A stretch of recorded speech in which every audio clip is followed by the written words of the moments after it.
Morning, y'all. Oh man, I forgot the microphone.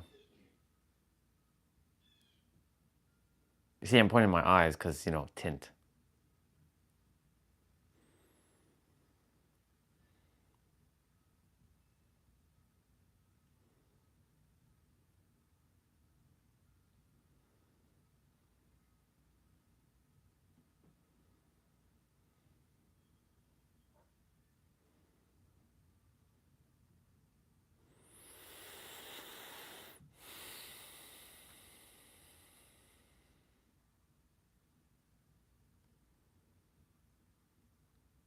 Okay. I was attempting to meditate. Didn't really flow, but it worked. Well, it worked to some degree. And put on some Dragon Ball music. Actually, let's listen to chapter. Oops.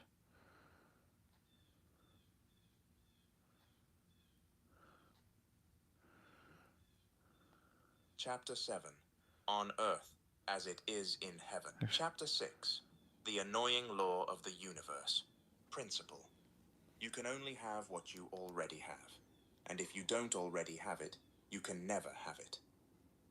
At first glance, the statement above seems paradoxical, but it is only paradoxical so long as you don't understand the annoying law of the universe. Until you understand the annoying law of the universe, reality will continue to be annoying. Especially in the context of creating your desired reality, this law cannot be avoided. It bears repeating, you can only have what you already have. If you don't have your desired reality, then you'll never have it. Yes, you read that right. You need to have your desired reality in order to have it. There's two chairs in the universe, and you can't sit in both of them simultaneously. You're either in one or the other, and only one will sit you in your desired reality.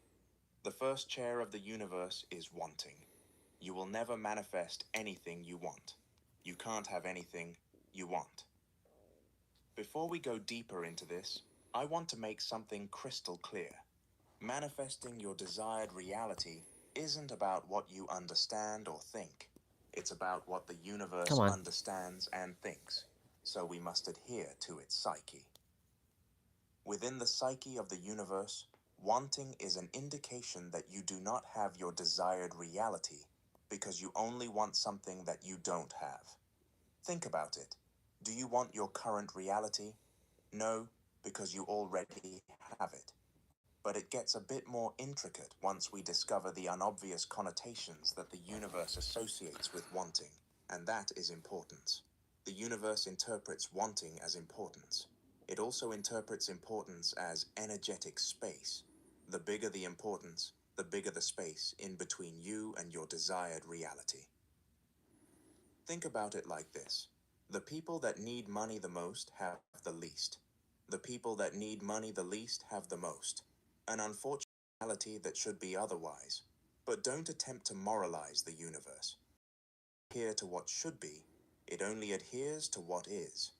To say and reiterate, you can't have any reality that you want, because to want is to confess that you do not have. And if you don't already have it, you can't have it. The second chair of the universe is having. This is the only way you'll enter your desired reality. Reality will only give you whatever you but not by your definition of having, but the universe's definition. The human definition of having pertains to the physical plane, which is playing the game backwards. Your definition of having is probably being able to see or touch your desired reality. So long as you're adhering to this definition that the universe doesn't recognize, you're speaking a language that the universe doesn't. The universe doesn't take reality to be real, because reality is an illusion. So, having anything in the third dimensional doesn't mean anything to the universe. You need to have, not by the human definition, which is tied to an illusion, but by the universe's definition, which is tied to frequency. The universe's definition of having is your frequency, or state of consciousness. That is more real than anything in reality.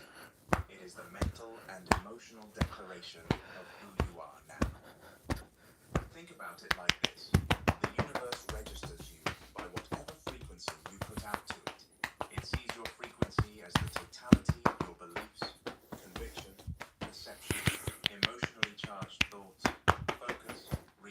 ambitions and expectations.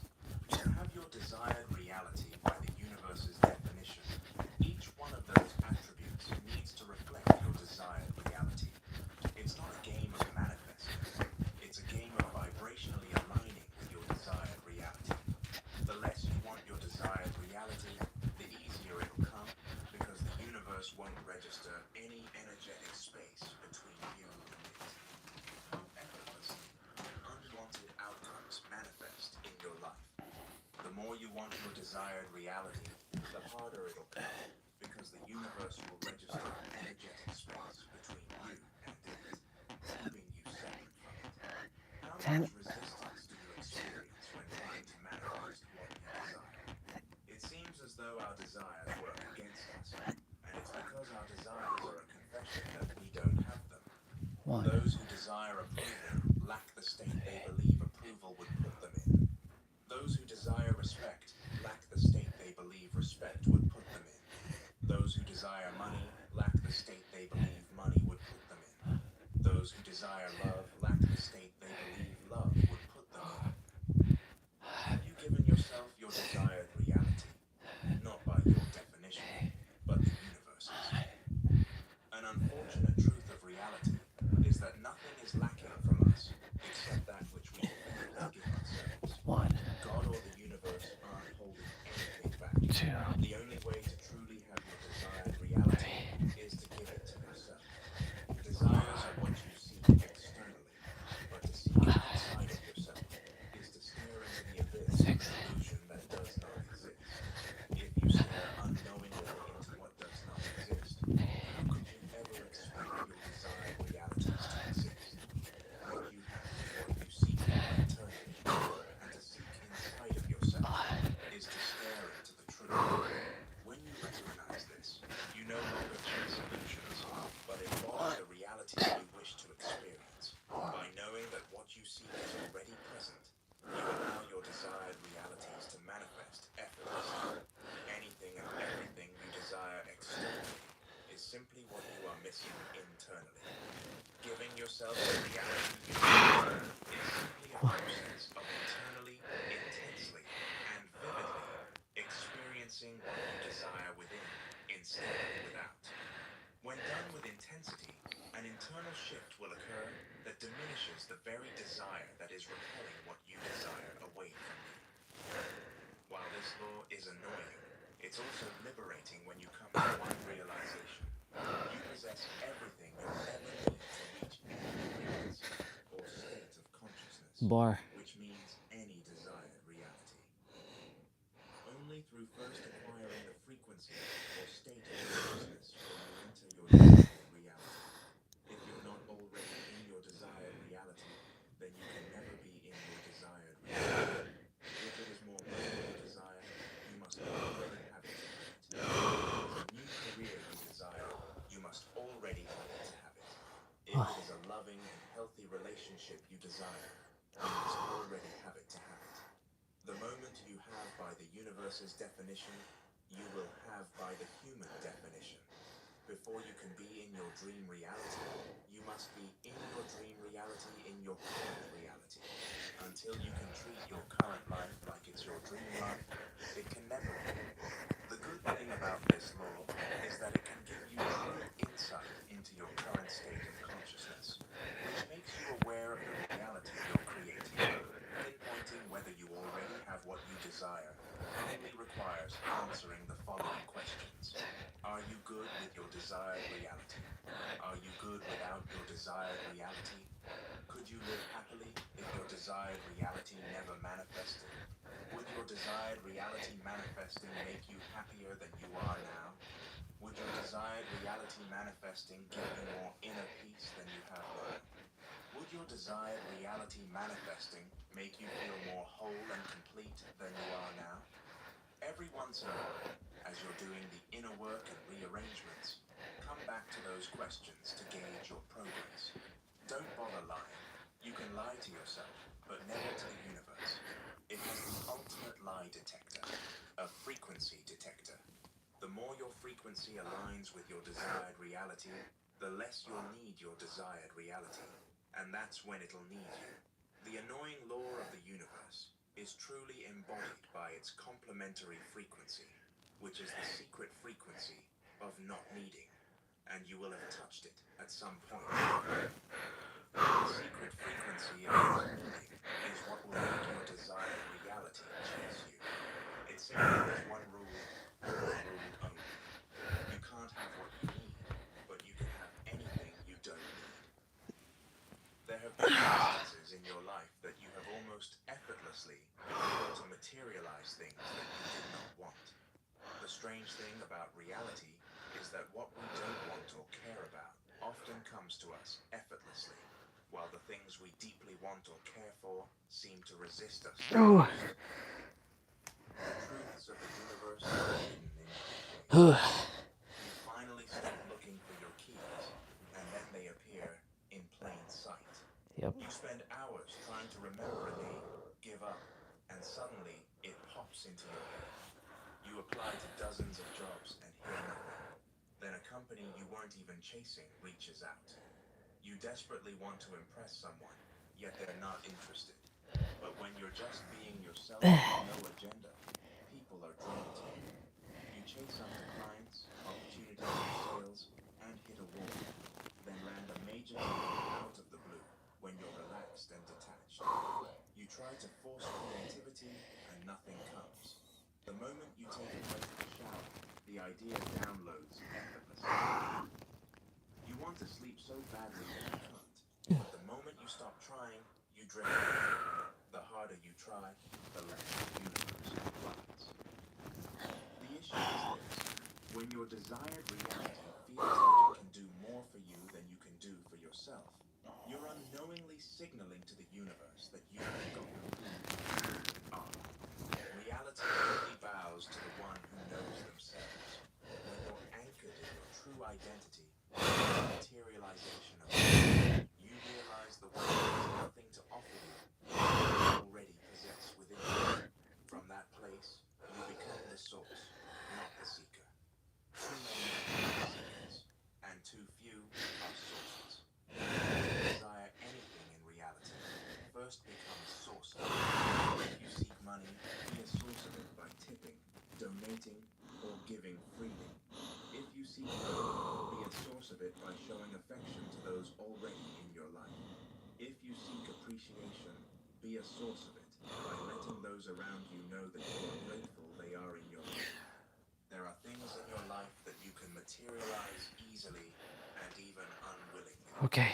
This is simply you unconsciously using the secret frequency of not needing.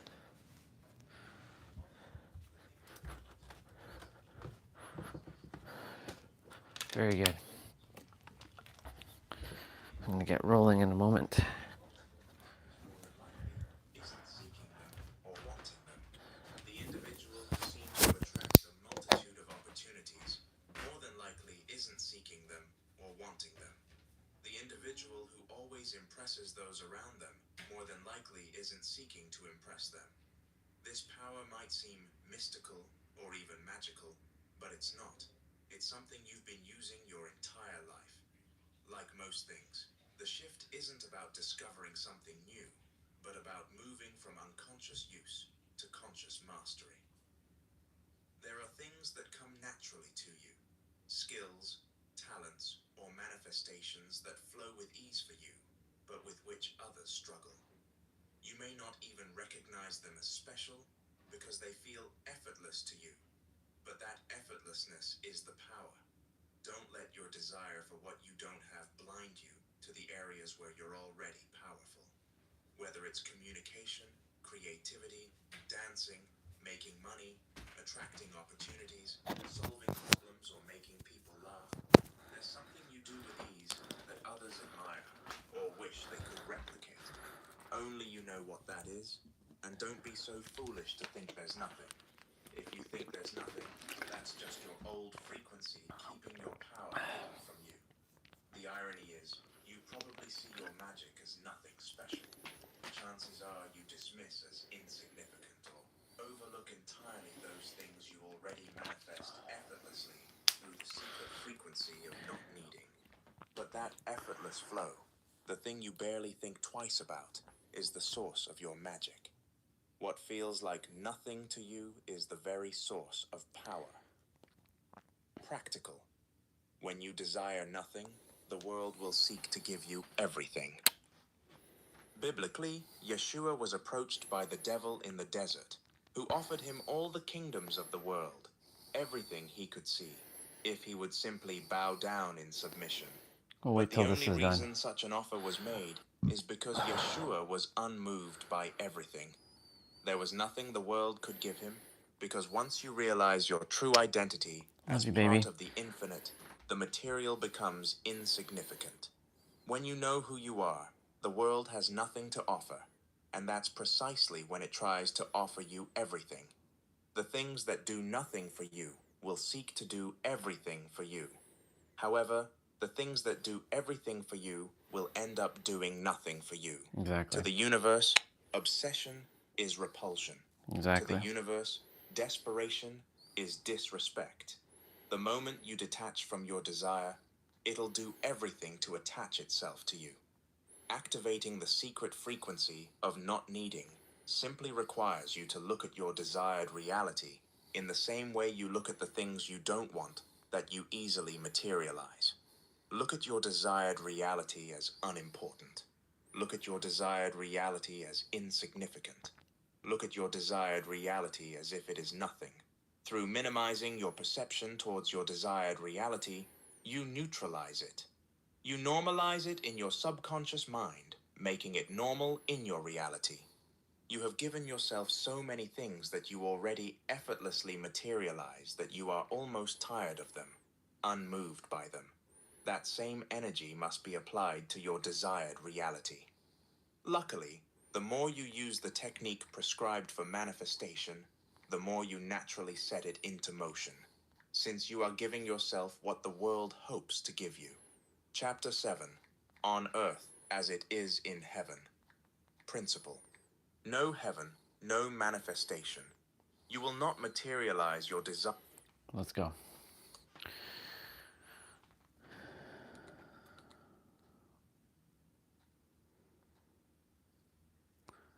Let's see. That can close. That can close.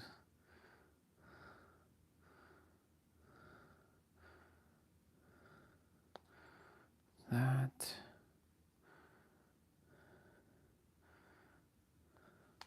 Okay, babe. I'll be back. I love you. I love you very, very much. All right, y'all. Let's get rolling. Keep rolling, rolling, rolling, rolling. Rolling, rolling, rolling. Do, do, do. Let's go. Keep rolling, rolling, rolling, rolling. Keep rolling, rolling, rolling.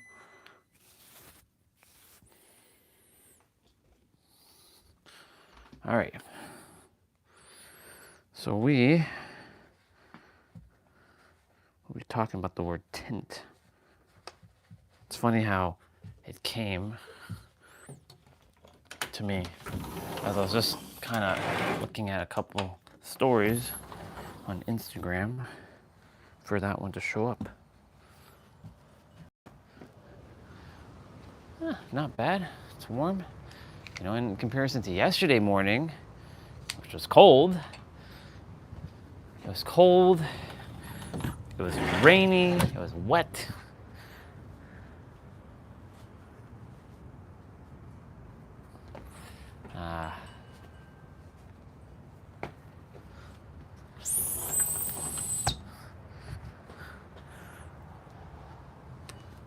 Keep rolling, rolling, rolling, rolling. Keep.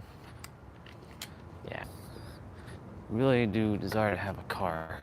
Because my sister, she's going to be, I don't know if she's going to be using the car every day.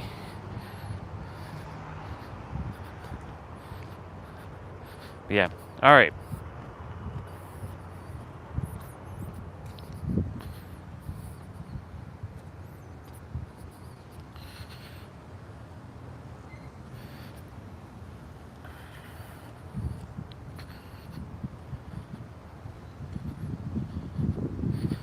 So we're going to be talking about the, good job, Bubba. We're going to be talking about the word tint. Now, before I start, This morning the egregore was attempting to derail me. I'm like, hey, stop that shit. My egregore has been speaking a little bit loud as of a couple days because it knows that I'm changing and evolving, and it knows that time is ticking. When you let go, when you let go of your wanting, the having will automatically take place.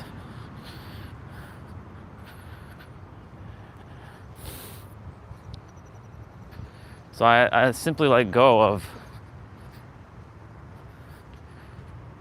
desiring things because I have everything within.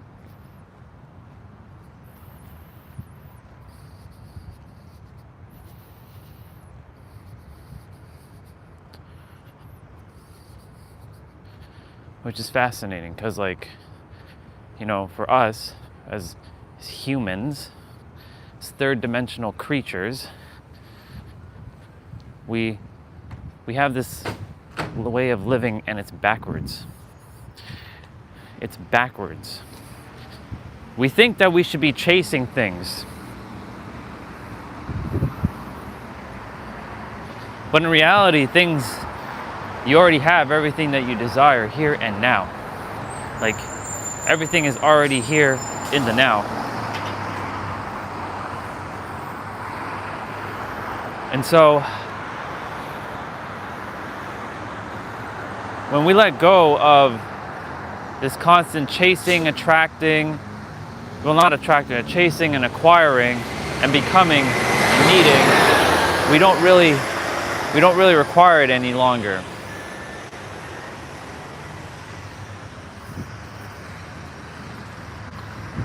And hence the word tint.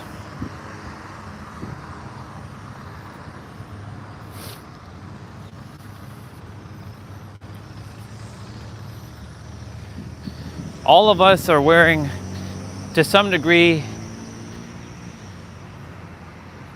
tint on our eyes, like sunglasses.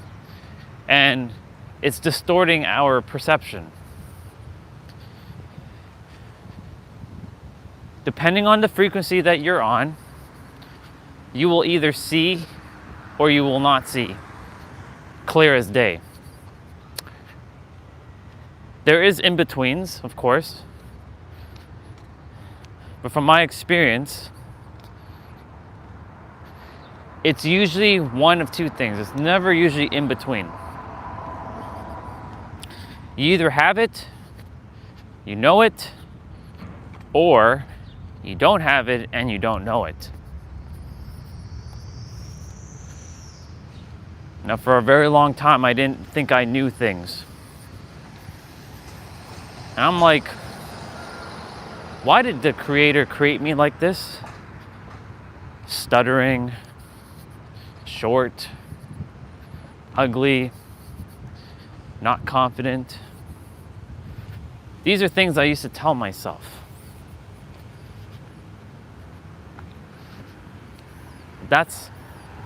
Those were tints that I put on myself because my reality was distorted. My reality was distorted. And at times, it still feels like it's distorted. And that's why I've been really anchoring in, how do I actually feel? Show me how to feel the feelings. I have everything. I have all the frequencies within me, all the range of frequencies. So I should be able to feel everything because being the source, not the seeker. Right? There's been too many people who come on the live stream from the past who share their opinions because they're in their limitation. Otherwise, they would be living their desired reality.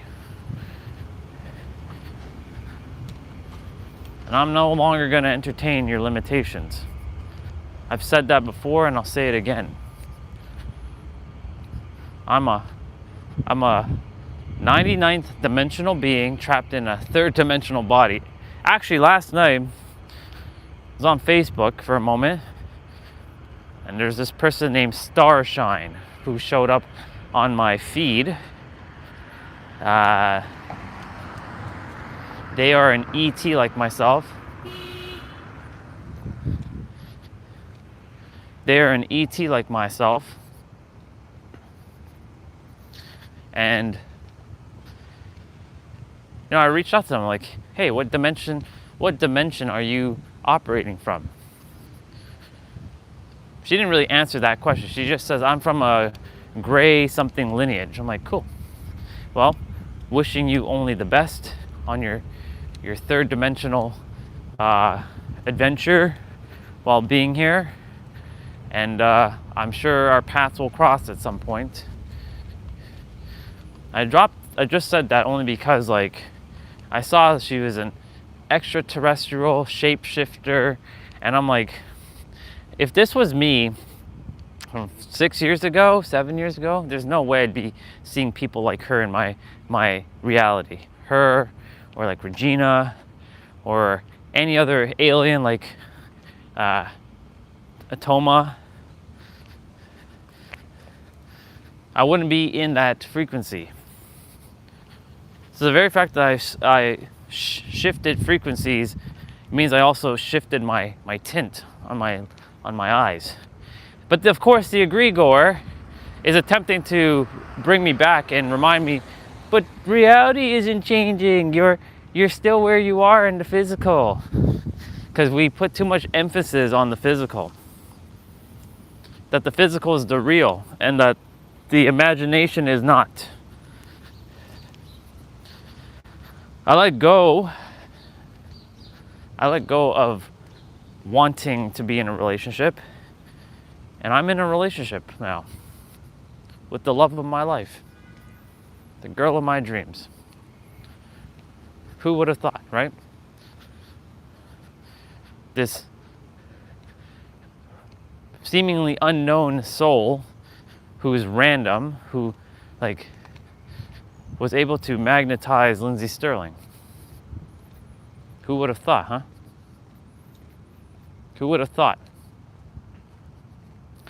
This random soul that no one's ever heard about, who's not in headlines or well known, and doesn't even have a blue check mark on any of his socials, and doesn't have millions of followers, is doing amazing things in the world.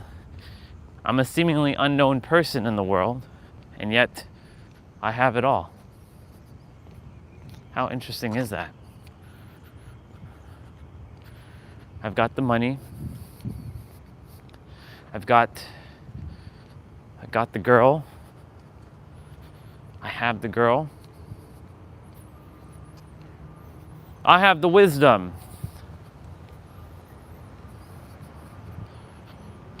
I have the energy. I have all that I desire. I have the health.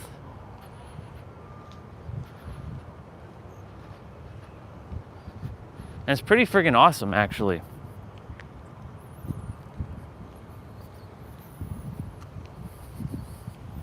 So, it's quite fascinating.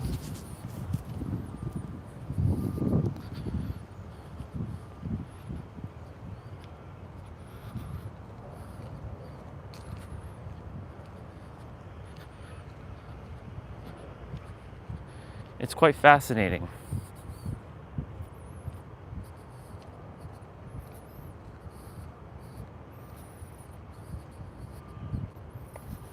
How when you let go of wanting, everything just comes.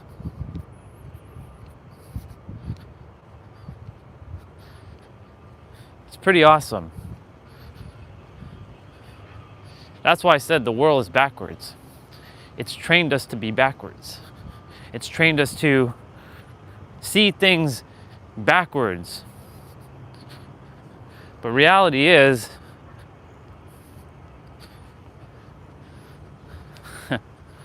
well, reality is that this world has been programming all of us backwards, that you think you have to do this, and you have to be this, and you have to overcome this, and this and this and this and this and this. But in reality,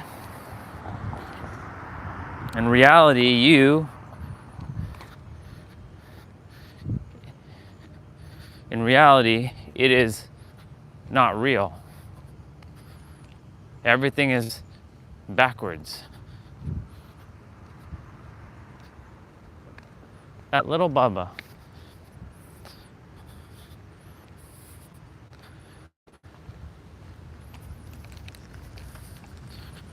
I will cross the school.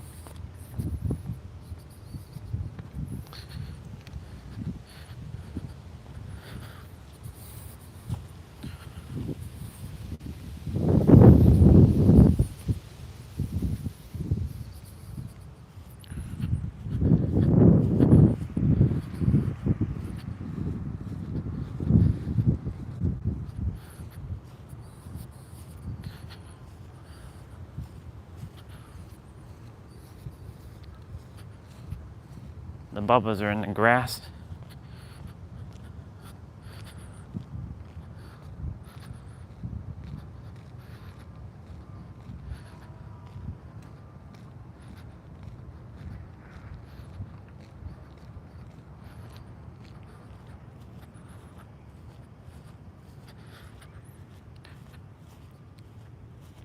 Majority of people have tints on their eyes. Hi, Bubba, it's good to see you. I know, because I had those same tints. So I can recognize who has tints and who doesn't. Who can see reality for what it is.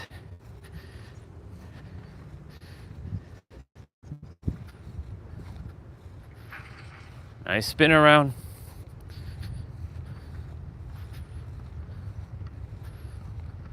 Oh.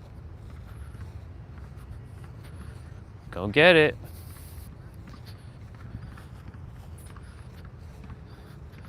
Good drills.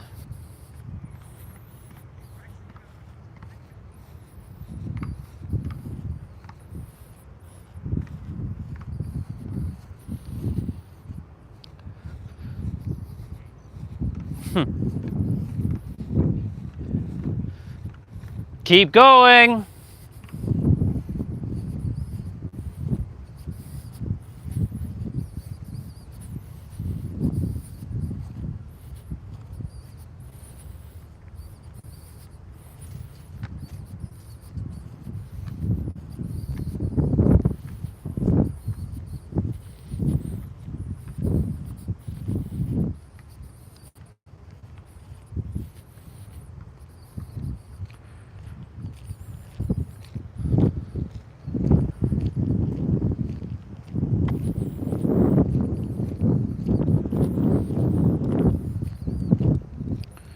All right. We're about to head to the bar.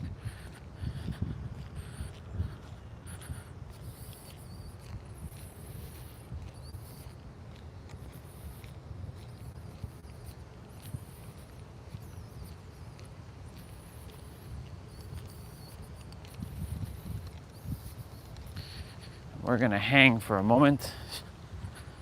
It's gonna be fun.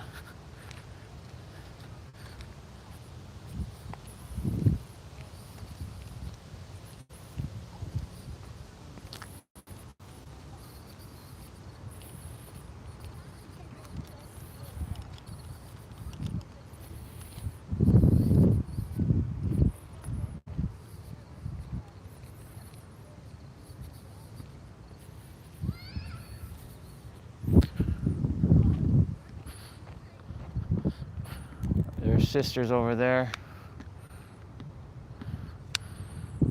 Let's go.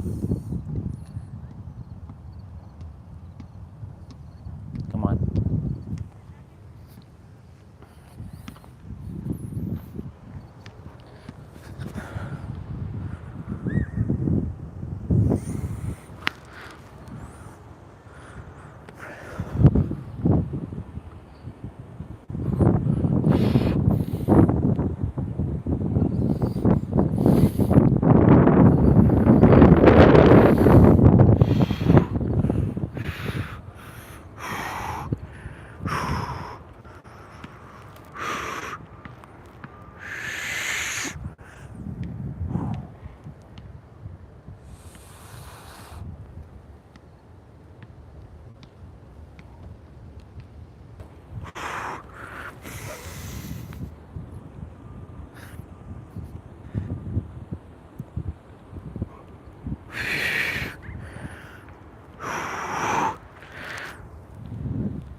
stretch.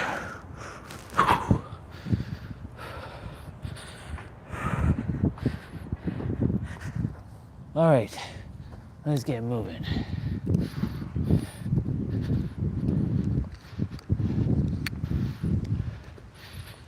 Morning.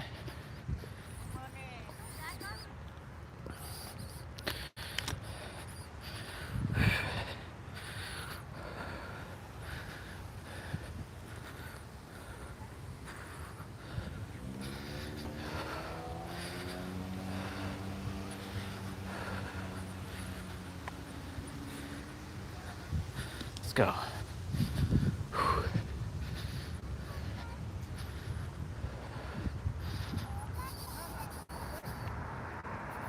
Hey.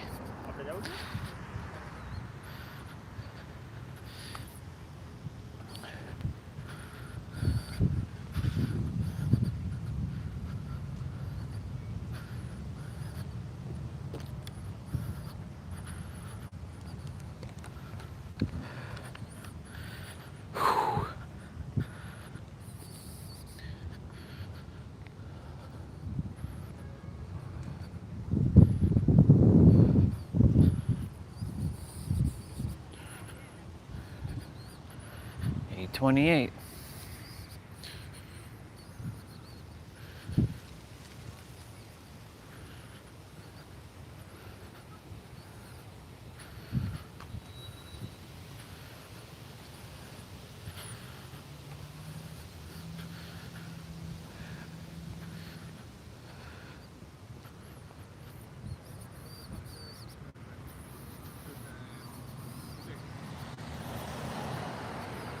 Good morning, sir. Have a great day. Thank you.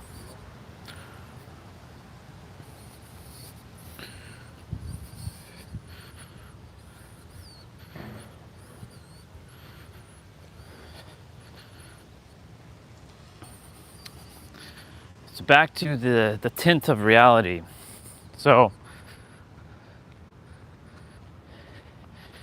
it really comes down to your perception. Because it's your perception that is either seeing reality for what it is or it's not. And for the longest time, I wore tints on my eyes. That's why that's saying, I wish I missed the way I saw the world before I became aware of everything. Because when you become aware of how the world actually works, life changes and you cannot go back to the way it was. Right? Being a 99th dimensional being thrusted into a third dimensional body.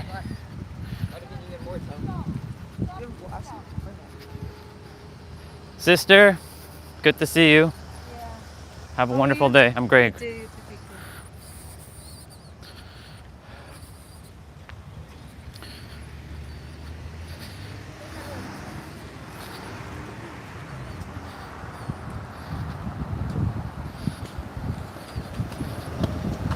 And because I've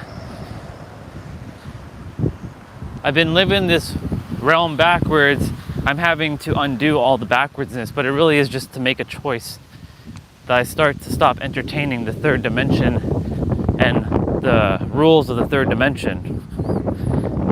By rules, I mean the rules that the men who programmed, well, when I say men, I mean humans who have programmed society into believing, and notice I said the word believing, into such nonsense like money, you have to go work for money,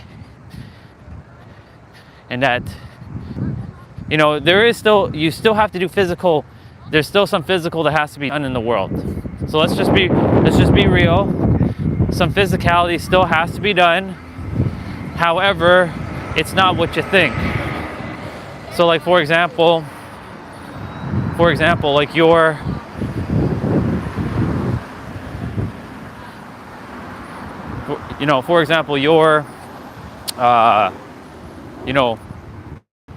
service, right? You're still serving the world, you're giving back, you're using your time, your energy. Time doesn't exist though, time is an illusion. You're using your your energy to serve, and service will be rendered one way or another. I'm using my time every day to serve, whether there's one person on, 0 people on, 1,000,000 people on, because it's important that everybody is aware, not become, is aware of this and how to shift reality. Nero's doing work, I'm doing the work, Pete's doing the work, a bunch of others are doing the work. No longer will I entertain this idea of lack, or that you must work some job to make money. Now again, if you love what you do, it's not work, it's passion.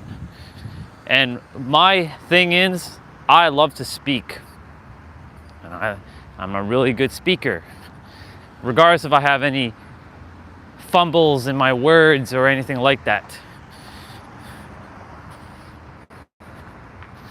I'm a real myself of that. Because if you tell yourself you're a great speaker, you're a great speaker. But if you tell yourself, I'm not a good speaker, well then guess what? Then you're not a good speaker. Because what you tell yourself is what you're going to expect. That's how this rolls. What you tell yourself is what you're going to expect, and what you expect is what you're going to get.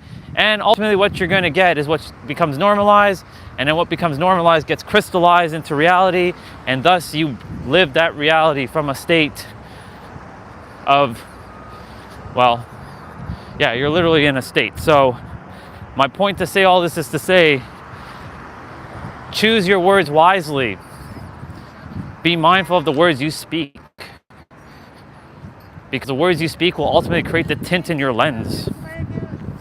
And the tint in your lens will distort reality for what it is. Will you see clearly, or will you see with the eyes with a foggy lens? Sort of like the camera. You know, there's something called the ND filter that you can put on lenses.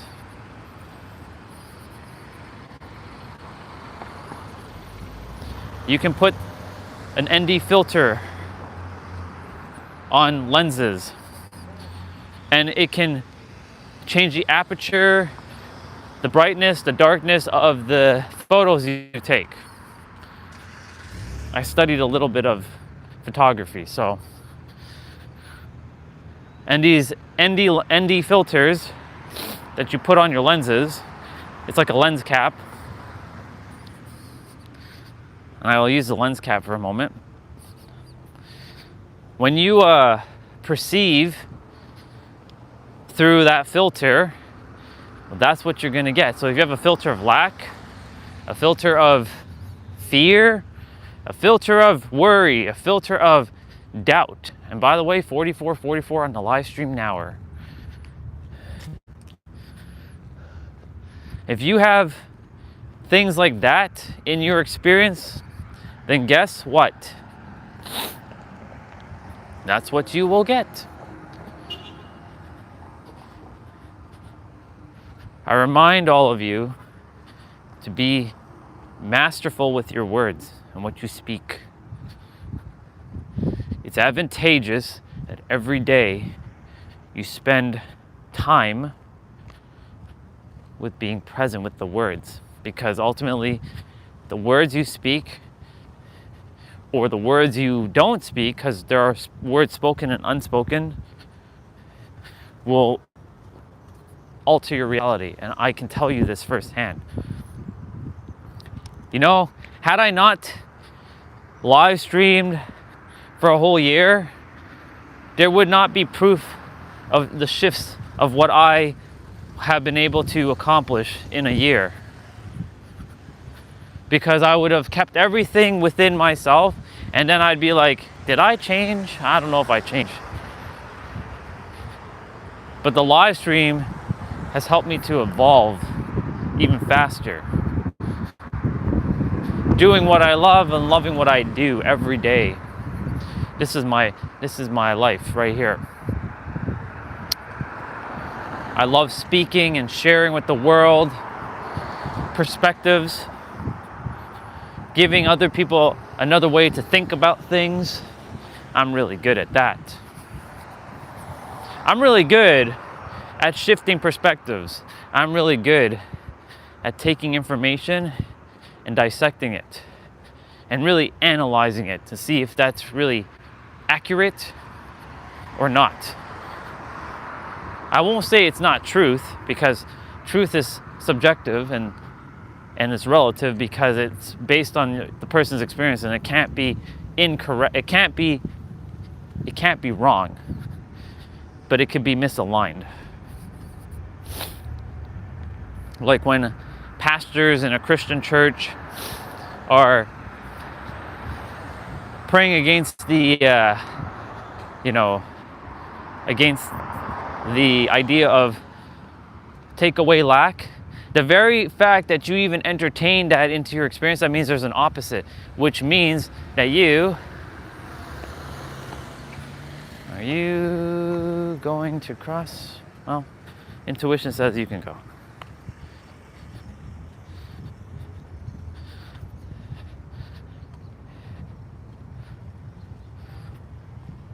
The very fact that you even have that is a paradox. That means that you accept that as an opposite. So when a pastor is like saying we should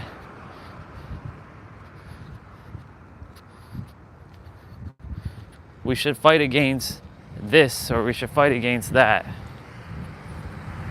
it means that it's acknowledging that there is an opposite, which means that when you acknowledge the opposite, that means you're reinforcing the opposite.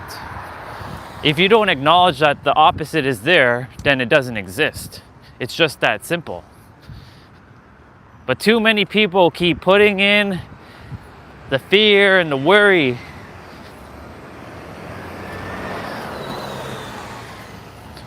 They keep entertaining the bullshit ideas.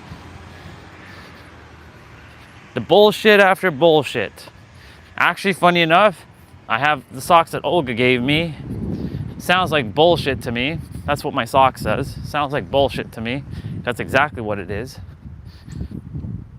So it's advantageous for you to check in with, it's advantageous for you to check in with what you're feeling, the words you're speaking, and the lens that you're viewing reality. And the only way, because I had this conversation with ChatGPT, which was fascinating. The only way is is to be still, but there's an underlying issue.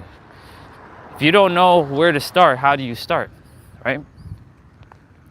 Like for me, I had to be aware on October 6th. I had no choice but to be aware. It forced that onto me.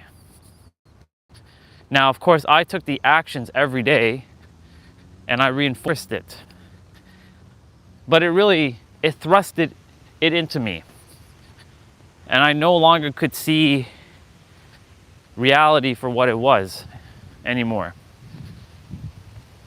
Now, in the beginning, I didn't know what to do, and I was told to start journaling, write shit down, and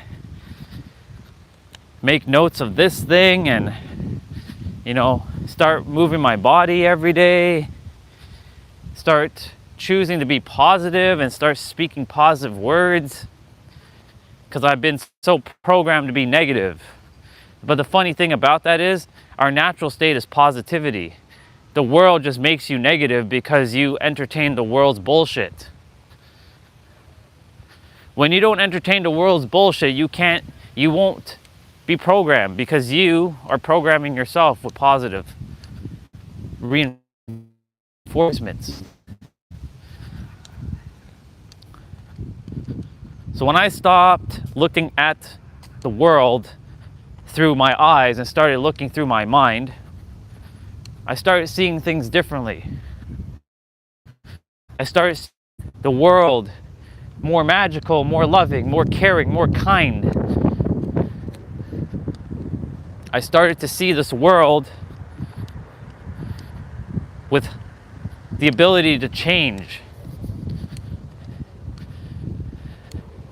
I stopped pretending to see the world with these eyes that don't tell you that don't actually see what we're actually seeing, because our eyes can only see 0.0035% of the electromagnetic spectrum. 99.9965% of the electromagnetic spectrum that we can't see, which means that reality is not what it appears to be. We have so much potential within each of us. And some of us have squandered it away, telling ourselves we're not good enough, that life is happening to me. I know, because I've been there. You can only speak about something that you've experienced yourself, and I so happen to experience practically everything, minus, losing limbs and having a cancer, and I'm not asking for that, of course. I don't require that in my experience. Poverty. And I know what it feels like to live houseless. I know what it feels like to not have enough physical resources. I know what it feels like to be rejected. I know what it feels like to be ostracized. I know what it feels like to be an outcast. I know what it feels like to go through all of the stuff that I had to grow through. And yet, I'm still fucking here. I'm still here. You know why? I'm the most powerful soul ever created. That's why. I'm that powerful. They have to nerf me and give me all of these limitations. Because if I came here with full power, nothing would stop me.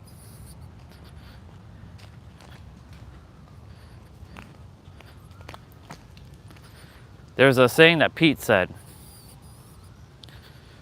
when your intentions are pure, nothing can stop you. If your intentions are not pure, nothing can help you. And my intentions are pure. I'm here to serve.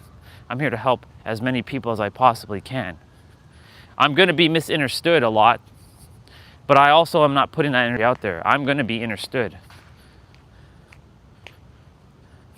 Not by force. I will be understood.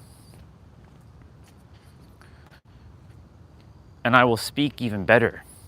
Every day in every way, my speaking is getting better and better. And let me rephrase that. And of course, the laces are undone.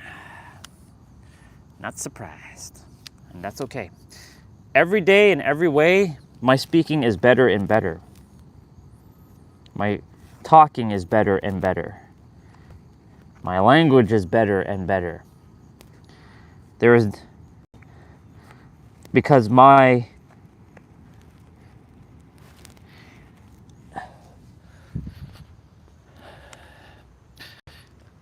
the tint on my lens has shifted. You can say that I'm wiping off the fog off my glasses, of my eyes, and seeing reality with clearer eyes. But one can say it's not really with the eyes, it's with the mind. The closer you can get back to source, singularity,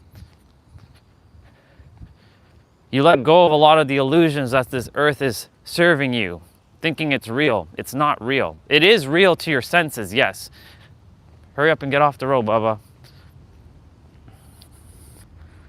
But it's not real because it's a holographic projection. This is an illusion. This isn't being human. That's the biggest mistake, is identifying as the human. Yes, you have a human body, and yes, you reside with the body, but you are not the body. You are a formless substance of unconditional love. That's who you are. You are a formless substance of unconditional love that can't be defined. You're undefinable. To tell someone that they're human and they're this and this puts a lot of limitations. You are beyond your human. That's why when people are like, but you came here to have a human experience, aren't you breathing? Aren't you? Yes. It's simultaneously, yes, you are physically a human.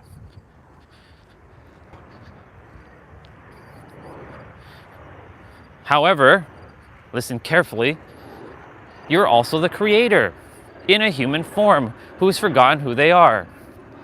Because that's who you are, the creator. You're not just some human with a meat suit, also known as the ego suit. You are wow, my words. You are a living, breathing, walking universe. You are the microcosm of the macrocosm. As above, so below, as within, so without. As the universe, so the soul.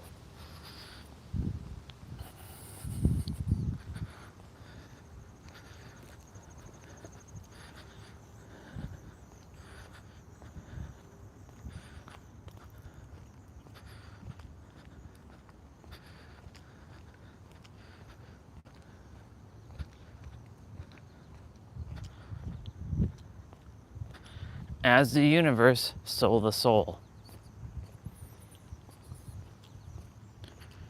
You are a walking, breathing universe.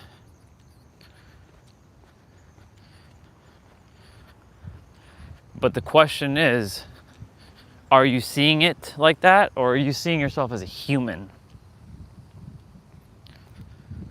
And I declare that my voice gets stronger and that my words get clearer. I declare that it to be done now. I tapped into the next version of myself, a version that I haven't even seen yet, so that I can help people truly from all of my heart. Otherwise, universe, you know what to do. Remove me from this existence, and I shall go back to my light body. If my services are no longer rendered here, remove me. Since this is an illusion anyways, so I can go back and be with the council of elders and sit with the council of elders, because that's what I desire. I made this game much harder than most people. Some chose physical hardship. I chose mental hardship. Mental and emotional hardship. The physical, not so much.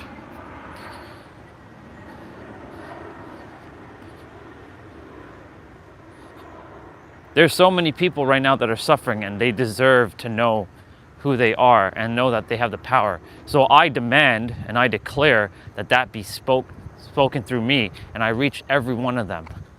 It is my obligation and my duty to serve with high level awareness of words, power.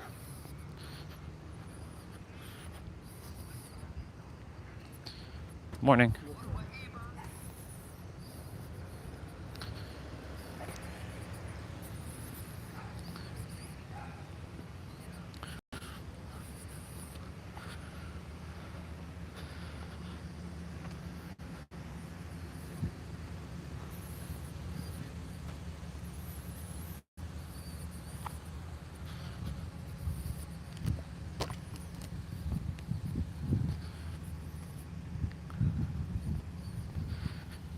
I see what you're doing, Grigor. Nice attempt. You're thinking because I'm not speaking clear that I'm a terrible speaker. Sorry. That's you attempting to derail me. Nice attempt. Doesn't work. Gotcha. Pew.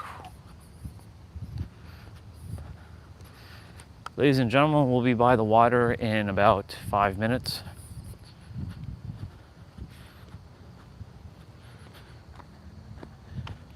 where we didn't get to go yesterday due to the rain. Lots of rain. I'm sure the water levels are a little bit higher than normal because of all the water, all the rain that fell. There was a lot of rain that fell yesterday, so. It's supposed to be rain again today in the afternoon, so I'm gonna do my best to get my play out done early.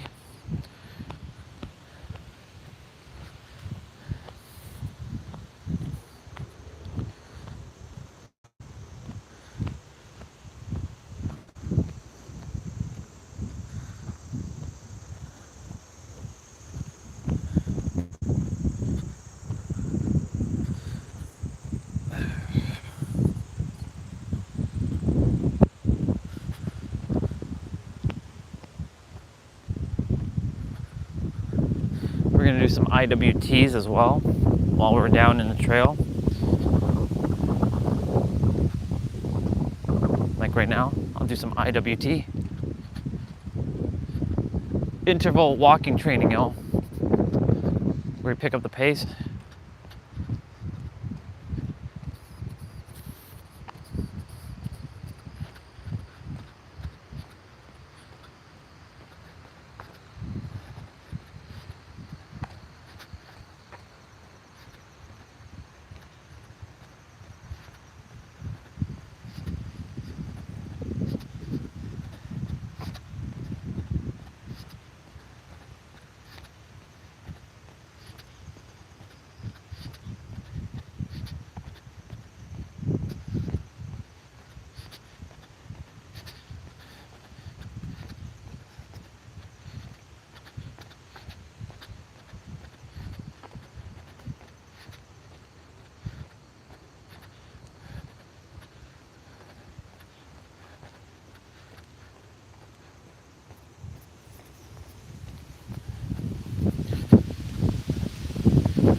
Let's go.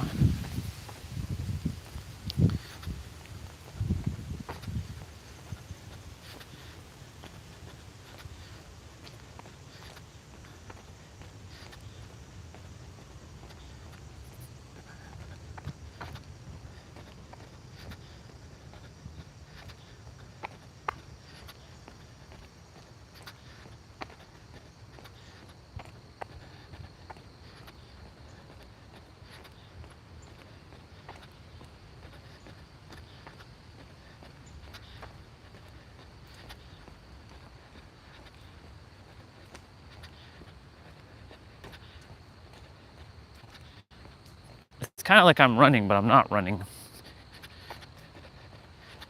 It actually takes a lot of presence to do this.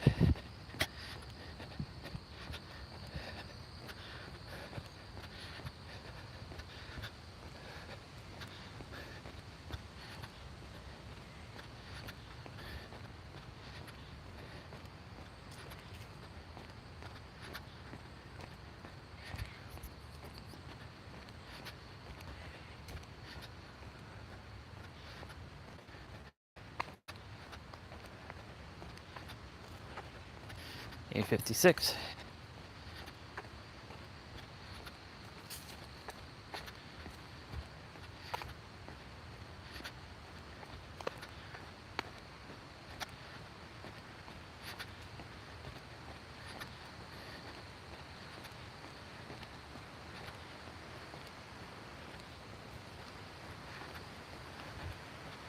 Yeah, the water should be higher today. I can hear it. Oh yeah. The question is the rock covered or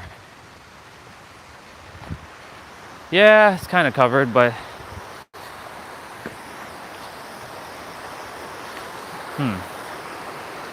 not going to be able to cross over there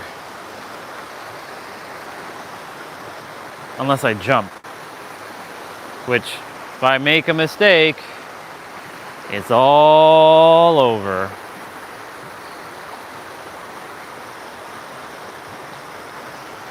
we'll just stay here. I'll put you all here for now.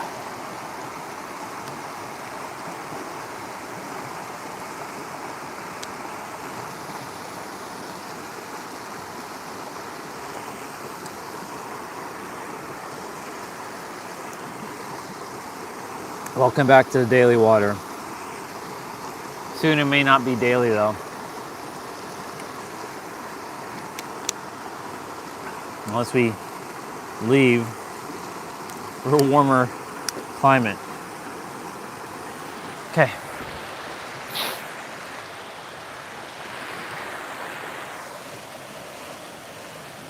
I'll do my back bend.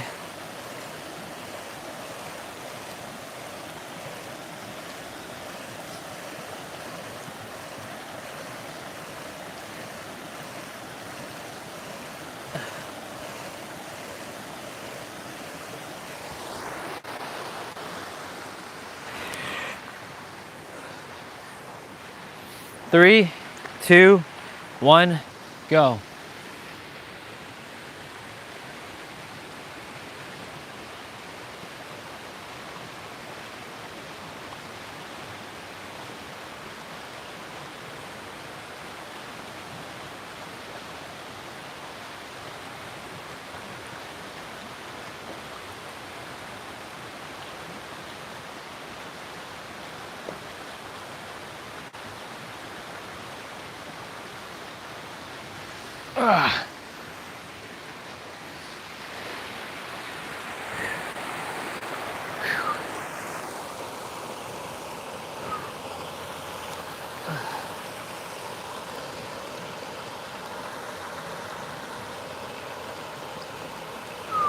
Okay.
I don't know if I'll make that jump.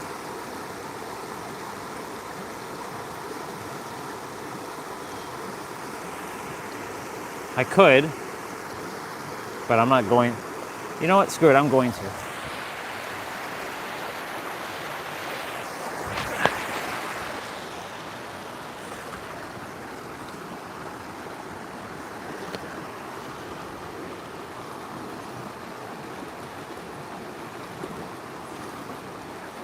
This is my spot where I generally like sit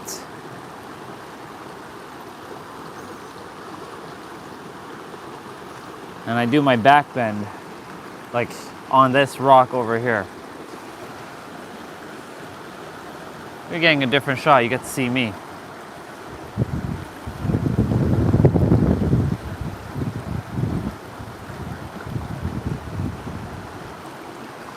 Let's use this water as an example.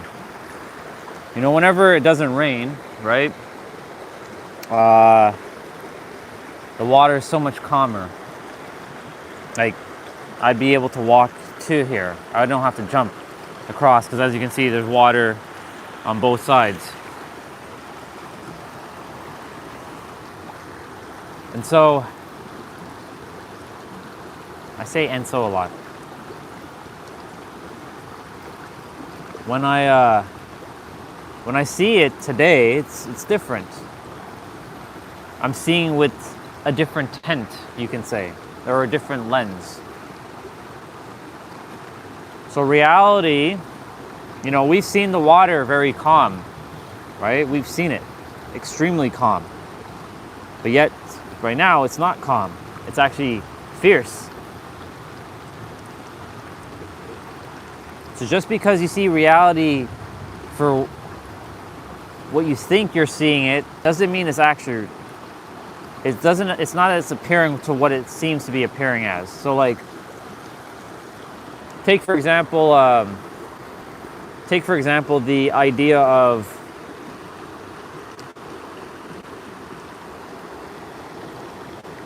money. For the longest time, I always thought it was a piece of paper and digits in a bank account. And while that's true on the third dimension, it's a piece of paper or metal, some like metal elements that are shaped into these circle little things called coins, or it's digits in a bank account, digital numbers. You know, the idea of money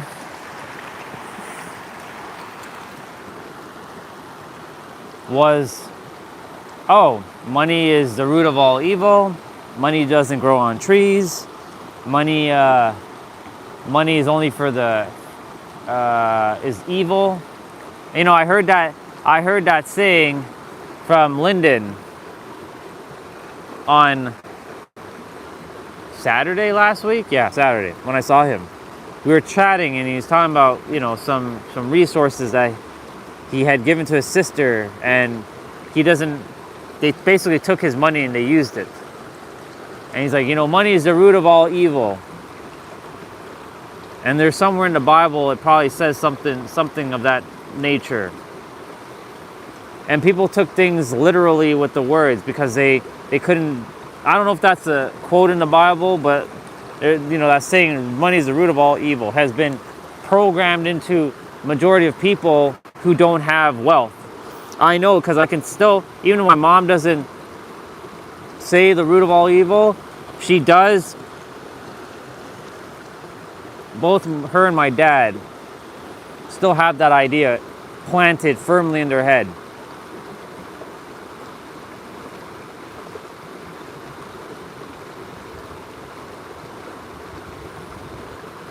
Because they think that, you know, you must be doing something extremely bad. Ooh, look at the leaves. How interesting. They're just floating over me like that. Well, that means it's time. It's fall time. They're starting to fall. They're like little. This is actually perfect because money does grow on trees, because money is paper, right? That substance is paper. Like this leaf. Money does fall from trees.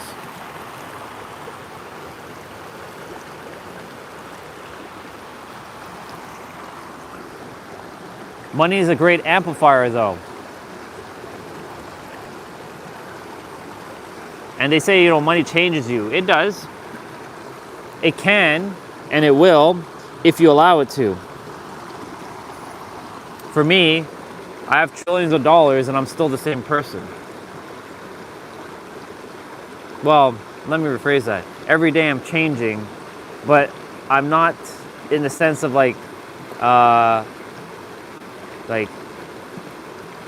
throwing my money around and being like cocky in front of you all. I'm sharing that you all have the same ability to do the same things that I do, that I am able to do, to bring forth a lot of resources. You must have it now. Now, money is energy, my own natural energy yield. And had I not been aware of that,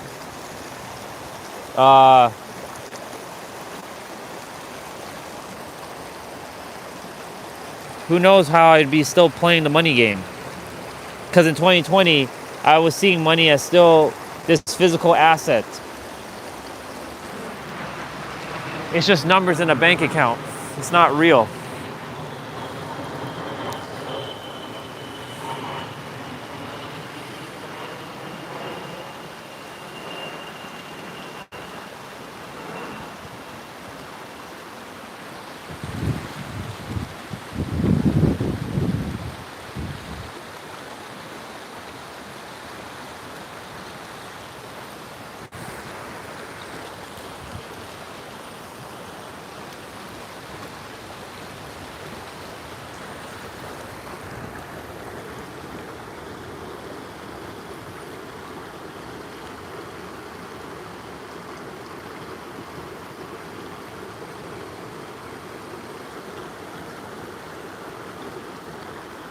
There's just a lot of bullshit beliefs that are still stuck in me that I have to undo. But the funny thing is, it's again saying that I have those beliefs inside of me. I don't have beliefs. Beliefs have me, and I don't have any beliefs. Don't have me because I don't entertain that bullshit. That's the most scariest idea, that you have a limited belief. You're infinite. You're boundless. We're all boundless.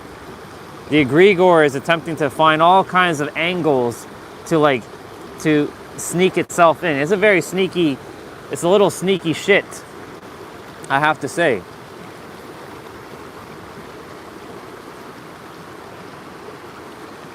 But I simply will not entertain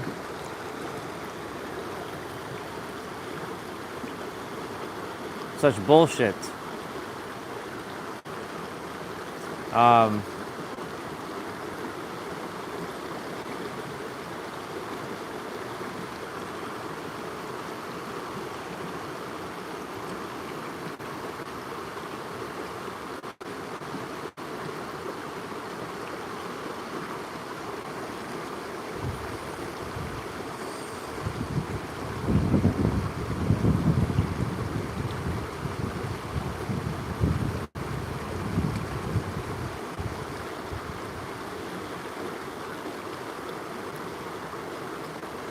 I used to view world as life is happening to me and everything sucks and I'll never get anywhere and I'm destined to be a loser and a failure.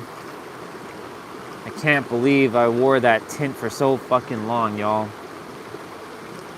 But I am so grateful that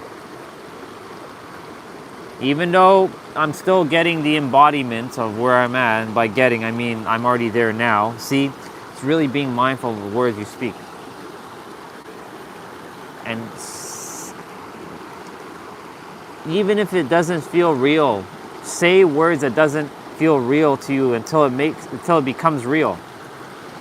There's a saying, act real until you remember it. Don't fake it till you make it. Act real until you remember it. Your realness is infinite. But I used to have the tint of not even finite, whatever's less than finite. Because I used to tell myself I was a pathetic human who is a coward, a loser, a failure, an idiot, a dumbass. I would tell myself all these things. That was the tint that I was wearing all my life. And others just reinforced it because that's what I believed about myself in my inner world. That's what I knew about myself. Well, no more. No more of that. No more.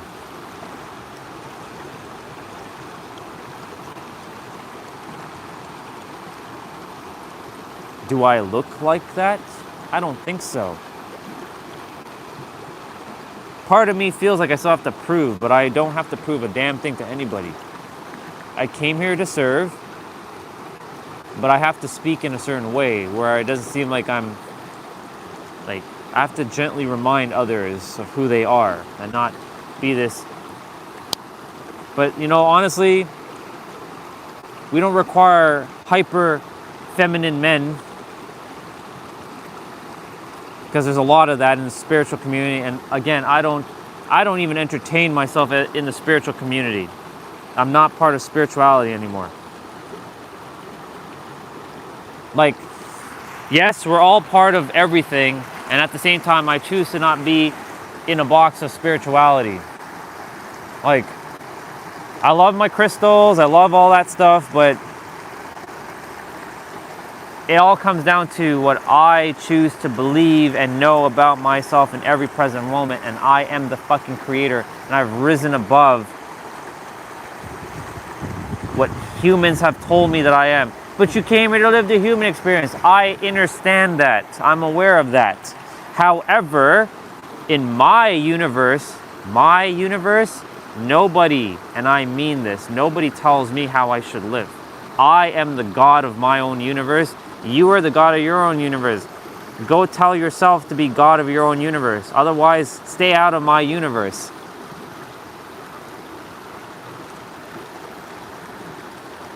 I see so much limitations, and I will not be around people who have limitations imposed on themselves and attempt to impose it on someone else. If you want to be limited, there's the door. Go over there. I'll love you no matter what, but you go over there. I am infinite. That's why I keep my distance from a bunch of people. In the physical, I don't entertain the bullshit of the family, because the collective hive mind in that family is that we're not rich, that you have to work for money, that hard work pays off. No, multi-dimensional work pays off. Hard work doesn't pay off. Hard work just gets you more of the same. Third dimensional bullshit. All right, gonna take a leap. 3.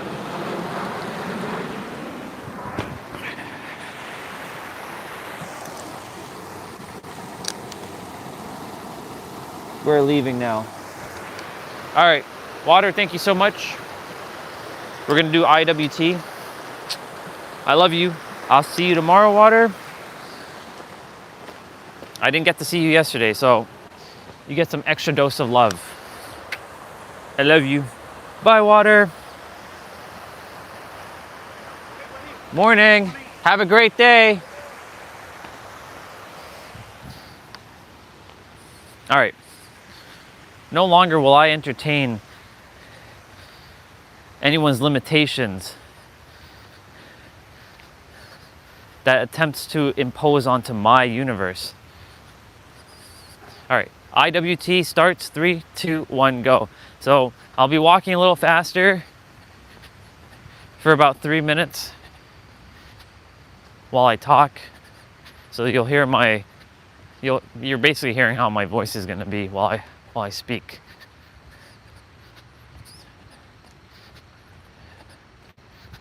This also helps with, not having to worry too much about the battery. All right, back to what I was saying. So the tints that I wore on my eyes for years was limitations. I'm a dumbass, I'm an idiot, I'm stupid, I'm a moron, I'm a piece of shit, I'm ugly, I'm short, I hated being brown. What else? I have all these markings on my face. I hated having like moles and stuff. Like, I have hair all over my body. Like, why did I choose this? And then I chose parents that were just not loving and caring. Well, this is my perception. This was my tint that I wore. The victim.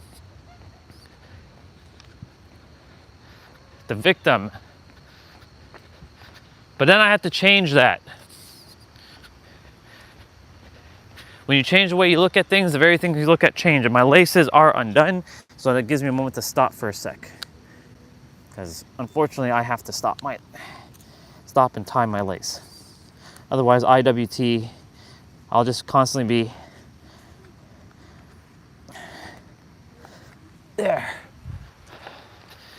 Let's continue IWT. Let's keep on walking fast. Morning. IWT commences. And so that was my perception. That was my tint that I wore. my eyes were blinded by, it's like I was wearing like 10 pairs of sunglasses, so I couldn't see reality for what it was. So what did I have to do? I had to stop buying into the bullshit that I created, that I perceived, that I was a piece of shit. I was this weak ass human who was like ugly and all this other bullshit that I started buying into. And of course the egregore is like, you're getting those grays, you're getting old, and old, like gray hair in the eyes of like attractiveness to women. Some women love it, some are like, you're like an old bastard now.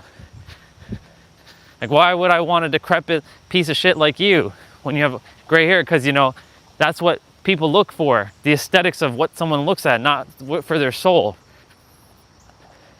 That's the surface level bullshit of the earth. And I bought into it for years. That when you get gray hair, it's a sign of you're getting old, so nobody's gonna want you. I have more vitality than I ever had. Anyways, so that was another tint, another sunglasses that I was wearing. Imagine wearing 10 pairs of sunglasses. What the fuck are you gonna see through those glasses? Bullshit. You're not gonna see anything. Especially if they're all like dark shaded tints, you ain't gonna see a damn thing. Imagine wearing 10 pairs of glasses right now, sunglasses. Will you color green on these? No. You won't even see these trees because they simply won't exist. And that's what my eyes were like for years. 21 and a half years. Almost 22 years. But let's be real. When I was a child, I didn't feel safe. So though I grew up happy from like age 0 to 9, from age 0 to 9, I was a happy little boy. Still afraid of shit though, because there was no safety. Because parents didn't know how to keep me safe. Because I would constantly get beaten at home if I did anything wrong and get punished. That's why if I say anything to any of you, like, there's a little bit of like, I pissed that person off, so I'm gonna get punished. I don't give a fuck if I piss any of you off now. If I have something to say and you don't like it, that's your problem, not mine. Not that I'm purposely here to piss any of you off, but you know, if I start to trigger something inside of you, that's on you. That's not on me. I would rather be hated for who I am than be loved for who I'm not. By the way, practice love, y'all. Be real. Authentically you. I'm done playing the games that I was playing all my life. The tints that I wore.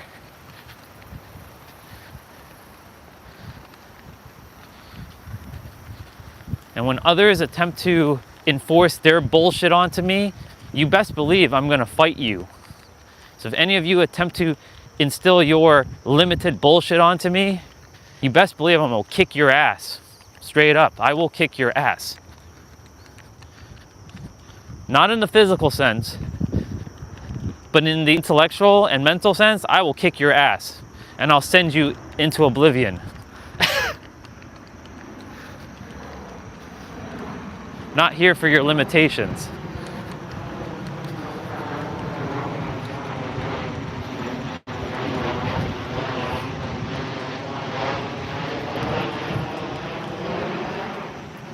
I've lived a limited life with so much limitations, with the tints that I wore for years, and I refuse to have those tints be put on, especially by the egregore, my own egregore, who operates on the spiritual plane as my doppelganger. I will not entertain your bullshit either. And though I may not physically be able to to touch you, I know how to stop you. And it's simple. It's not entertaining your bullshit. Because I know every time I'm changing, you're attempting to self-sabotage. It's literally creating an entity that looks like me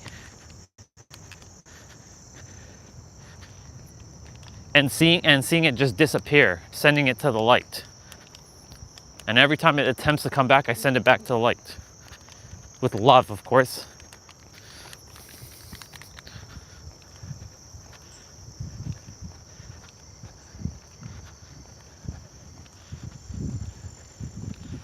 IWC is pretty awesome.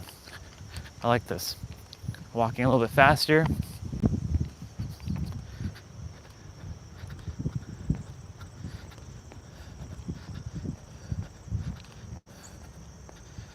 Comes our brothers.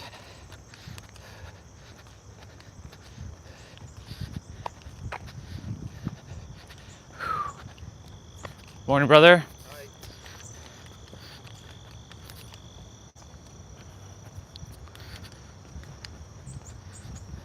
Once upon a time, I used to demand respect from others. Now, I command it.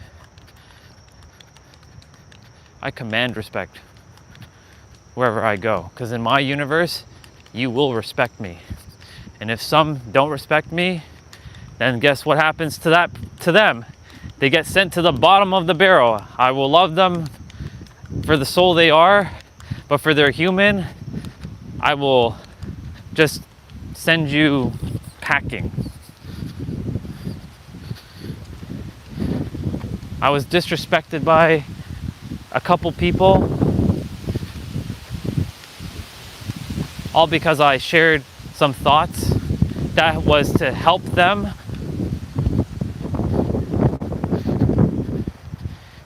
And they didn't take it lightly. I'm not talking about anybody on the live stream. I'm talking about in the physical. So I sent them packing. One left me a bunch of voice messages on Instagram, and I was like, I'll get back to you when I choose to. I'm not gonna get back to you because you left voice messages. I'm gonna get back to you when I choose to. So if you're there listening, person, and you know who you are, I'll get back to you at some point when I choose to. Could be a week from now, could be a month from now, hell, it could be a fucking year. You're on my time. Even time's an illusion. I used to buy into this idea that I had to spawn, like I always had to people please and say yes to everything and take orders like a little slave. No. Why do you think I'm so rebellious and defiant now? Because I choose to take off the tint.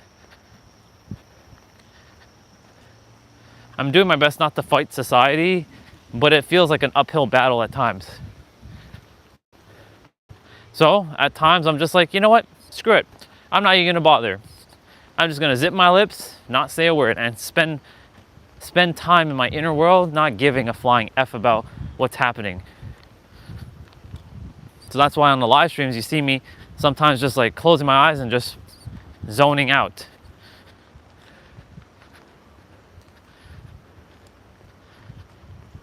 It's important to spend time in your inner world. Your outer world is irrelevant. If you're still thinking that your outer world is important, then you're living life backwards. I'm sorry to say this. I don't care if you have a partner. I don't care if you have a business. You're living life outside in. If you're putting too much importance on the things outside of you, like I used to do, you're still living life backwards. And you may think that you have a great life, and that's great. But it could be so much better if you went in your inner world. But if you're content with what you have, then good on you. As long as you're content and you're happy, good on you. But if you're not, there's a high time to heed warning. Go inwards. Close your eyes. do your best to not be distracted. And if you are getting distracted, gently remind yourself that you are not distracted. Just like whenever I go and sit and meditate and the egregore is like, I want to scratch, or I want to itch, or I want to go eat something. Oh, you should check that message. No, just chill, egregore, relax. Gently reminding it, relax. Just using that R word, relax, relax, relax, relax. When you're in a relaxed full state, it's the prerequisite to bringing forth shifts in your reality, in your physical. It's so backwards how we have it. We've been programmed to say action creates results. Yes, you take action from a state of alignment. I've taken a lot of action that resulted in nothing. It was just more struggle, more suffering, more chaos.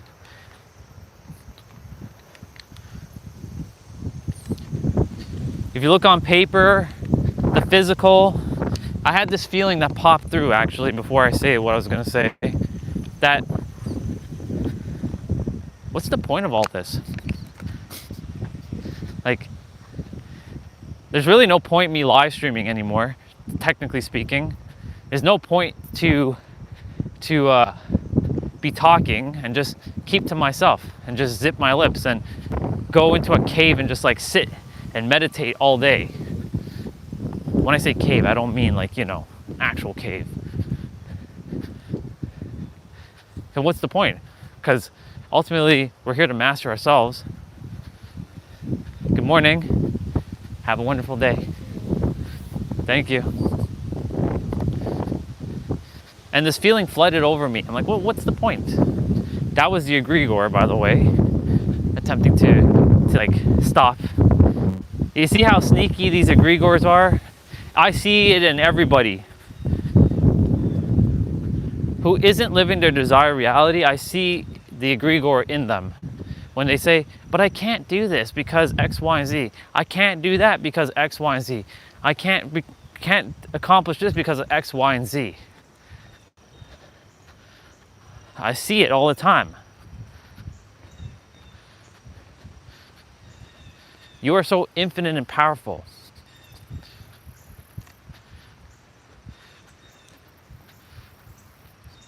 I caught up to him.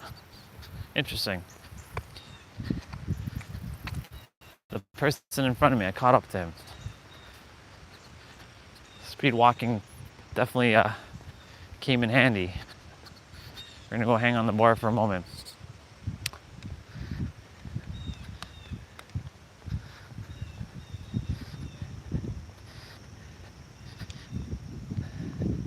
I'm here for multiple reasons. 1, to tell you about your words. 2, that reality is backwards. 3, to see everything as a paradox. 4, to remind you that you are infinite and that you are not definable. You cannot be defined. You're not your name. You're not your body. You're not your identity. You are formless, unconditional substance of love that cannot be defined. You're no name, no image, no form. I am not Orion or Andre. You are not whoever is watching right now. You are not your name. You are just I am. Technically, you're just I. Forget the M part, you're just I.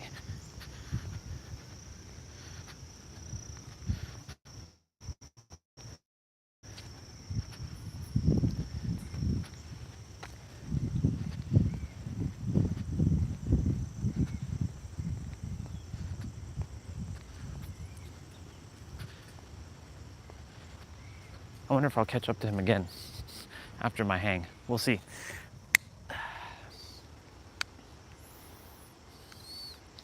Hang for a moment. There's that saying, you are what you say you are. You are what you say you are in every present moment. So if you expect that you are the king of the world or the queen or the empress, then that's what you are. If you say that You're just some human that limitations, just limitations. Then that's what you are. And nothing can change that about you until you change it yourself, as within, as without. I'm so grateful, I'm so fucking grateful for all those who used to be in my life that were riddled with all kinds of limitations, that they're out of my life right now, so that I can focus on myself and I don't have to entertain their garbage and their bullshit. Yes, they're one with me, and yes, I love them, but their humanness was getting in my way.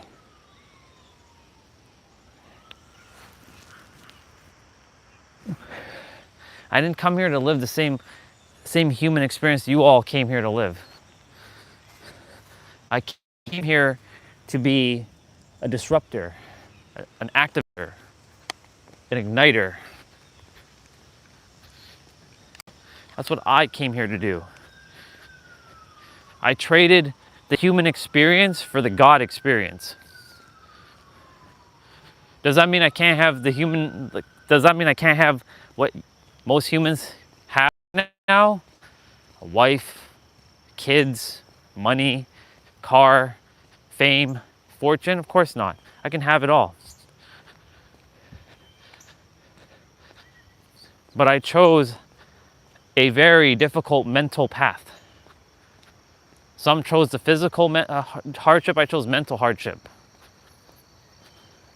Morning, brother. Have a wonderful day. Thank you. I chose extreme difficulty so that I can master myself fully. All answers has been provided to me in the physical, and I just have to anchor myself into the now more. That's really all that I have to do, is just anchor myself in the now and be in a relaxful state and just chill.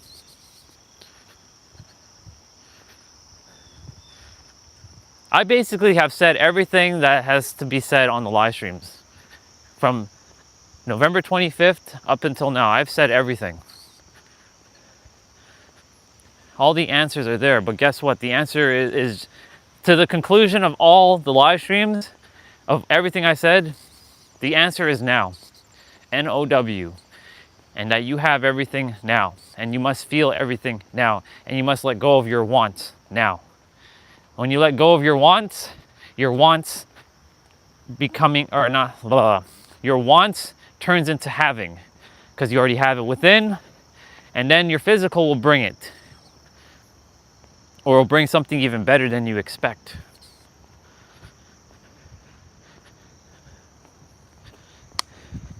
And you must find those wins. It is advantageous that you find the wins of your life. I don't care how big or small it is. In the eyes of the universe, big or small does not exist. It's all one thing. Think of it like this. Even if you brush your teeth, the very fact that you are able to brush your teeth, that's a win. The universe sees that as an action. And it doesn't say, oh, but that person is jumping a building from one building to the next, and that action is more powerful than brushing teeth. Your beliefs has created that illusion. Morning. Your beliefs have created that illusion of this is big or this is small. This is more important, this is not more important. Even if you wake up 1 minute earlier than you did yesterday, that's a win. Hell, if you woke up 1 minute later, that's still a win too. You know why? Because you choose if it's a win or not. That means you got extra rest. You got a minute extra rest. It's reframing shit, basically. It's reframing your perspectives. And there's too many people in the spiritual community. Thank God I came to realize this. I'm so grateful that I became aware of this.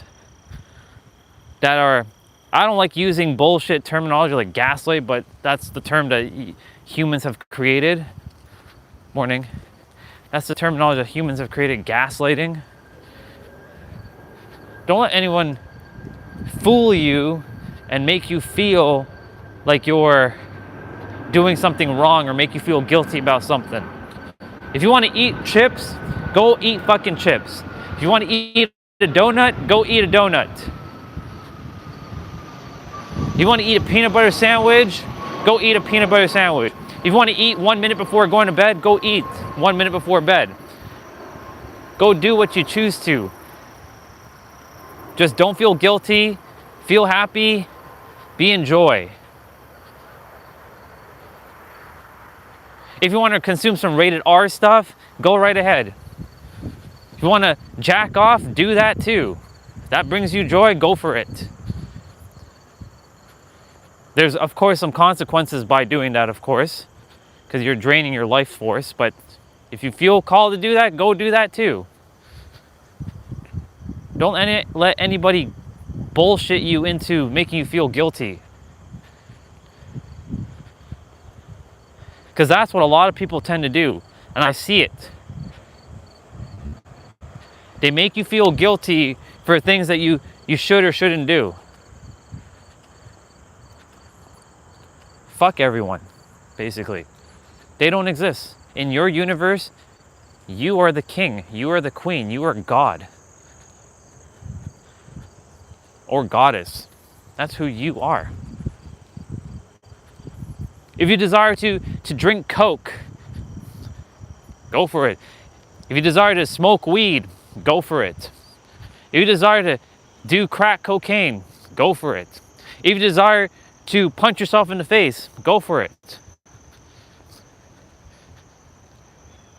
As long as you are happy and you're not guilty, of course, do stuff that actually helps your body. Don't do stuff like that, but you know, again, if you feel happy and you enjoy punching yourself, then go for it.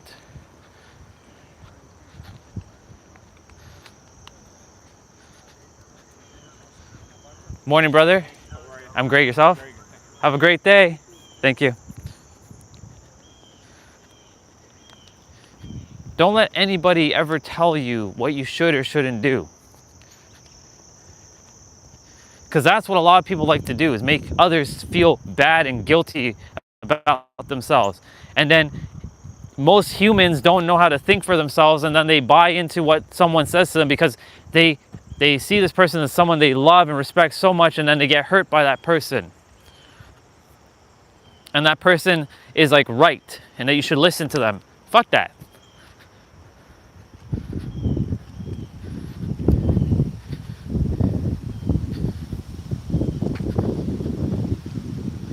I stopped listening to a bunch of people because they're not doing what I desire to do. So why would I listen to someone who isn't doing what they desire to do, huh? Makes no damn sense. Makes zero fucking sense. I'm gonna wait till these brothers come down.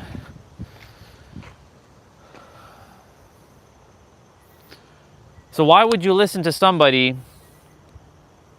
who is not doing what you desire to do? That makes no sense. It makes zero sense. Don't ever listen to someone who isn't doing what they love. There are a bunch of fools on this planet that are telling other people that they should do this, but yet they're not doing it themselves because they're too chicken to do their role in this world and live purpose because they're too scared. So that's why I said, don't listen to others. If they're not doing what they came here to do, then what's the point of them?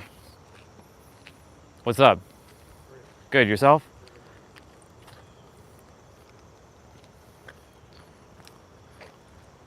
So you have to stop listening to the bullshit of other people. There's a bike coming.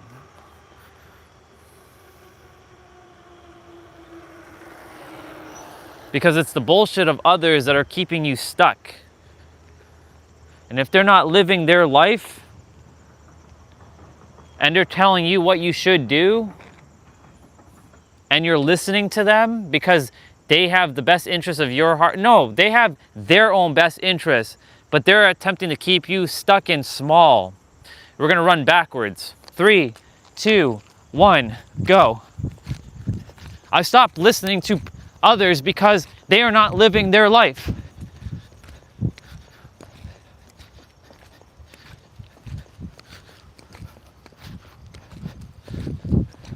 You think I listen to my mom and my dad?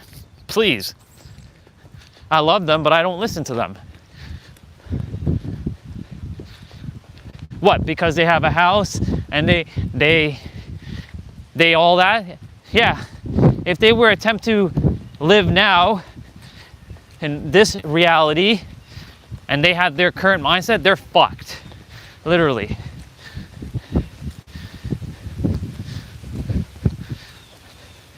Because they would not be able to handle it. Well, their humanness wouldn't be able to handle it because of the current mindset.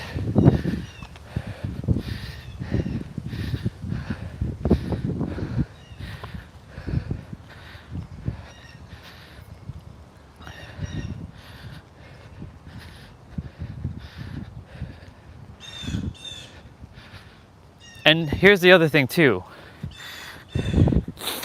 When you're listening to other people, this goes for me too. I'm not here to tell you what to do. You're your own God. That alone should tell you that you have the power.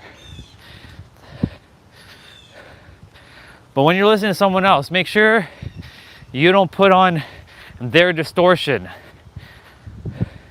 Because that's what a lot of people have been doing. Unknowingly taking on the distortions of others and believing into the distortion.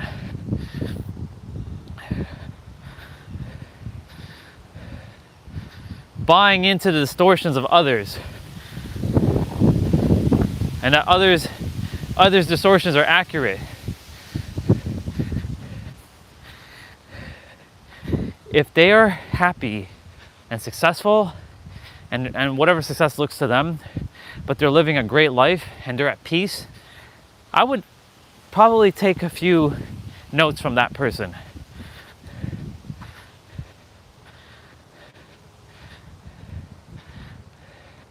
Anybody else though, who tells you that success is this way and that is that way, there's all kinds of ways. There's not one way. That's why I be mindful of like what I listen to on YouTube, because not everything's in its highest alignment. And a lot of people spiritually bypassing other people's experiences, like when they're going through a dark night of the soul, like I did. And saying you're rude and this and this and this and that, and they couldn't, and they're perceiving it based on their perception. Like, you know, one brother, I was just literally listening to a book. Oh, I really like that bike. It's very nice. They put some Japanese on it, and it's just nice. I like it. Some stickers have to be taken off, of course, but that's a nice bike. I like it.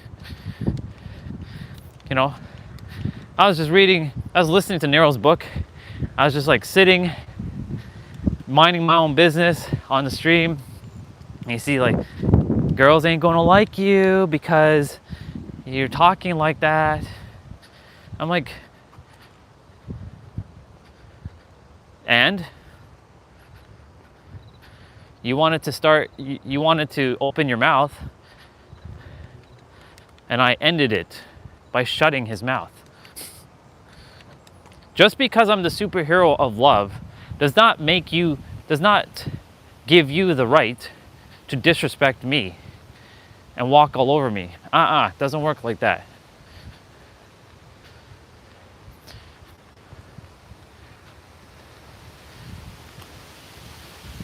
And so, he's no longer in my reality. I wish him only the best, and he knows exactly who he is. I don't live in the past, I live in the now. But I have to bring that up as an example because that's what people do. They like to place their distortions and their ideology onto others, thinking that theirs is the the definitive. The definitive one is this. It's you. That's it. What you tell yourself and what you expect is what you're going to get.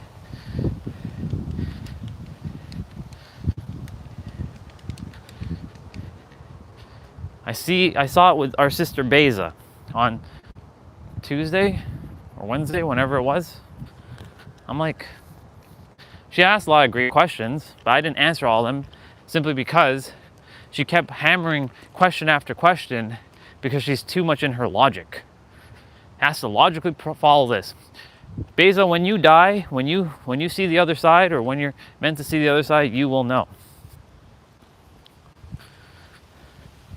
Just like everyone else who's still playing this human character and really buying into that, I am this person. No, you are actually beyond your human. You are God wrapped into a human meat suit.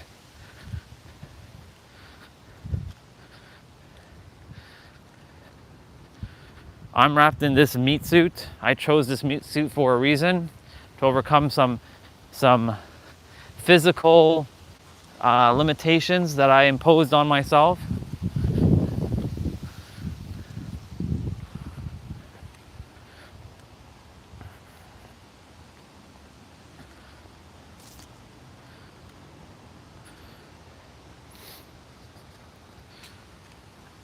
And I'm doing a masterful job of it.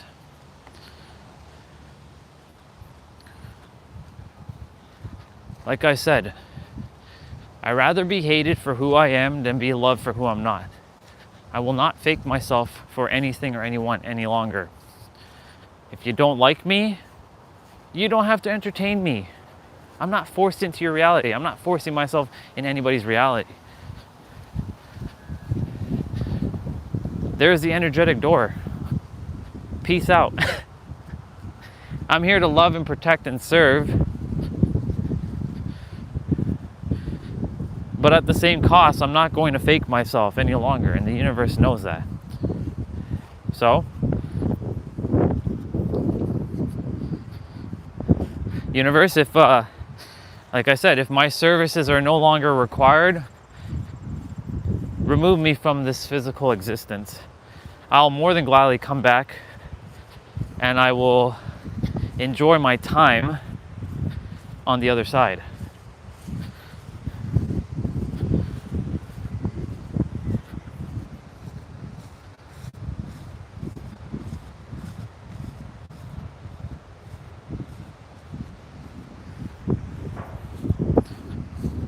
I simply will not entertain bullshit.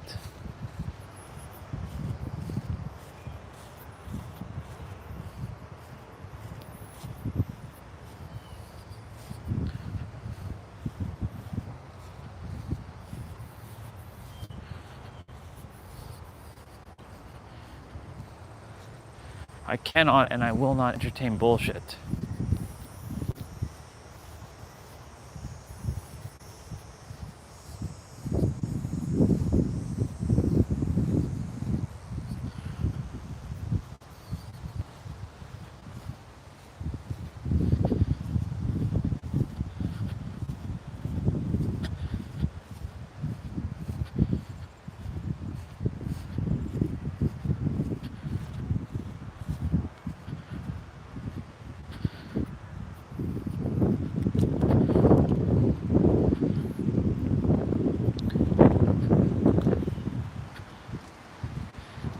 That's why I'm super happy right now, honestly, that I'm just doing my live streams, and there's just a couple souls who I'm in alignment with, we hang out, we chill. JP shows up, Soul Fam shows up, T-Bray shows up, Regina, she was showing up, but after our last conversation about, romance and all that, don't know where that one's gonna go. She was showing up. Maybe she's just taking time away.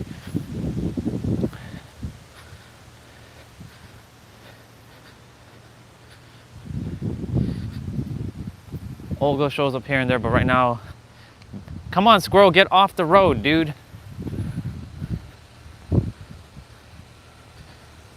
Good job.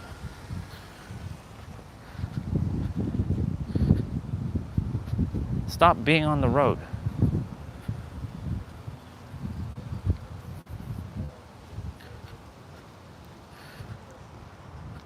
Morning, bro.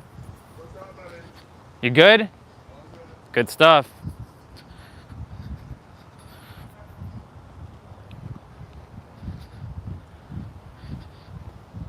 Olga right now is having to focus on Benny right now. Benny's not doing so well, so I'll make sure that Benny is getting the attention and the love.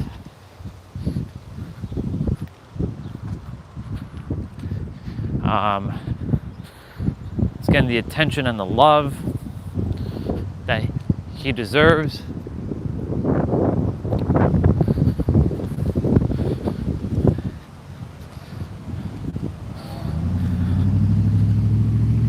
Because he's not eating his food, and blood, like some red blood cells are not going where it's supposed to go, or something of that nature. I don't know what's going on with Benny, but I trust that Benny will be okay.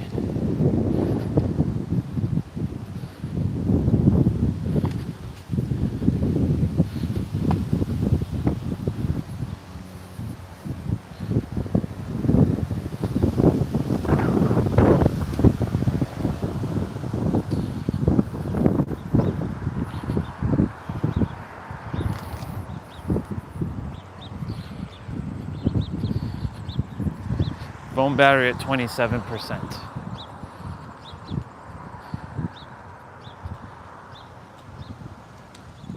I saw the cute girl with the doggy in the big park that we just were walking through, or the field of grass. She's playing with a stick.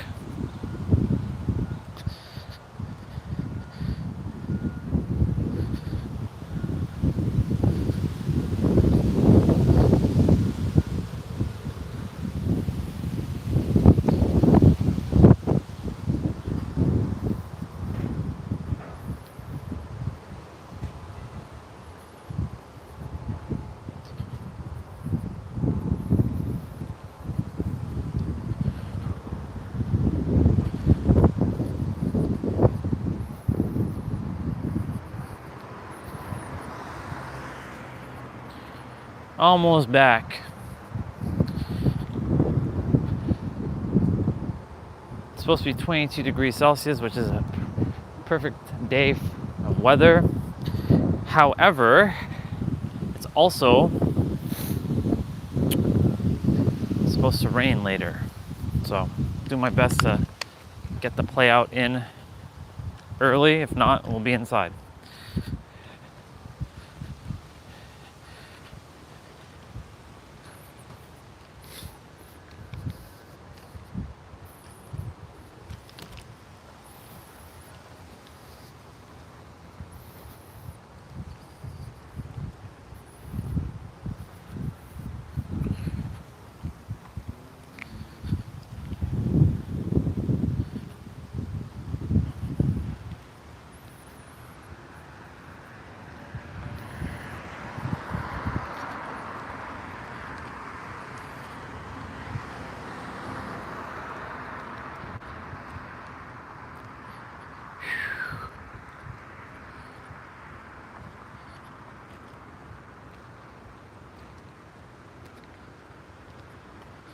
Let's go.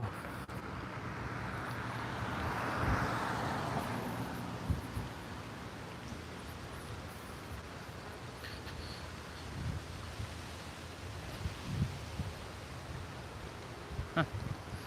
All the cars are gone.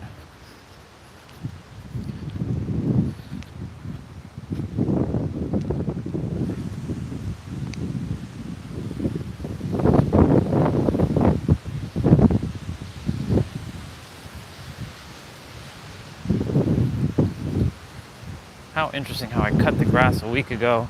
It feels like it has to be cut again.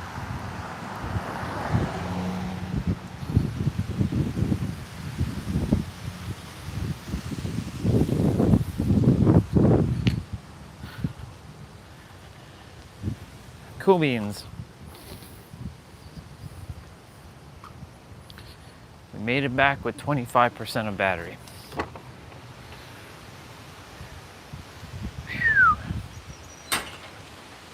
It's windy.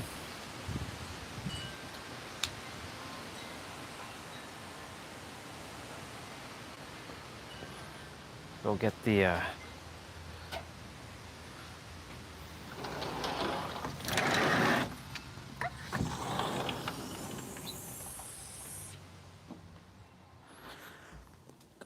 charger and the tablet.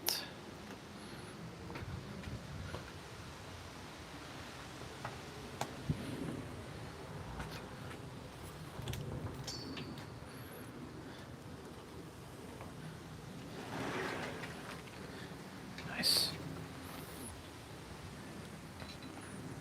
Okay, universe. What do you have for me? What do you have for me today?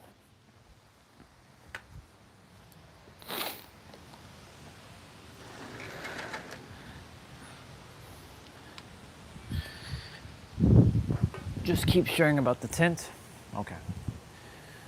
Well, it's advantageous that you do your best not to just take on other people's self-imposed limitations, because that's what other humans tend to do for other humans. I'm not here to give you imposed limitations. I'm here to remind you that you are that extremely powerful. Is the tablet at 100? Sure is. It sure is at 100%.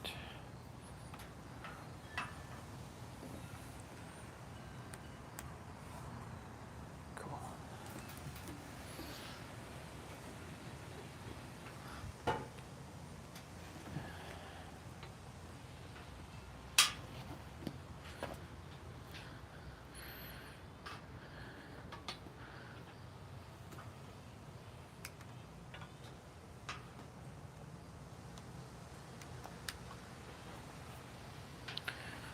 Ooh.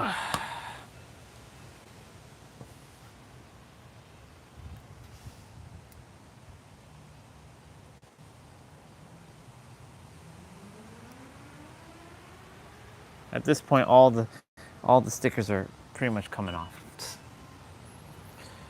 All right, babe. Hi, babe.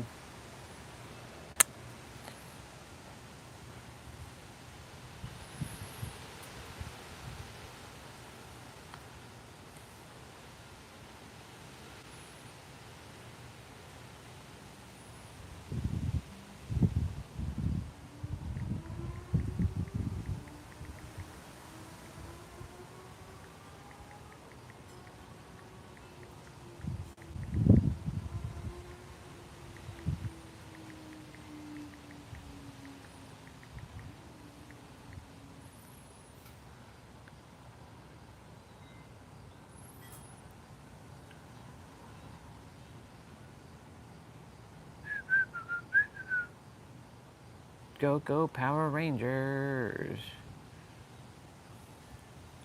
Go, go, Power Rangers.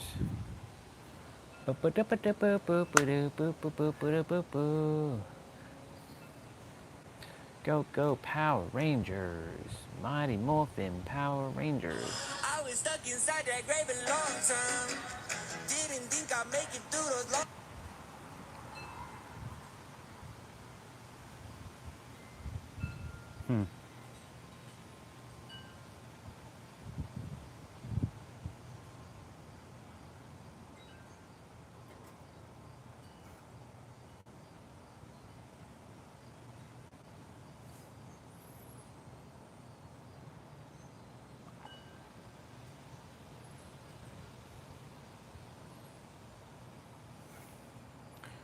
Okay. What we got? What we got? Feel the future before it happens. Yeah, see, all that's basically the answer.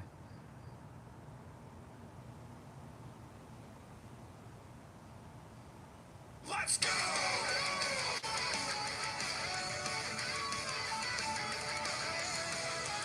I wonder what beta they're referring to. We gotta talk about this Tokon shit. We do. This beta has not even started yet, and it feels like it has been a marathon. Ain't even live. Y'all haven't even played it yet. Most people haven't played it. I am eager to play more of it after only playing it for like 40-ish minutes. And now there are so many things that have transpired over the last kind of like few days that it's sort of nuts. So just to be clear, I'm in a situation where I got very lucky. I got a confirmation in the first email. Does that mean that there has been a direct benefit to the usual content creation? The beta trailer of Kingdom Hearts 1 from E3 2001 shows us something pretty interesting about where the story of Kingdom Hearts is currently positioned. There's a line right at the end of this trailer that says, "That's right, Sora. Your body, your soul, your whole existence, they're all going to disappear. Come on, guys, we've got to save Sora. And please, Sora, don't go." As we know, at the end of Kingdom Hearts 3, Sora kind of dies, or at least gets erased from his own reality. Thought forms, egregores, and interesting. One of our greatest but unconscious powers is the power of thought. And we may not realize that. But this is the basis of our awareness, colored with. Well, this is going to be interesting because egregore showed up on my feed. And I was just talking about all the egregores. How fascinating.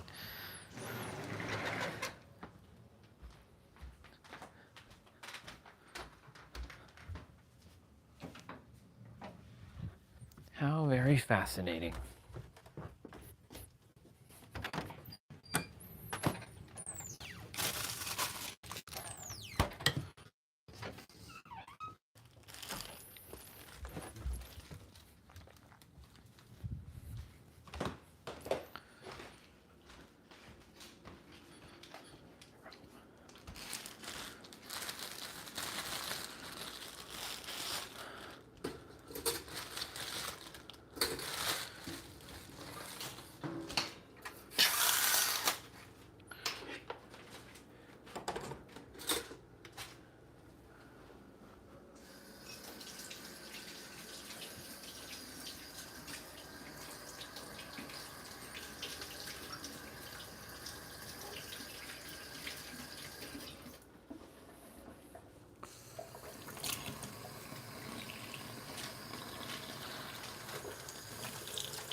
I'll be out in a moment. I'll be out in a moment.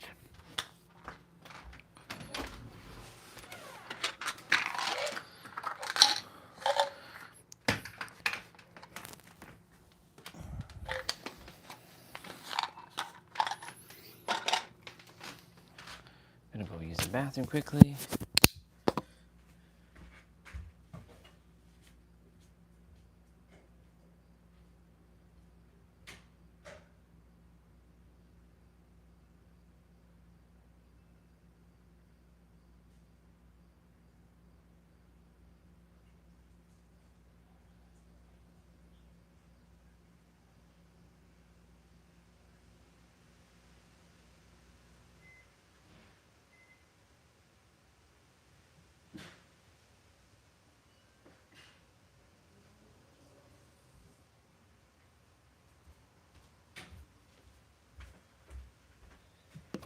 Okie dokie.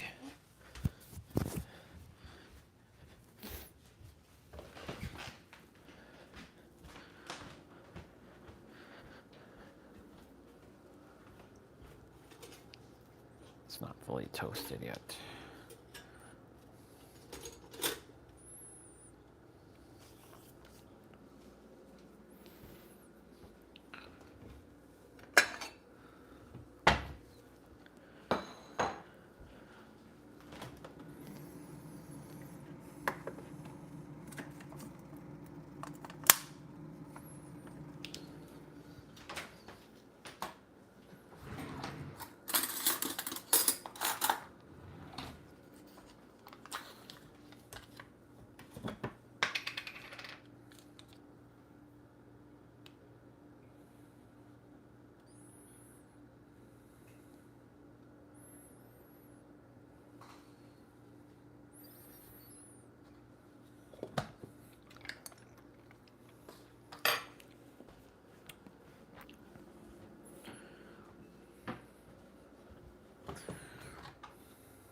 Have a good day, bro.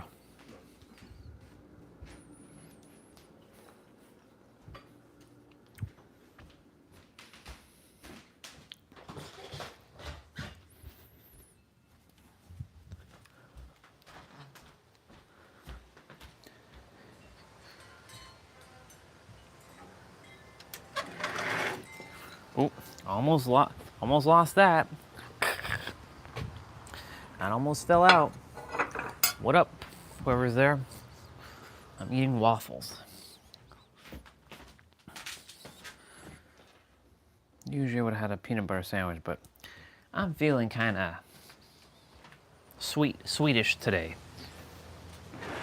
So we're having waffles.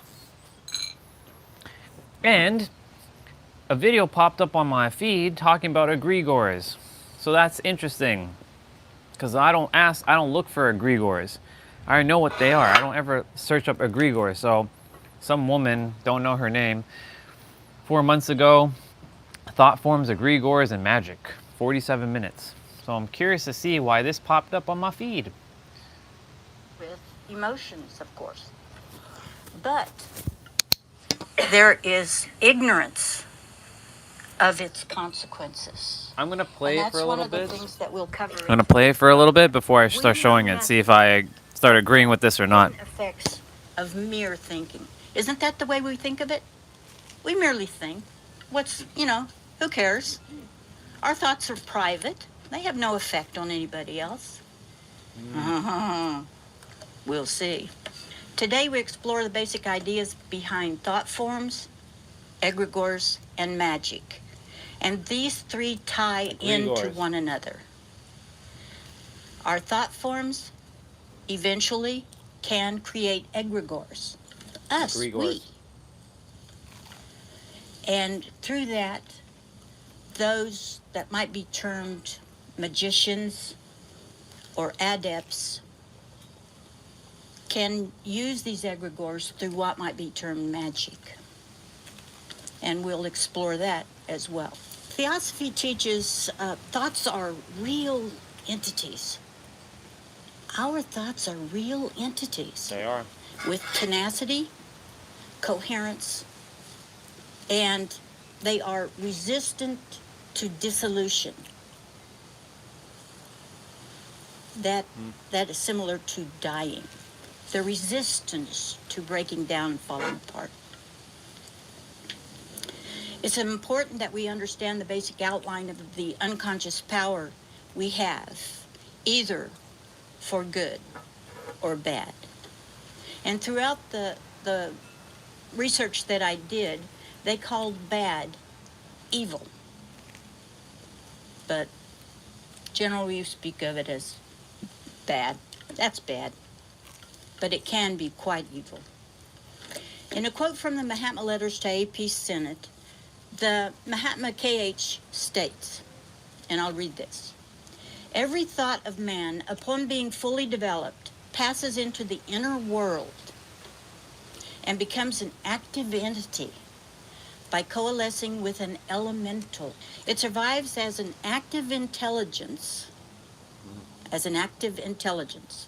creature of the mind's begetting, creation, for a longer or shorter period, proportionate with the original intensity, and this is important, the original intensity of the thought. They call it of the cerebral action which generated it. Furthermore, man is continually peopling, and I love this phrase, and you picture yourself, is continually peopling his personal atmosphere, in other words, his aura, with a world of his own. That's funny, because now we were talking about the word aura yesterday, aura forming. And here we go, talking about aura. Our universe. This was meant for me to listen the to. Offspring of his fancies, our fancies, desires, our desires, impulses, our impulses, and our passions. A current which reacts upon any sensitive or nervous individual which comes in contact with it. In other words, some people who are sensitive, who consider themselves empaths, can feel exactly what a negative thought form feels like. Oh, yeah. Or a compassionate thought form feels like. It can actually affect them, and they can talk about it. I know those. And to quite restate, well. Our positive ideas But I don't generate consider myself an empath. benevolent forces, while our negative thoughts, if strong and repeated often enough, create destructive entities, sometimes referred to as demons. We read in books on ancient sorcery, that type of thing. It's funny how YouTube has a in bunch the of this astral stuff. realm. What do thought forms look like? In the book titled Thought Forms, a record of clairvoyant investigations by Annie Besant and C.W. Leadbeater, and most of us are familiar with that, a series of common thought forms are depicted. The book provides a good, basic understanding of what is meant when we speak of thought forms. And this is a good starting point if you really haven't studied them or looked into it, done any research on it. And the next slide is, next three slides actually will discuss this. The first slide speaks of ambition and anger. What does it look like? These are some ideas as to what they look like. Ambition, and usually when it's ego-oriented, when it's egotistical and Third dimensional selfish, thinking. you see these little hooks that hooks back on the person who is thinking these things. And that's common. So ambition has the hooks on it, selfish. And Ambition's not a bad thing, though. selfish ambition, if it's great, looks like this one. And then explosive anger. My husband has been affected many times by explosive anger, by my explosive anger. Ambition isn't a I bad have thing, to though. admit. Then we look at religious devotion. And this is an important one because most of our thoughts are vague. Most of our thoughts are cloud-like. Hold on. And here we're speaking of vague. I'm going to go back. You all can see this for yourself. I don't buy into all of what she's already saying, but you know, it's interesting that this video popped up, so. I was saying I don't buy into everything that she's saying, but you know, I'm gonna go back. That's just a. She was saying that I was saying ambition isn't a bad thing, but from her perspective, it seems like she's tapping into it. It's not a good thing. So it has like these hook things that she was talking about. So let me see what she. Let's go back just a little bit. She was talking about these. Provides a good, basic understanding of what is meant when we speak of thought forms. And this is a good starting point if you really haven't studied them or looked into it, done any research on it. And the next slide is, next 3 slides actually will discuss this. The first slide speaks of ambition and anger. What does it look like? These are some ideas as to what they look like. Ambition, and usually when it's ego-oriented, when it's egotistical and selfish, you see these little hooks that hooks back on the person who is thinking these things. Okay, so she did mention when it's third dimensional thinking. Ambition has the hooks on it, selfish, and selfish ambition. If it's great, looks like this one. And then explosive anger. My husband has been affected many times by explosive anger, by my explosive anger. I have to admit. Then we look at religious devotion. And this is an important one because most of our thoughts are vague. Most of our thoughts are cloud-like. And here we're speaking of vague religious feeling. And next to that is a firmer, well-developed thought form of an upper rush of devotion. If we are devoted to, let's say, a religious figure, and we live our lives by, let's use the example of Jesus Christ, for instance, or the Buddha, or any figure similarly, and we live our lives through that devotion. This is what the thought form would look like. And if we develop ourselves further, there exists in our aura this thought form that represents self-renunciation.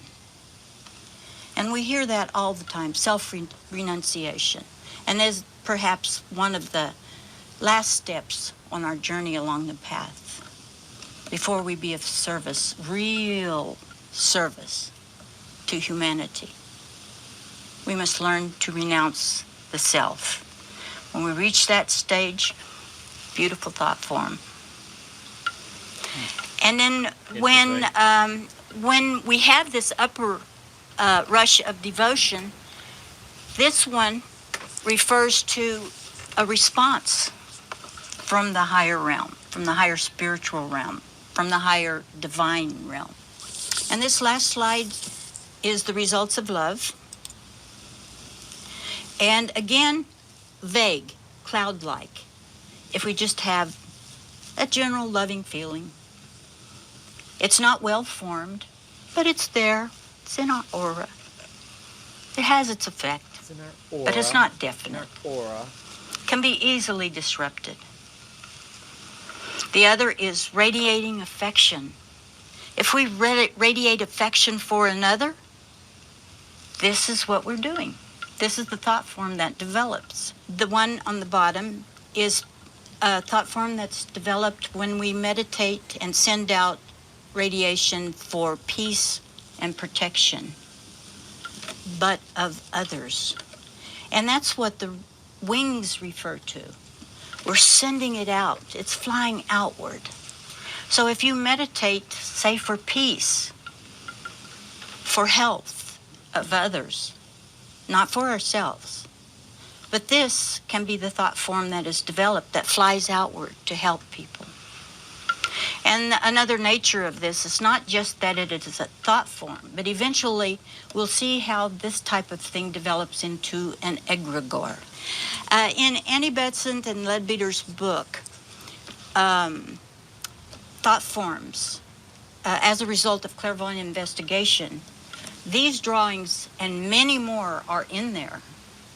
And I've only selected a few, but there are many more. And it's worth looking at this book to see a deeper explanation, a broader explanation that helps us to understand exactly what a thought form is. And I think that that particular book is a premier book, is really one worthwhile studying if one wants to understand ourselves and how we think.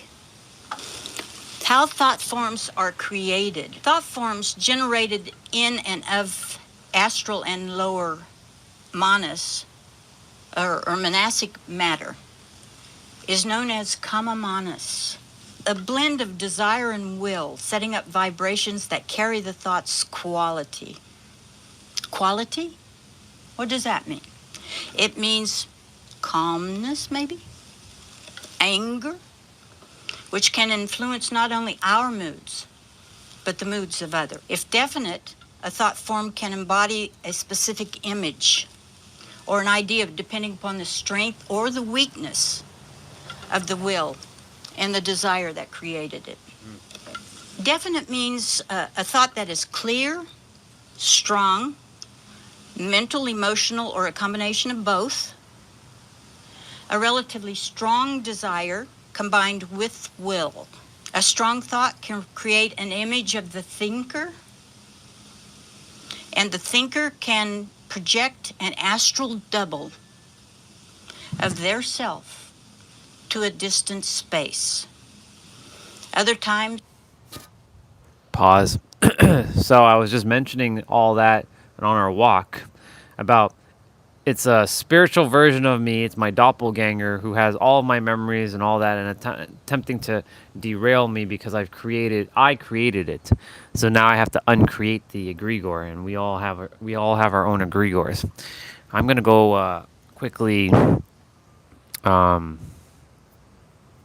only 10:26. I feel like eating my pizza now so that I don't have to eat it later. Come with me to the kitchen as I wash up and stuff. We'll be back here in a moment, but this is fascinating because I don't look for stuff on YouTube anymore. I don't go look up how to blah blah blah blah blah or how to blah blah blah blah blah. I literally just click whatever's on my feed and see what's happening. I don't go search up how to be more spiritual or how to be more confident. None of that stuff shows up. I don't look for those things because I don't require it, because I know it already. However, I had a belly there. What? No, I have no belly.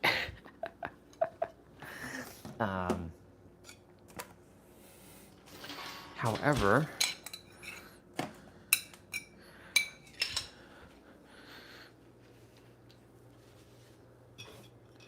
what was I going to say?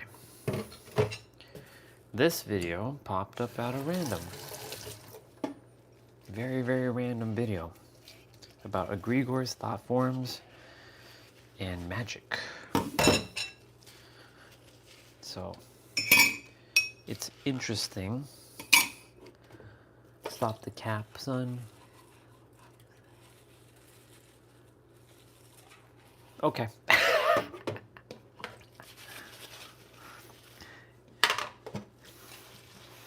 Sure you did, boy. Good to see you.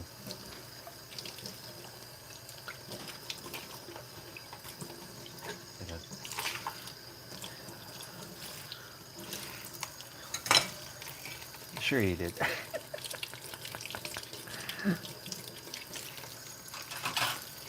You weren't even here when I was talking about that. Or maybe you were. You were just lingering in the shadows. This guy.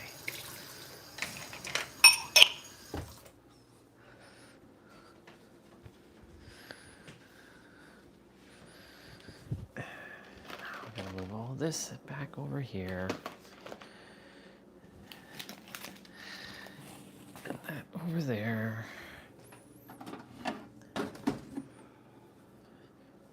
Start to play out at 12 probably. Yeah. Let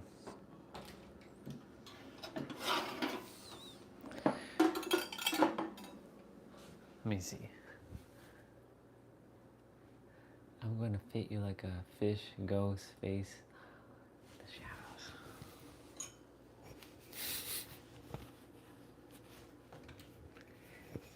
You know I created you to say that?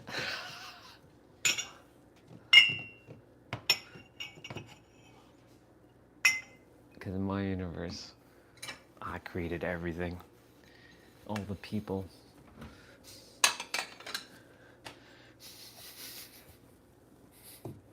I just have to laugh. I have to LOL. I got to LOL.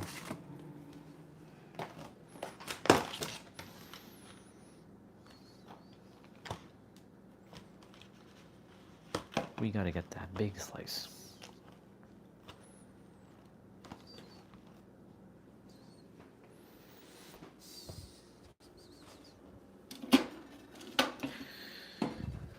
What else?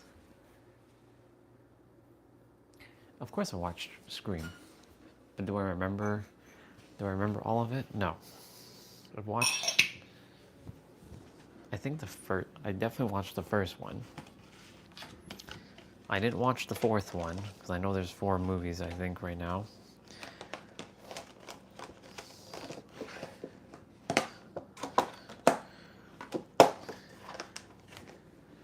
But I don't remember much of those movies, to be honest.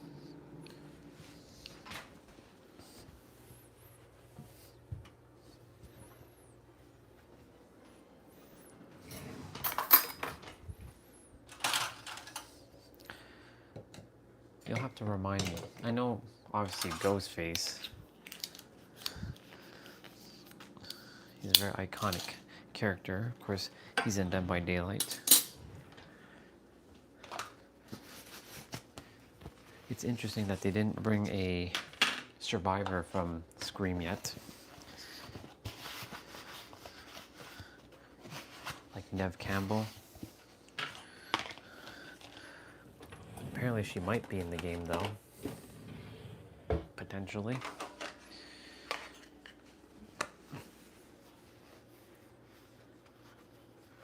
The Friends girl is in it. I think that would be Monica. I think Monica's in that movie, no? It's not Phoebe.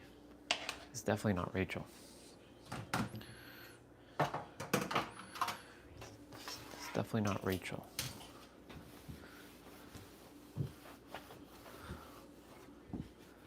Yeah. I vaguely remember that.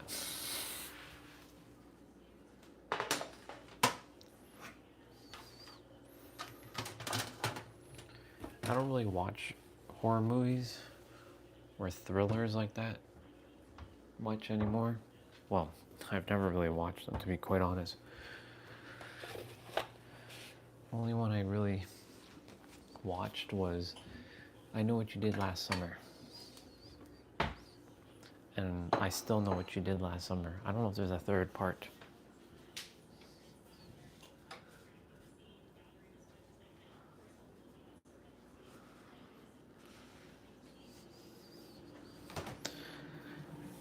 I know what you did last summer. And I still know what you did last summer.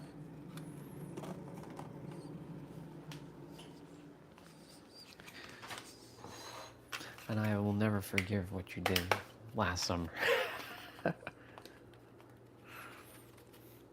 That's funny.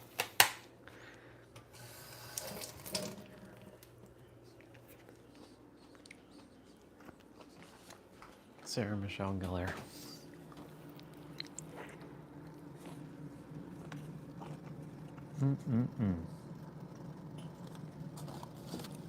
And Jennifer Love Hewitt.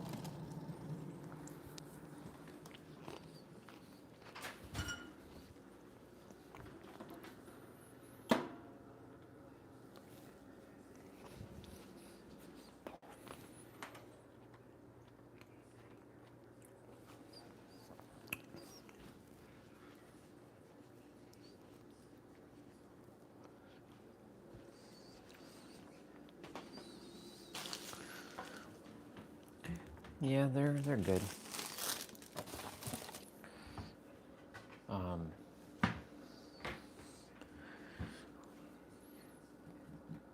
Man, I don't remember much about Scream.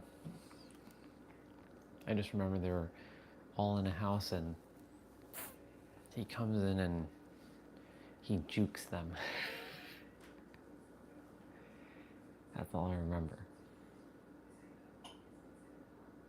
I remember a little bit more about I Know What You Did Last Summer, where they hit him and like then they were like at some sort of graduation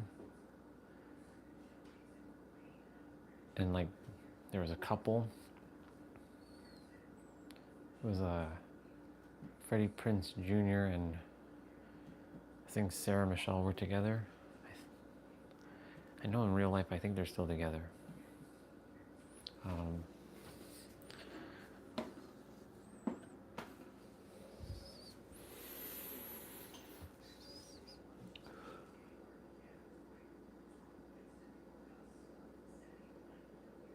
And I know at the end it was Jennifer Love Hewitt who was the one that like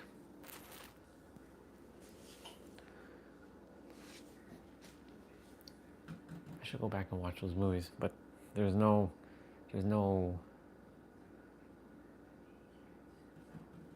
that was just entertainment. I was watching Matrix Revolution last night.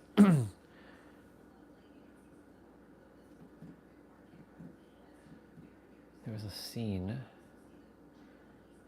Attempting to remember what he said now.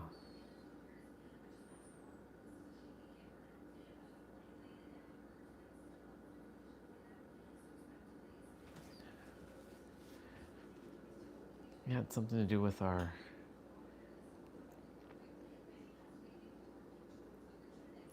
I have to remember the scene. They're talking about thoughts.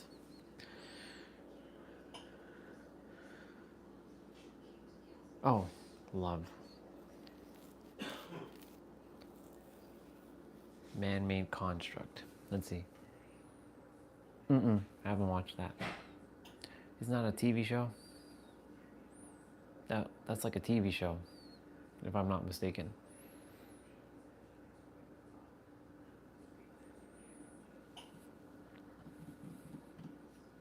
No, I have not watched that movie. I haven't watched a lot of like haven't watched a lot of movies that others have watched, except for like the old school like action thrillers or like the rom-coms. I was more rom-com and like beat 'em up action.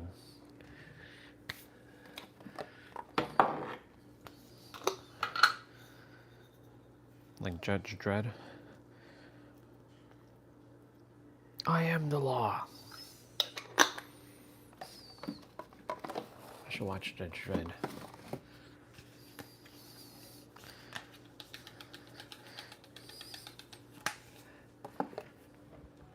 Is that you, Dredd? It is you, Dredd.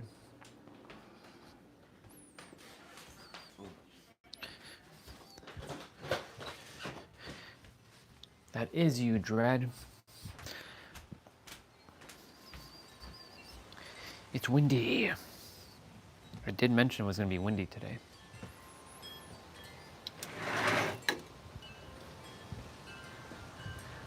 The legendary Judge Dredd, huh? I remember forget his name now, his actual name, something Schneider. Yeah.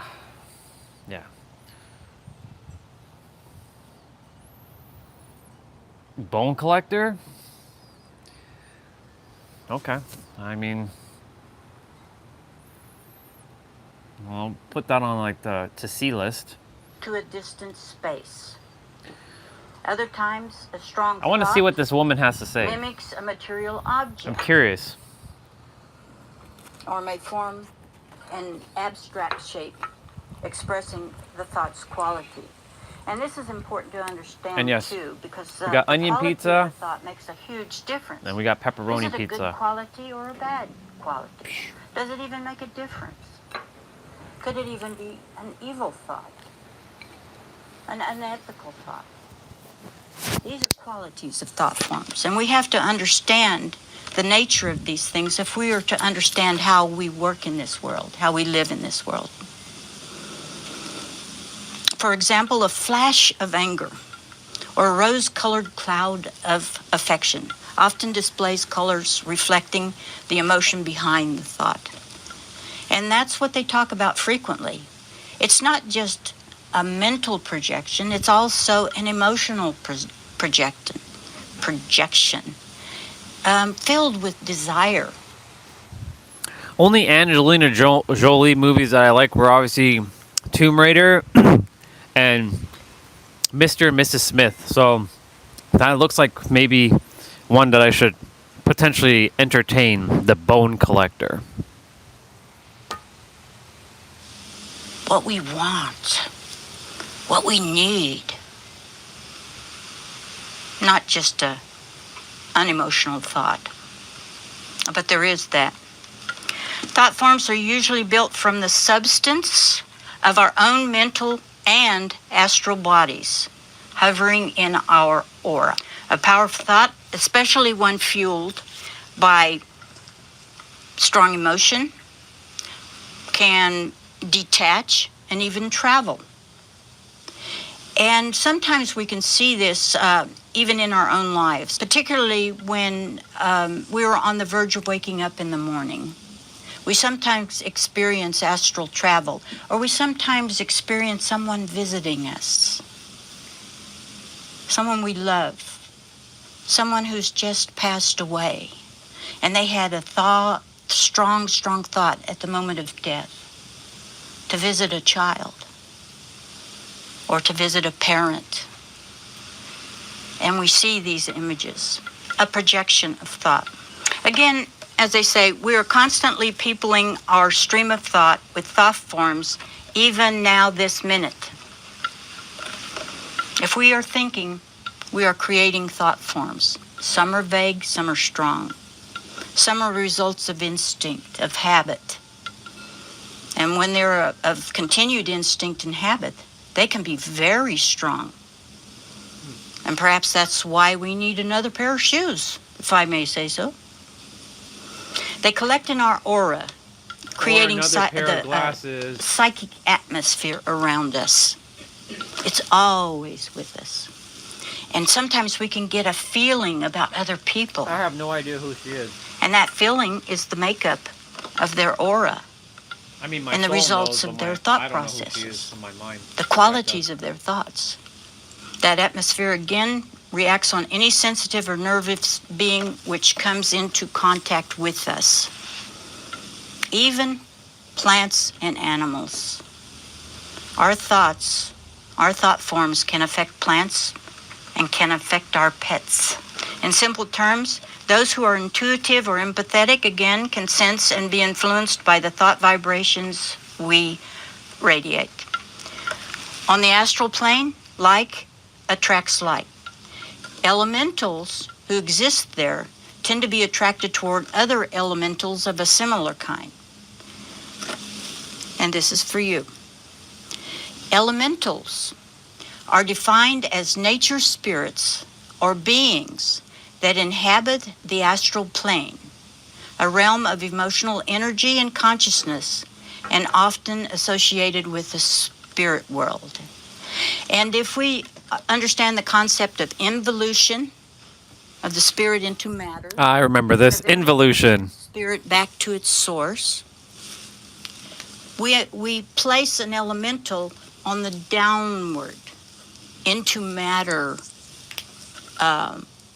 side of this total evolutionary spectrum. And it's kind of like a raw, unconscious almost, has no real awareness of what is happening, and doesn't become individualized until the human kingdom, if this rings a bell. But they exist there in the astral world and will eventually enter what we call the material physical world and have concrete beingness, so to speak. In families, communities, and nations, shared thoughts and emotions blend into a collective thought form. A collective thought form. I literally just said this at the water. The collective hive mind in this house is like, we're not rich, money is hard, that we must work hard to be successful, blah blah blah blah blah blah blah blah blah. The human third dimensional thinking that has been bought into. Doesn't mean we're not taking physical action. Phone battery's at 44% and it's 10:44. How awesome is that? Yeah. It's interesting. I want to see what she's going to say here. It's a collective thought form for this lodge. The members create this. It is an atmosphere, and I may say a welcoming atmosphere.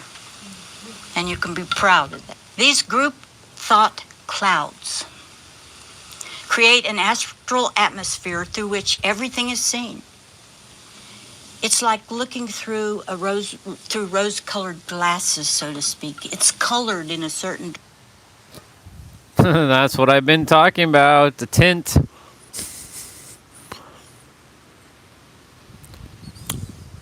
Yep. Now I know why today we renamed it Tint. All right, universe. I expected this. Let's go. Direction. And that color has either a mental type of coloring, an emotional type of coloring, or a combination of both. But these are the strong thought forms of the group as a whole. And not just this group, again, our families, our city, our town, the nation. And I believe, although I haven't seen it, I believe the entire world has its own group. Collective hive mind. So to speak, and I'd like to see that one. Yeah, that one's going to be fun. Philosophers debate whether thought forms have their own consciousness. Their own consciousness. H.P. Blavatsky explained that a normal thought form is not truly conscious. No. It is perfectly unconscious unless it is the creation of an adept who has preconceived object in giving it consciousness. And we'll go into that just a little bit more.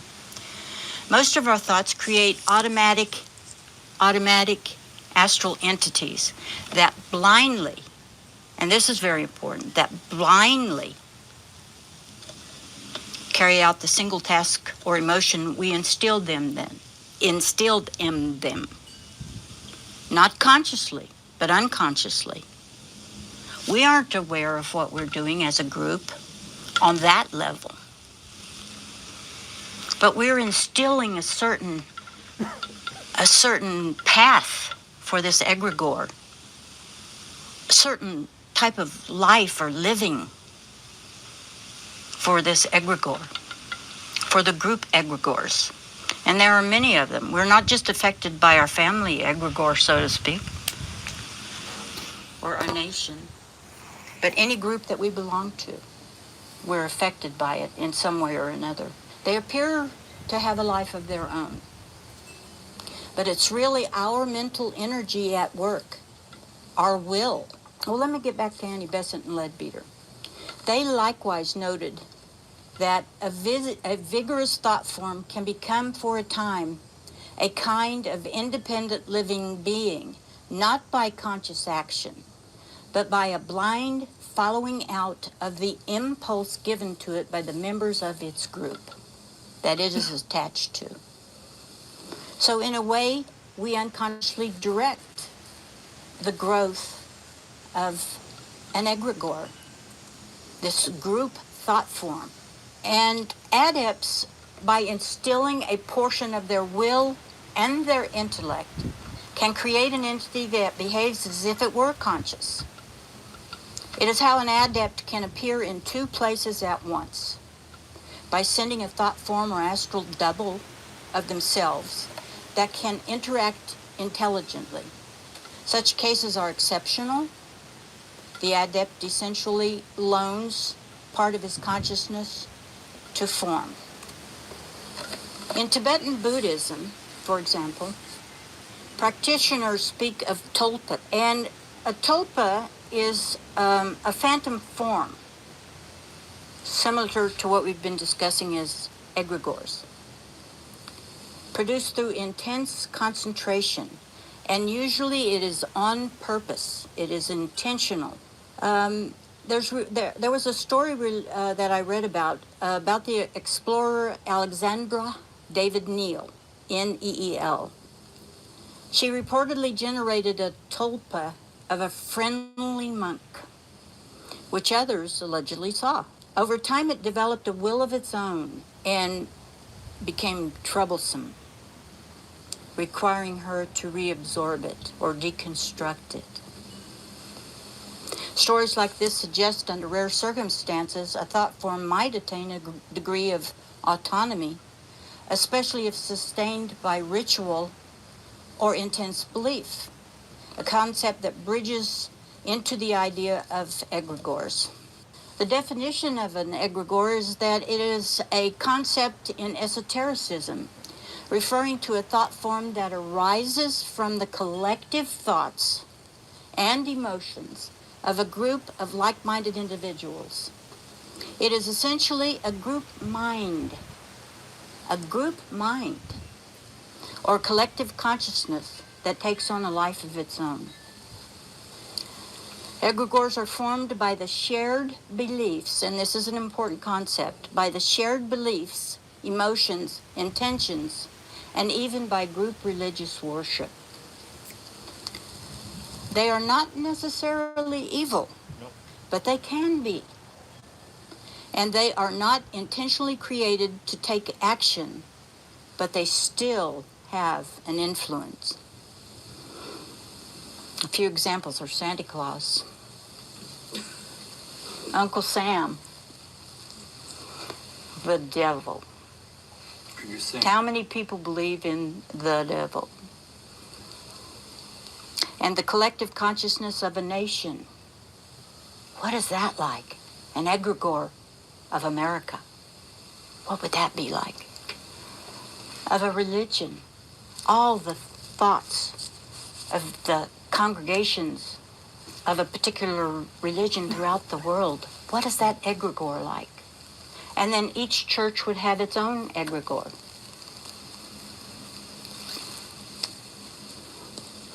Or even an organization. Egregores influence the thoughts and actions of individuals within a group and can be conduits for non-human psychic intelligences or astral entities. And these, I didn't find much information on non-human psychic intelligences. Egregores arise from the combined, I'll say this again, by the combined thoughts, emotions, and mental energies of many people. And by many, I'm not sure exactly what that means. I think if you have a little group, there's a little egregore involved in that. You get along well, you work together well, and even in your own office where you work, if you're still working, there's this little egregore. Is it a good one? Is it a nagging one? I mean, is there conflict amongst you? To get along and work well with one another. A thought form, an egregore develops around these thoughts that you have when you work together as a group. This egregoric entity can gain a degree of autonomy and influence over the group that sustains it. Because every time you think in that atmosphere, you are strengthening or supporting that egregore, that group egregore. I have to destroy the egregore. Examples, and I mention this again, but it's important to understand that we're being conditioned along so many lines. Oh, yeah. There's so many groups and influences that we have. Yeah. There's the family. There's the city. Yep. There's the nation. Yep. And it affects our role in the world. Yep, sure does. And we don't realize exactly what is going on as far as that conditioning goes. To undo the egregores. The egregore embodies shared attitudes and goals of any particular group that created it. Egregores, like a distinct presence on the egregores, behave like a distinct presence on the astral plane, powered by a group's repeated thoughts and feelings.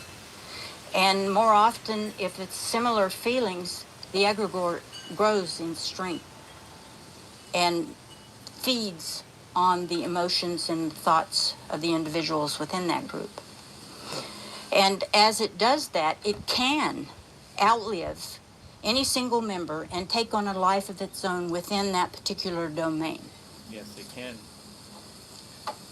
It subtly influences the group's members, reinforcing the shared thoughts or moods. Even after the original group, if it has people coming into it over and over again, sustains it.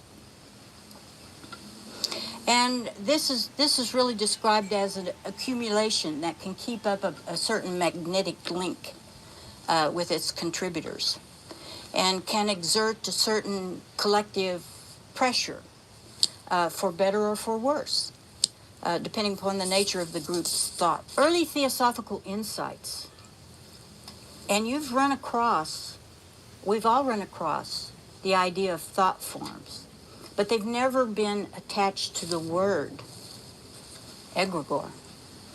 But if you understand the definition of an egregore, and you go back and reread these from that perspective, you'll see that they are speaking about egregores. And it's the more you study the thought forms that we generate, the more obvious it is that that's what they were referring. Early theosophical teachings acknowledged the egregore principle without explicitly using the term. This said, Blavatsky used the word in The Secret Doctrine, in stanza 1, and in the Theosophical Glossary describing how identical thoughts attract and aggregate. Thought forms not only stay linked to its source, and what is its source? Me, you, but is drawn towards other thought forms of a similar type, combining with them. These congregate together on the astral plane, forming a good or evil force that coalesces or forms into a kind of collective entity. Uplifting clusters of thought may form an angelic-like egregore. Hateful, violent thoughts form a malignant, demon-like entity in the astral substance and creates a tangible group aura or astral climate which members of that group live. The characteristics of family, local, and national opinion is a part of this. A kind of astral atmosphere through which everything is seen and influences or colors our perception. An individual born into a nation or joining any group finds their thinking subtly shaped by this pre-existing mental atmosphere. These collective thought entities are karmic products of the group's history and can strongly influence individual behavior. For example, a normally peaceful person is in a frenzied mob. They feel swept up by what is essentially the mob's egregore. An egregore is essentially a composite brain, I think I briefly mentioned that, made of many unified thoughts. It operates mechanically to perpetuate the ideas and motion and emotions that formed it. It will push members towards certain actions or feelings, not by reasoned intent, but by the momentum of collective habit. However, if an egregore happens to be aligned with lofty spiritual ideals, it can act as a channel for genuine, higher inspiration as members tap into the uplifting group soul, so to speak. An immoral egregore can become a conduit for chaotic or destructive forces. Theosophy sees no sharp dividing line between a powerful thought form and an egregore. I'm moving on to segment 3, which is where we speak a little bit about magic. And this is important because there's unconscious magic in the world. And we don't realize that we're approaching that line. And I want you to understand just what this means. In Theosophy, magic is the application of spiritual or psychic forces. And whether or not it is white or black depends entirely on the motive and purpose. As HPB stressed, the infinite use and applications of spiritual force with a selfish or material aim is black magic. Selfishness is black magic, whereas using such power solely for the blessing and benefit of others is white. In short, selfish equals black as a motive, and selfless equals white as your motive. This sharp ethical line is the core distinctions throughout occult philosophy. Selfish or unselfish motive in what we do and in what we think. White magic is performed with altruistic intent, in harmony with divine law and compassion. The white magician seeks to serve, to heal, to uplift, and never for personal gain. Their work is often subtle and invisible. Examples include prayer, energy healing, blessing, or guiding others spiritually, all done without ego. In theosophical terms, true white magic requires purity of heart, self-discipline, and humility. It aligns the practitioner with higher spiritual beings such as the masters, angelic hosts, and archangels, for examples, and all the forces of light. Black magic, on the other hand, is any attempt to manipulate occult forces for selfish, insidious ends or ill intent. This ranges from harmful sorcery and curses to more insidious forms of, like using psychic powers for dominance, for greed, or for vanity.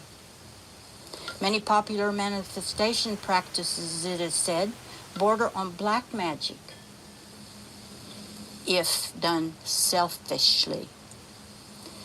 For example, using visualization or the law of attraction, and we've heard about this in many places in today's world, on social media particularly. To gain like personal wealth or success violates the selflessness principle. Blavatsky wrote that attempting such as occult shortcuts for material gain is, to quote her, black magic and spiritual sorcery. No matter how harmless it seems, the karmic cost of black magic is grave. We tie ourselves to lower forces and accumulate heavy karma. Western occultists not only acknowledge egregores, they often deliberately create and work with them. Magical orders and fraternities such as Masonic lodges, the Rosicrucian Order Amorc, for example, perform group rituals with concentrated symbols and visualizations specifically to build a potent group thought form that protects, guides, and energizes its members. Over time, this group spirit becomes a reservoir of psychic power that members can draw upon. Successful occult groups are said to have an egregore that survives beyond the group's founders, taking on a legacy of its own. Occult literature suggests that many deities and the archetypal beings humanity worships are sustained, at least in part, by egregorial power.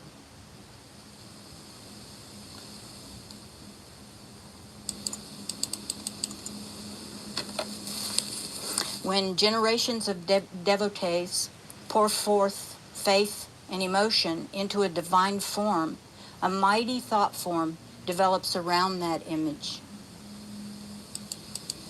Generally, any symbolic pattern that has served as a focus for human emotion will build up an egregore of its own over time. The gods and goddesses of every religion, past and present, are at the centers of vast egregores charged with specific kinds of power. H.P.B. mentions in the Theosophical Glossary that egregores, as beings whose bodies and essence are a tissue of the so-called astral light, are the shadows of the higher planetary spirits, whose bodies themselves are of the essence of the higher or highest divine light. Even a true spiritual being is surrounded by the thought emanations of worshipers, which can intensify miracles or even answer a prayer more effectively even. On a more mundane level, a corporation's logo, and this is important too, we are being conditioned by corporations. Oh, yeah. Whether we realize it or not. A corporation's logo or a nation's flag can become an egregoric symbol, accumulating emotional energy from all who rally around it. Some Orientalists see egregores as neutral constructs, simply amplifying what is fed to them, even if unconscious. But for good. Fascinating stuff.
good or bad ends. Other occult thinkers issue warnings. The esotericist Valentin Tomberg, a Roman Catholic by the way, insisted all egregores are inherently dangerous and associated egregores with the devil archetype, an artificial being that enslaves its creators, saying that whenever people surrender their will to a group mind, they risk being bound by an entity of their own making. The occult author Mauni Sadhu took a more modern stance, stating egregores can be either good or bad depending upon the creator's intentions. We've already heard that. A noble egregore of compassion versus a malevolent egregore of hatred.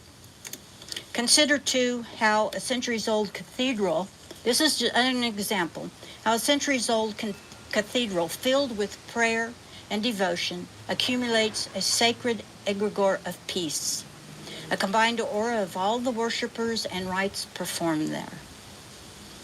A modern example, the collective intent of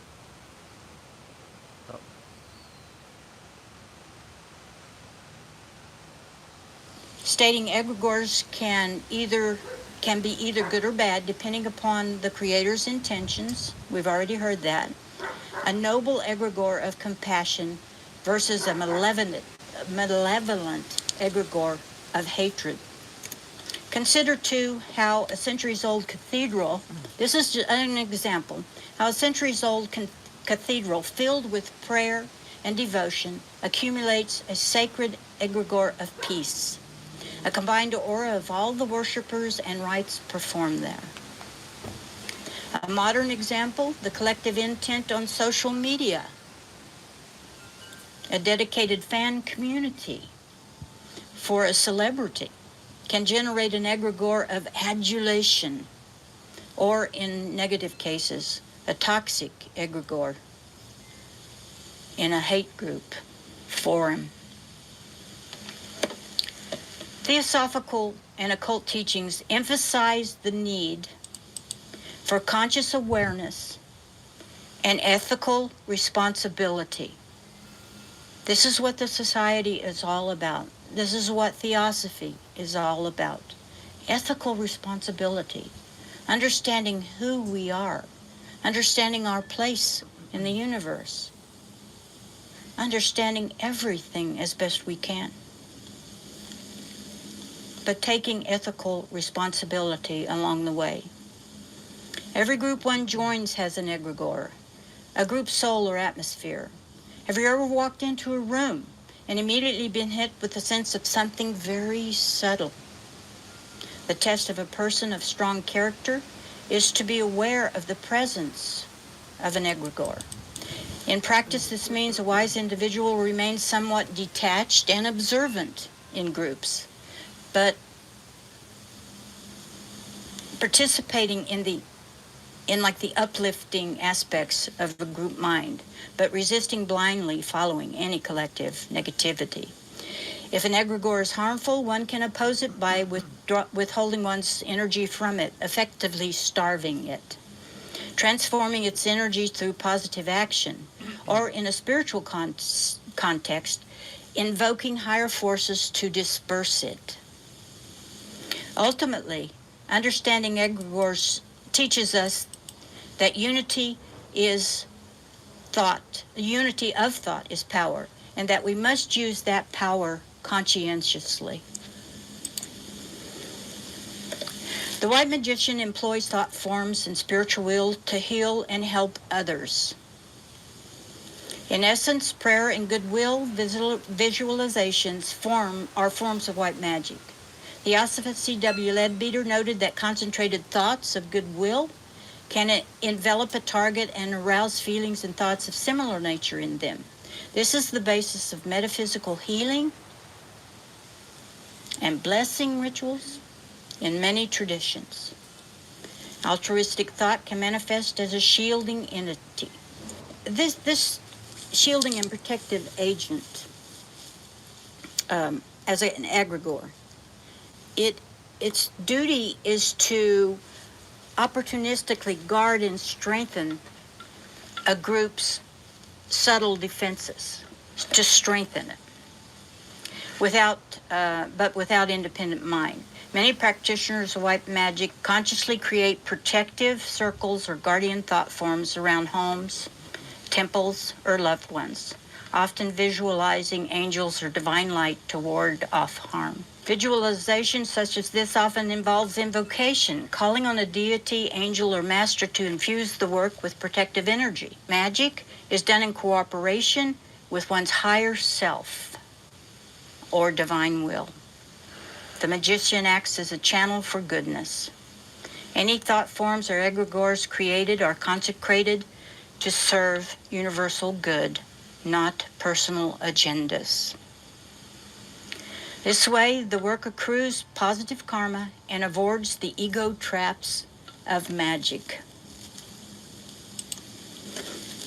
Now, black magic practitioners deliberately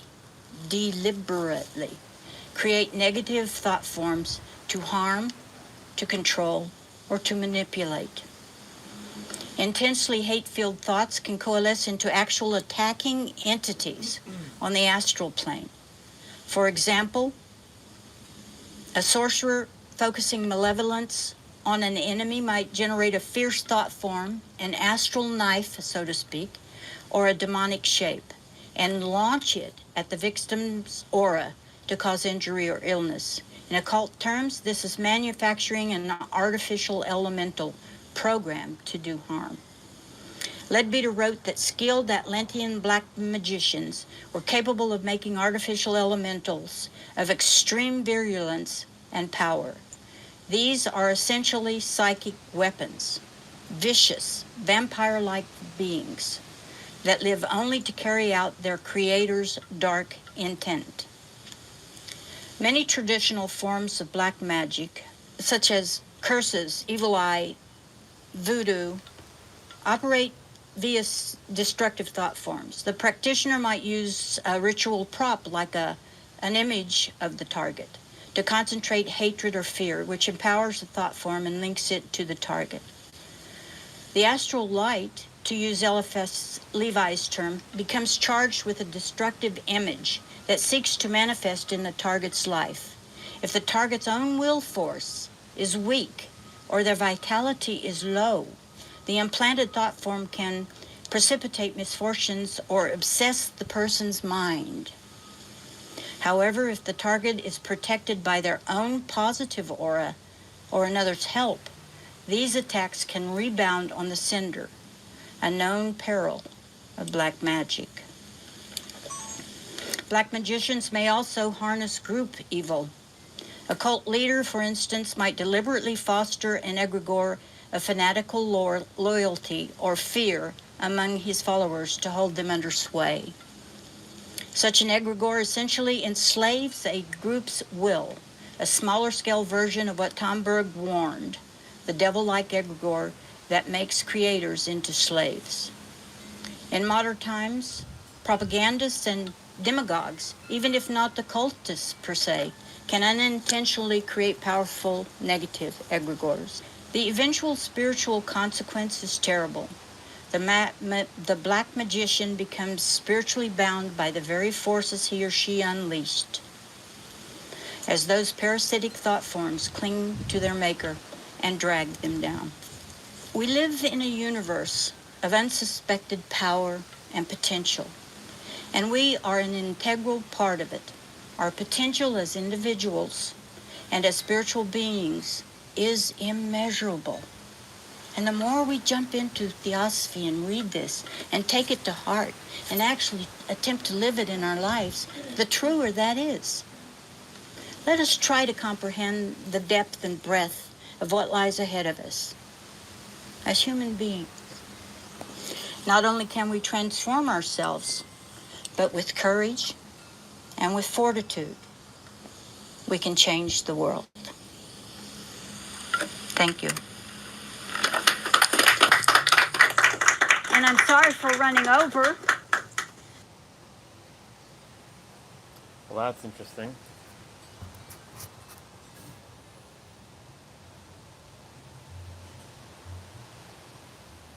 Once you let go of this, magic happens. I always talk about surrender and allow, and the most magical times in my life are when I know I've surrendered to the, I know that word for me is very powerful, and that's actually a chapter in your book. Will you explain how you define that?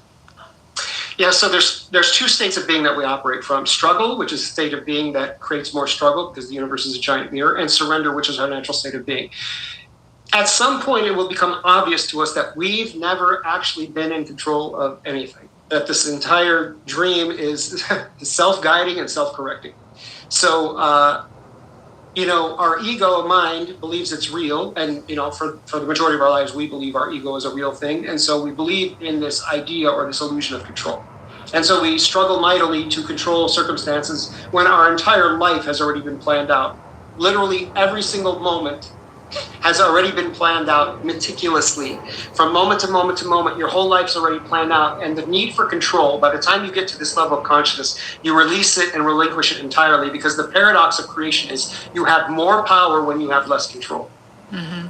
Because what you actually are, what we all actually are, is the source energy, the flow of source energy that is coming through our human character, our human avatar, and creating the entire experience. And we were in struggle, fight or flight, trying to control. We literally clenched down. It's like a garden hose that gets a kink in it, and we're squeezing down on the source energy. The flow of source energy literally stopped. We stopped the flow of energy and effortless creation every time we try to control outcomes. And at some point we'll just get tired of that. We'll understand that the whole mechanism is self-guiding and self-correcting, that the control is already built into our incarnation, and then we can just let go of the struggle and surrender, and then watch how effortlessly everything flows. Watch how the flow takes you exactly where you need to go. Watch how you meet everyone that you're supposed to meet, exactly when you're supposed to meet them. Watch how you say exactly what you're supposed to say, when you're supposed to say it. Watch how you're always at the place you need to be, when you need to be there. The whole thing is self-guiding, self-correcting. It leaves nothing out. Right. Amen to that, brother. Remember who you are.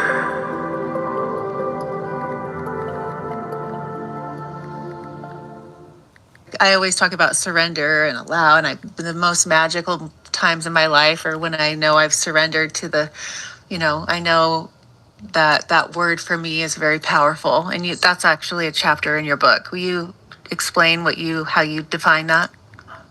Yeah, so there's two states of being that we operate from: struggle, which is a state of being that creates more struggle because the universe is a giant mirror, and surrender, which is our natural state of being.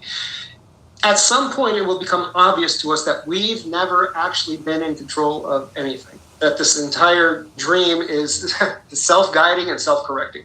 So, our ego mind believes it's real. And, for the majority of our lives, we believe our ego is a real thing. And so we believe in this idea or this illusion of control. And so we struggle mightily to control circumstances when our entire life has already been planned out. Literally every single moment has already been planned out meticulously. From moment to moment to moment, your whole life's already planned out. And the need for control, by the time you get to this level of consciousness, you release it and relinquish it entirely, because the paradox of creation is you have more power when you have less control.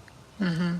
Because what you actually are, what we all actually are, is the source energy, the flow of source energy that is coming through our human character, our human avatar, and creating the entire experience. And we were in struggle, fight or flight, trying to control. We literally clenched down. It's like a garden hose that gets a kink in it, and we're squeezing down on the source energy. The flow of source energy literally stopped. We stopped the flow of energy and effortless creation every time we try to control outcomes. And at some point we'll just get tired of that. We'll understand that the whole mechanism is self-guiding and self-correcting, that the control is already built into our incarnation, and then we can just let go of the struggle and surrender, and then watch how effortlessly everything flows. Watch how the flow takes you exactly where you need to go. Watch how you meet everyone that you're supposed to meet, exactly when you're supposed to meet them. Watch how you say exactly what you're supposed to say, when you're supposed to say it. Watch how you're always at the place you need to be, when you need to be there. The whole thing is self-guiding, self-correcting. It leaves nothing out.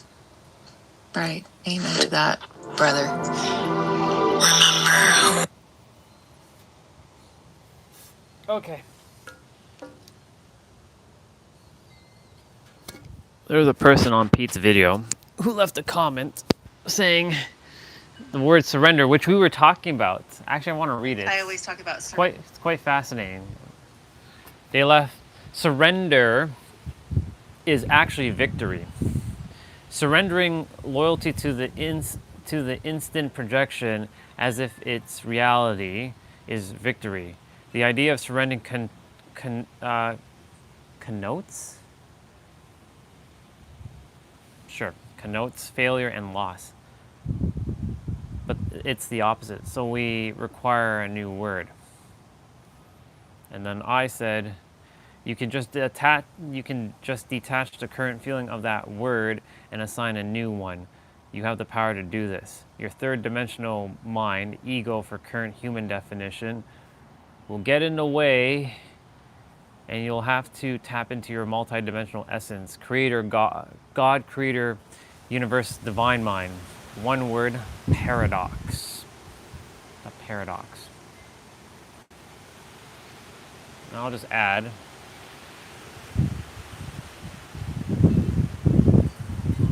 to my thing.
Jeez.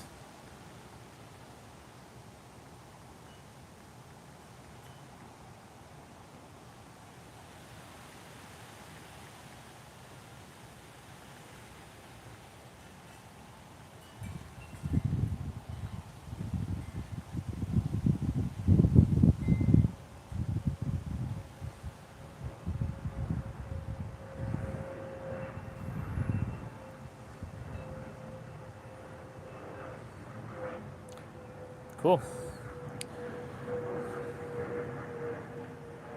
Surrender and allow, and I Hopefully that person gets the message loud and clear. 5 steps to become the creator with Brandon Twist.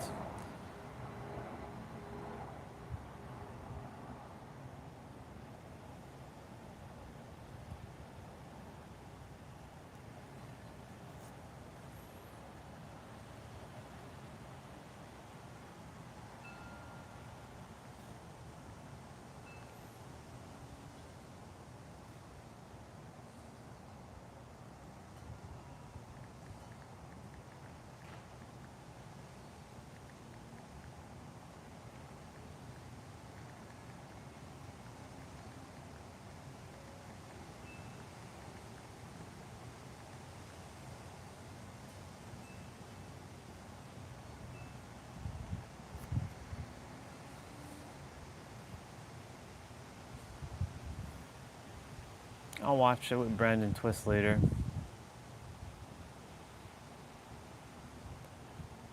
Cool beans.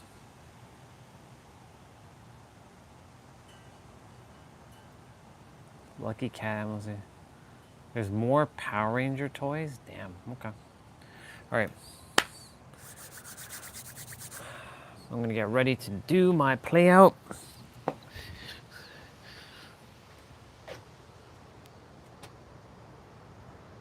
It's not supposed to rain until like 2, but it seems to me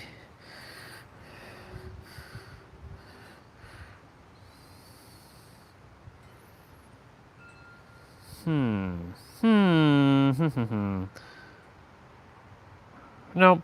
It's just supposed to be super windy though throughout the day. So we're gonna get rolling.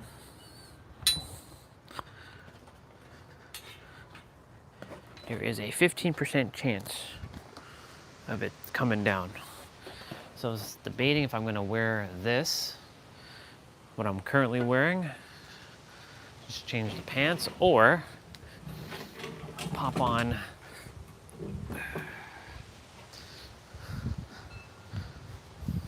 that video was interesting with that lady, don't know her name.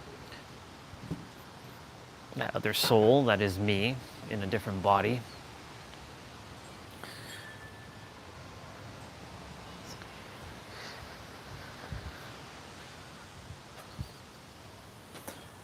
We're getting ready to rock and roll.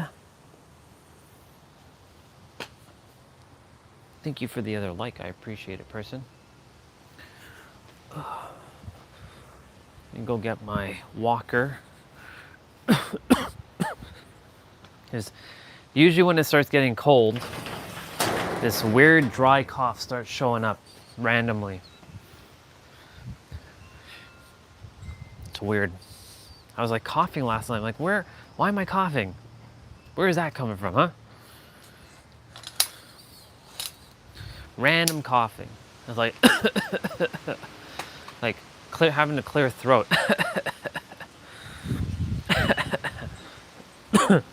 Yeah. It's not, my throat is dry because I've been drinking water, so it's weird. Anyways.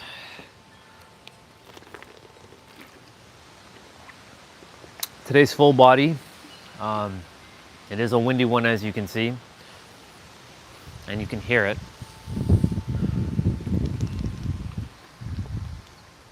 It's not cold, but you know the wind is making a little bit nippier.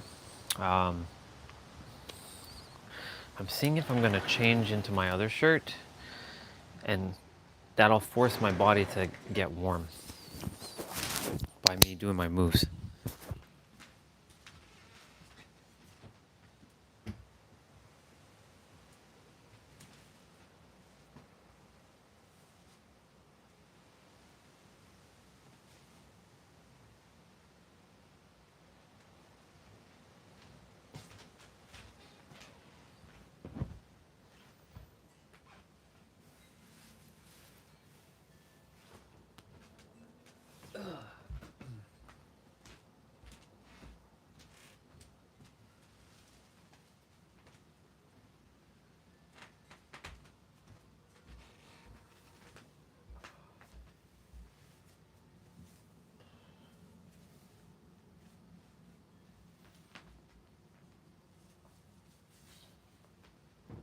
It's time to get our game on.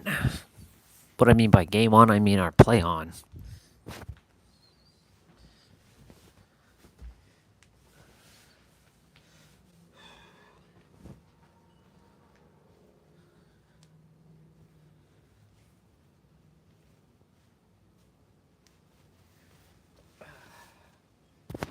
Okay, cool.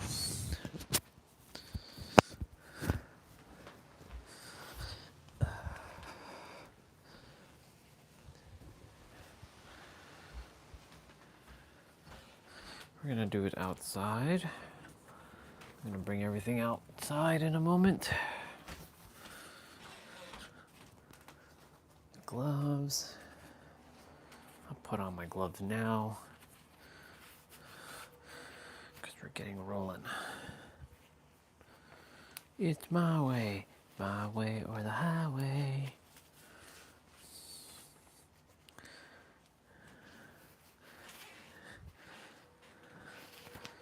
I really would like to know what the weight is of those weights. If it's really, it's got to be heavier than 30 pounds. My way or the highway. Do I wear those shoes? Sure, I'll wear those shoes.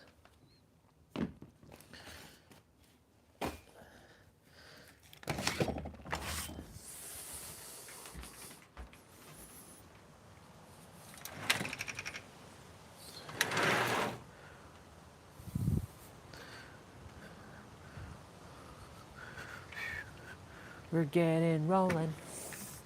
We're getting rolling. We're getting rolling.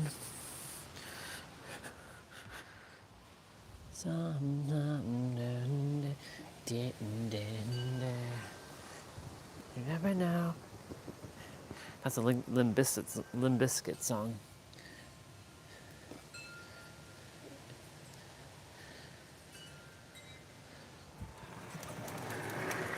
It's my way or the highway.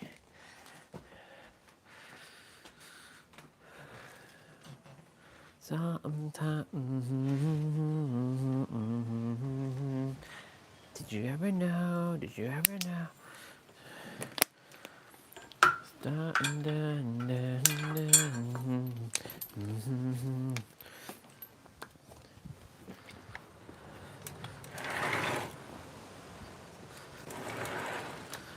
My way or the highway.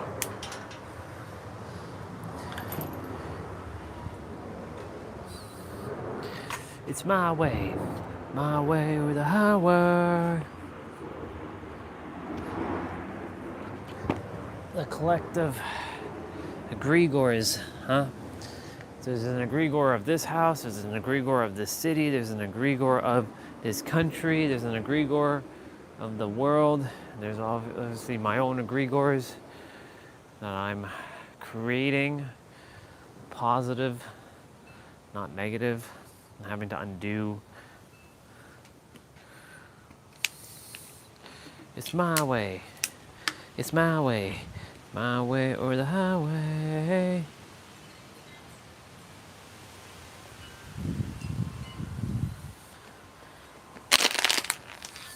There's just 4 of you on, and somebody just gave me a like, so I appreciate the like, whoever gave it to me.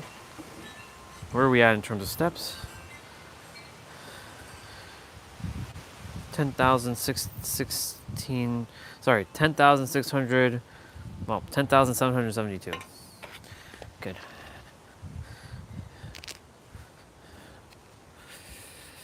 Sometimes, did you ever know? Did you ever know?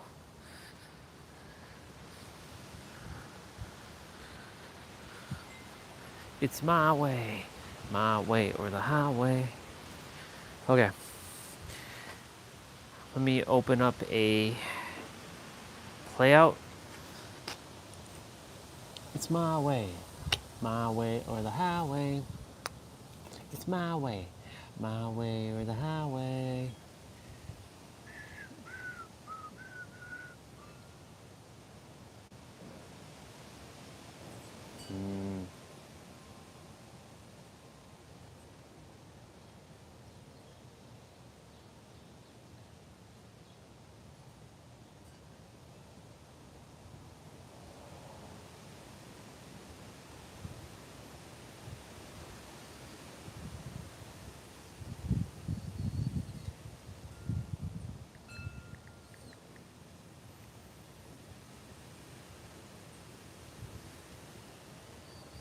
Sometimes do. Did you ever know? Did you ever know?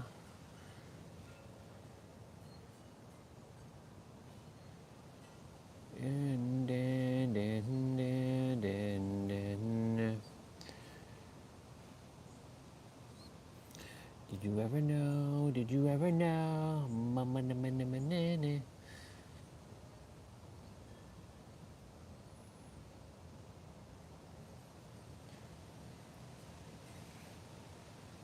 Sometimes. Caroline.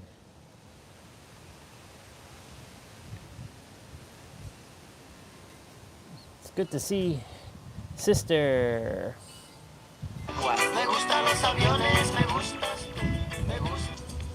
Stop using your energy to worry. Use your energy to believe, create, love. Okay.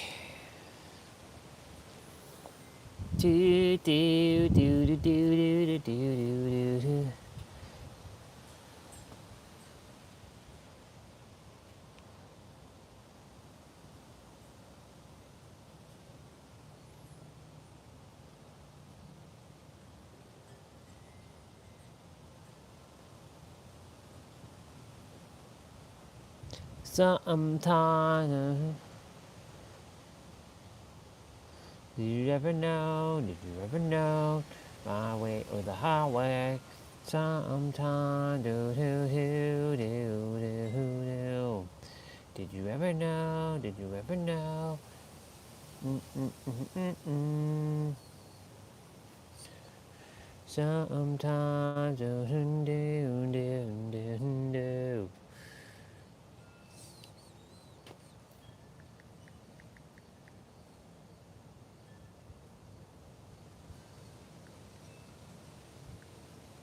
Peep, pow, pew, pew, tin, tin, tin, tin, do.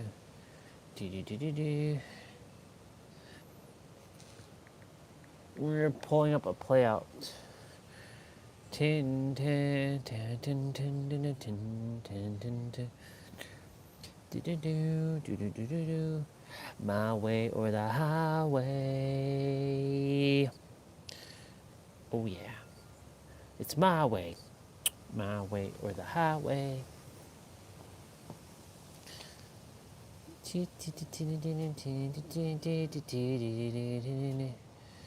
Did you ever know? Did you ever know? Oh.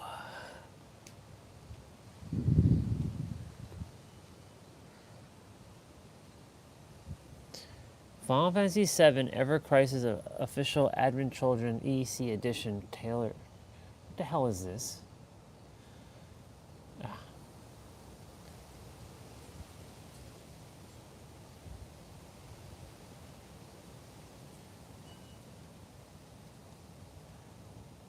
And that would be. Please, One Piece. Get out of here.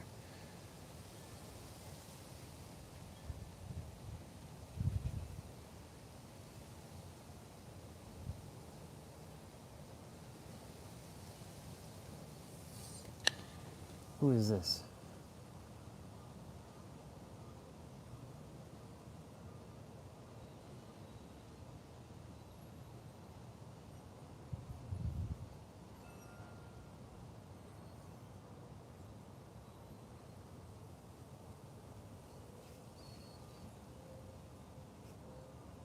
Yeah.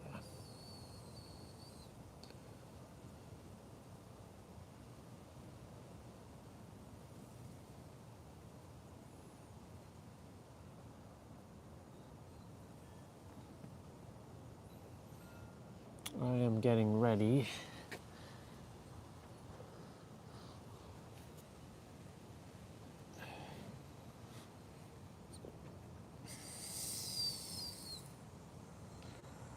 Let me see what's going on with this dude.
Oops.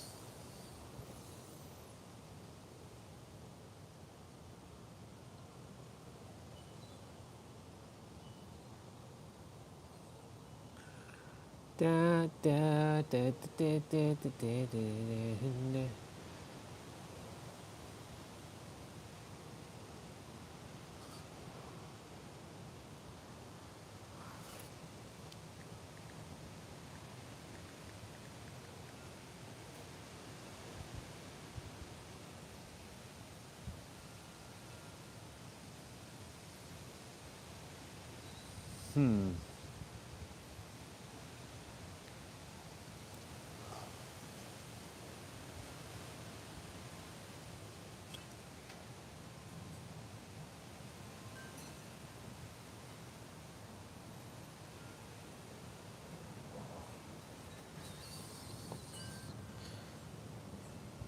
Full body dumbbell work playoff 4 years ago. This is going to be challenging.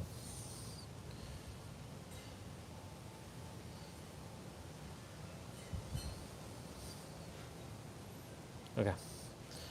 We're going to do one of Dan's old ones from 4 years ago. So I'm going to get ready.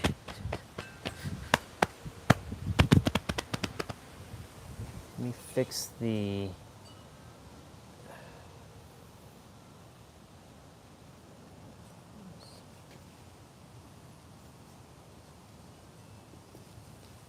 Did you ever know? Did you ever know? My way or the highway. Okay.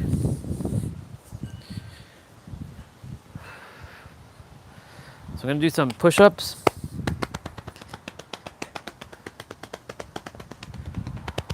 Get my body warmed up. Shoulders. So for those of you who are without dumbbells, you will be doing this you'll be doing push-ups and squats and lunges. So if anything with chest related, you will be doing wide push-ups. So notice my elbows in correlation to my rib cage. You'll be doing wide push-ups. If you're doing anything with your back and your shoulder blades, you'll be doing standard push-ups or wide standard. And if you're doing anything with your biceps or your triceps, you'll be doing narrow push-ups. So your elbows are going to be closer to your rib cage. If you're doing with the inner chest, because you can do wide, which is your outer chest, diamond will be your inner chest. And for your shoulders, you'll be doing pike push-ups, which looks like this. So these are pike push-ups. The closer you bring your hands towards your feet, the harder it gets. For legs, because we're going to be doing lower body, you'll be doing lunges or squats. So these are squats. Lunge, that's back, forward, and then side. Or even you'll be doing a stagger. So you'll be doing lunges and squats throughout this play out. You're gonna go at your own pace. If you do have weights, use whatever weights you've got. And yeah, I'll be right back and we'll get rolling.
I have to take care of something.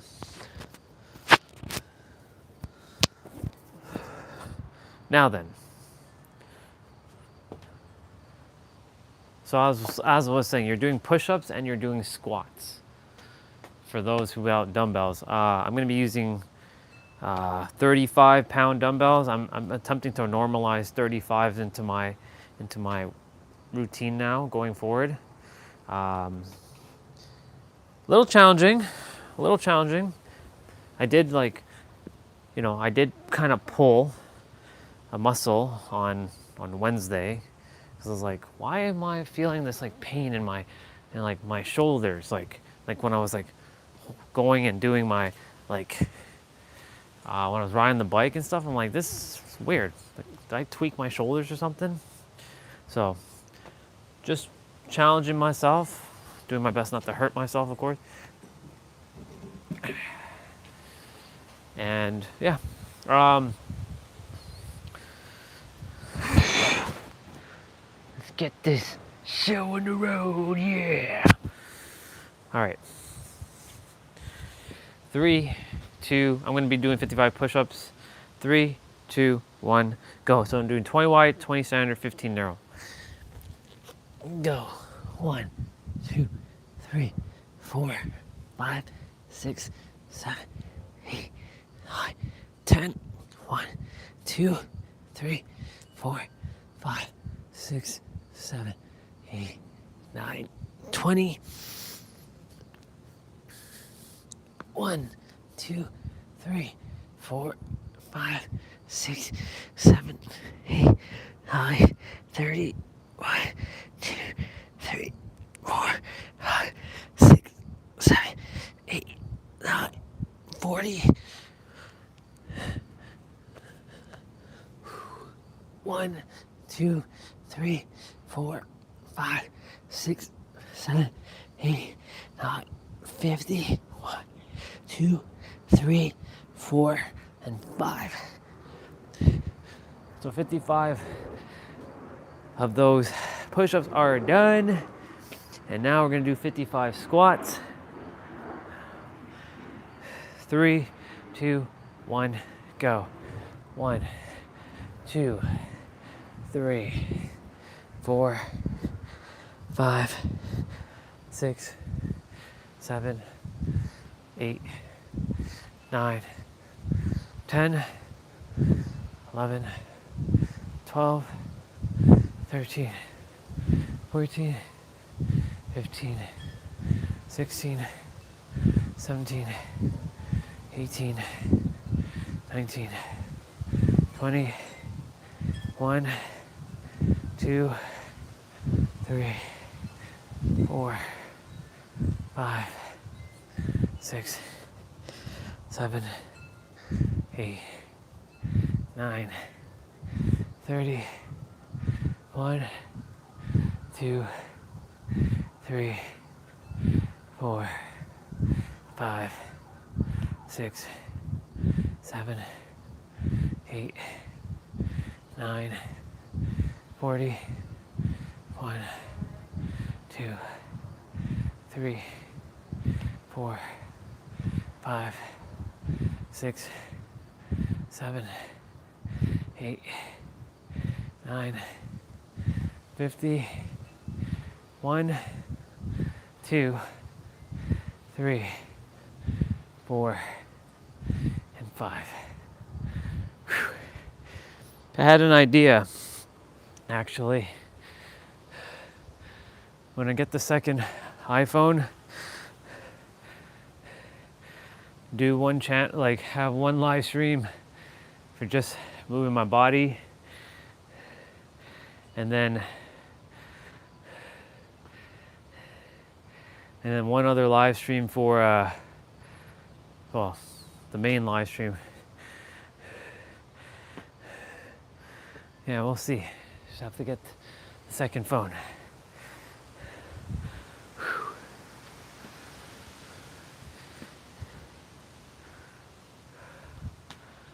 Okay, so 55 squats are done. I'm gonna do my ab pull downs now.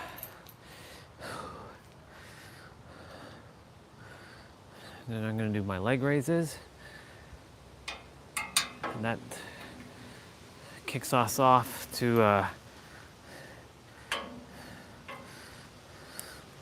Dan's older play out from 4 years ago when I first met him, around that time. All right, 3, 2, 1, go. 1, 2, 3,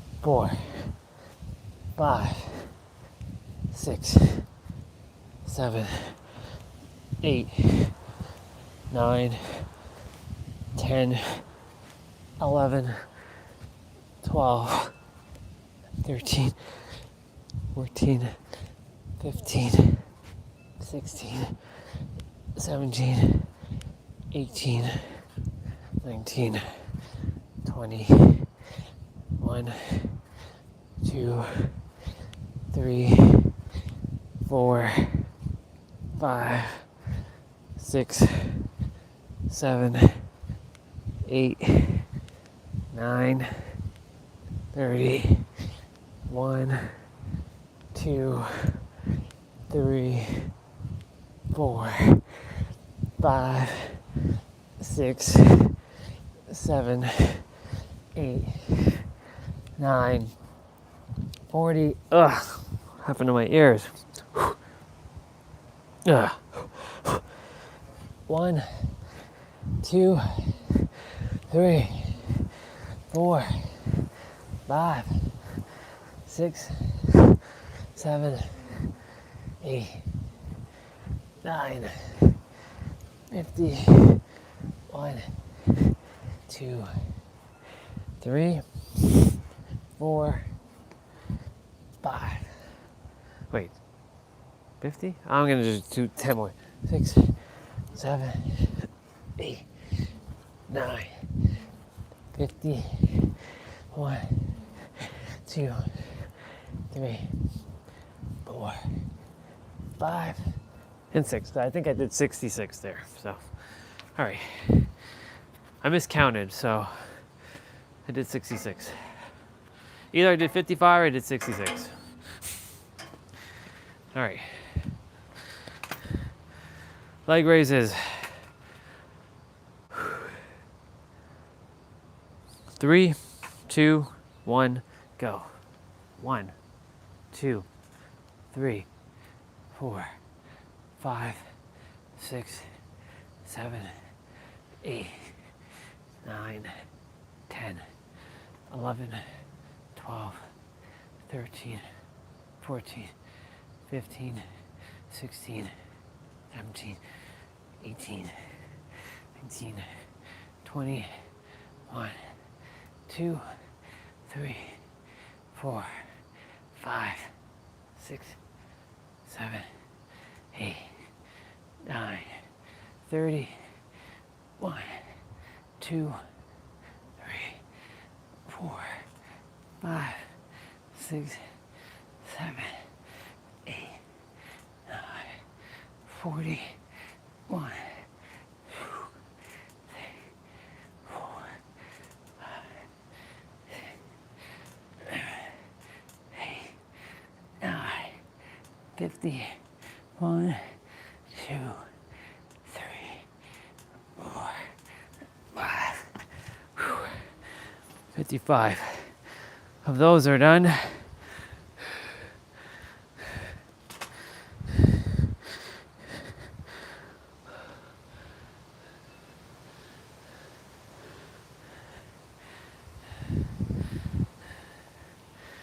Okay.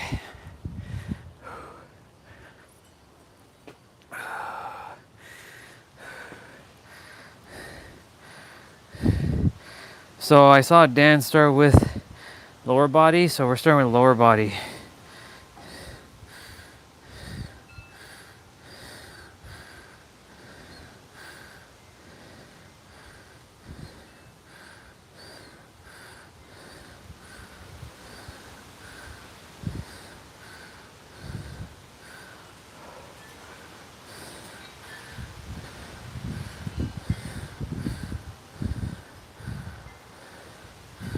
Okay.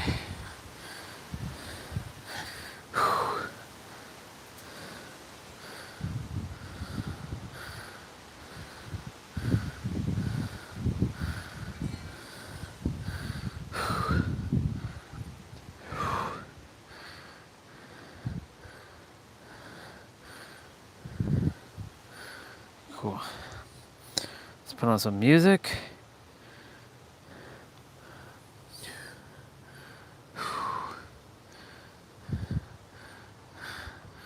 The Bubba. That's Benny, by the way. The Bubba. Poor Bubba. What a tyke. He is a tyke.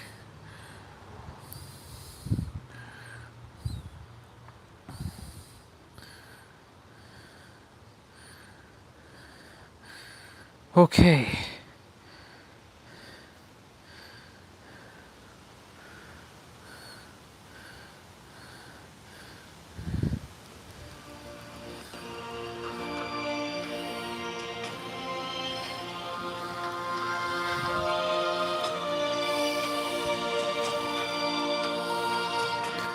All right.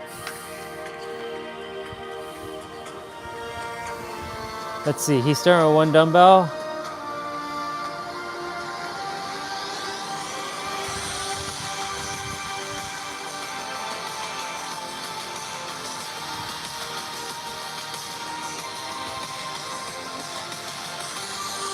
So this should be, let me see.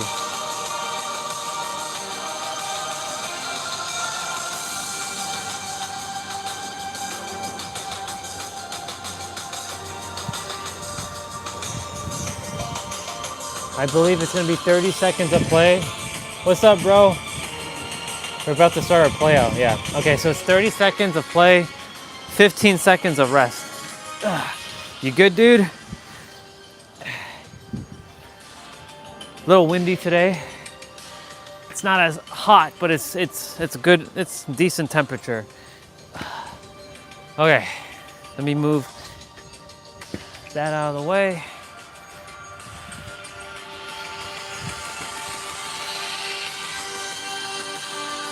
I'm great. I'm about to just start my thing. Just finished my 55 push-up squats, leg raises, and resistant pull downs, and then I'm gonna get 30 minutes in here, then 10 minutes of the abs, and then my optional, and then I'm done. Well, then I have my mobility training to do, which is gonna be, I'm gonna focus on shoulders, spine, hips, knees, and ankles. So all is great. I trust all is good with you. Yeah, I'm also lifting 5 extra pounds now, so I'm normalizing 35 pounds and making sure like this becomes my new norm and not go back down to 30 pounds. But I did tweak my shoulder a little bit on Wednesday, so I'm making sure I don't overdo it.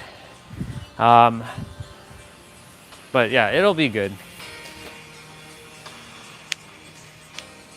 All right, so it's gonna be 30 seconds of play, 15 seconds of rest, and we're starting with legs.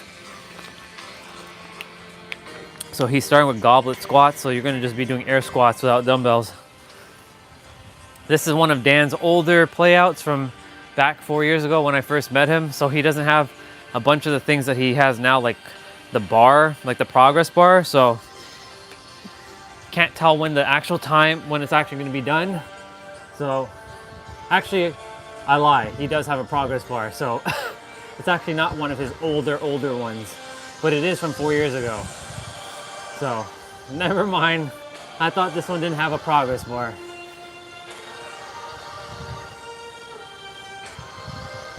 So we're just doing air squats, there's no repeat.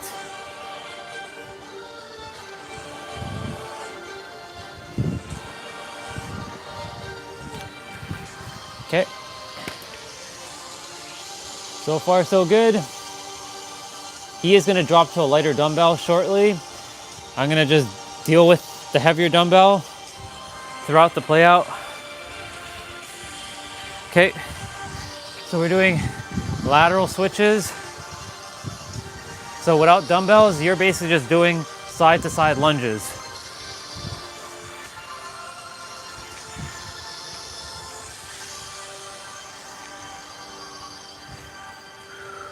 My hips are really feeling it, and my pelvic muscles because of all the stretching I've been doing.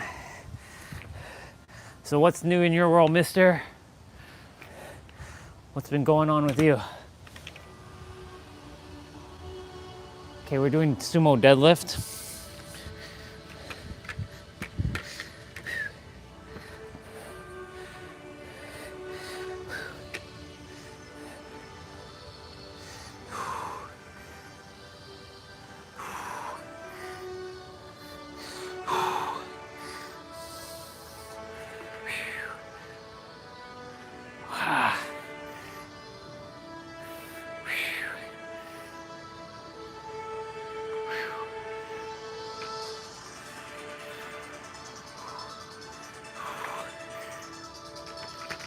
Awesome.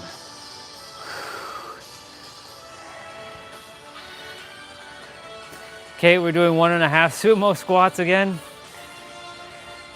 So you're gonna go down, slightly up, back down, and then up again fully. 1/2, back down, up. 1/2, back down, up.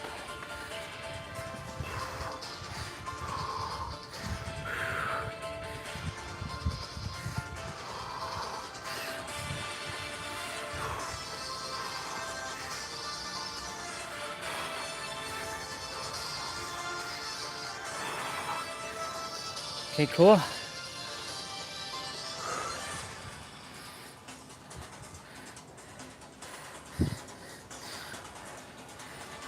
I'm gonna change my shoes for a moment.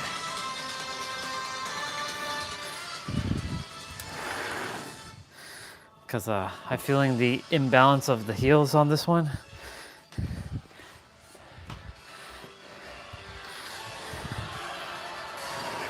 So we're doing stagger squats to the right.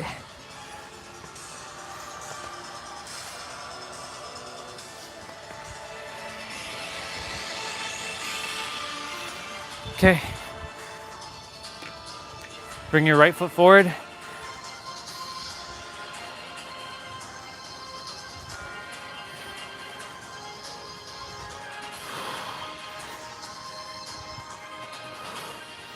You're keeping your feet flat, basically, both of them.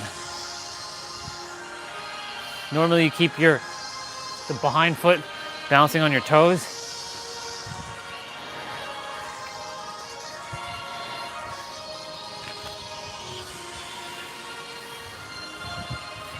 And now you're gonna bring your left foot forward. Keep your right foot planted on the ground. You can actually bend your toe if you like. So you're standing on your toe, not your heels.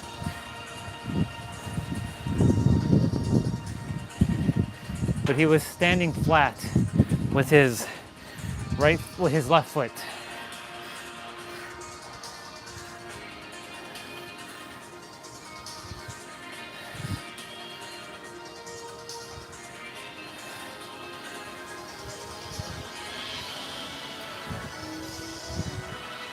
Cool.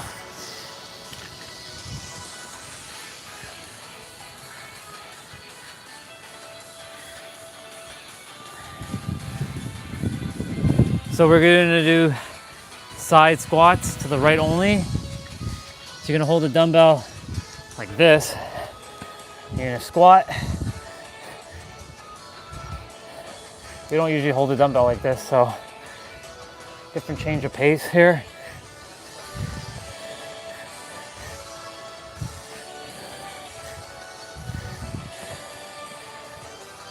There might be abs in this one, but just because we do abs here doesn't mean we're not doing abs afterwards.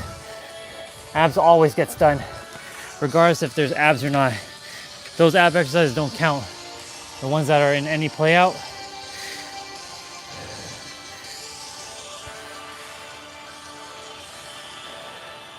The rest is short. we lose 5 seconds of rest here. Because normally, but we're also only moving for 10 seconds shorter, or 10 seconds less.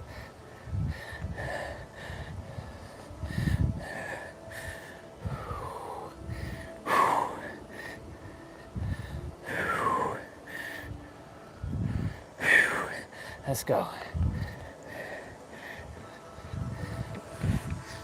Okay.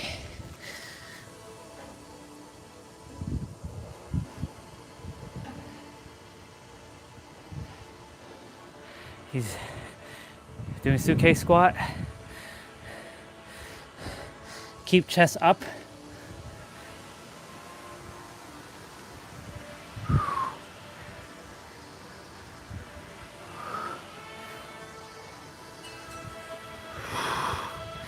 My lower back is feeling it right now.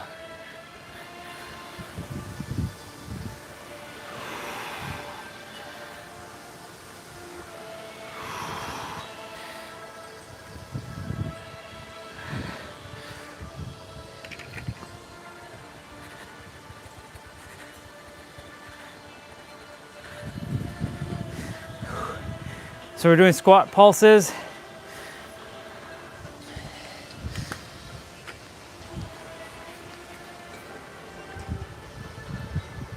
So we're just pulsing.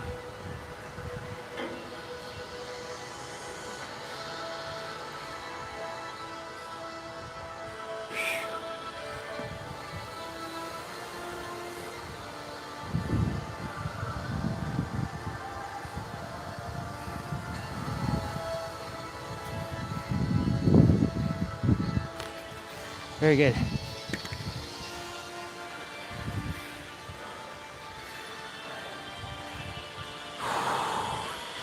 All right, we're moving on to upper body. So you're doing bicep curls. So you're twisting. So you're doing narrow push-ups.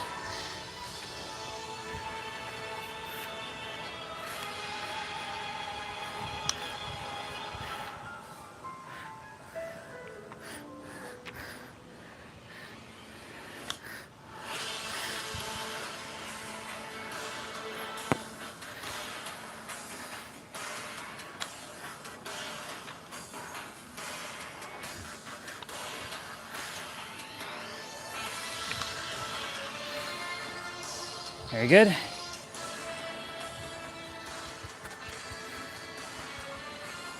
Dumbbell swing, so you're doing standard push-ups, so this is narrow standard. This is targeting your lower back, your mid back. It's also targeting your lower body as well too.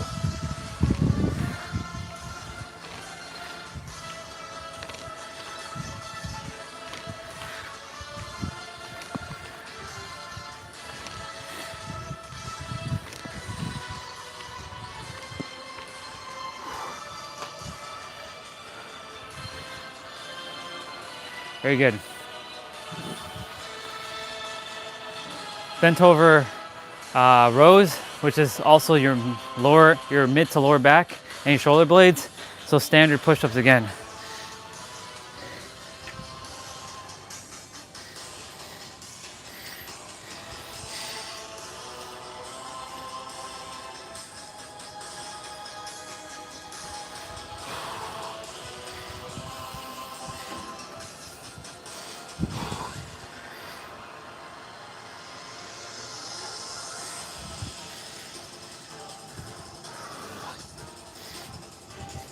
Very good.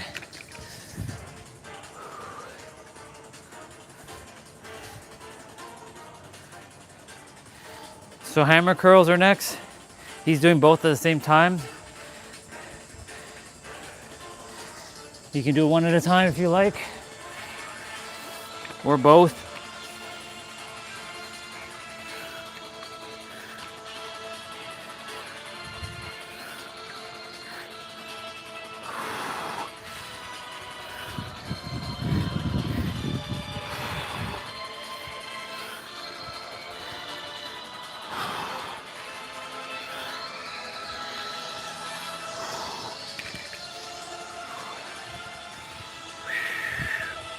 So you were doing, that was narrow push-ups. So standard push-ups again. We're doing good morning. You put the dumbbell in front of you or behind you like this, and you're bending your lower back. So your legs are staying stiff and straight. No bending on your legs here. If you're having a hard time, then bend.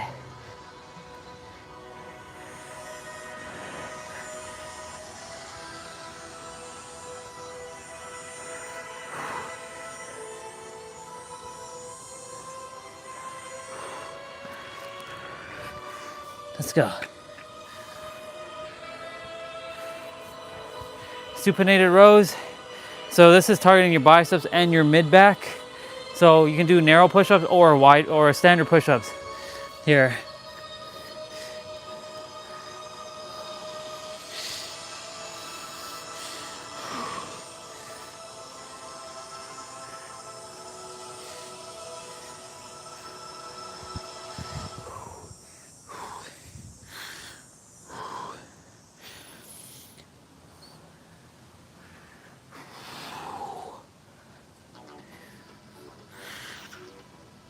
Very good.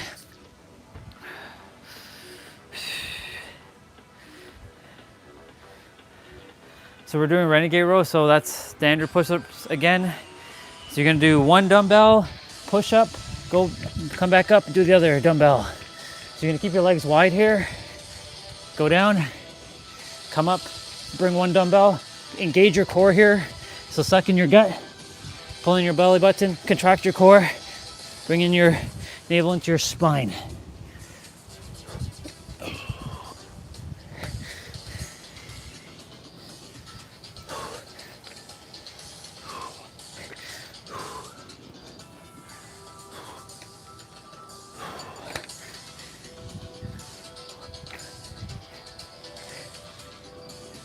Very good. "45-degree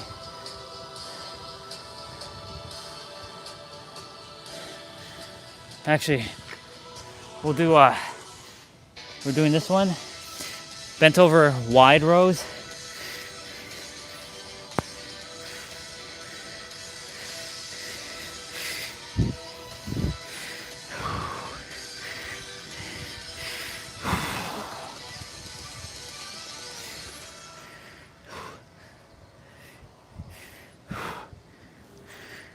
Okay.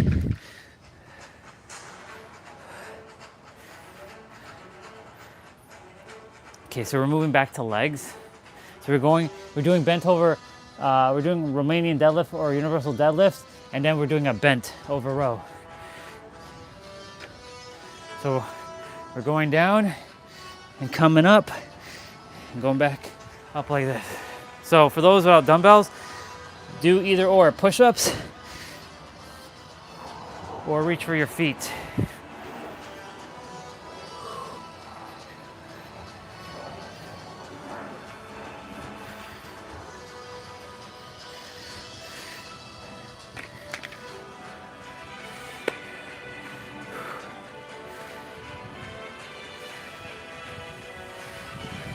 Single dumbbell curl.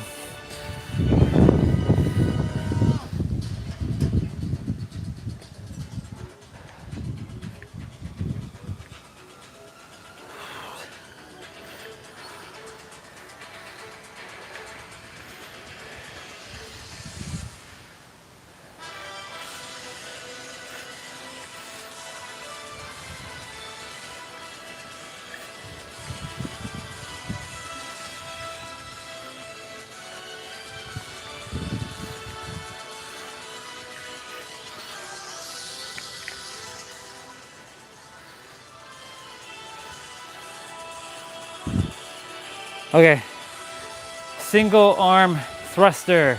You're gonna be doing a squat, going down, come up and throwing and bringing the dumbbell up.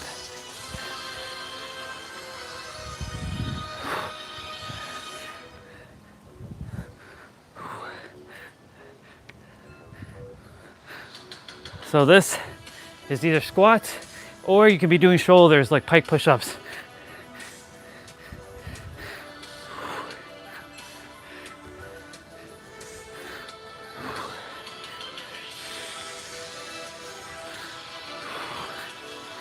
Very good. Other side.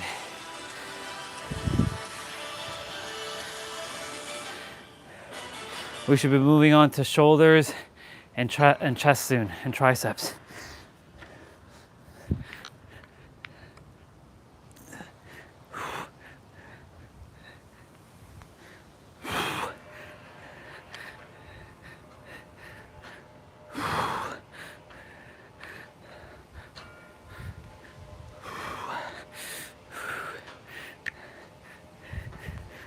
Yeah.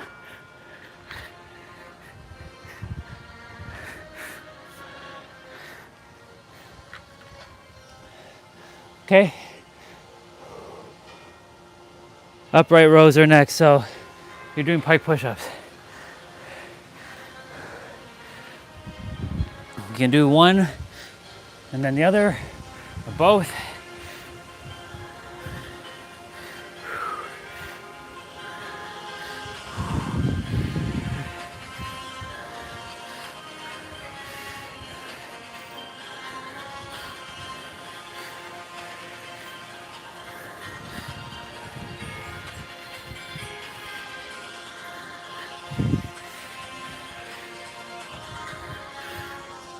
Okay.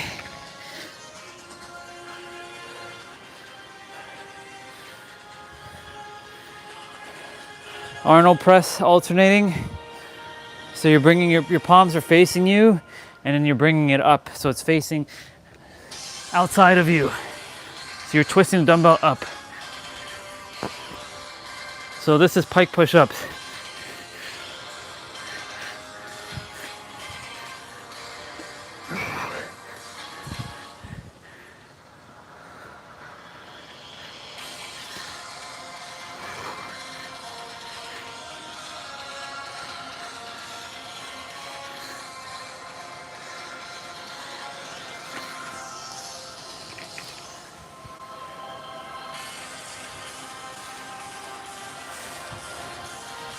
Shoulder shrugs are next.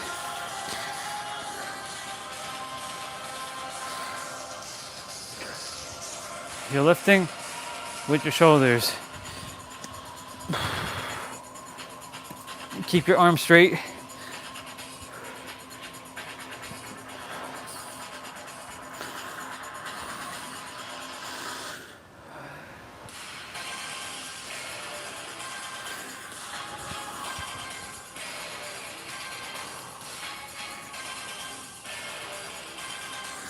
Very good.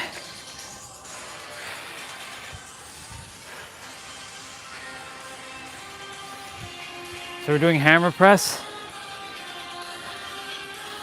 So you're gonna hold the dumbbells like this, not like this, and go up.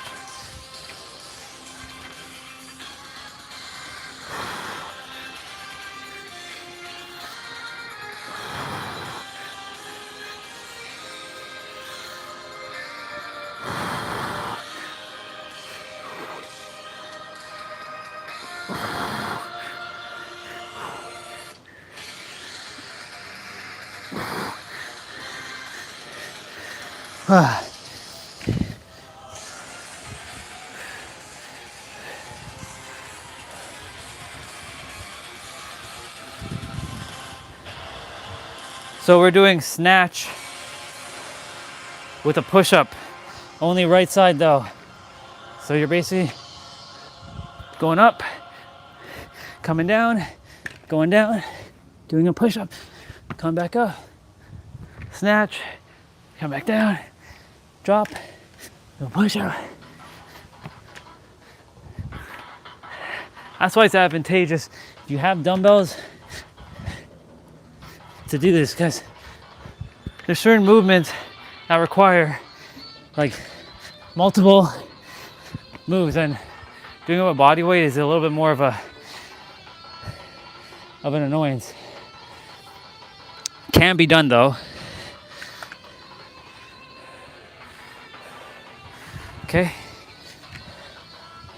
Snatch, drop, go down, push up, come up, snatch, go, down, push up.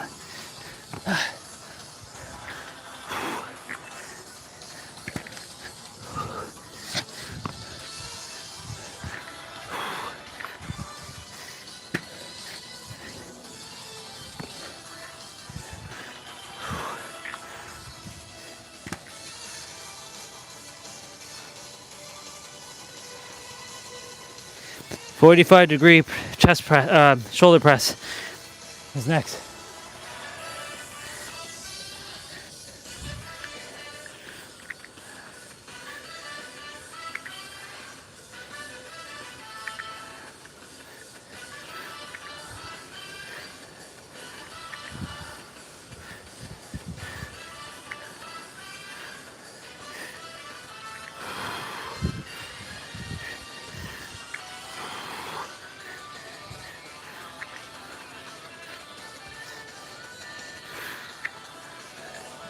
Very good.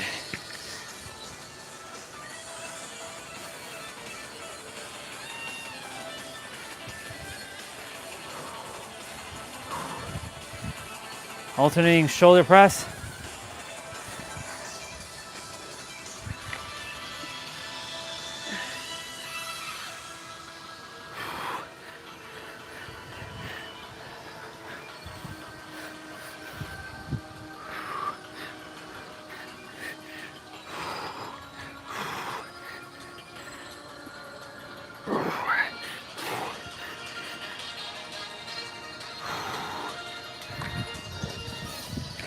Still not quite there fully with 35 pounds and shoulder press yet, but we're getting there. Okay. Tricep grip. So you're gonna be doing narrow push-ups, standard or diamond. So you're kind of doing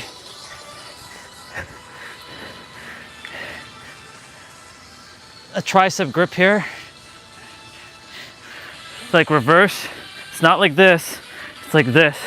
So your forearms are facing you. So it's a reverse chest press, also known as a tricep grip.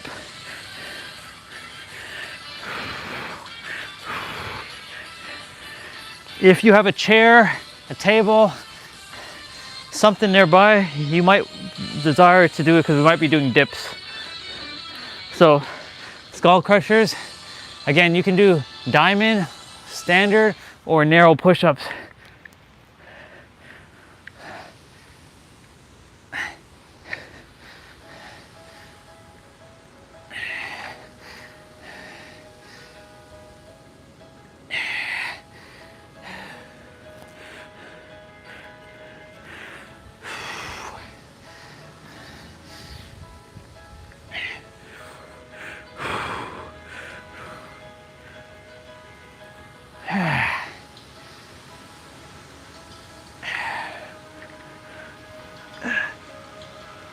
Phew.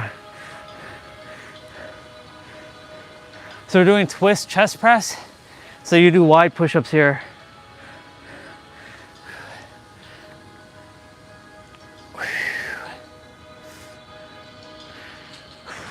Doing great, y'all. Keep it up. So this is chest and tricep section now. So you have 3 different types of push-ups for tricep and 2 for chest. And 1 is actually for both, and it's diamond. Diamond focuses on your inner chest and your triceps. So we're doing isometric holds, hammer press. So this is triceps again. So it's gonna look like this. So we're doing 1 at a time.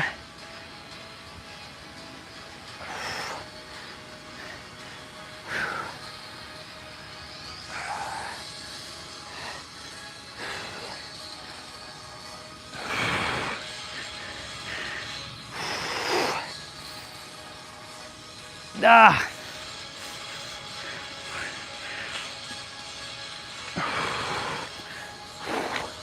Oh my goodness gracious. Ugh. Gotta shake it out. So dumbbell flies, I would do diamond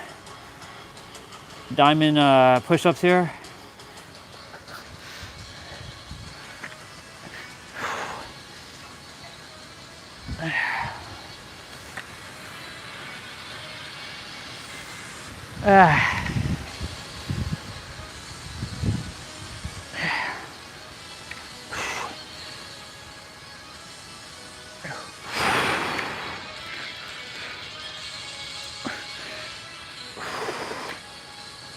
The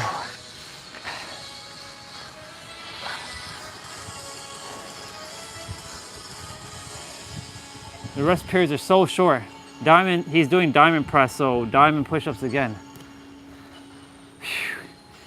It's all good though. I got this.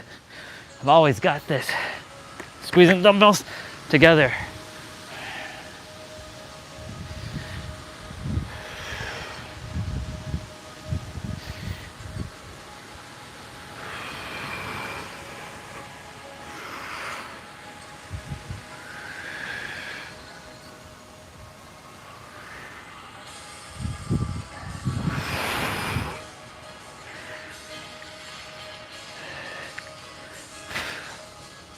Ooh.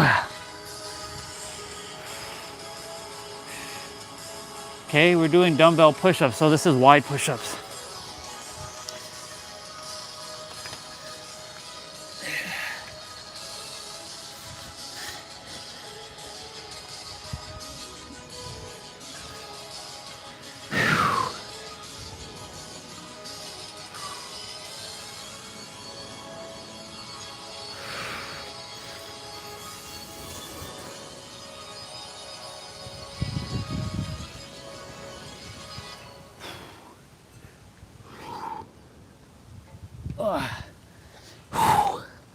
Wow, y'all.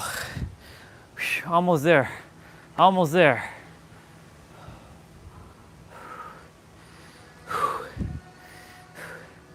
"45-degree chest press." Just gonna grab the dumbbell.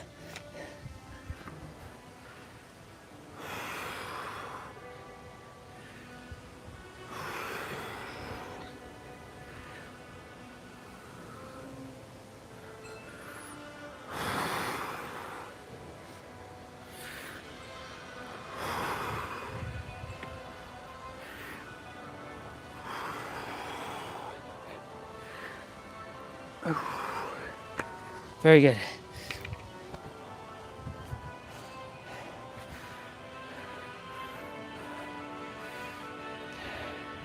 Diamond push-ups, y'all. No dumbbells on this one. Straight up diamond push-ups. So all of us are doing body weight here.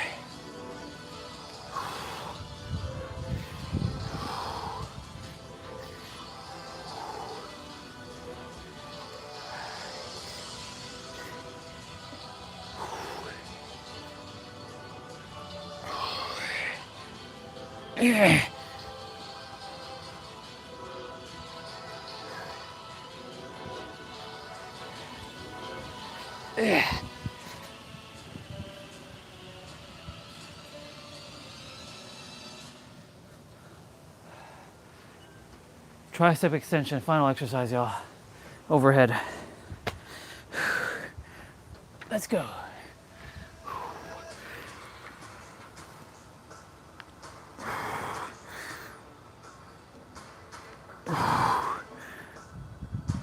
Back in the day, Dan didn't have finishers.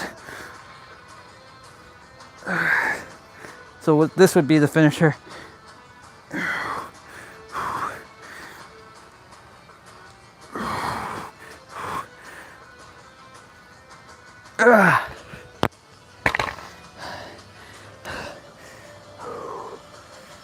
Let's go.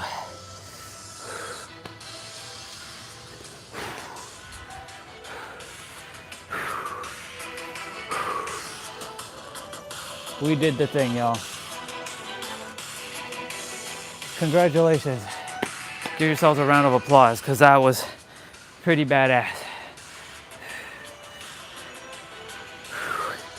All right.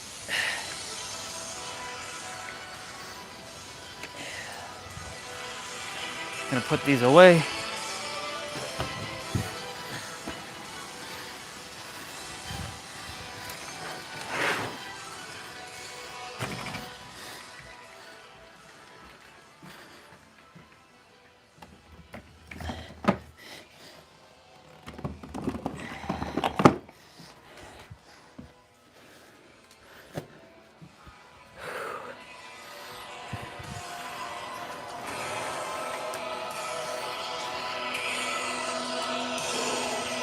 Let's go.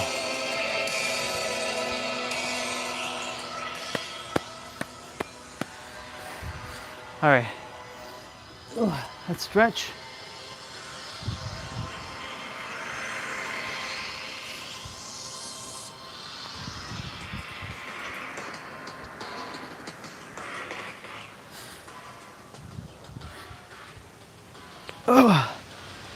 Oh, wow.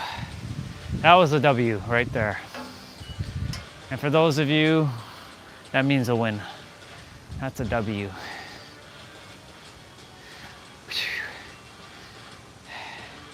Doing my best to normalize 35 pounds. It's still, I mean, I know it's only 5 to 30. I had to challenge my body now. So now we're challenging it to go to 35. So that 35 could be the new norm. So I don't ever go back down to 30s.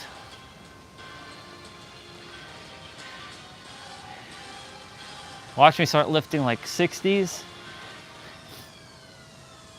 and making 60s like the new norm. 60s won't be the norm for a very, very, very long time. Okay, bring your right leg, your right knee to the left side and extend up.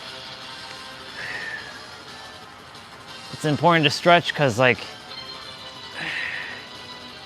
that day when I was heading to the park, I may or may not have stretched properly.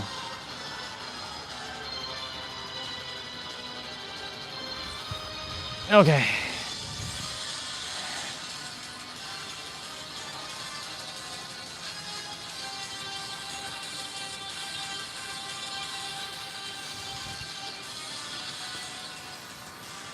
And now we're gonna stretch up.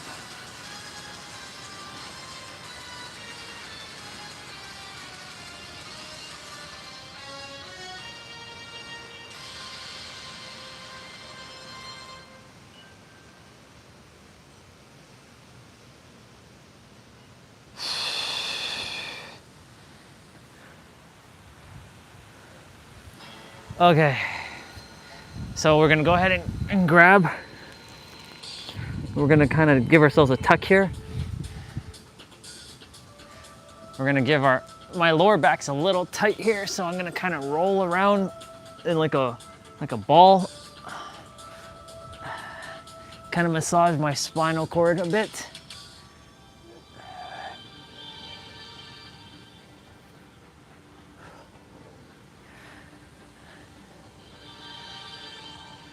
Okay, we're gonna be doing abs shortly. Okay, we're gonna sit up now. And bring your feet in together.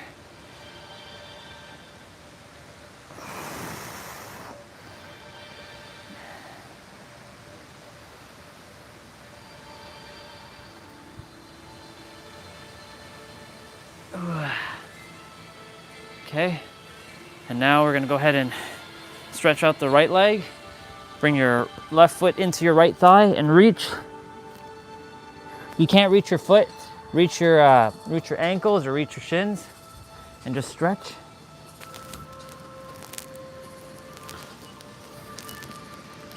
You're not having to do all of what I'm doing here.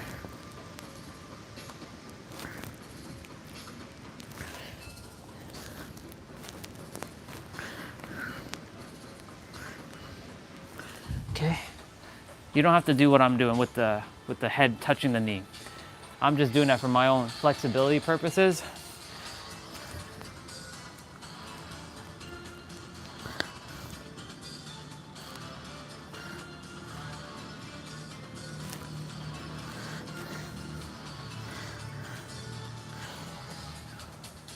Okay.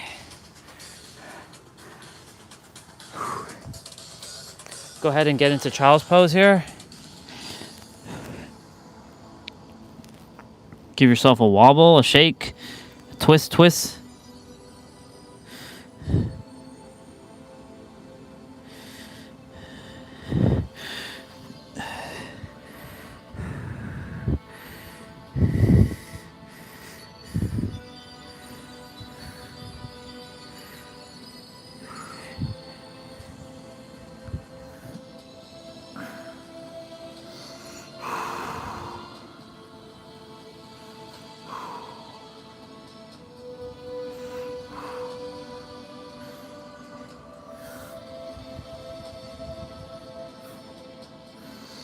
Okay.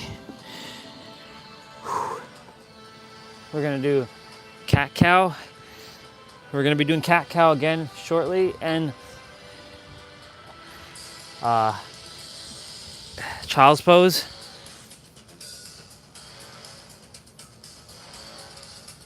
Okay. Go ahead and grab your elbow. Give yourself a pat on the back.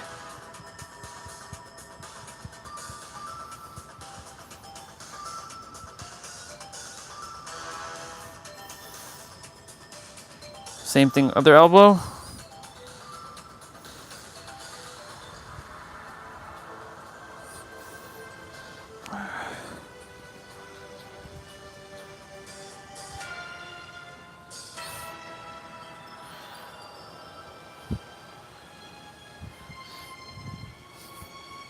I can't neglect the neck. Like, the neck is very important.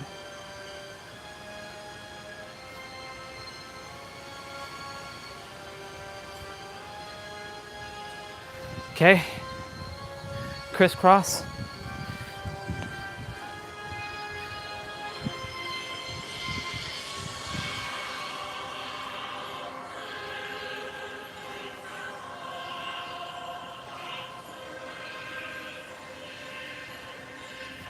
Okay, go ahead and do arm circle.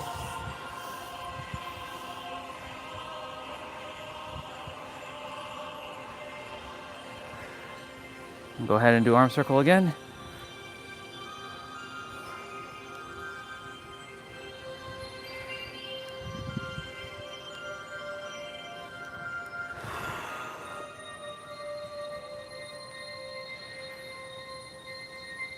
You can go ahead and stretch.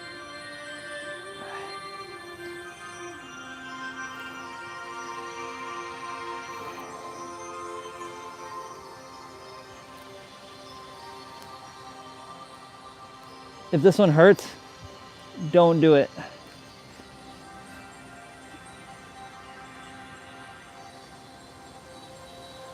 This is a really good stretch, by the way.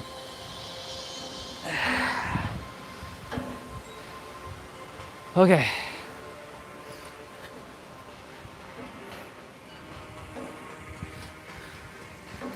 We are going to be doing abs now. Go ahead and drink some water.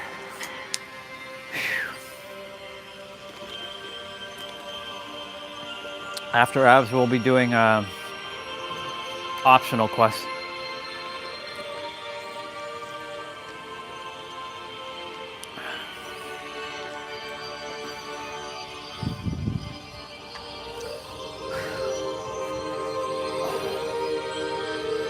So let's go ahead and pull up an ab exercise.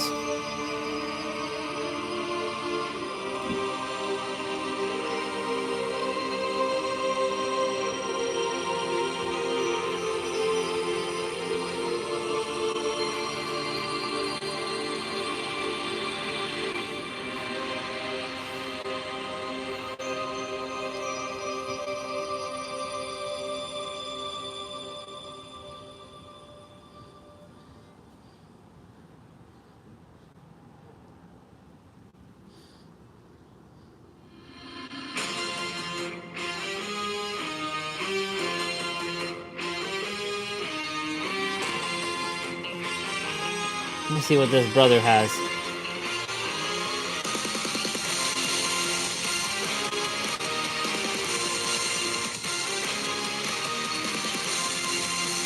He's got rock solid abs.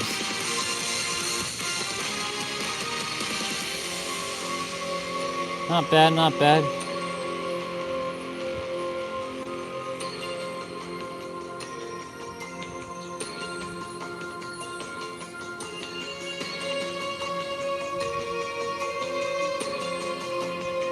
Cool beans.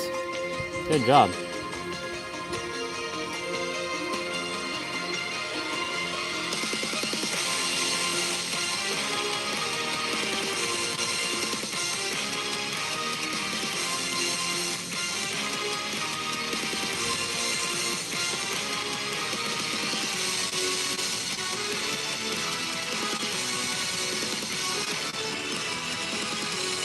Not bad.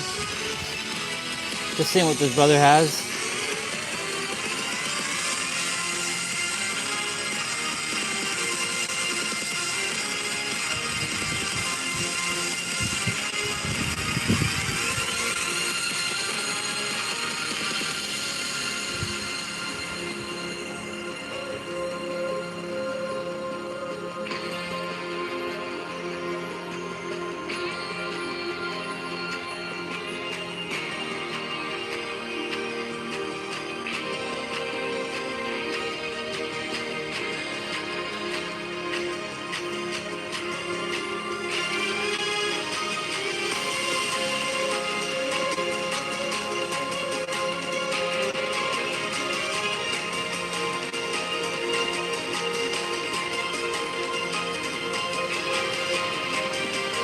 Five sets, 45 seconds.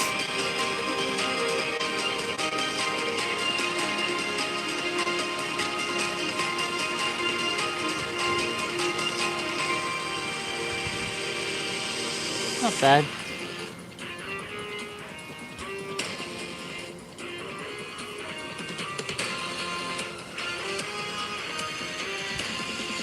It comes down to nutrition as well. That brother, he has to remember that it's all nutrition too. All right. So ab exercises do not give you abs unless you are already like low body fat, and you can see, well, you already have abs. Let's just put it that way. You already have abs. They're hiding under a layer of fat, and it comes down to nutrition, rest, stress management, hydration, your regimens, your habituations, your environment, all that stuff. You have to see what works best for you. It's not a one-size-fits-all approach. I know because I've done all kinds of ab exercises over the years, and you know, my abs, they're there, but they're not there fully. You know what I'm saying? Like they're there. Like I still have the belly fat because of, you know, nutrition. It's really tuning. It's like really getting your. It's finding the sweet spot, the balance. So when you're doing abs, make sure you're doing. I might do that, guys. I want to see how this is going to get on, but I have to get a timer. I have to get a 45-second timer.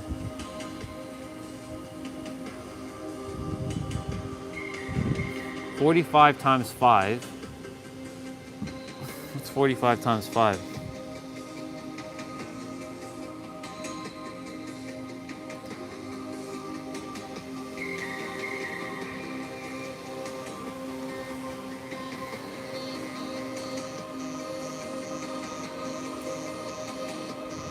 Let's see how this is gonna get on. Okay, we're gonna do something slightly different today. I wanna attempt something. So I have to open up a timer.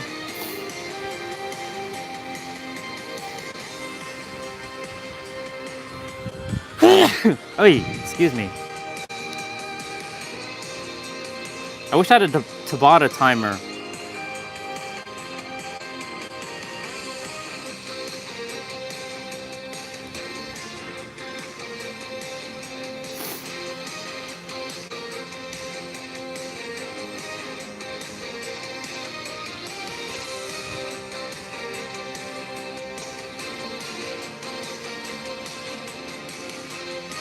$225 seconds.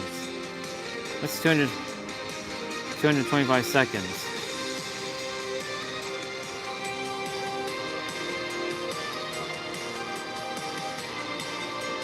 What's 225 seconds? So 180.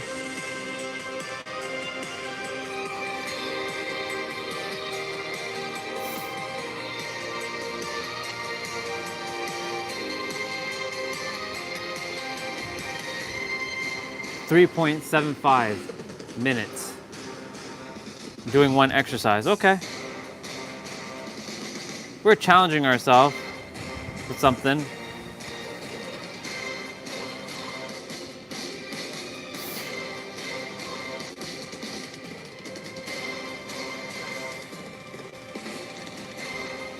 .75 The hell is 3.75? 3 minutes and 45 seconds. Okay.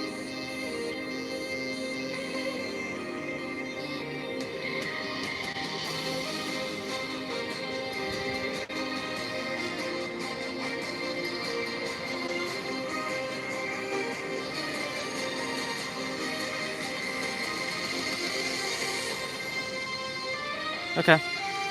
So let's see what he's got first.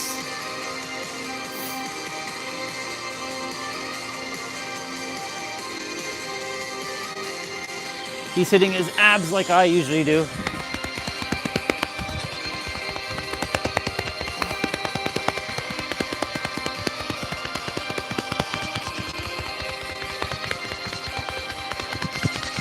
All right, let's see what you got. So he's got this for, so 5 sets. So 5 sets, 45 seconds each. So he's like doing, he's doing this. Okay. Let's get to roll. Let's get rolling.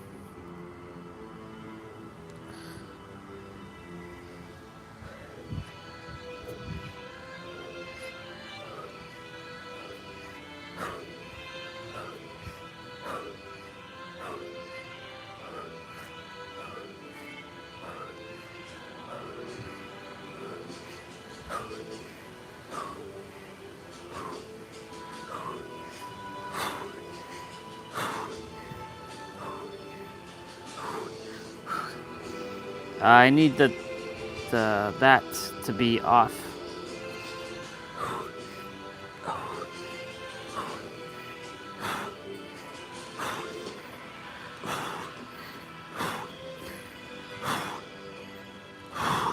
Take a few seconds here.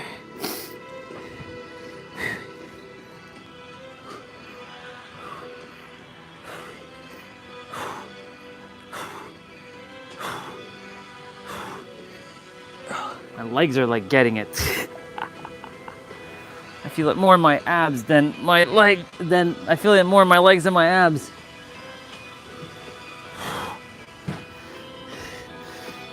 Pause. What's the next exercise?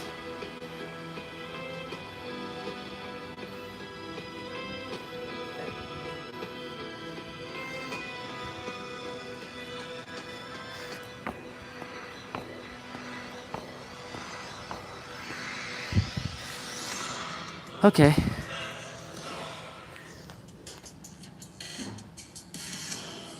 Okay. We'll see what happens here.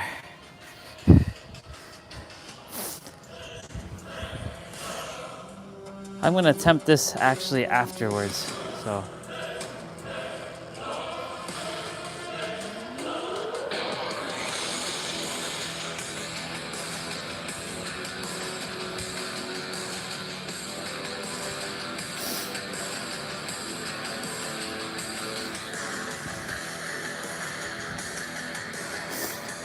Yeah, we'll do this one. It's been a while. Okay. Four rounds, 5 exercises, 30 seconds each, no rest. Round 1. There's 5 exercises per round. So we're just touching knees.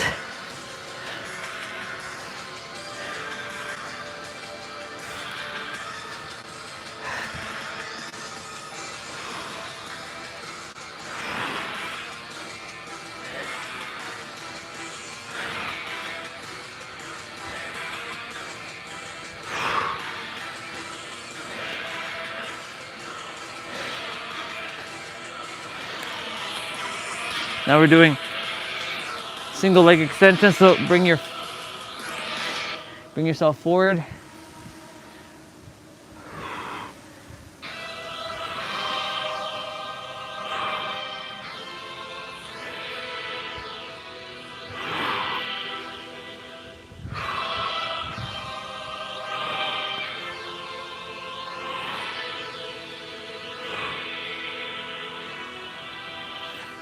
So leg raise and then to toe touch.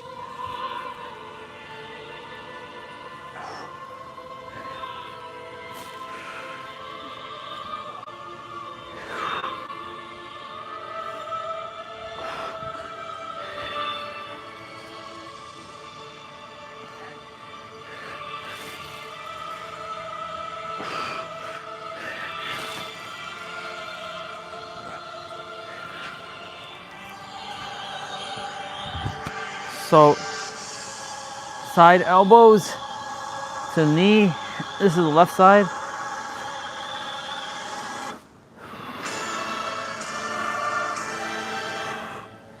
Really contract your core here. And then we're gonna switch sides.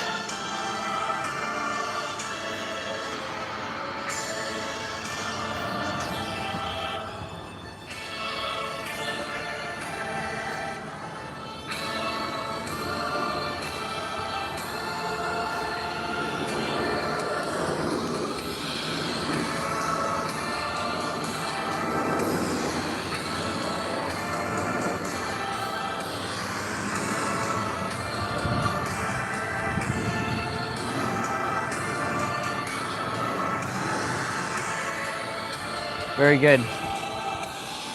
Round 2. So we're gonna do bicycle crunches next. So in between the exercises, there are no rests except for the rounds. There's like a 15-second rest or a 20-second rest. And each exercise is 30 seconds a piece.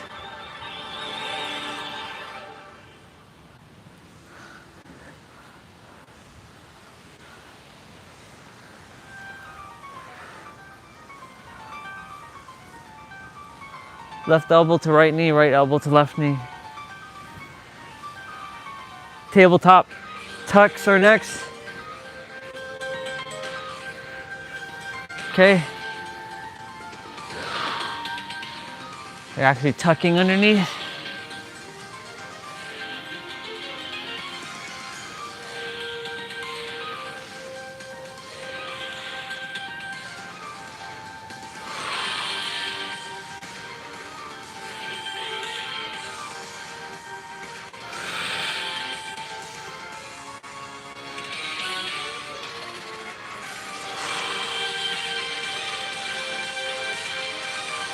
So pause, leg switches. So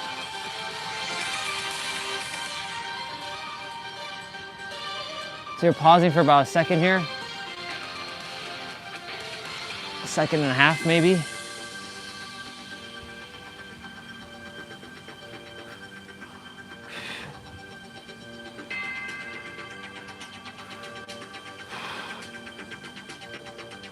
Okay, so we're doing butterfly reverse crunch.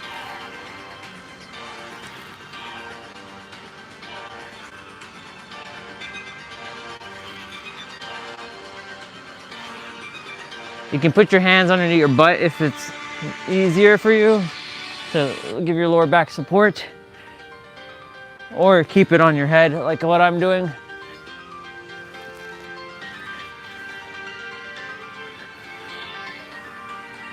We're in a plank now, plank knee tucks.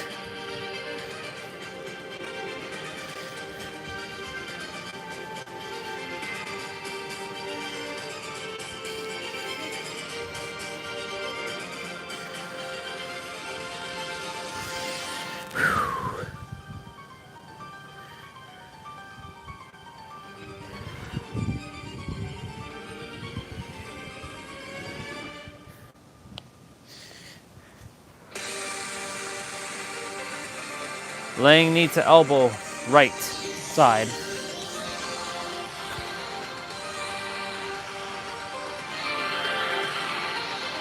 So we're just starting.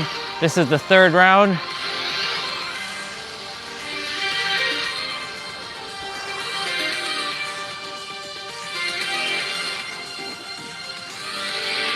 Ah.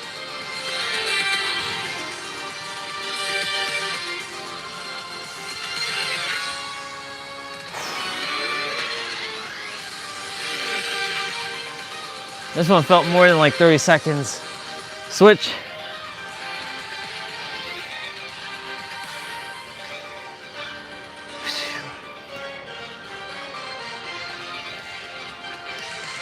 We go with Dan's older play out for her main quest, and we go with Dan's one of his newer ab exercises from this year.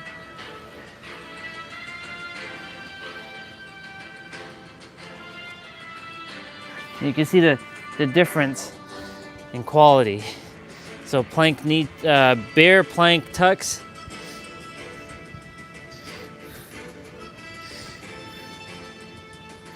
So you're hovering your knees over the ground. You're really sucking in your gut here. Plank hip dips are next.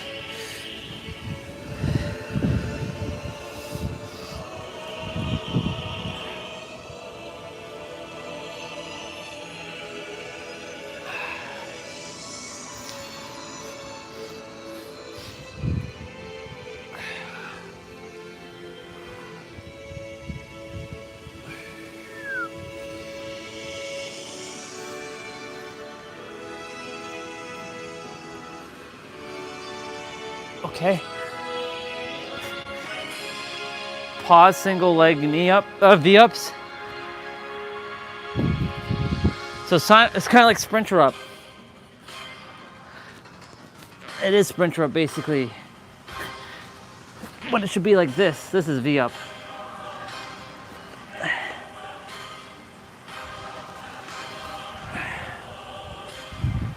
So we're doing V-ups.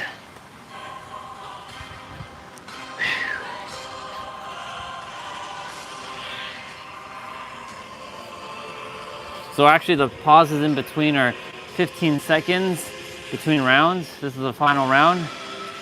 So we're doing V, sit, cross, toe touch. So you kind of just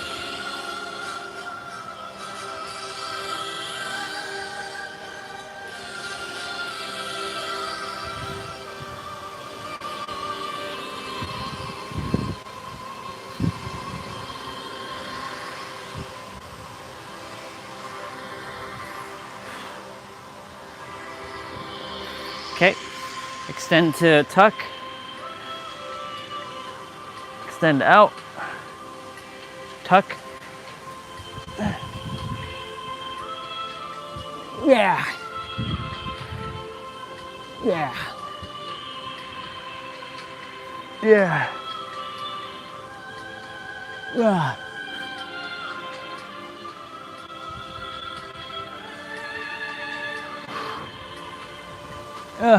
Okay.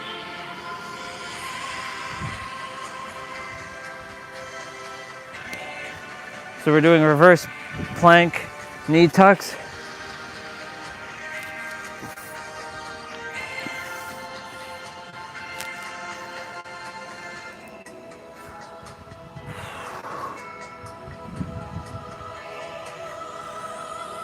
Starfish crunches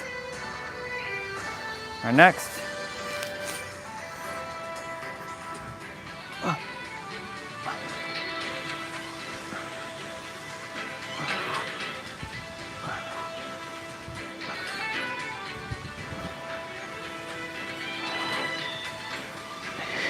Keeping your feet hovered here.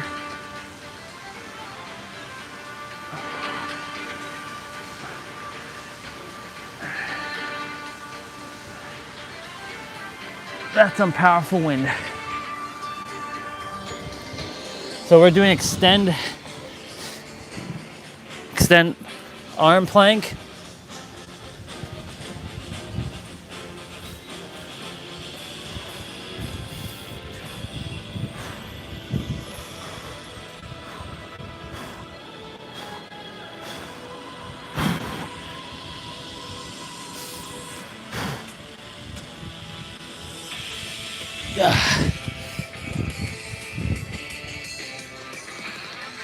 Congratulations, y'all. Optional quest is done.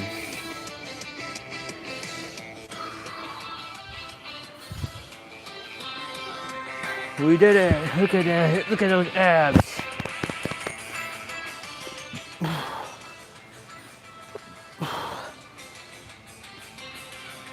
Okay.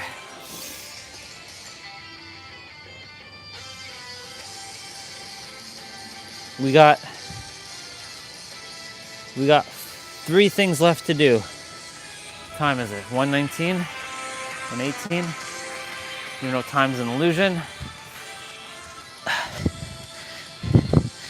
Okay, go ahead and go down and do cobra.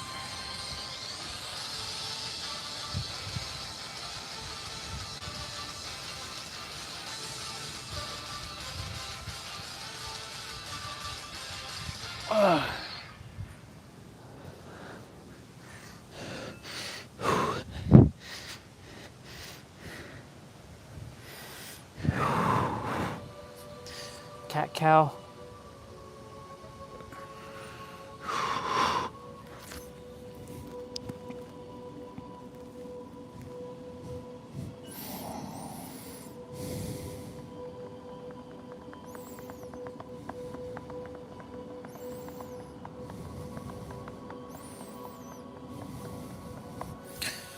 Okay. Now, my favorite stretch.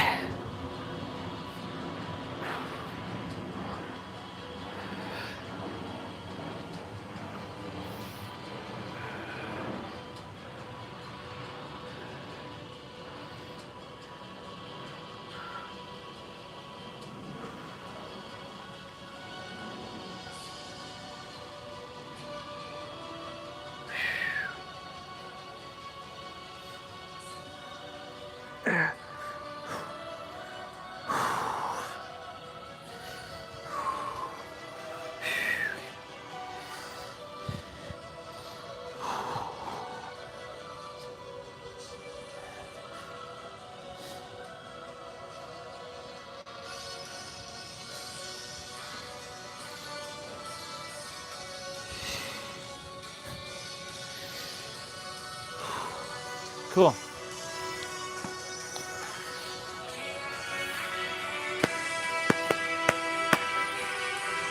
All right.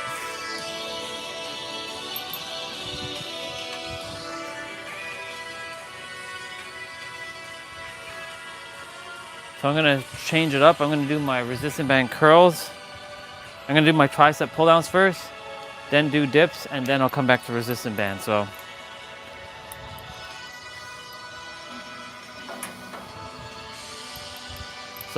resistant band, then dips, then resistant band again. 3, 2, 1, go. 1, 2, 3, 4, 5, 6, 7, 8, 9, 10. 1, 2, 3, 4, 5, 6, 7, 8, 9, 20. 1, 2, 3, 4, 5, 6, 7, 8, 9, 30. 1, 2, 3, 4, 5, 6, 7, 8, 9, 40.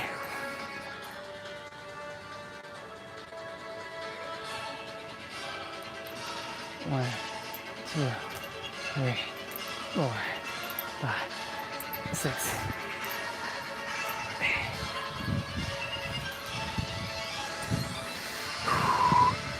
1, 2, 3, 4, 5.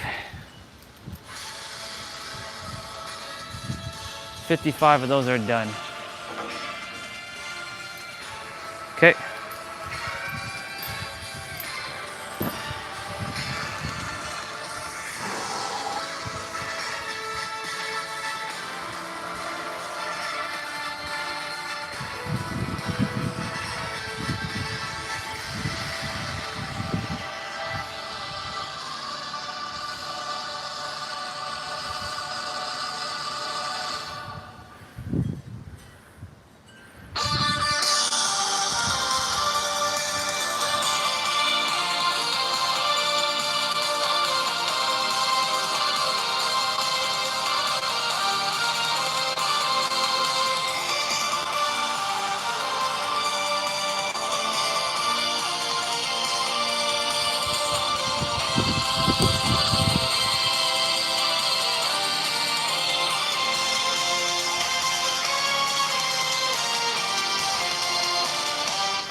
Just checking something right now.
Be right back.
It's Wendy. What's up? Oh, wow, sister. I didn't even see you there.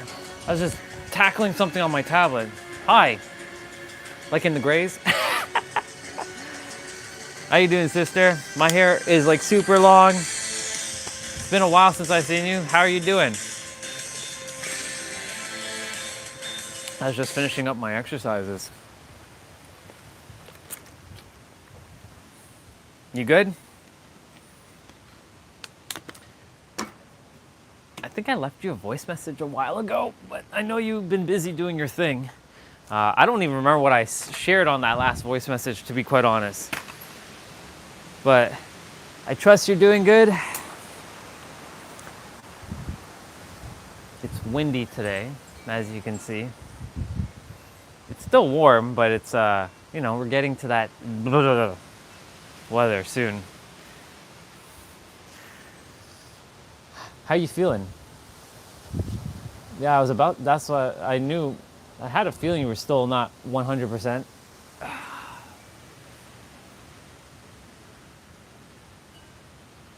Your memory's getting worse. How's your memory getting worse?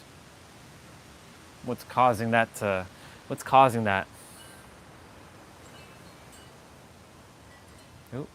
that's not good. What's causing the memory to get worse? Is it the sickness, like the illness, or is it something else? Oh.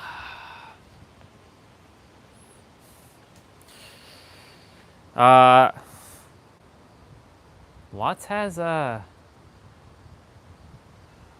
transpired since the last time we chatted, actually. I have a lot to show you, drawing-wise. After I had my dark night of the soul, you can remember during the summer, well, during the early part of the summer, some new things came through. I'm going to show it to you. I'll show it to you right now. It's a lot of like drawings.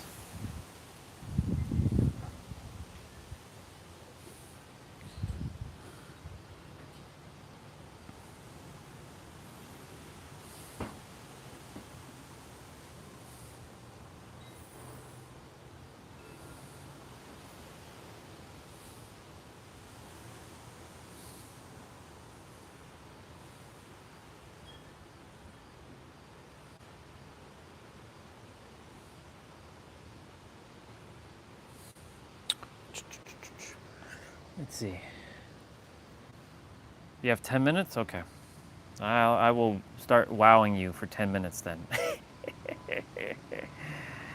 Where do we start?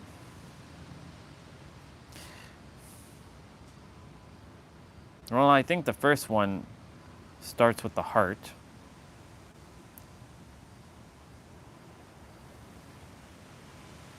All right, I'm gonna sit for a moment. It's easier to show it to you while I'm sitting.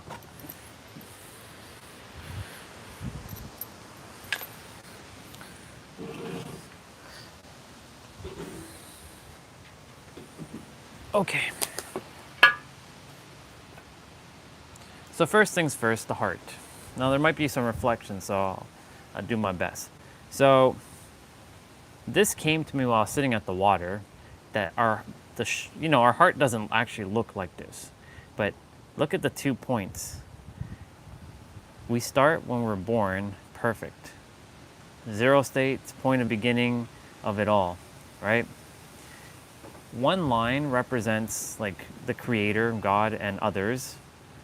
And the other line is us, the human.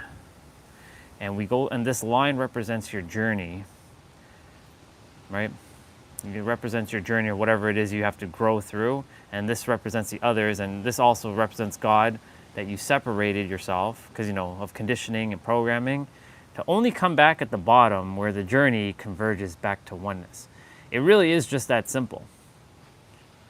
Hence the heart, may your heart be your guiding key to go from separation to allness, oneness, everythingness, totality, and beyond. So journey's converging back to oneness. whoever created the heart, the shape of the heart, like the emoji or whatever, knew what they were doing in the past. And it's right in front of our faces every day. So that's one drawing. All right. The next drawing. This is probably the most simplified drawing of life. The synergy of Trinity. Notice each word for a moment. They all they all have 3 letters, and 3 stands for Trinity.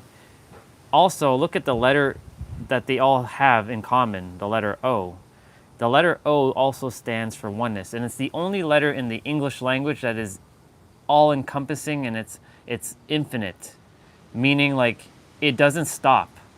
So like, D, when you make a D, it kind of stops. G has a stopping point, U has a stopping point, Y has a stopping point, J, and of course N and W, but O does not, because it's just infinite, it's circular, it's cyclical. So this is as simple as it's going to get. This is basically the formula to life. Knowing that you're the creator, it doesn't matter what word you put in the middle, it'll end up being one of these words. Whether you put the word now, because the answer comes always in the now. Joy, this is a word that encompasses many other words like happiness, ecstasy, excitement, bliss, all kinds of stuff. And of course, God, depending on your version, whether that's inside of you or outside of you, whether it's a dude in the sky, whether it's some floating hand or some whatever it is.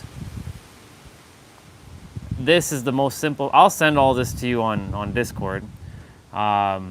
This is basically the answer to life is right here in this triangle. You can remain with the now, and I'll get into that in a moment. So remember, synergy of Trinity. I came up with another synergy of different things. So that's that. I'm going to go to the next one. The synergy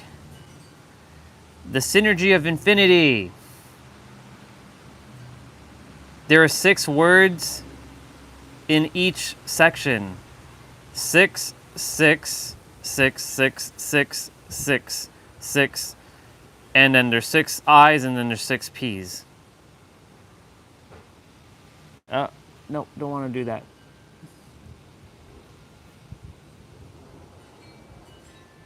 Yep. This is what we all are.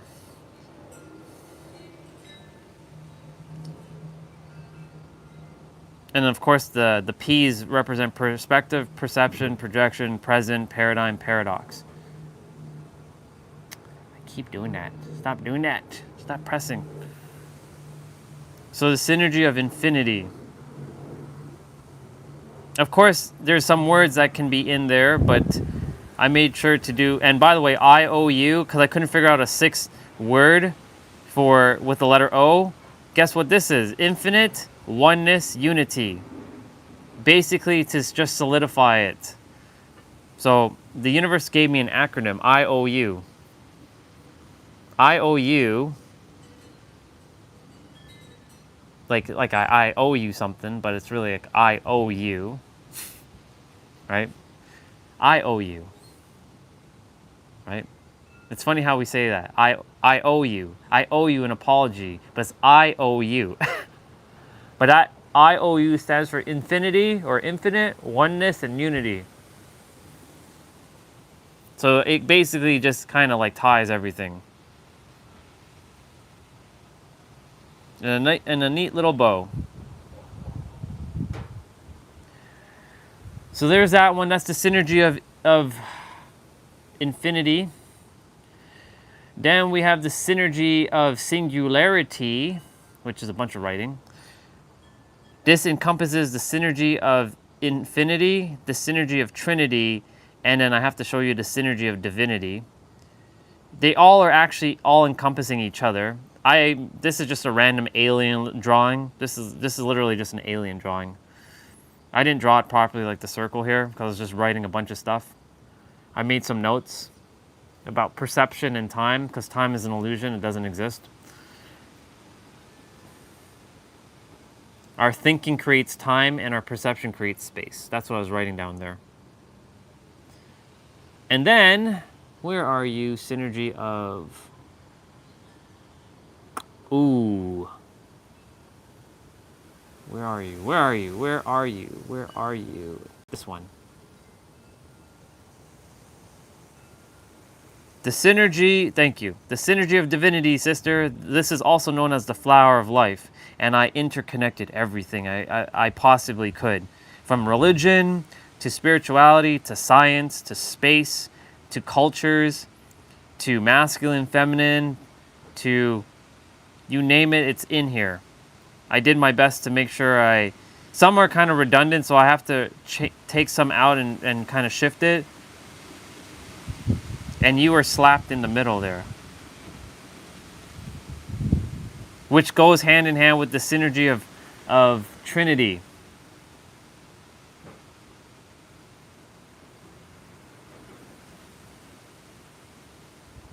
I put spiritual at the top and science at the bottom. Kind of yeah.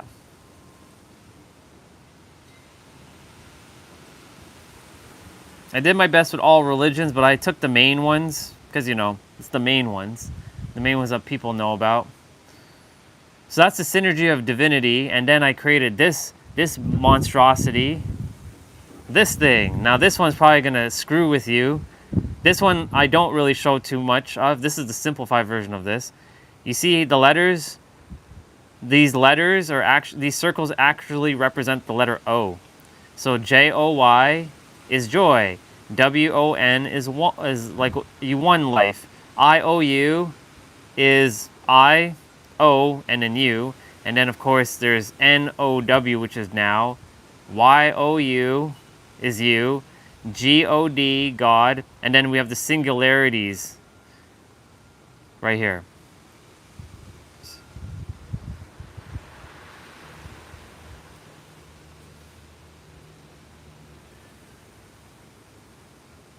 So singularity of divinity, which is the flower of life. Singularity of Trinity.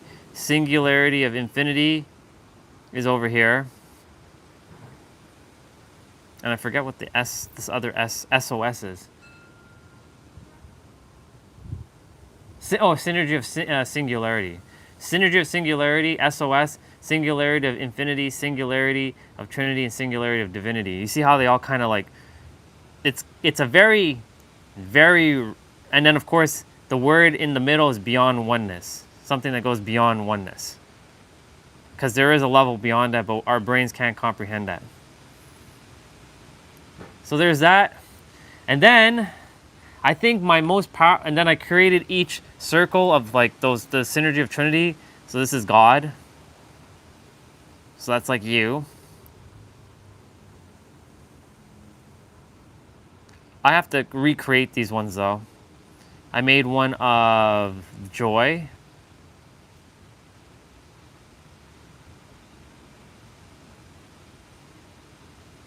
That's what joy is. You can add whatever word. I added what I felt joy was. Then there's the now, which again is you. See how they kind of all intertwine with each other?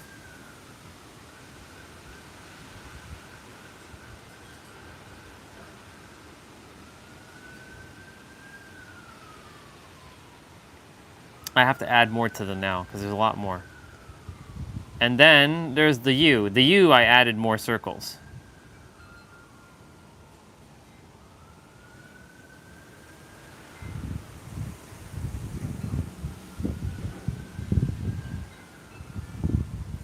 And then, you ready for I think this is probably my favorite drawing of all time.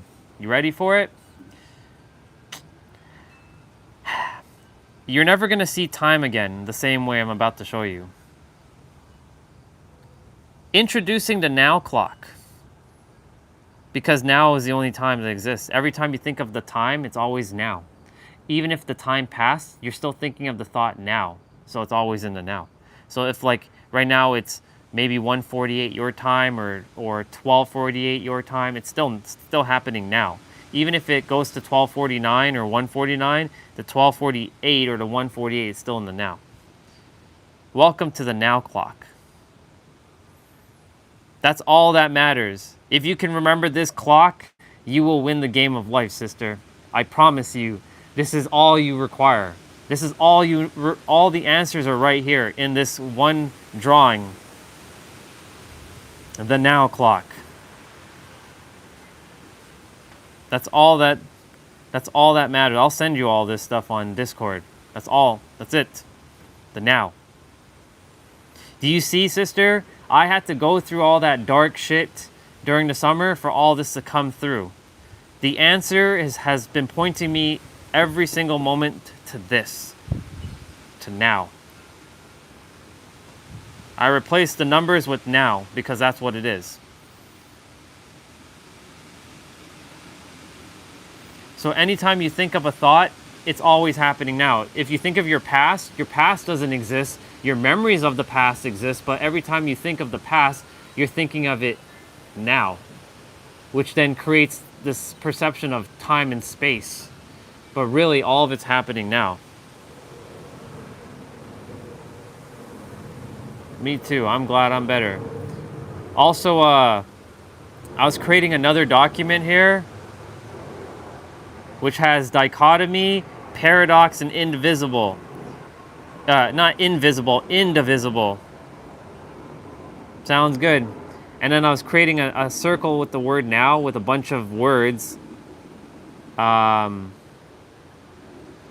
which encompasses, okay, which encompasses, okay, which encompasses like everything. This is encompassing all the stuff that I was adding to those other things, which added a couple more things, which, by the way, this right here, oops, this is just a rough sketch. This is just me randomly making a note.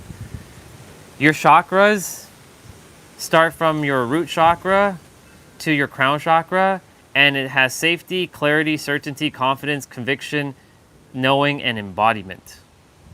Yep. I love you, sister. Thank you for jumping on for a moment. I'll see you later. I will send you all the drawings that are the simplified ones. You'll enjoy it. In fact, I'll just start spamming them now, so I don't forget. So I'll just send them now, and they'll just be there. So enjoy. I'll see you later. Love you very, very much.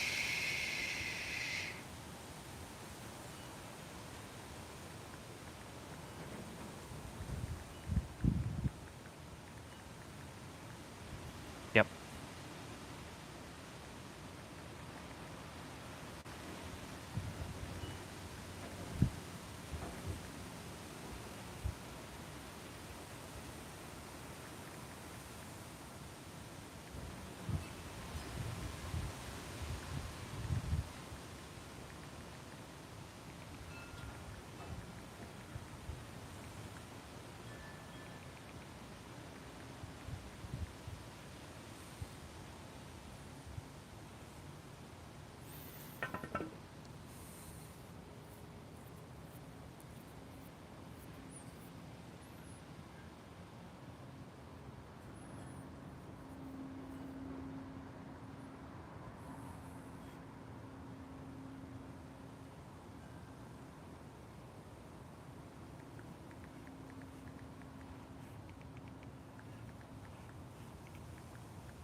Cool. Let me start spamming. Start spamming.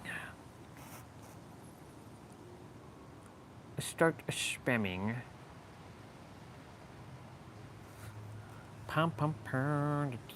Do do do do do. All right. We got to finish up our exercises here. We took a moment. My dad went out somewhere, so I will keep an eye on the front door. What the hell is Discord? There.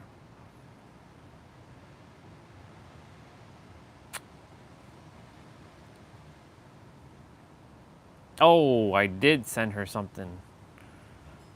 Do do do do do do do do do do do do do do do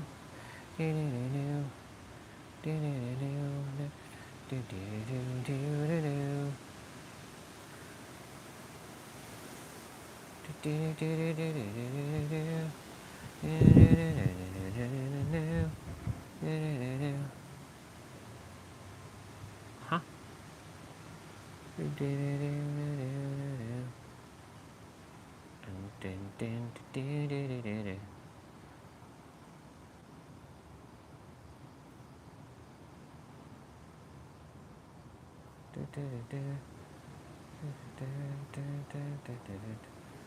Now, did I send her? I did. Okay, perfect. Perfect. Do do do do do.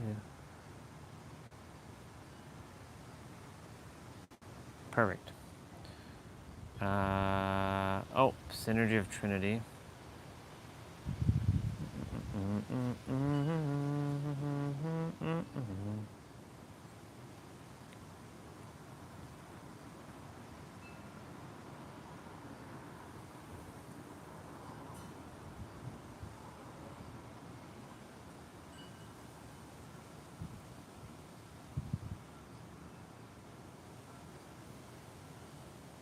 Did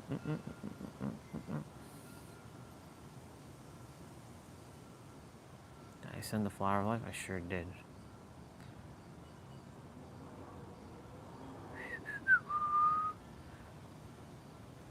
Cool. I did it. I did the thing, people.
FNAF, huh?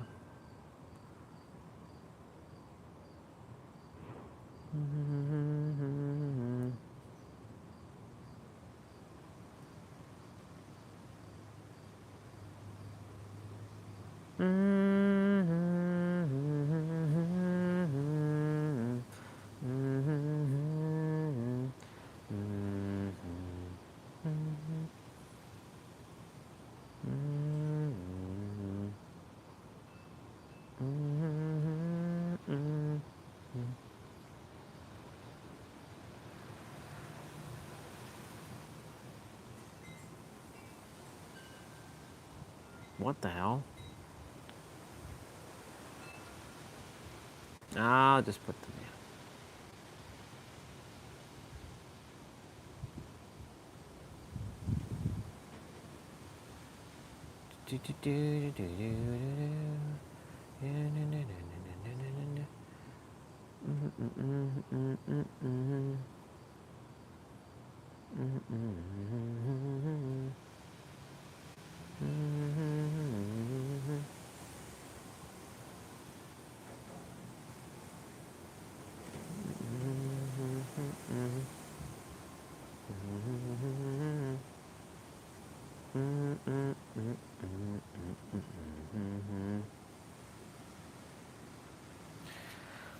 Okay.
Rumbling, rum. Stop you rumbling, rum.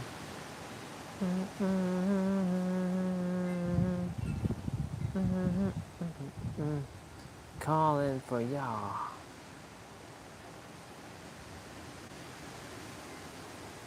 All I wanna do is do do do do do do do do do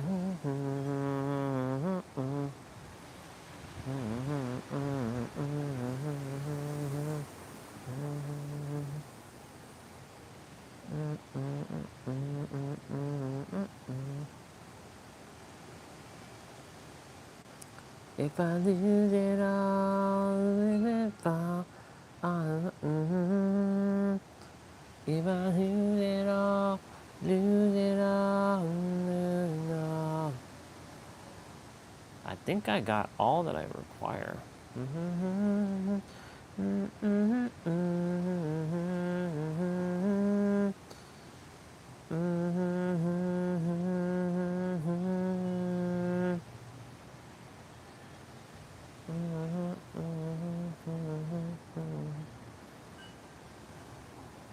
Calling for y'all.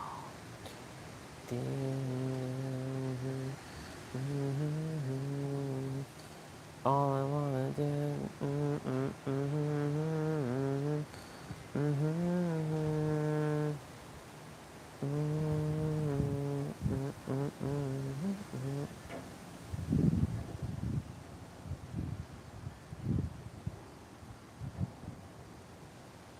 All I wanna be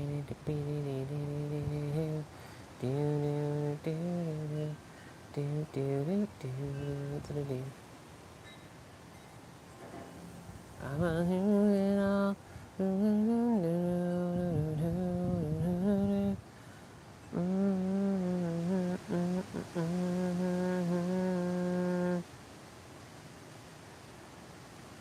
I thought I saw Devil May Cry somewhere. Devil May Cry. Devil May Cry. Dun, dun, dun, dun, dun, dun, dun, dun.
You have a you prefer having a rough list of ideas when traveling rather than disagree. You rarely spend a lot of time thinking about past mistakes.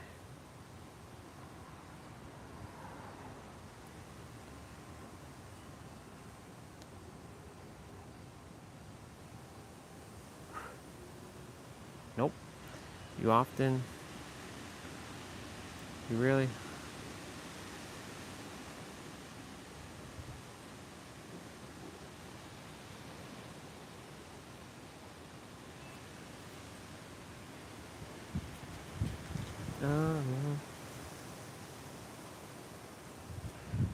You often spend time.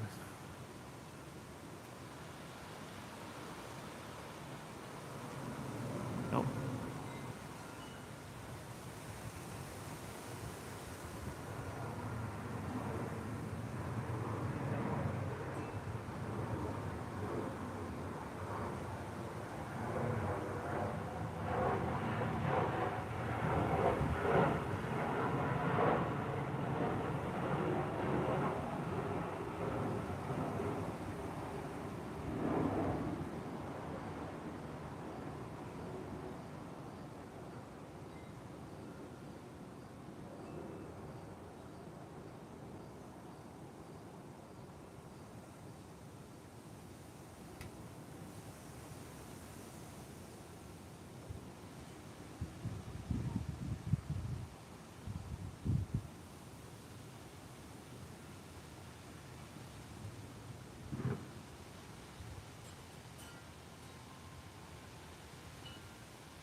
I'm just like, I think one of my accounts got on the computer went kaput. You tend to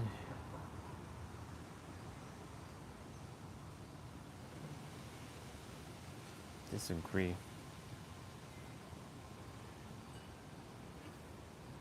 Neutral.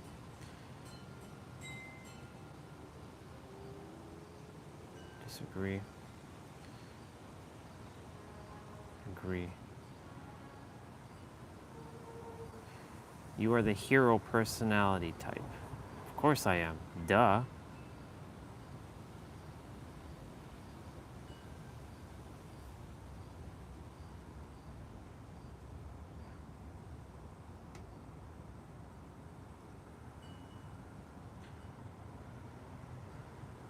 Do, do, do, do.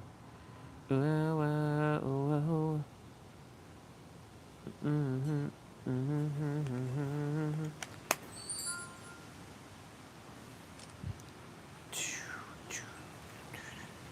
Do, do, do, do. Most dating apps are dating on boss mode. The Interesting. top 10%. I don't care about all that.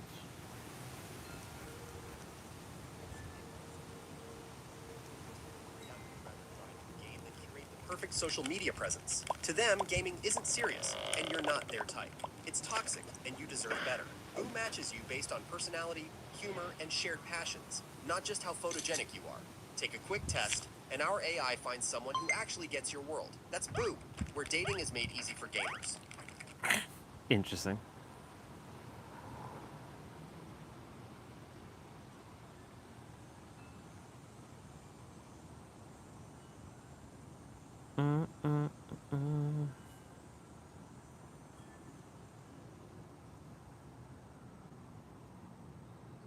Ah, if I lose it all to living for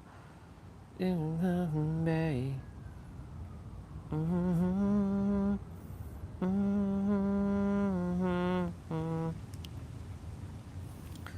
If I lose it all, do do do.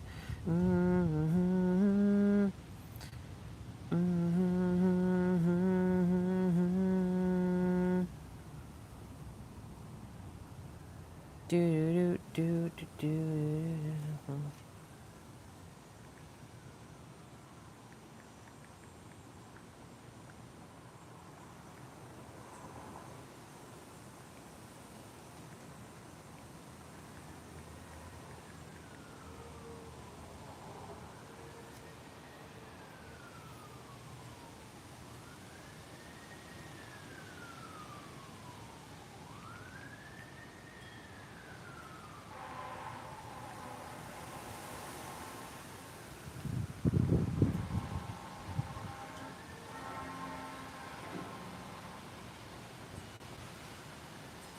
Ooh, look at all the birds.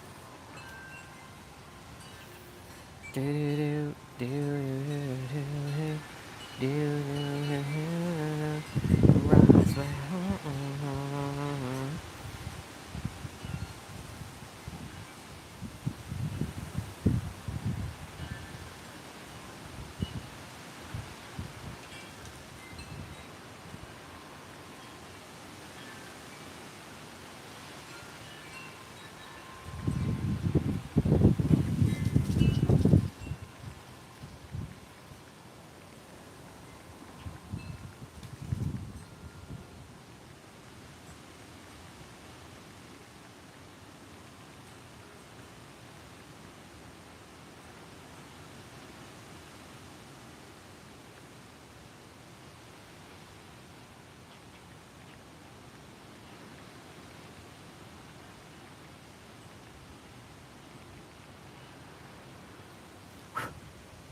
Ah,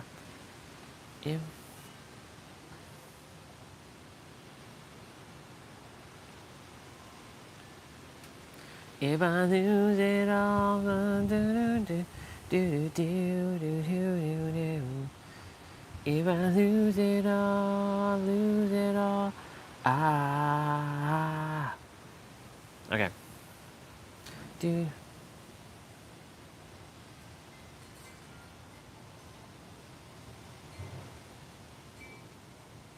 do do.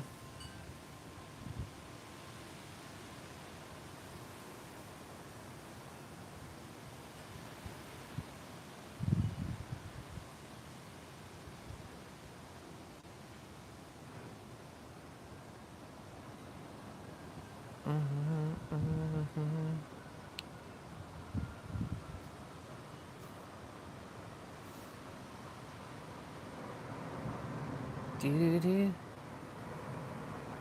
Wait.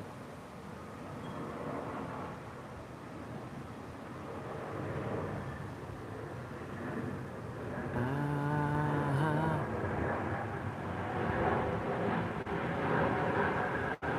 Do do do do do do.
Do do do do do do do do do do do do do do do do do. Ah yeah. Mhm. Din din din din din. Do do do do do do. Ah yeah. Yeah.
Calling for ya.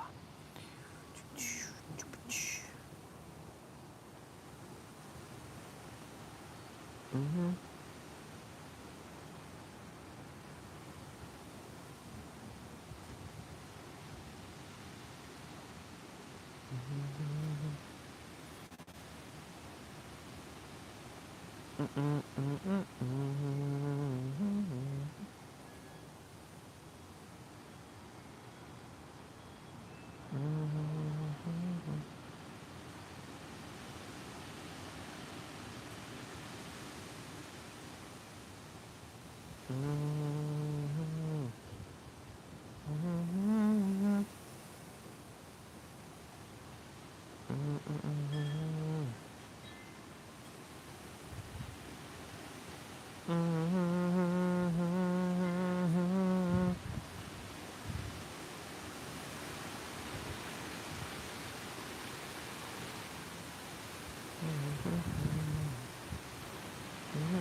Cool beans.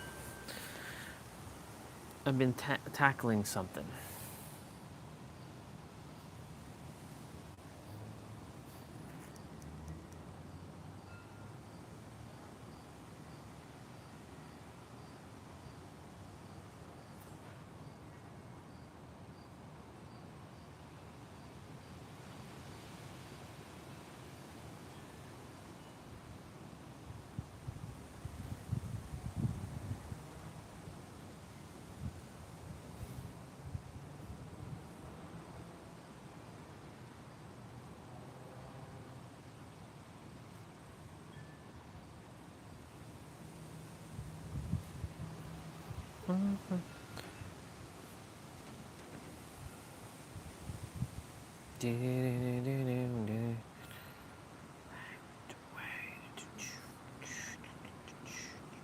Nobody knows what's inside of me.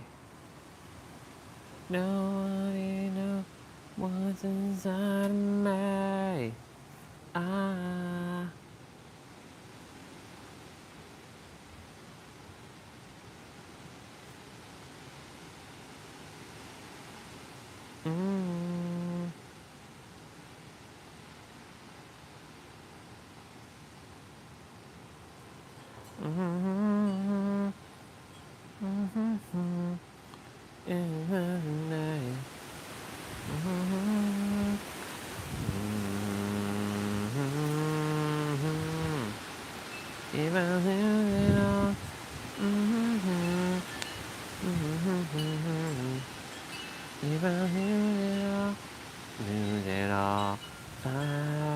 Yeah.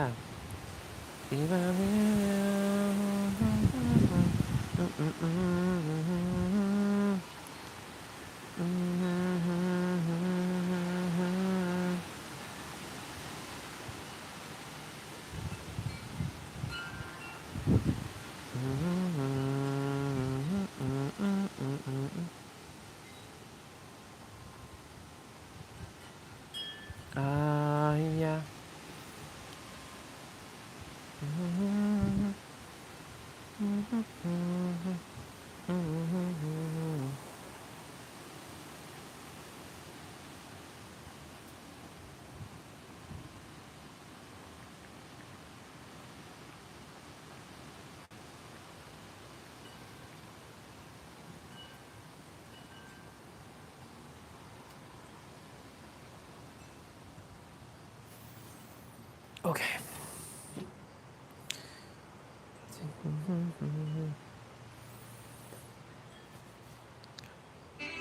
Hi, baby.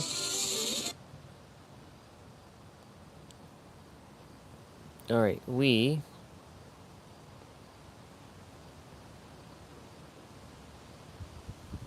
are gonna finish up. So no one's actually home right now. Front door is like open.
The hell's up with this?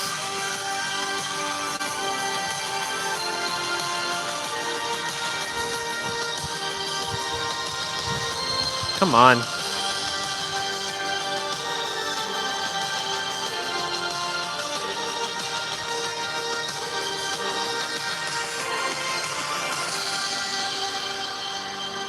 Why are you not connecting? What the fuck?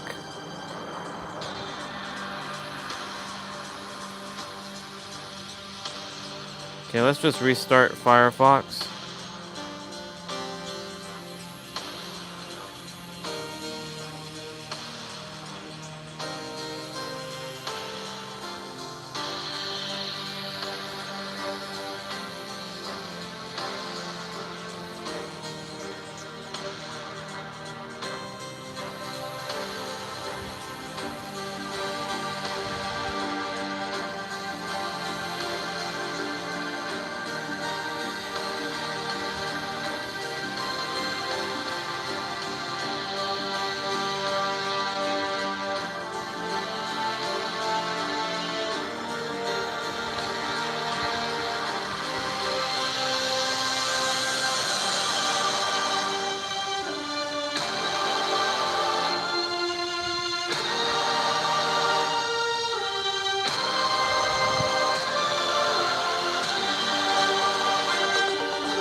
Weird. Super weird how that wasn't working. Okay. Go inside quickly.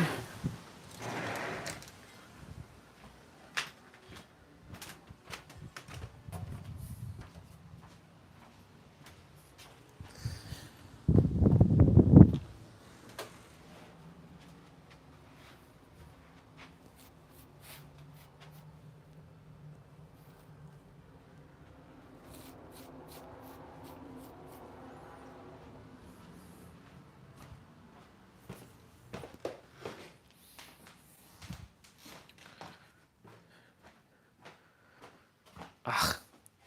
Seriously? All these dishes to wash? All good.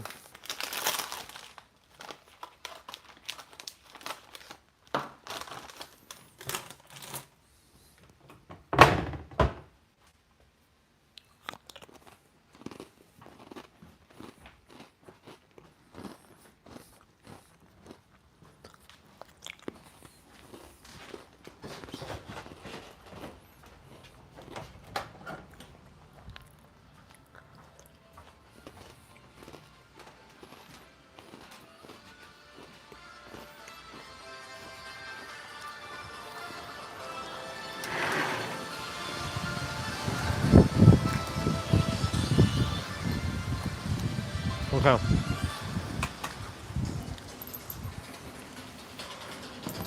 We are gonna go and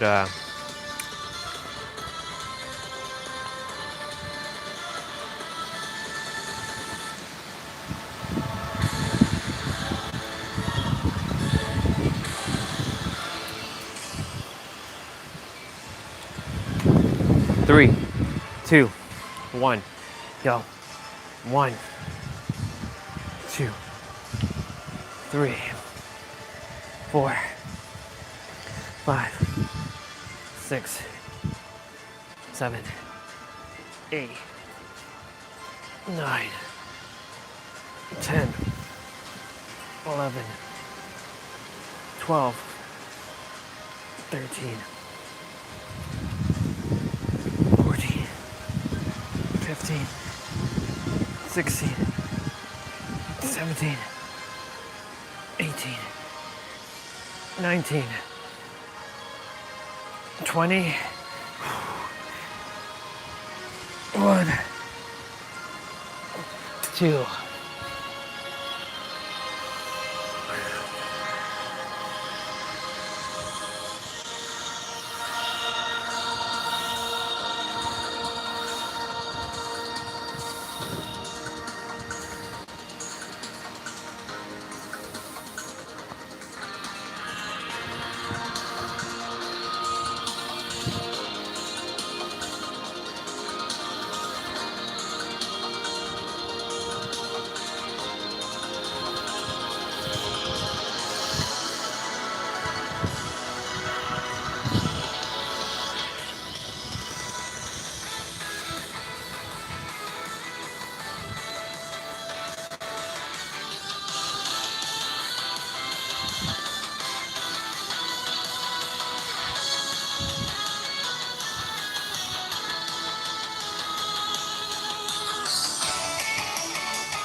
Okay.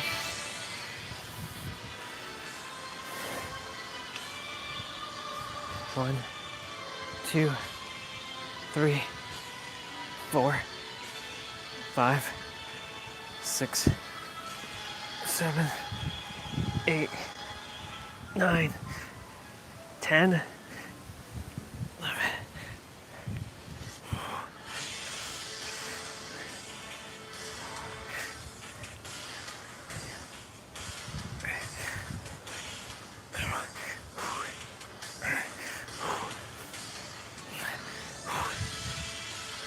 Okay. 40.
'Kay.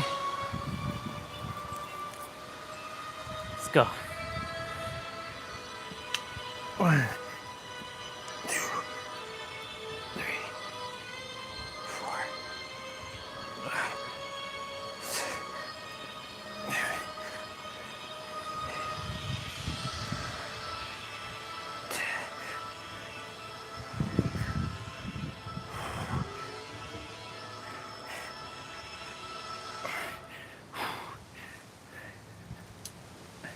Let's go. That's 55. Technically I did 57, but I don't count 2 of them. I did technically I did 22 on the first, 20 on the second,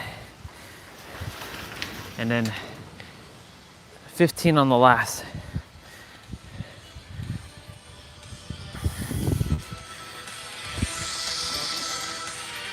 Cool beans. 3, 2, 1. Wait, what the hell? Oh, right. I was like wondering what the heck happened to my camera. I was like, oh yeah, I have Taylor 3, 2, 1, go. 1, 2, 3.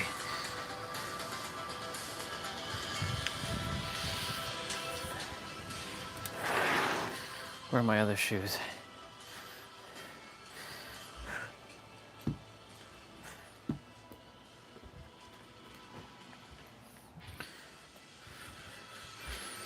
Okay.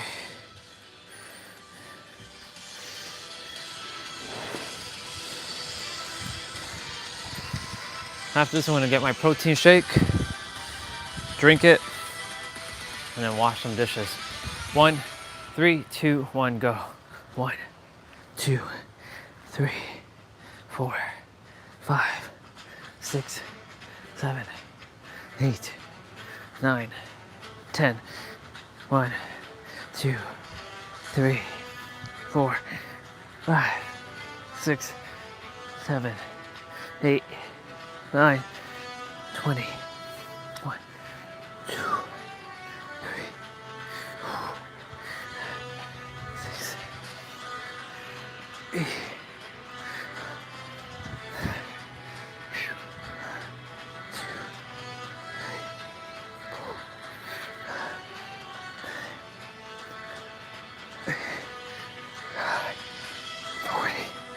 Wow.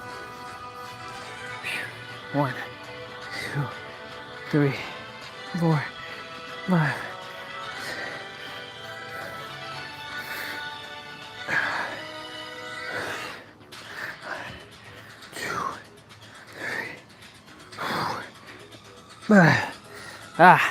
Let's go. Holy smokes.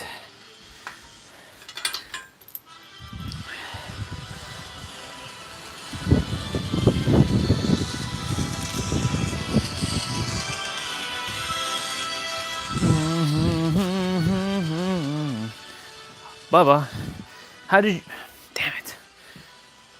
Fly got in here.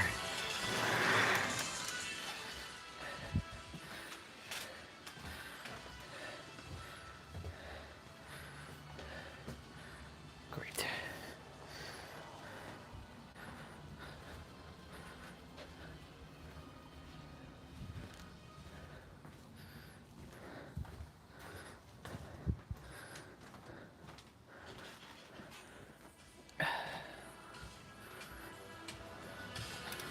All right.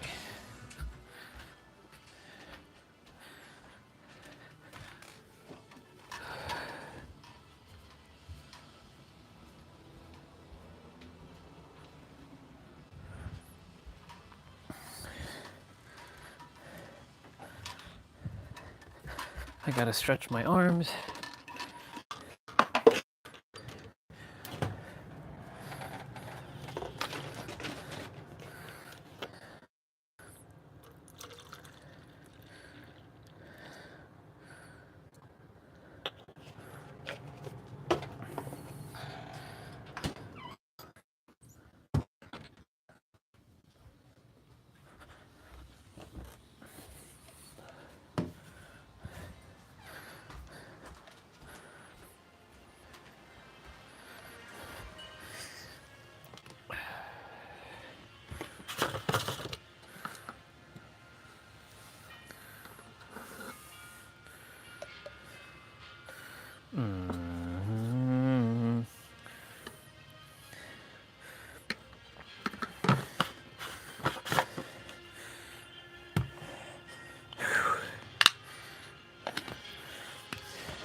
Wow, my arm.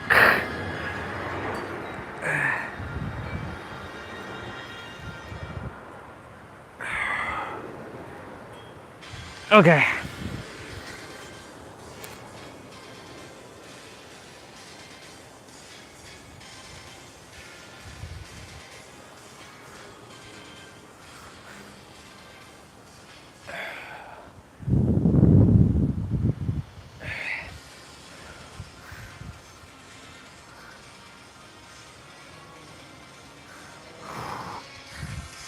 Okay. Prayer position.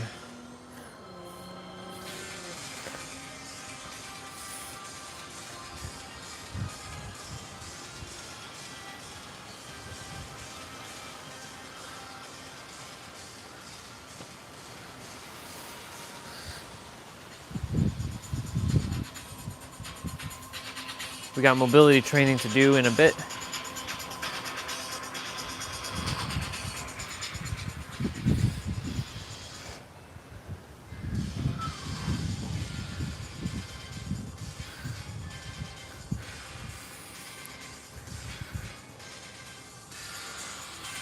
Cool.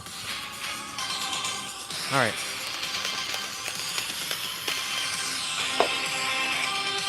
On my watch.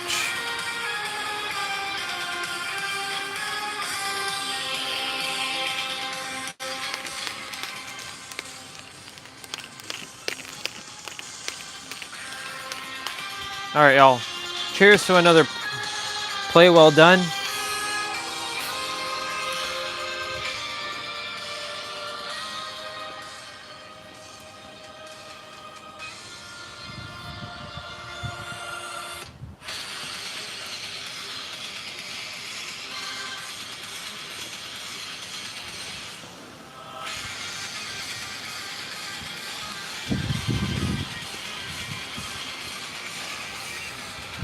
Very good.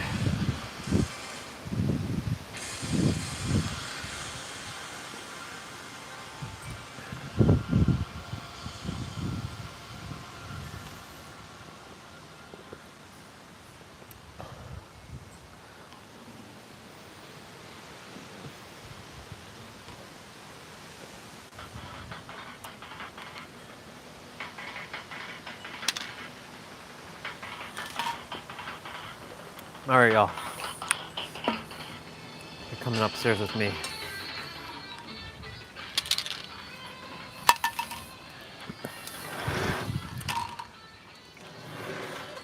We got some dishes to wash.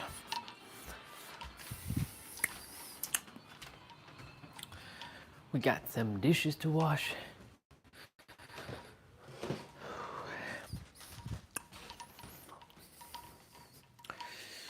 Okay, cool.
I had the sink clean, and all of a sudden I see 3 bowls, plates of stuff.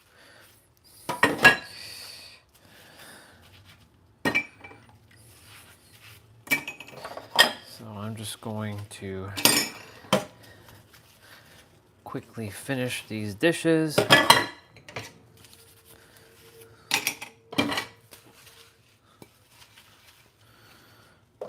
And we're gonna make a peanut butter sandwich.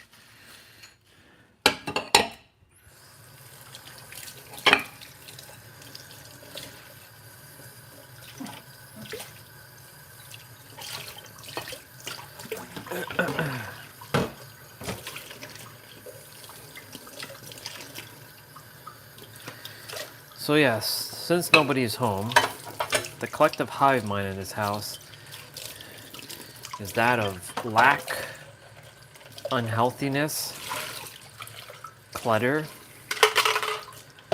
negativity.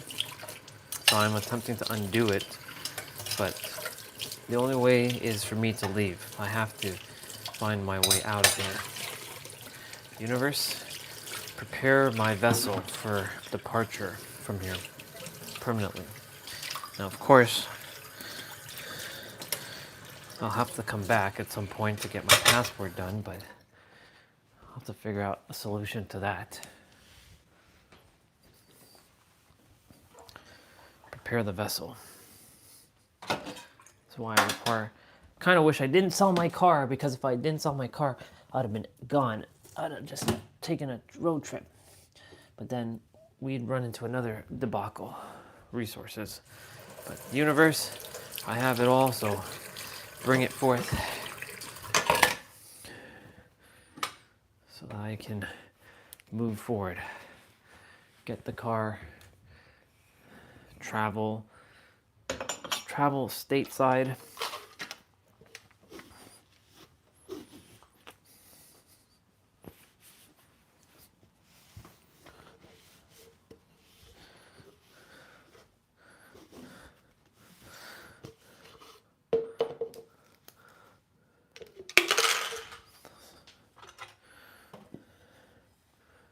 It's 2:57.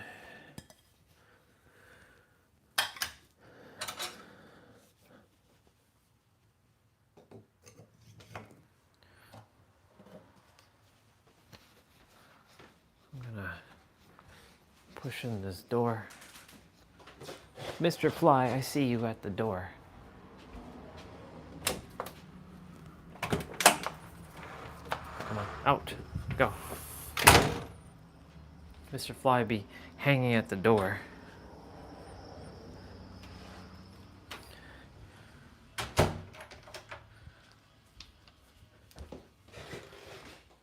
I closed the front door, saved a fly in the process.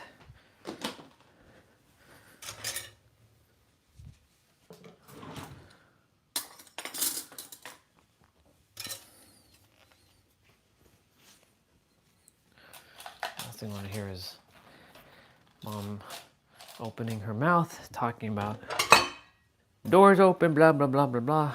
Because, you know, one less thing. So, doors locked. Only way they can get in is from the back. And they'll have to deal with this guy. Because this guy don't mess around. This guy will whoop ass if I have to. I'll whoop candy ass. Somebody comes, I will whoop candy ass. Literally.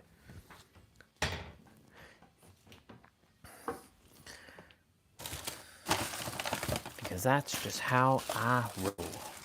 Boys and girls, that is how I roll. I whoop candy ass.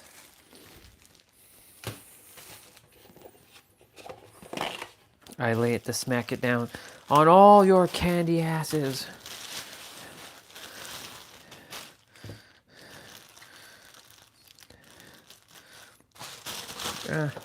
One bread. One is fine.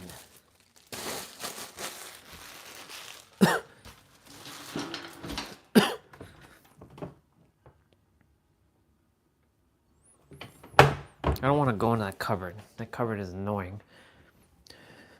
It's really annoying. I have to pretend it doesn't exist. Too much junk in there.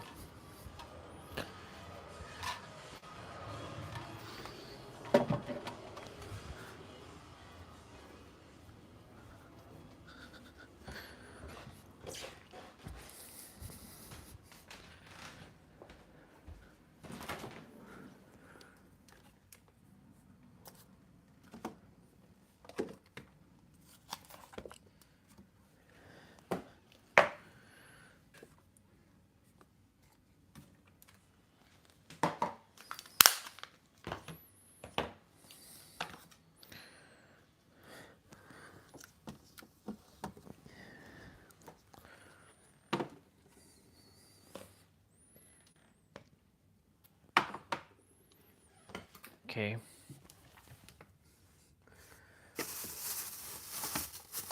There's pineapple.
258.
When you eat pineapple, to then go eat peanut butter,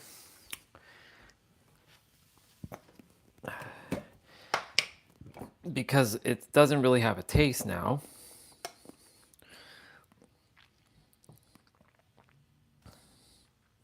Except for the honey. It's kind of like bland a bit.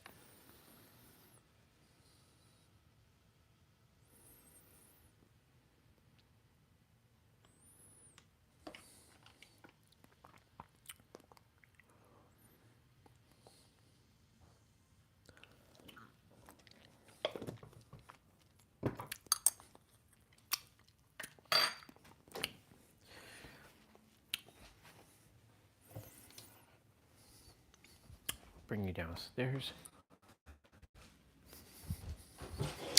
Bring you back outside. Ha.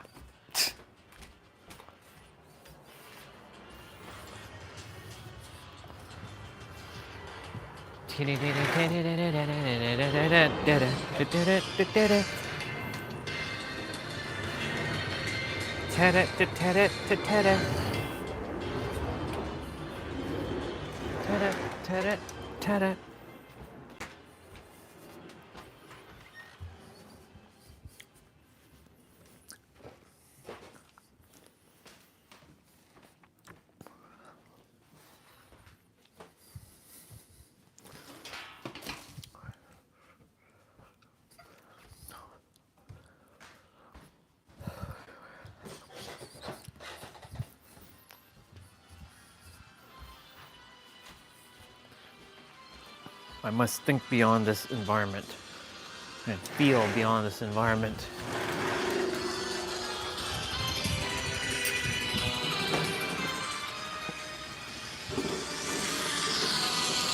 Ugh.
That's probably gonna fly away.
Ah.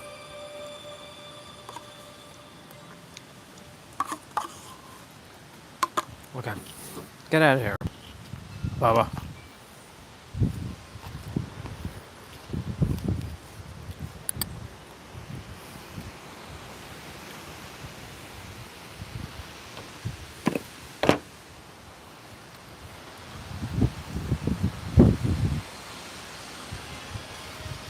I'm gonna go wash this spoon quickly. Mobility training will be commencing shortly.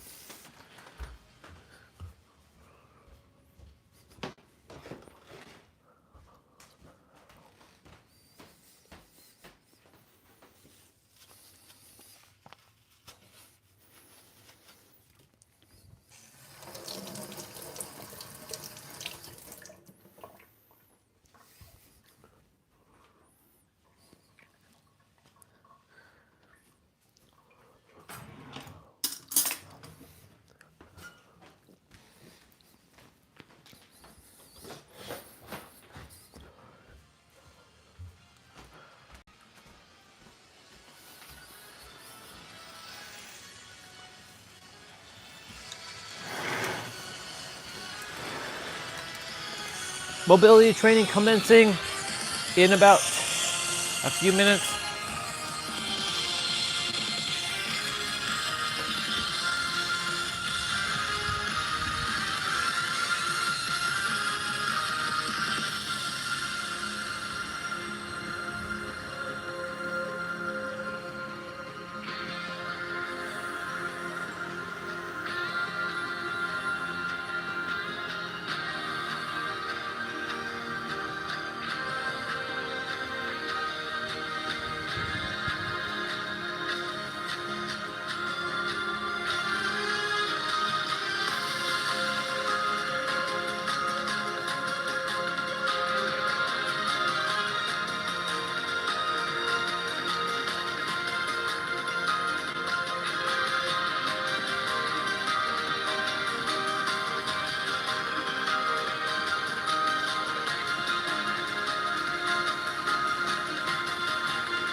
Huh?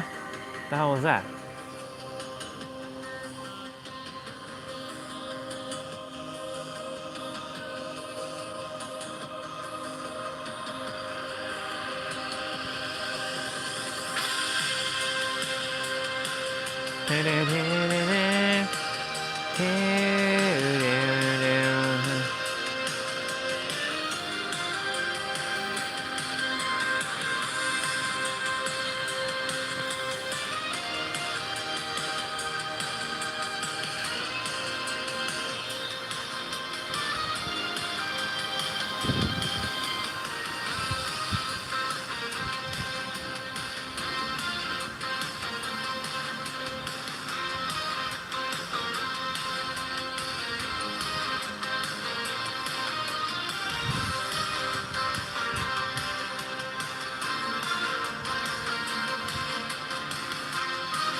Good to see you.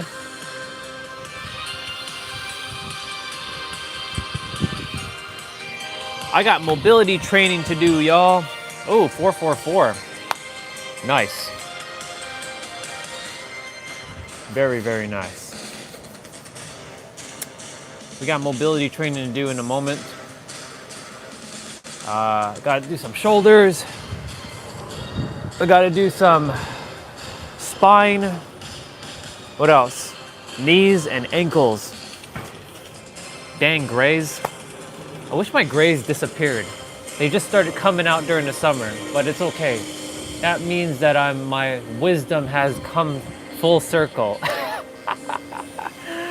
I really got to get a haircut too. Looking all kinds of mess right now, but it's okay.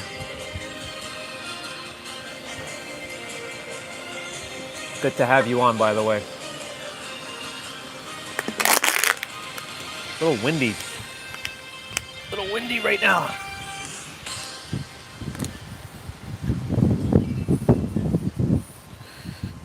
Okay, time to get mobility training rolling.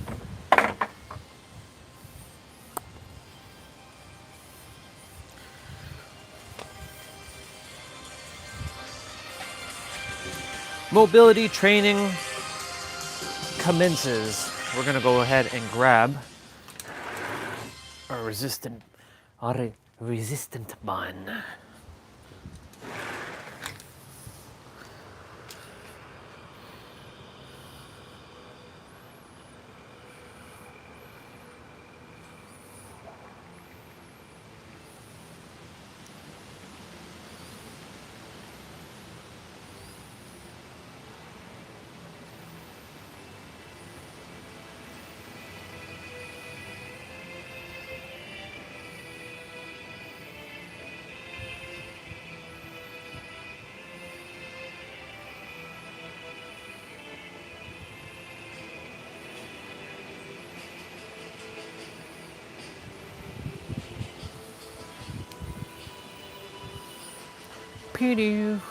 All right, it's time to get this show on the road.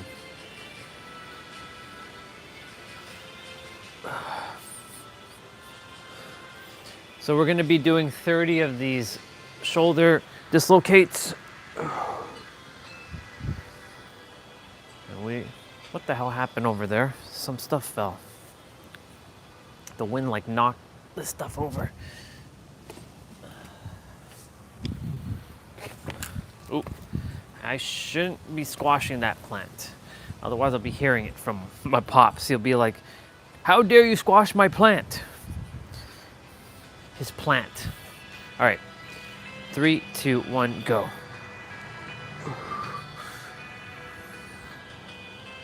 One. So when I come to the front, that'll be one rep.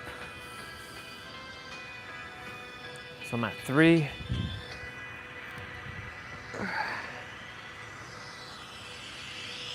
When I am able to really do this with a stick, that's when I have mastered it. But a resistant band is good enough for now. It does the job.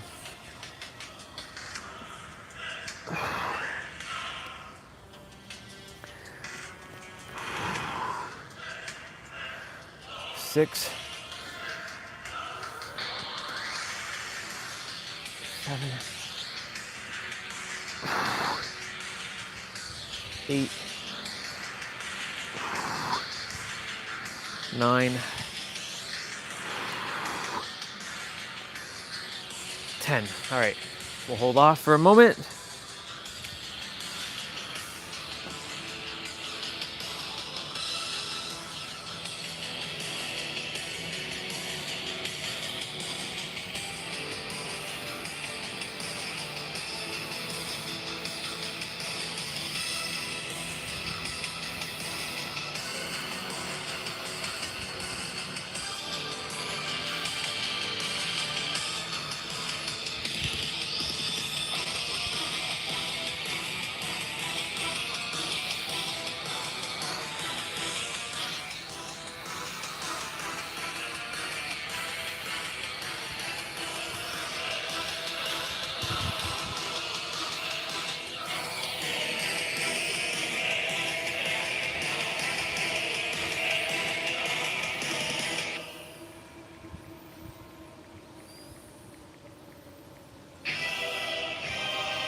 I'll be back.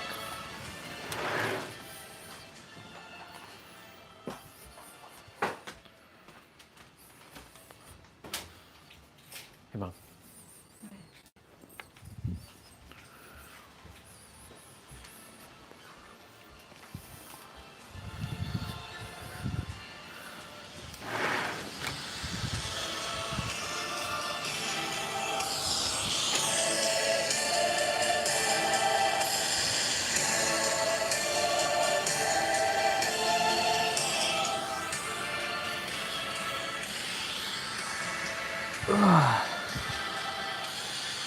All right.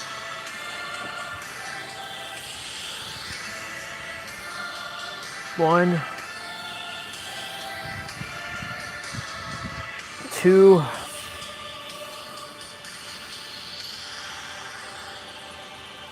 three, four,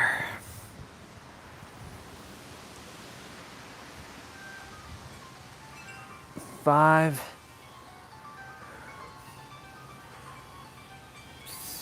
six,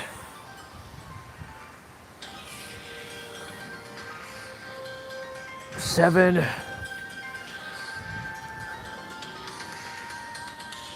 8, 9, 10.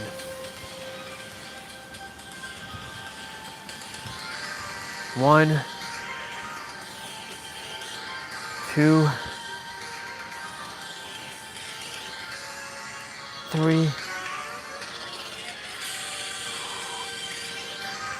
4,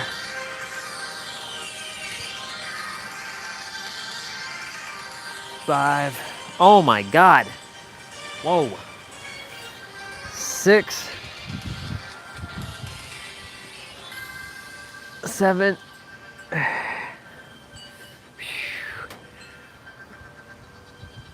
8,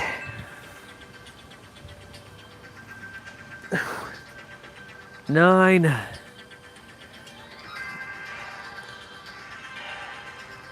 10. Oh my gosh. Crazy.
Okay.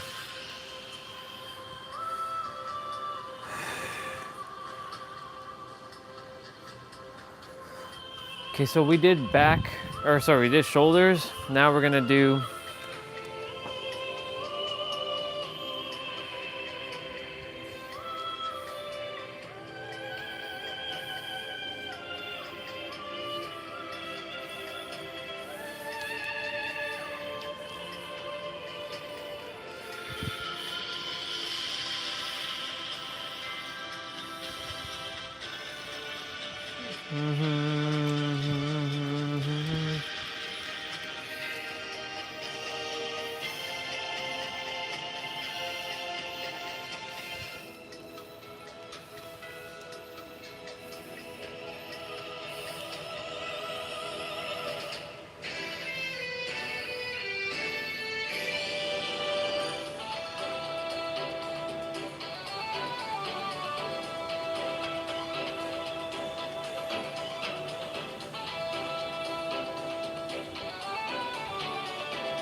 okay, so I'm done back, or keep saying back. I'm done shoulder. I will be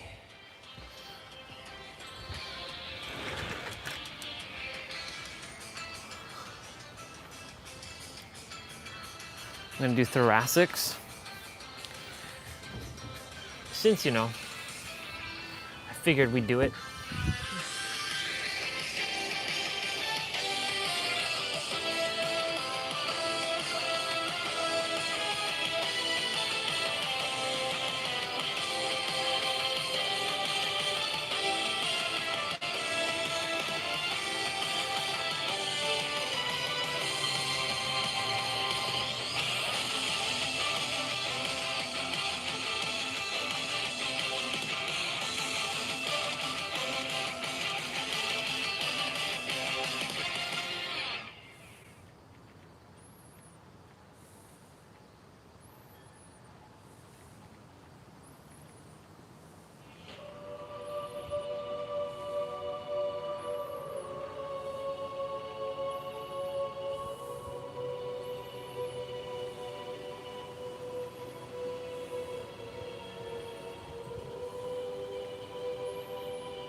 All right.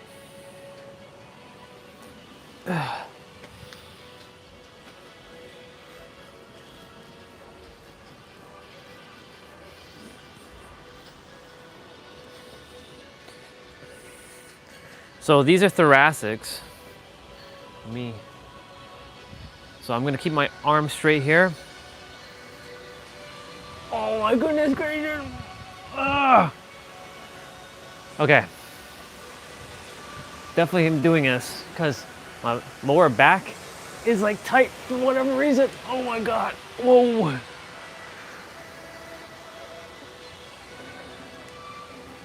Ah.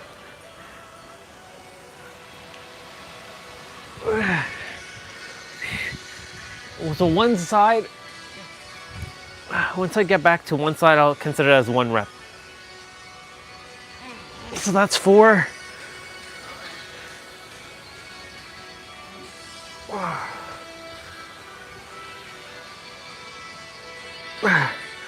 5. 6,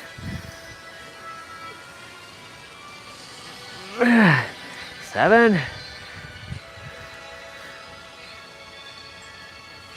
8, 9, 10. Shit. 11.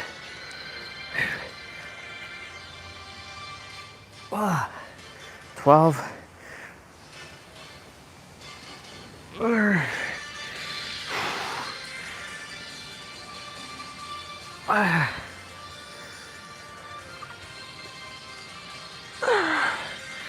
It's gonna help me loosen up my back.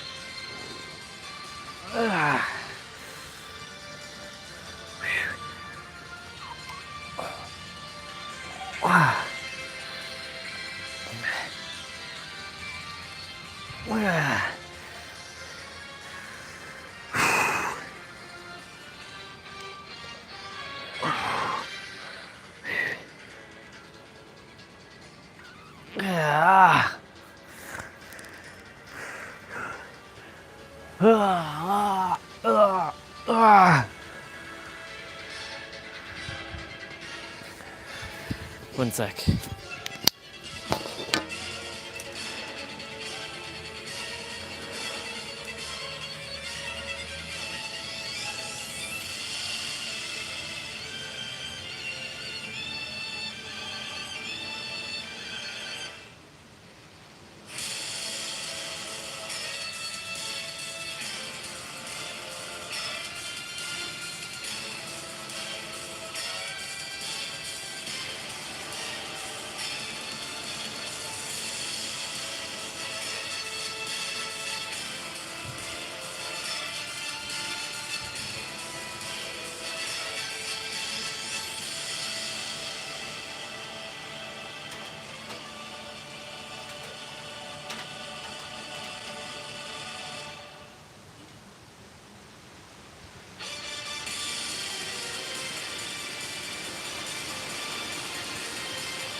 Whoa.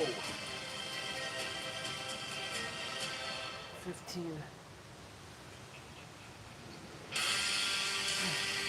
16. 17.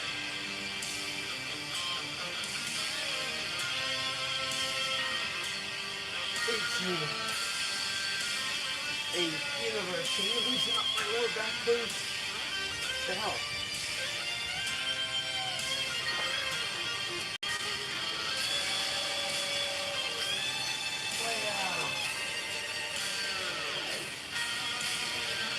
Wow. 20.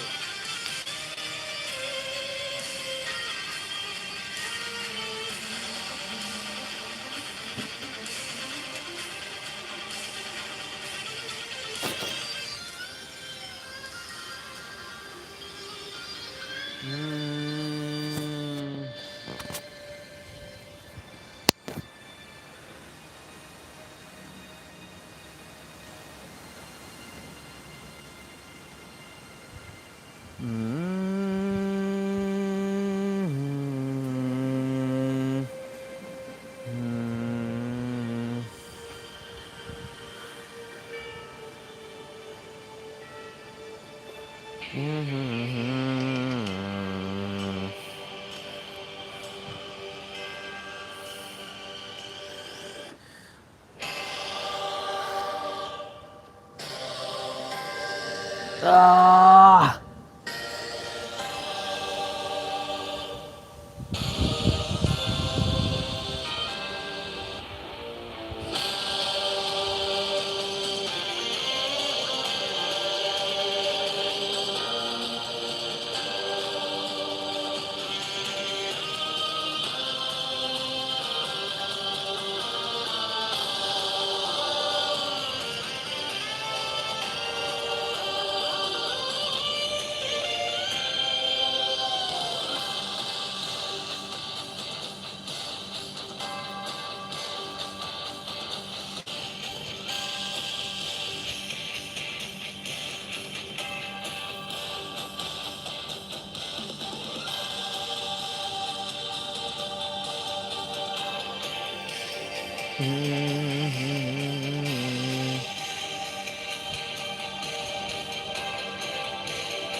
Wait, Hollywood has their own airplanes? Damn, okay.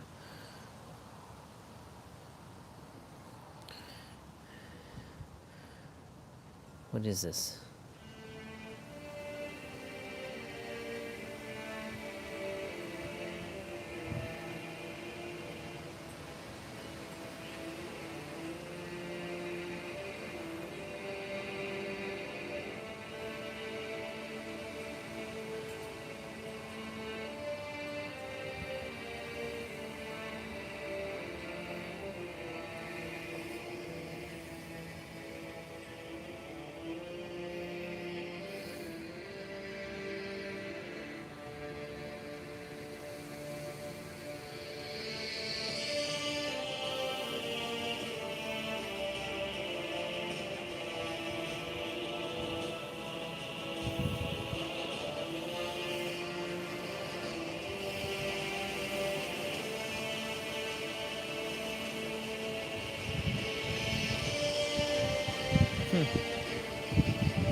Okay. What's next?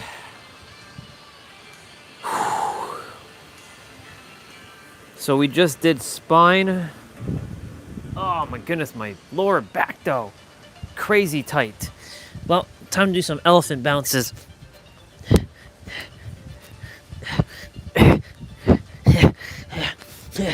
Yeah.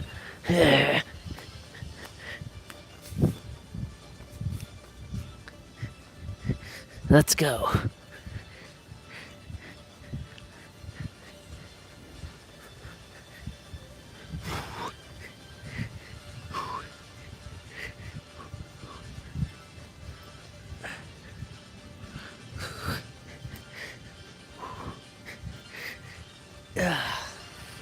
Okay. Let's take off the shoes. Is it raining? Yeah, it's raining a little. No big deal. Okay, we gotta do knees.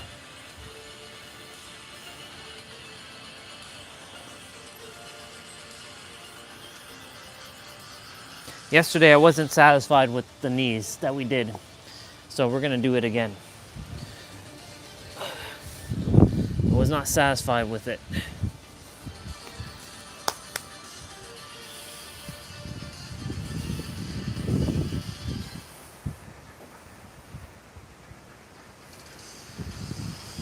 One, 2, 3, 4, 5,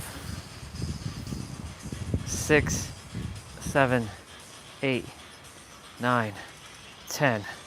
1, 2, 3, 4, 5, 6, 7,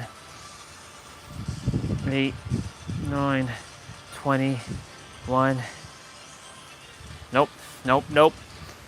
1, 2, 3, 4, 5, 6. Whoa. Come on. Shit. 7. Stop falling, damn it. Stop it. 7, 8, 9, 30, and switch. We're gonna switch to the next. All right. All right, so we're doing the left side now. 1, 2, and it is raining. 3, 4, 5, 6, 7, 8, 9,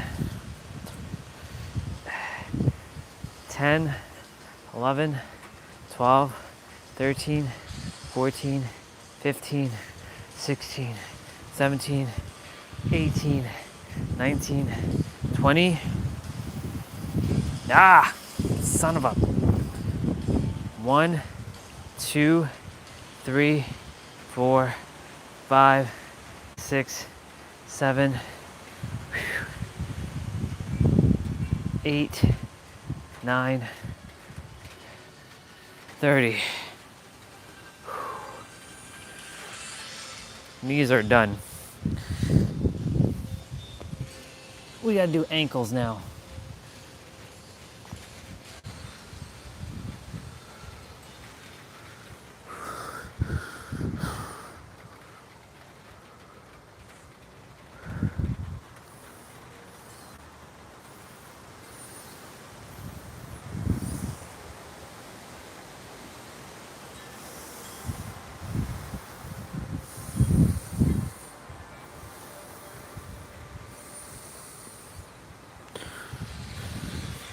All right.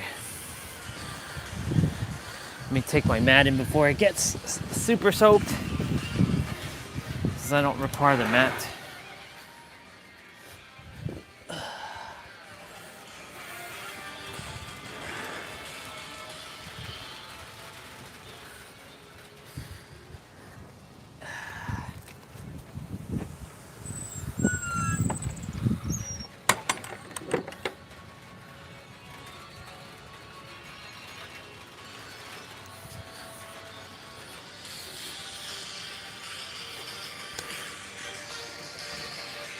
Not ready to go inside yet, so until I say so.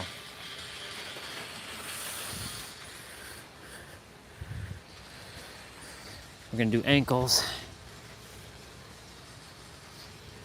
1, 2, 3, 4, 5,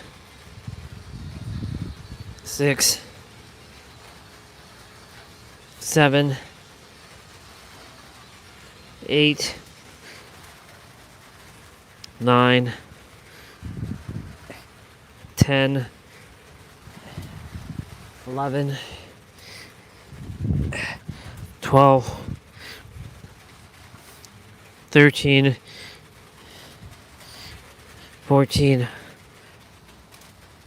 15, 16, 17, 18, 19, 20, 1, 2, 3, 4, 5, 6, 7, 8, 9, 30.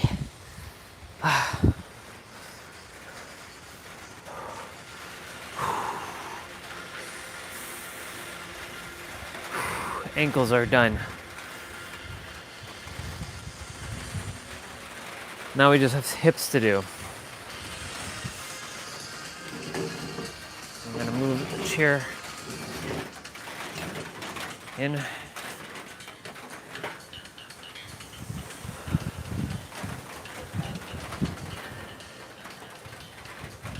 It's not too bad.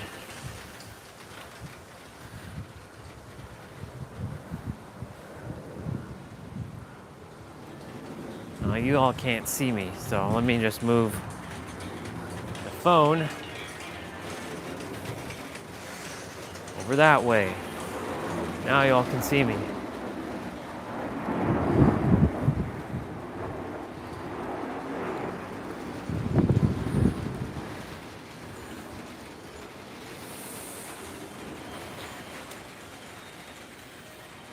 Well, let's get right to it.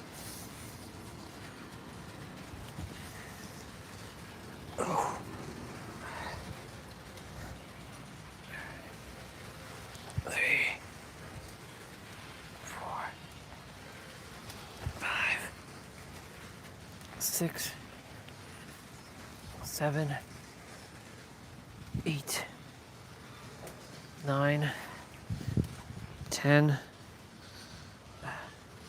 11, 12, 13.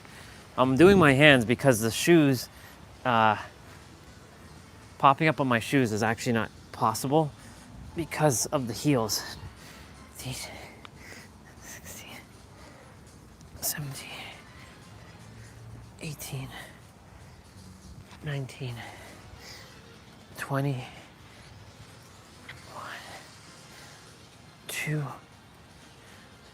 3, 4, 5, 6, 7, 8, 9, 30, 10 more. 1, 2, 3, 4, 5, 6, 7, 8, 9, 30.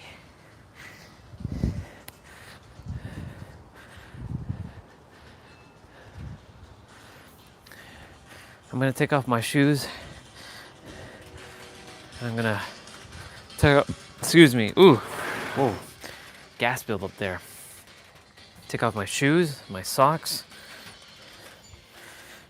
and I'm gonna attempt to do some in the grass again.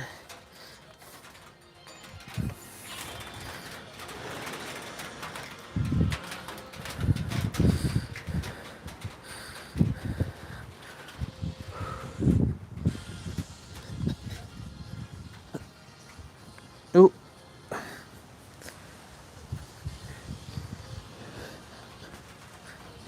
There we go. Nope, not quite. Not quite with that side yet. Nope. Come on.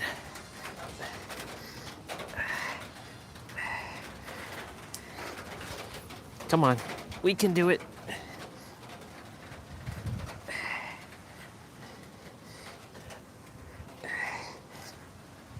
There we go. There we go.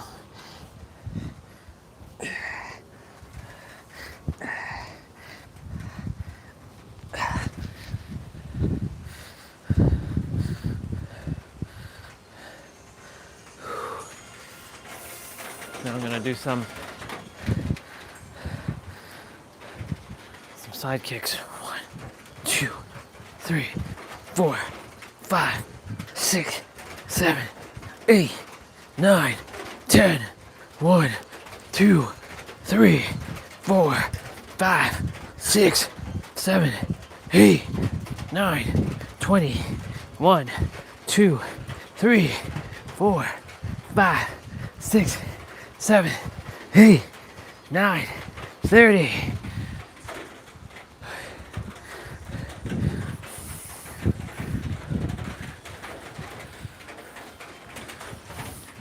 One, 2, 3, 4, 5, 6, 7, 8, 9, 10, 11, 12, 13, 14, 15, 16, 17, 18, 19, 20, 1, 2, 3, 4, 5, 6, 7, 8, 9, 30.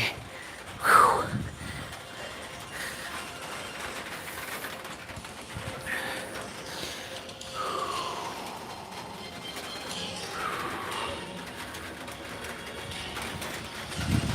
It's funny because it's like over there it's like clear skies. So like over there it's not even raining. But here it's raining.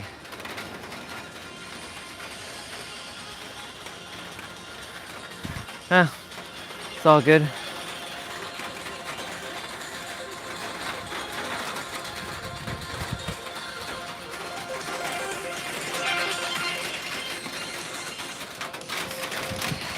It's not raining over on this side, so I'll bring you all over here. We're done. Mobility training is complete. It is complete. We finished it. We finished it. I just have to do one stretch and I'm good. Oh, my microphone is dying. That's the last thing we desire. Like yesterday, that's what happened. The microphone died and I wasn't even aware because I was too busy talking and I was in the grass.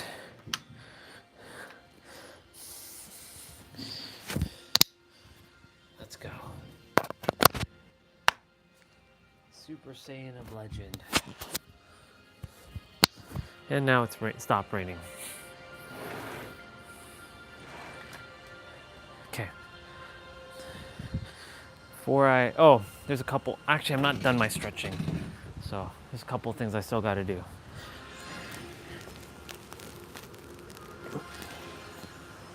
One, 2, 3, 4, 5, 6, 7,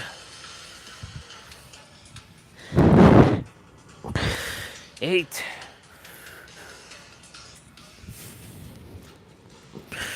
9,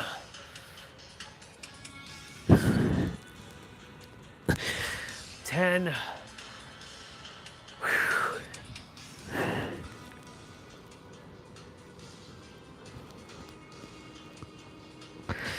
11. Okay, cool. We got 11 of that done. Turn that to that.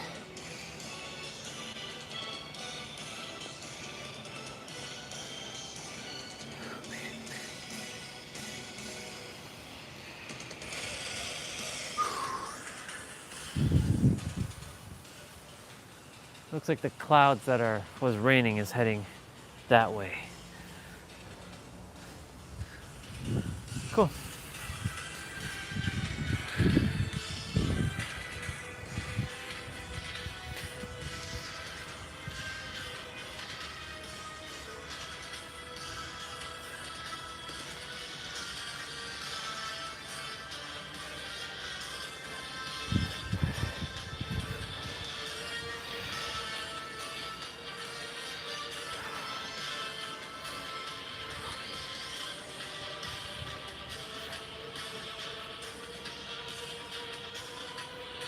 Cool.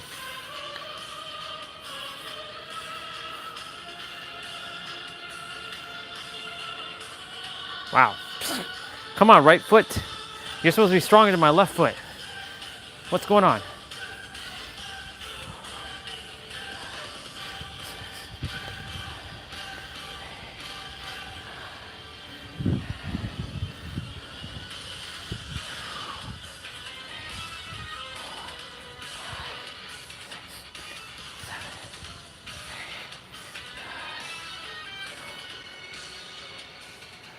Okay.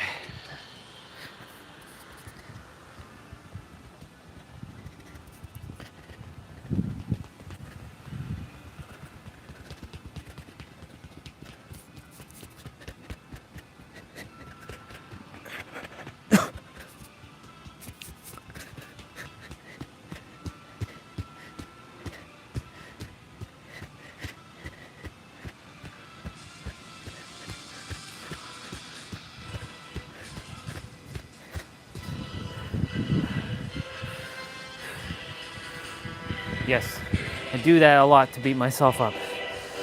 In a good way, though.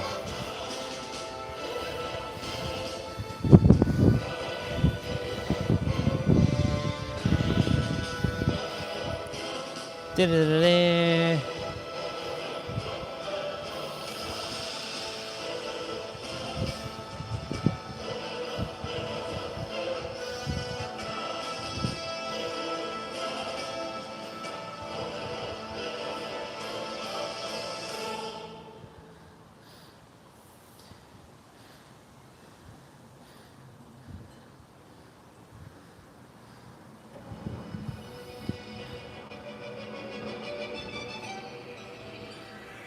Okay.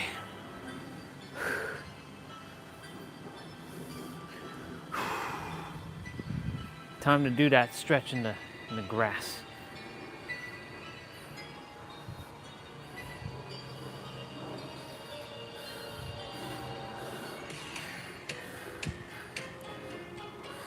Let's go. Let's go.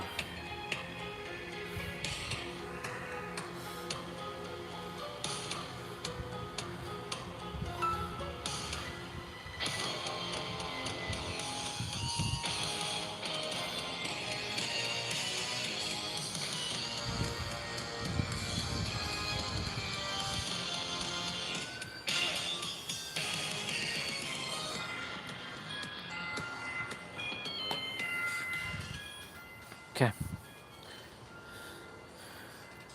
Oh. And the grass. Ooh, grass is like wet. I'm sitting on like wet grass. It's okay. Whatever.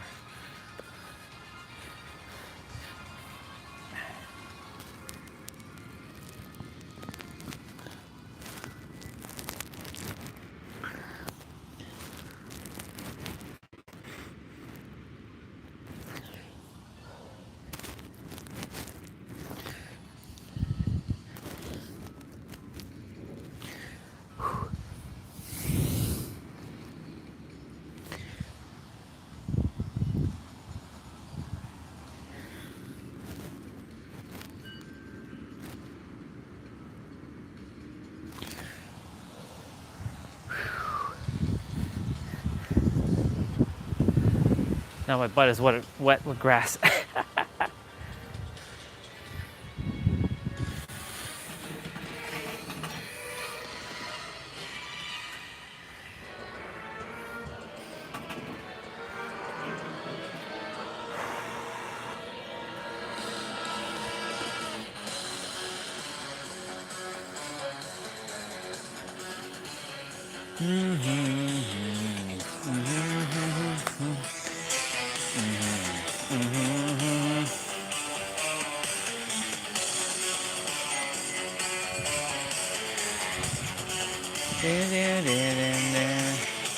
Dude, can't be.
Dun, dun, dun, dun, dun, dun, dun, dun, dun, dun. Concentration.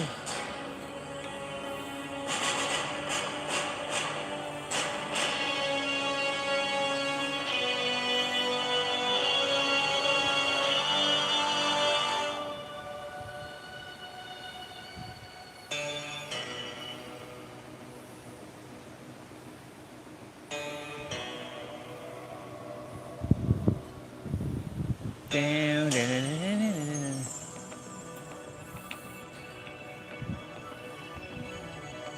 Rates of vibration is always the top. The average person will train.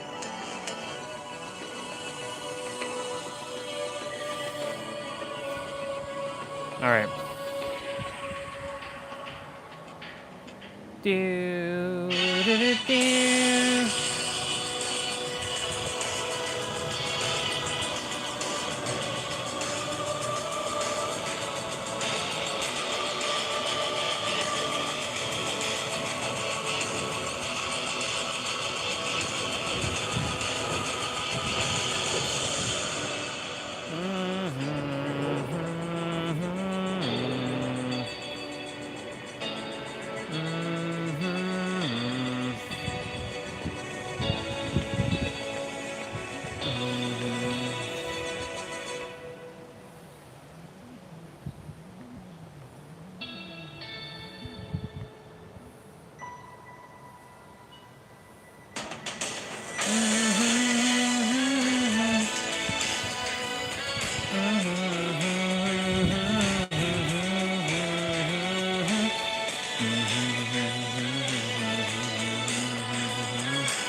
Now it's sunny again.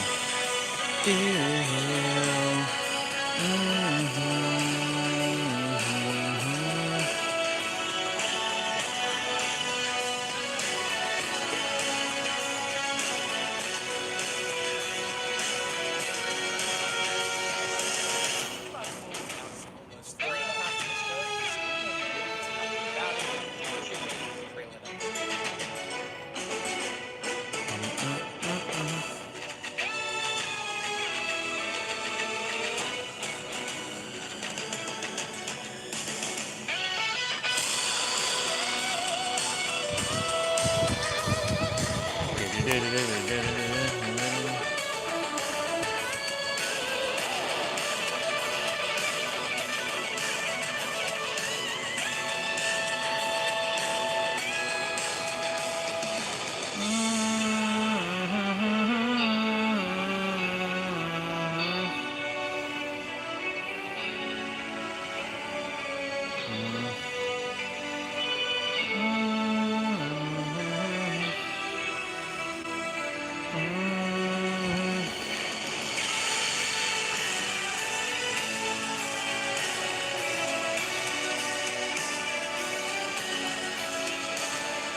Oh yeah, yeah.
Like I always talk about surrender and wow, and the most magical times in my life are when I know I've surrendered to the, I know that that word for me is very powerful, and that's actually a chapter in your book. Will you explain how you define that?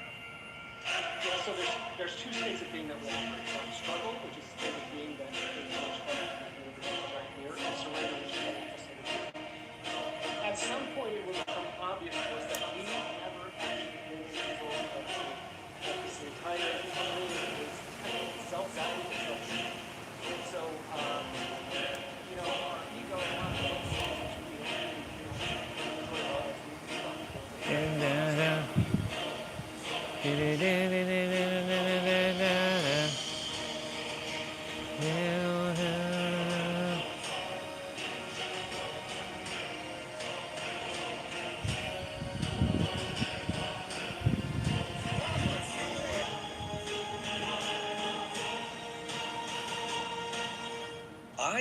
Ever wonder how accurate the human body pod really is? The human body. Yo, what's up, you? Okay. I'm gonna go shower.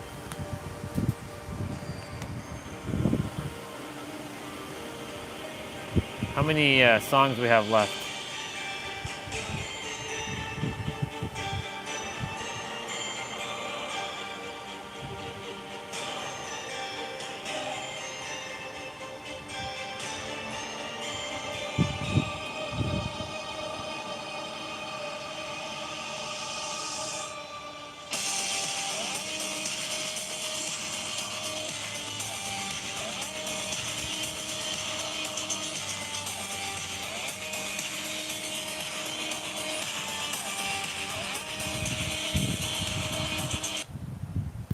All right, I'll be back.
looks like this wind is gonna keep knocking this thing down.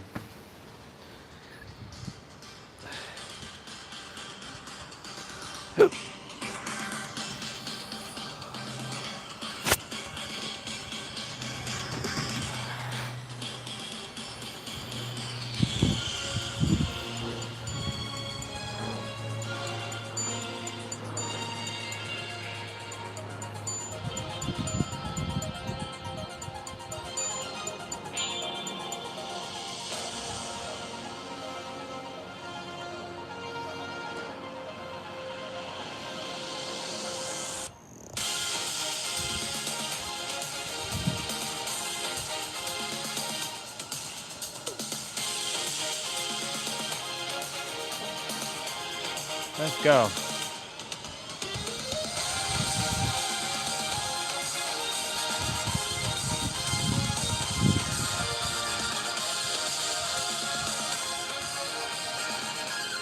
Oh my God, Raquel, you suck, girl.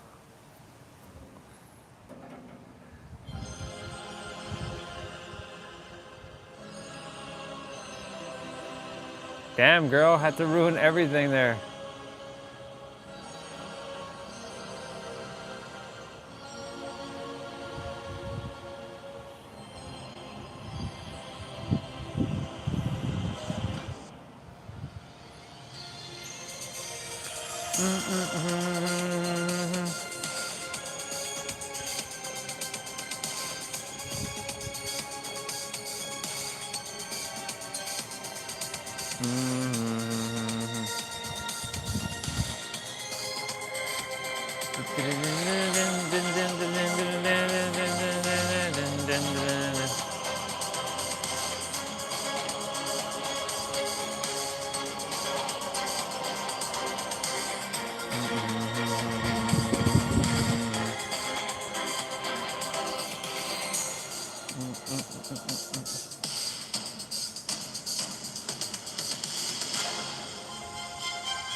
Again.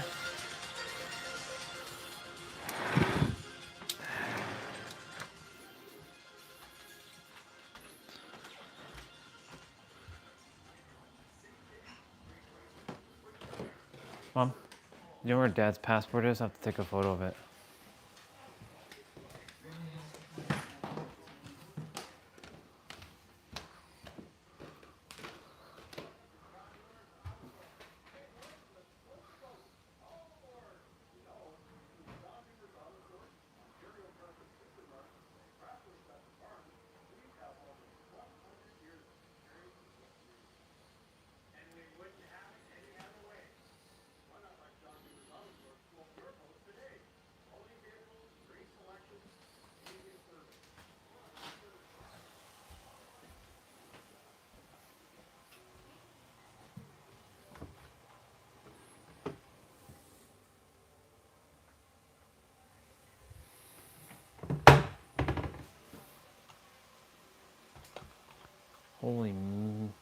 Holy Macadoff. The size of these apples.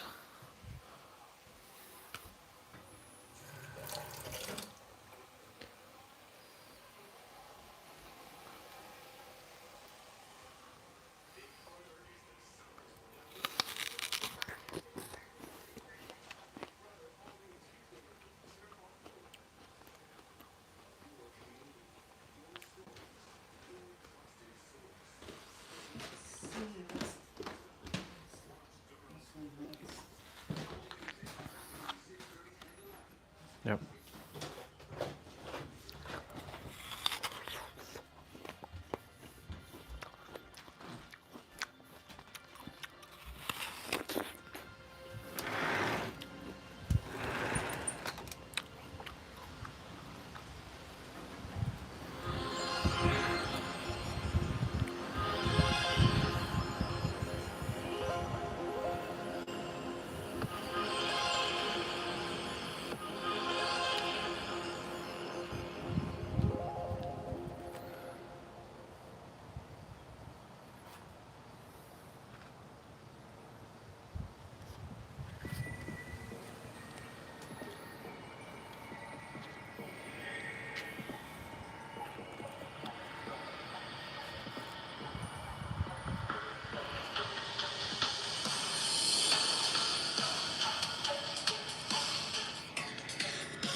I'll leave it here.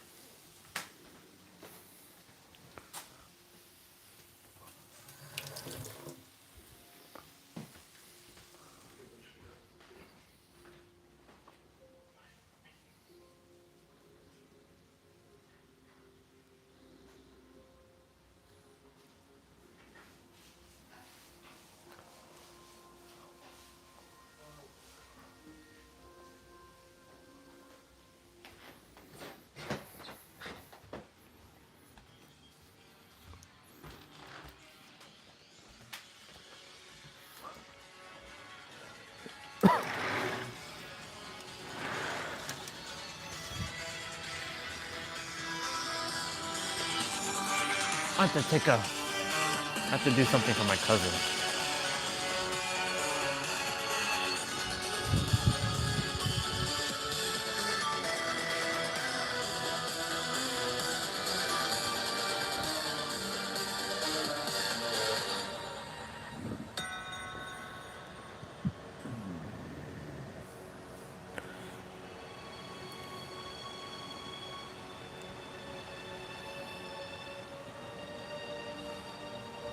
Yeah.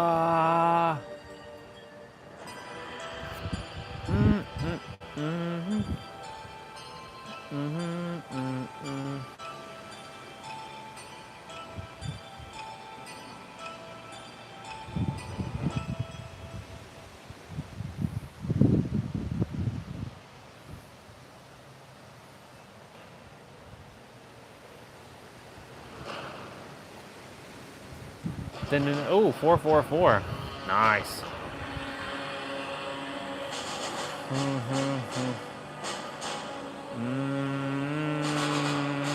Hi, babe. I love you, babe.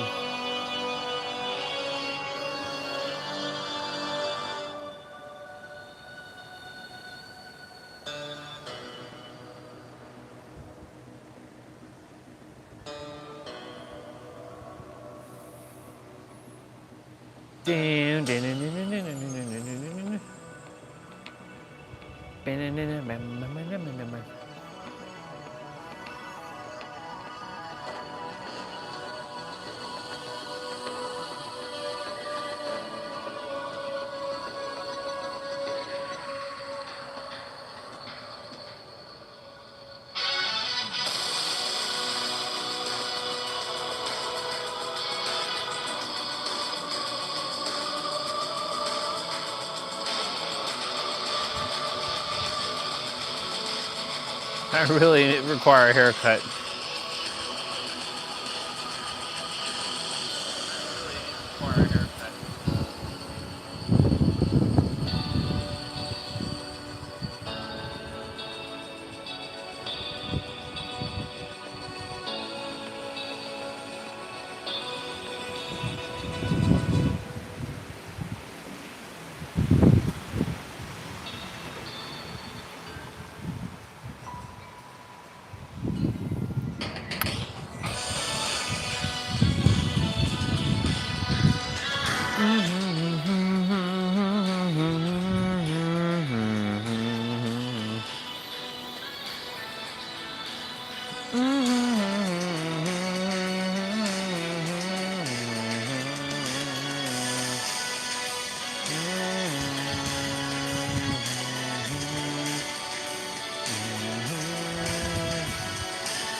Whoever's here, just meditating right now.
taking in some fresh air while the nose is.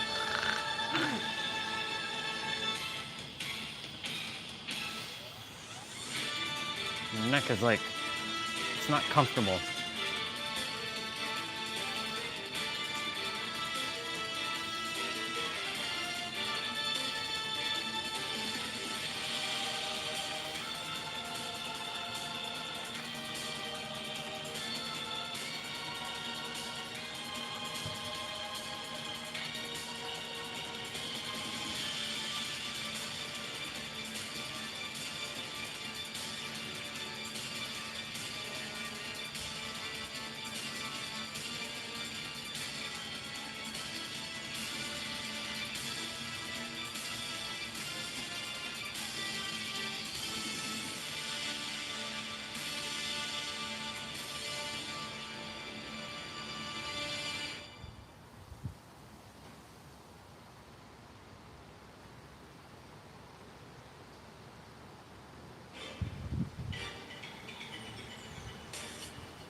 Okay.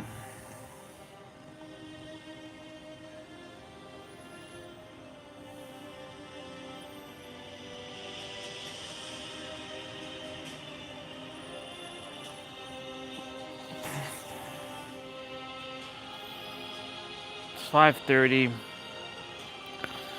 Take a couple more minutes to just get my body back into the now. It feels relaxed.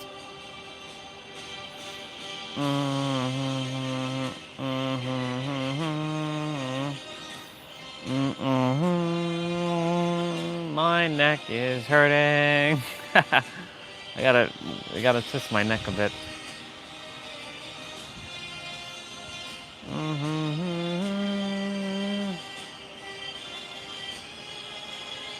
I wonder if I was talking in my meditation, or if I was.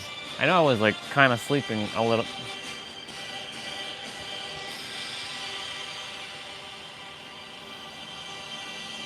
I wish this chair was like the neck was higher, like there's a little more like neck balance, like neck raise. It's like Oh no, we can't be playing that song. No, we can't play that one as much as I would love to play that song.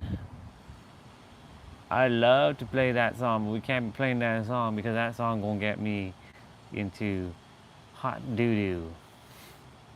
What is this? Worrying and ruminating about the most is about money. It's Pete. Which is infinitely abundant. It's freaking omnipresent. It's everywhere. You're swimming in money all the time because money is energy. You're an energy being, and the entire universe is energy. I got Pete's hairstyle right now. And relationships. The fear is always the same. The fear is look, I lost a we got the same relationship, hairstyle. I lost a person, or I lost some money. It was a loss, right? The way you perceive is the way you create. If you perceive it as a loss, you had better believe it's a loss. Nope, that doesn't have anything to do with reality. It's the deposit to the right? universe. You can't lose anything that's meant for you, and anything you do lose always comes back around in another form. Thank you, Rumi, for that. One of my favorite quotes. Look at how much energy now we've taken back. Look at how much energy we've reclaimed just with the first two. Number 3, emotional triggers, right? My Master Your Emotions Masterclass. Is this a YouTube video? Oh yeah, this is the things that I covered in my Magnetic to Money Masterclass. Precedes the mastery.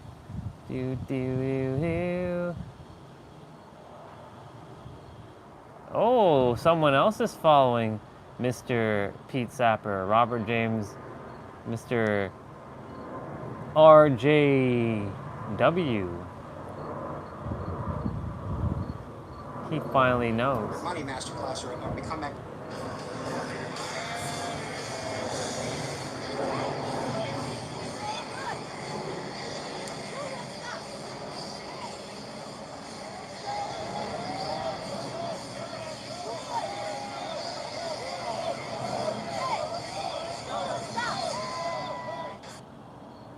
Oh shit.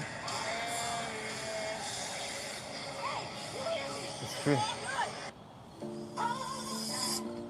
Welcome to a day in my life, and yet. Interesting. I didn't even realize the Street Profits were in like hot doo-doo. What the hell is this?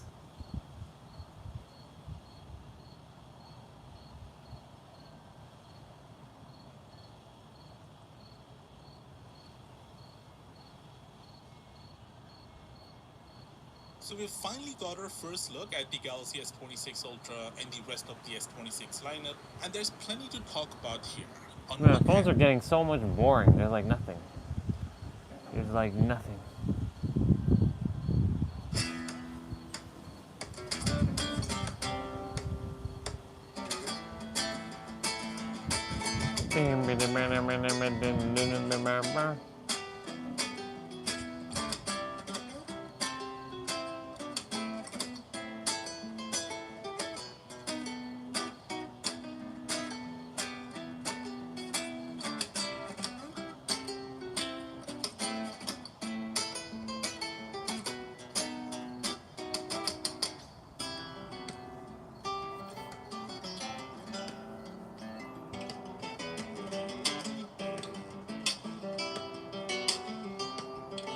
That is definitely a friggin' work play out indeed.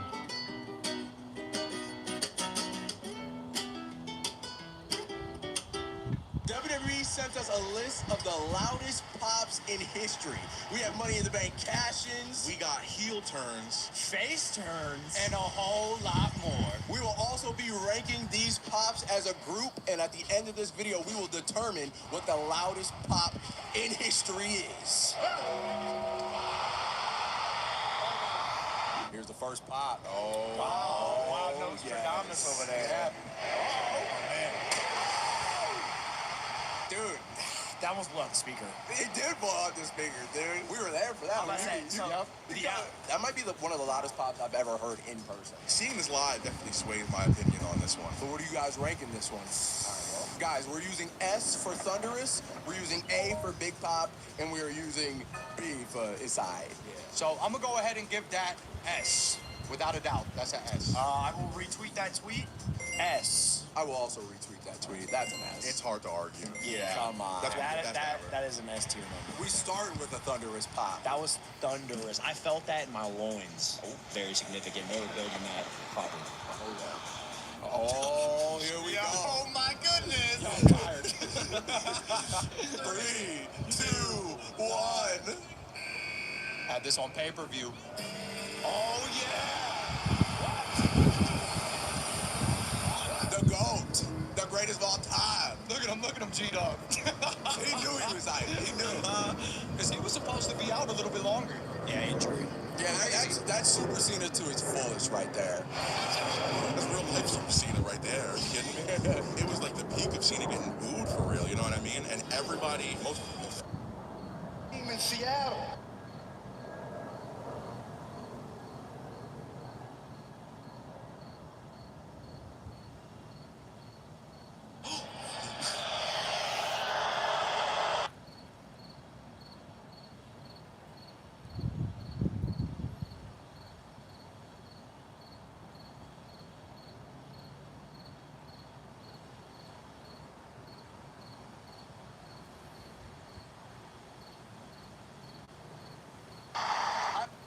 I feel like this was another one of those like confusion moments. For sure.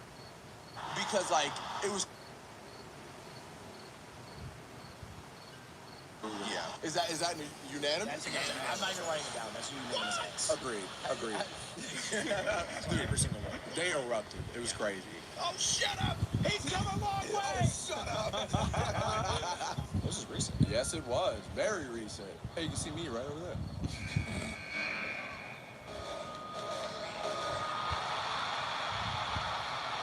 I feel like this was another one of those like confusion moments. For sure. Because like it was quiet for a second because the theme song changed just a little bit. But once that name hit that Titantron, everybody knew. Mm-hmm. They went nuts for her. Wow. Go ahead and give Alexa an S. Ooh, S tier pop. Yeah. I am going to give it an A. This is an awesome return, you know what I mean? So I'm going to categorize it with the Cena one. Okay. Dang it, bias. It swung in again. I'm giving this an S because I feel like I think the only thing that could compete reaction-wise to this was Speed getting speared. I decided to give it an A. Understood. The only reason I didn't put it in S is because like this was a big pop. It's like that close to being S tier, but I'm leaving it at A. So you got A as well. So we're tied again. I switched to A. Okay. Oh, switch to A. You made it. I'm staying 10 toes on the S, but I will happily oblige. It goes A. All right, on to the next. Oh, yes. Yeah, this was good. Who this fourth team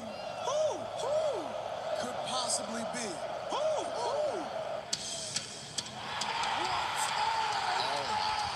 That's a big one.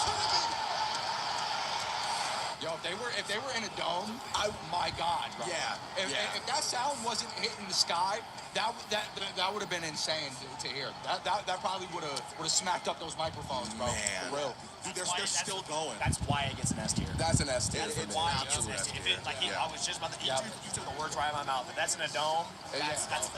You got people high-fiving, jumping. To get that kind of sound in a stadium is unreal. Yeah. S. Without a doubt. S. I don't even think it. Yes. without a doubt. It's hard to compete with 80,000 people screaming at the same time. And they put a ring on top of the ring. Like, come on now. Yeah, what? Yo, Jeff is crazy. Why you gonna go into the ladder, Jeff?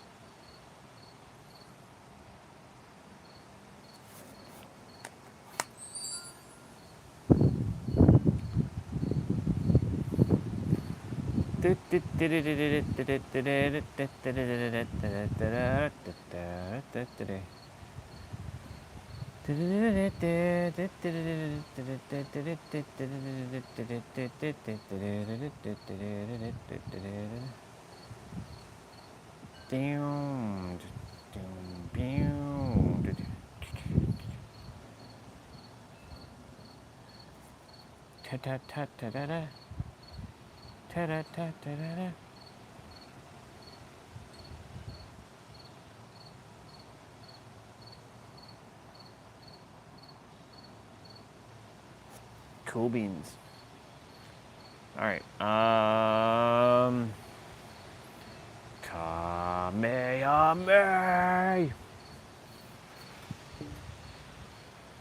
Did one of my live streams die on me? No.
I got pasta.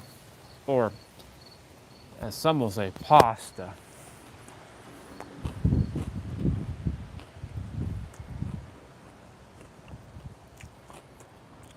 He got no fear. Come on. So cool. Such a cool moment. Oh, I'm gonna need you guys to be quiet for this one. I mean, yeah, there's not even a question. Come on. Especially when he won. Yeah, man. Yeah. This whole moment was a pop. Are you kidding me? For real. Dude, it's S tier without a question. This was my favorite Money in the Bank cash-in up until Seth Rollins cash-in at WrestleMania. When you think of Raw after WrestleMania moment, this might be the best one of all time. That in itself was a big pop. Dude, that's what I was waiting on. Oh, yeah. That's what I was waiting on. Yeah, I'm gonna put it in S. Show the world an S tier. Easy thunderous pop. Easy. Yeah. Oh, yeah. Boosted up bumpers. Oh, my God. Oh, yeah. Come on. We're on. That's S. I'm sorry. But I don't even got to see it. I don't even need to hear it.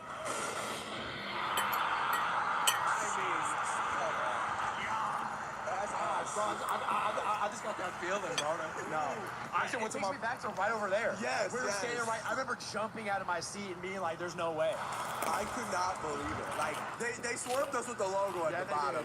The show was about to end. Triple H loves doing that. Loves faking us out. Gentlemen, what you think? Yeah, S. Yeah. Bro. Shout out Chicago, man. They show Chicago. That's thunderous. Yeah, I was about to say the CM Punk chance alone The is chance is thunderous. He said, "I'm back, boys." So good. He didn't even have to finish saying it. Yeah. Chicago knows. Look how happy he is, bro. Sinister to look, man. You know wasn't happy? Seth Rollins.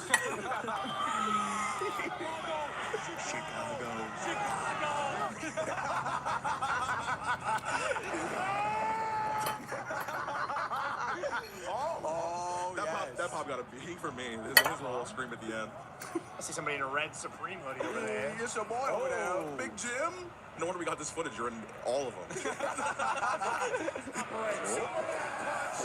just me.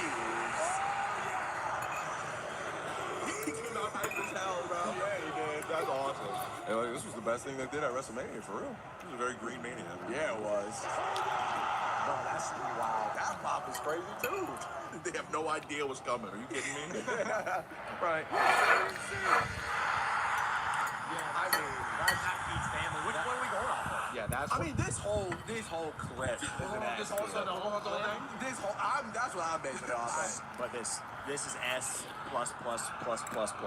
Give it to me. Oh, I forgot about this one. Final boss.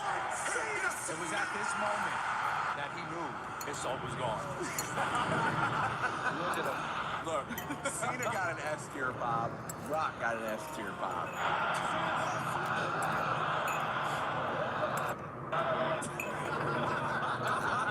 Rock can't be controlled. You have a good night, John. Get out of here.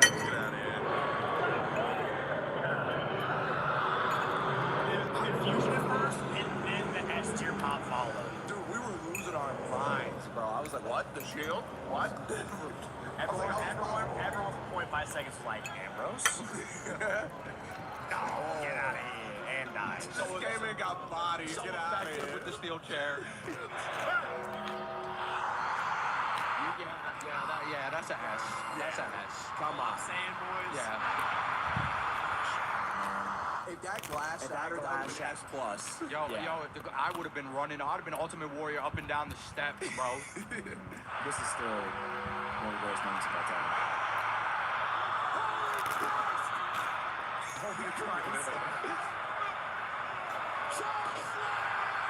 Dude, what a moment. Did you guys ever see the clip of Cody talking about, like, right here, when Undertaker looked at him, he winked, and as soon as the Undertaker winked, the lights went out. He sat behind me. I have a picture somewhere of him sitting in the suite behind my section, just like giving the crowd a little, hey, he stuck his tongue out. I was like, cool, he's chilling. And then the gong hits. I'm like, yo, I turned around, I said, what's going on, bro? He's magical. And it continues. Boom.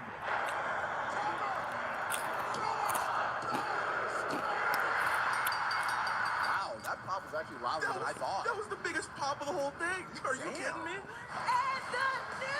Oh, she's emotional. Samantha, man.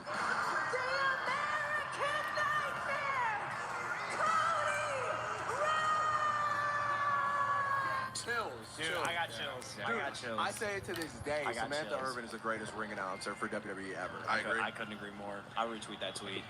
The whole moment gets an S for me. Give This it is an S Okay. plus plus plus plus plus. Yeah.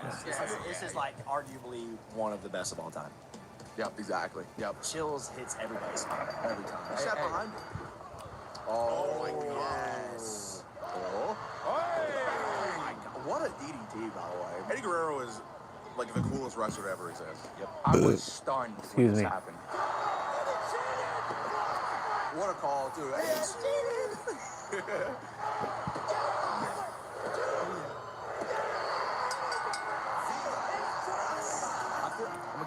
I'm gonna give that an A. I'm gonna give that an A. I'm gonna give that an A as well. That's A. Yeah. Okay. Hey. We'll go A. If stadium can outmask a domed, arena, it has to be undisputed. And the fact that we all said A off the top of the dome is like, I think that's where it fits. That's fair. Yeah. Because it was loud, and this is one of the top moments in WWE history, but Can't take away from Eddie though. That was an amazing moment, and great sound. beautiful title, So by the way. cool. Beautiful Oh, title. so cool. Yeah, the title's fine. Oh, Let's go. You want to talk about a pop? I went nuts in my house. Oh, yeah.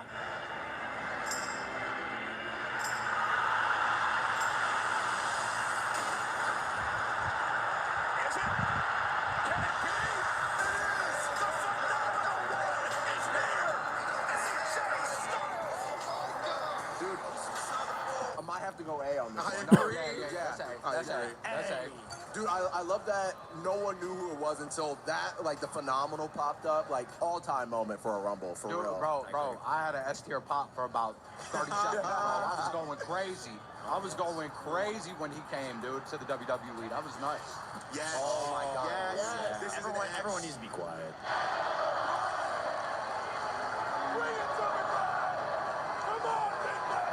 Man, I miss Bray. The greatest underdog story of all time in WWE. That was a pretty big bop in itself, but that ain't the one yet. No.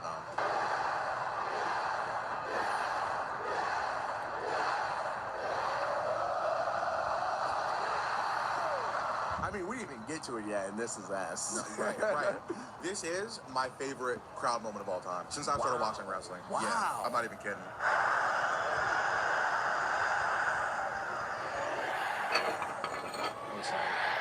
Oh my, yeah. Wow.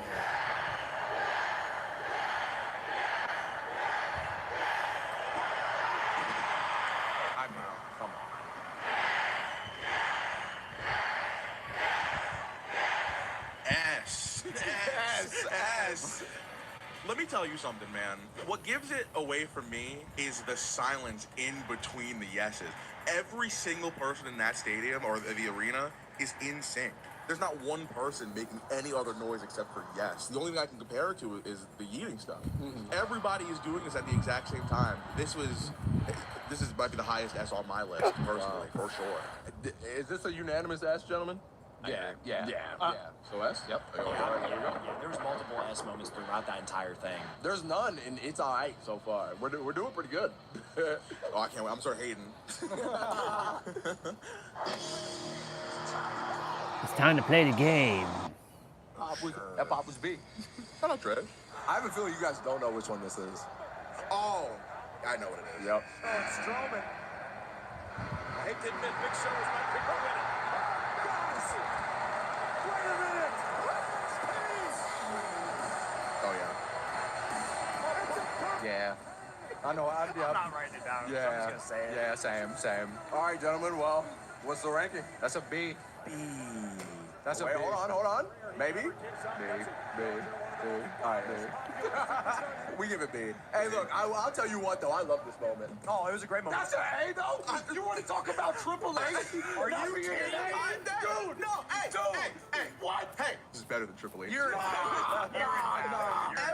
wanted this to happen. Everybody. And guess what? They did it again. They were cheering for him before he even came out. Nobody knew he was going to be in this Rumble. They went nuts. All right, listen. Nuts is a very outstretched reaction. This is not on the same level. I'm standing on business. I put this in the A. Yeah, all right. Oh yeah. All right. Wow. Yo, that was the first controversial one of the video. I'll take the heat for it. You know what I'm saying? Come at me. Yeah, put it in. Oh, I paused at the perfect moment. This was a great night. Oh, yes, it was. This night was awesome. This is the Rollins return. Yes. I was thinking Ambrose cash. Yeah, no, same. But then I was like, Rollins won that one. All Extreme Rules.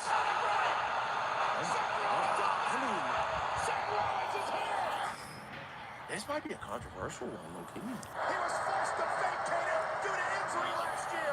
Oh, yeah, he's coming back from the ACL. That's right. And then it leads somebody to Memory Lane. Love that shirt. Still got that shirt. Got that shirt too. Wore that to this past SummerSlam. Yeah, you did. This look is iconic right here. Bang. Put that in the Titantron. Put that in the clip. This is when Roman was on his peak. 2008 John Cena. Giving this an A. It is borderline S, but I think after watching the S tier clips, it's not quite there. I've seen too many S's. That's S tier pop without question. I genuinely think that this is the greatest entrance of all time for WWE. Whoa. Wow. Dude, of all time? Of all time. People are... What? Low way solid. I think it was more of a surprise. Oh my God. They started booing. The crowd was... Was that an S? I feel like we have stuff in S that is comparable to that Paul Heyman one, so I wouldn't be mad at an S. I guess it's just... You going S? I'm going S with that.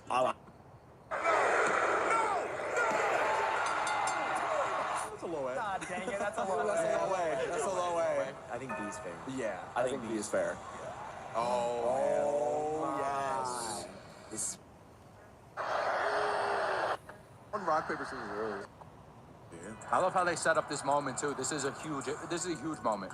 And wow, we don't get the spear. We don't. I had a spear. I saw like 30 seconds. I'm like, they're not gonna get to it. We don't get the spear, bro. I wanted to see that last spear, bro. Gentlemen, what is the loudest pop in WWE history? That Stone Cold one. The Stone Cold one for you? Yep. It broke the sound barrier, bro. That's all I need to hear. Everything in my being wants to say Sami Zayn because that's the loudest pop. If only they knew.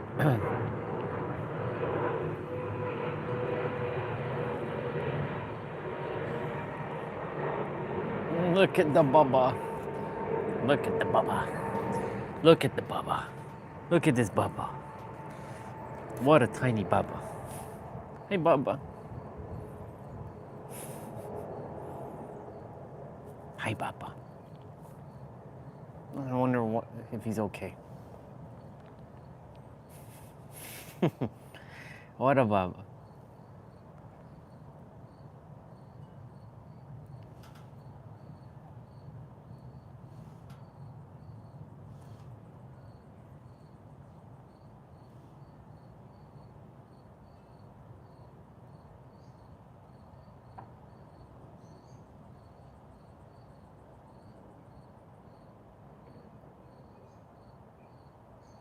Dude, perfect.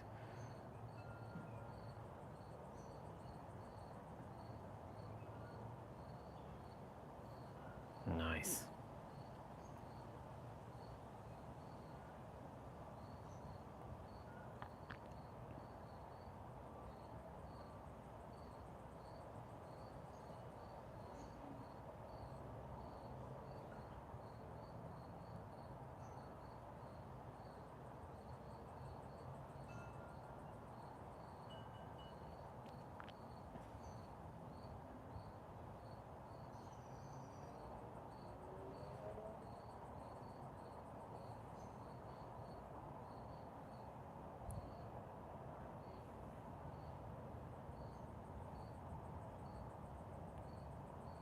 Oh, he knew.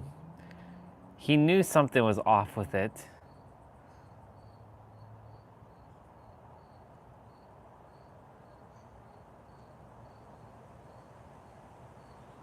That was skills.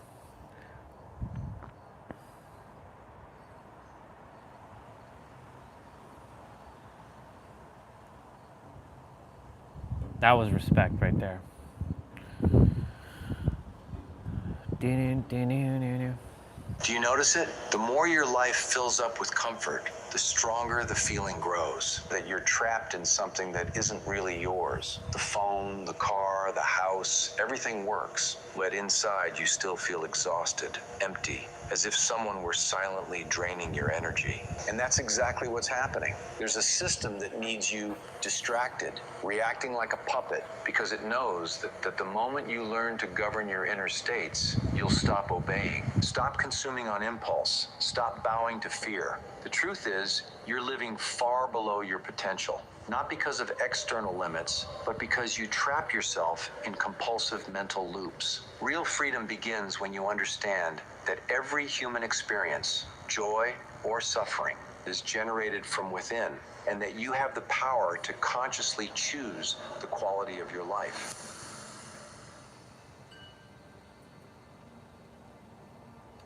Few dare to admit it. The more humanity... I'll be back.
All right. Going inside.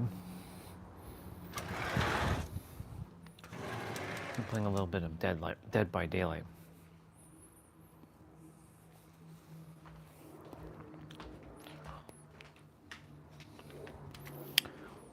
Got me another peanut butter slice. I'm just quickly numbing on that.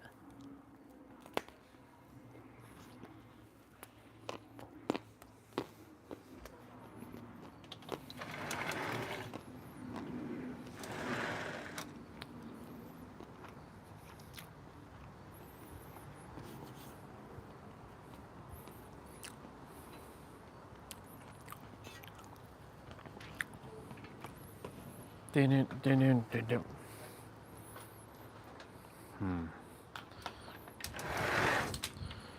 really trust that Taylor will be okay. It's interesting.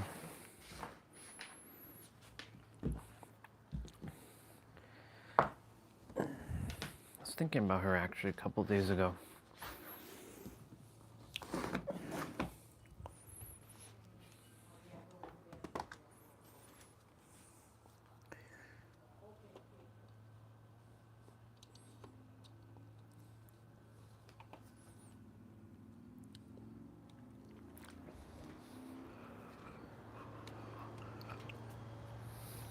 It's interesting because there's a couple things.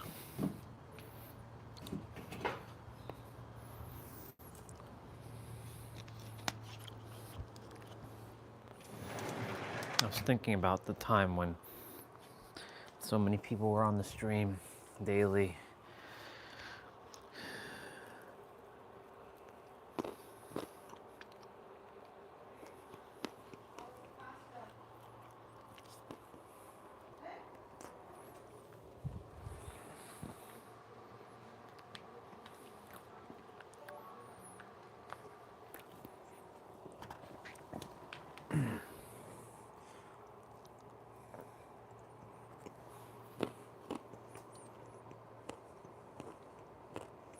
Hmm. 6:19 on the live stream hour.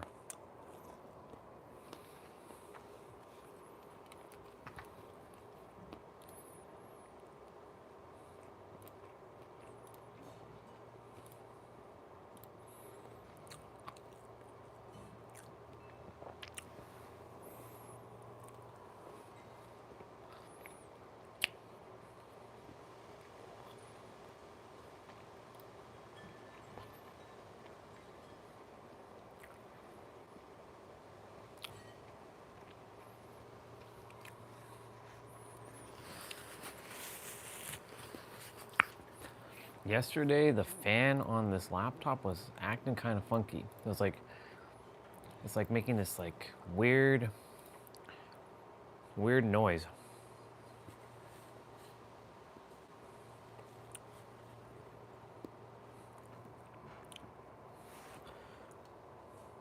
Any event.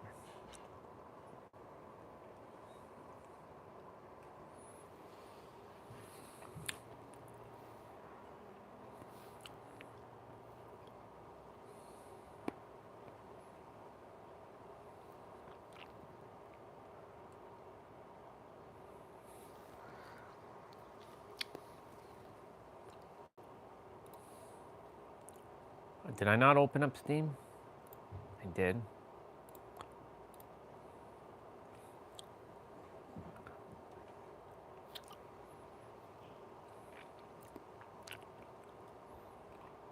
See, NBA is on Steam, but NHL, there's no NHL games. It's so weird.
well, time for me to go use the bathroom. I'll be right back. I'll be right back. Let me just get to the title screen first.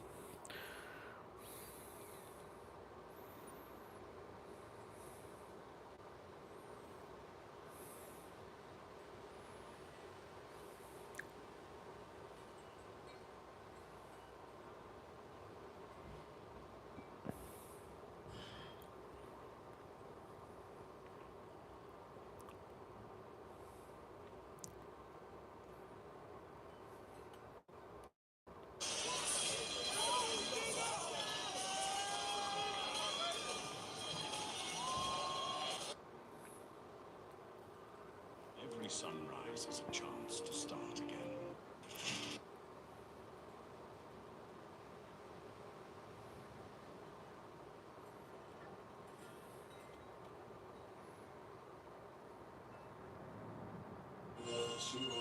Have you played this now? You can't see me, my time is now.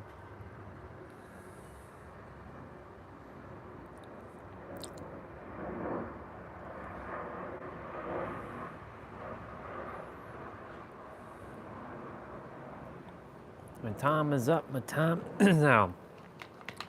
You can't see me, my time is now. It's a franchise bomb shining now.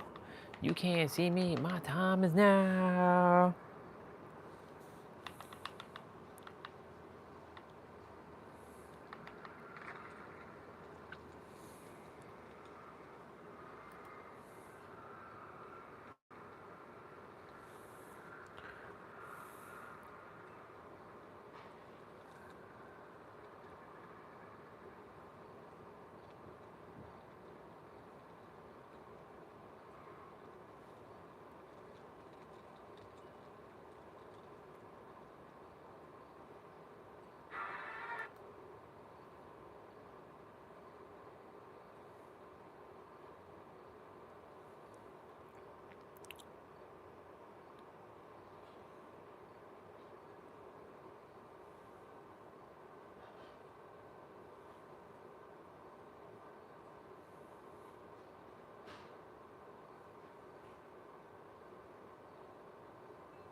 Wow, that's 70 games. Holy shit. Just to finish that? That's ridiculous.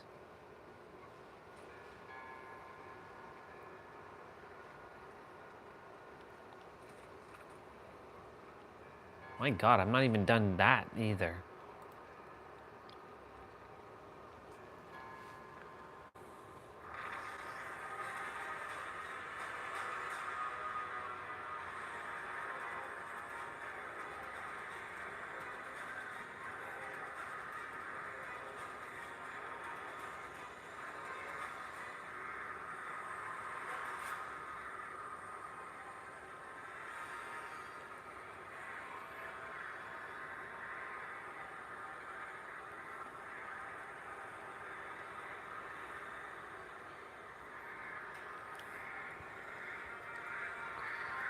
I am going to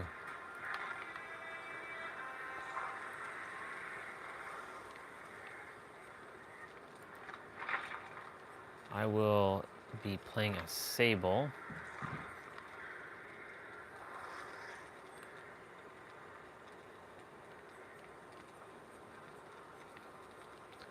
Actually, let's go to the shop for a moment. Doo-doo-doo-doo-doo.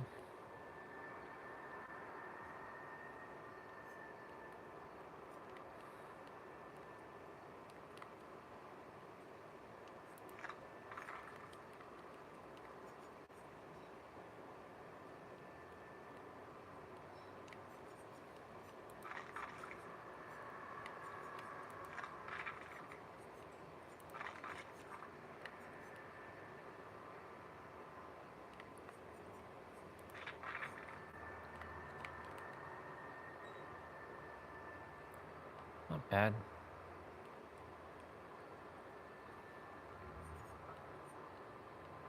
Every one of them's got a... How much is this t-shirt? $2.50?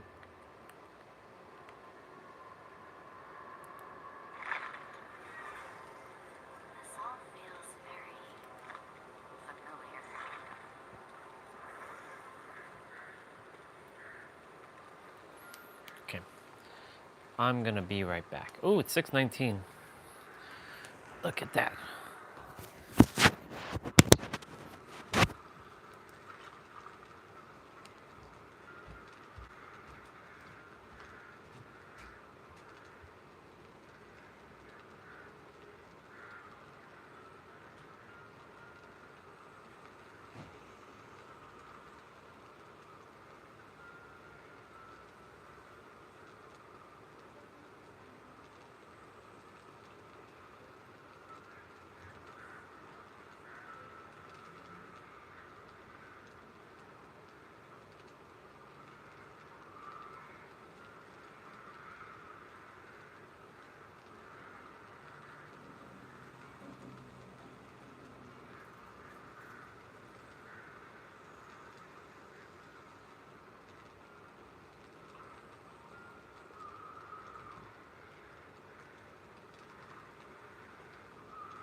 Okay, sorry about that. If there's anybody waiting there, I do apologize about that.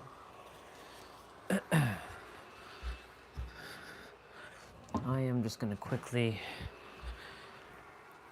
clean my tablet here.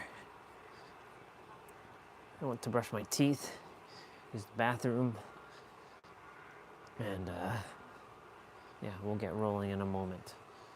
Just gonna go put this this Kleenex in the garbage.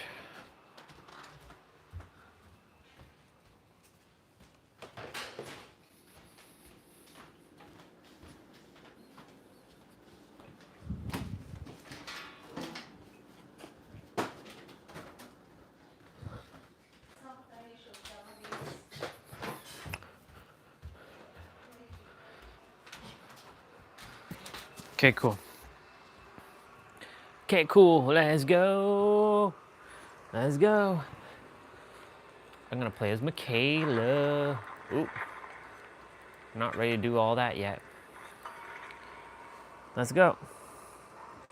Live stream's at 644 minutes and counting. I'm gonna watch another wise quote video. They seem like they're pumping out videos left, right, and center.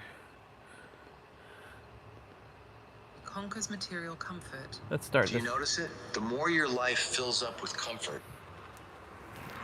What? Come on.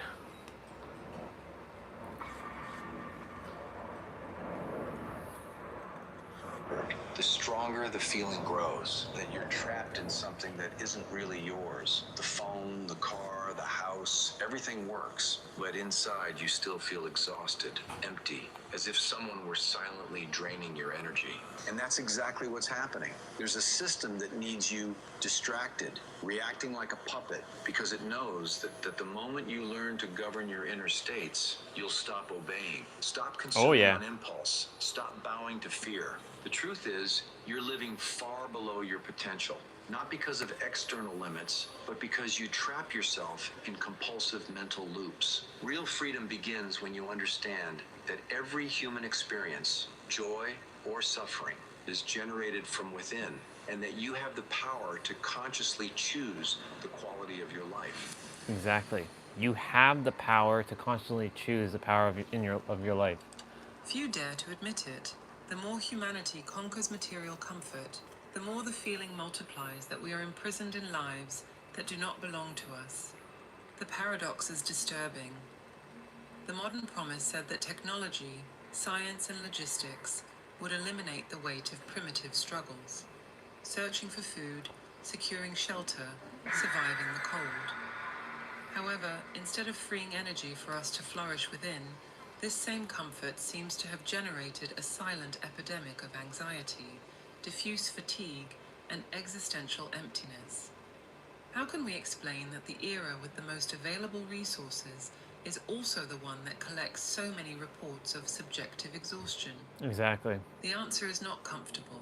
External conquests say nothing about the quality of internal states. It is possible to live in an air-conditioned house, well supplied and connected, and still live under constant torment. Yep. The confusion arises when we attribute to the external world the power to decree joy or suffering, forgetting that every phenomenon is filtered through internal states. What we call reality, in truth, is only the reflection of what we already carry within. This is the secret that ancient sages preserved for centuries, not as an inaccessible code, but as a practical discipline. Reality is shaped by the quality of our felt assumptions. Physical comfort may be a condition of the body, but well-being is a competence of consciousness. Without inner training, any external abundance converts into noise. Just observe, there has never been so much access to information, and yet never have so many declared themselves confused and overwhelmed. There has never been so much stimulation, and paradoxically, never have so many felt numb. Ask yourself, why do individuals who have everything still incessantly seek something more? Why do the consumption rates of anxiolytic and antidepressant substances grow in parallel with the statistics of material prosperity? The discomfort is not born from the lack of resources, but from the absence of mastery over what sustains the subjective experience: attention, imagination, feeling, and internal dialogue. This is the terrain of the so-called interior engineering. It is not the invention of modern gurus, nor a luxury for leisure moments. It is a rigorous method of reorienting internal states until they become a stable platform for action in the world. Monks, ascetics, and contemplative traditions have insisted for centuries on the same truth. Without this foundation, any external triumph will be ephemeral, for it cannot fill the void of ungoverned consciousness. Here is the most provocative point. Perhaps we are sophisticated on the outside, but we remain primitive within. The modern mind has learned to manipulate atoms, but it has not learned to govern thoughts. It has created machines that decipher the genome, but it cannot cease a cycle of rumination. The paradox is that the more we multiply external tools, the more we are at the mercy of internal states that we do not know how to conduct. Imagine an individual surrounded by cutting-edge technology, but unable to interrupt the incessant flow of mental self-criticism. The result will be inevitable.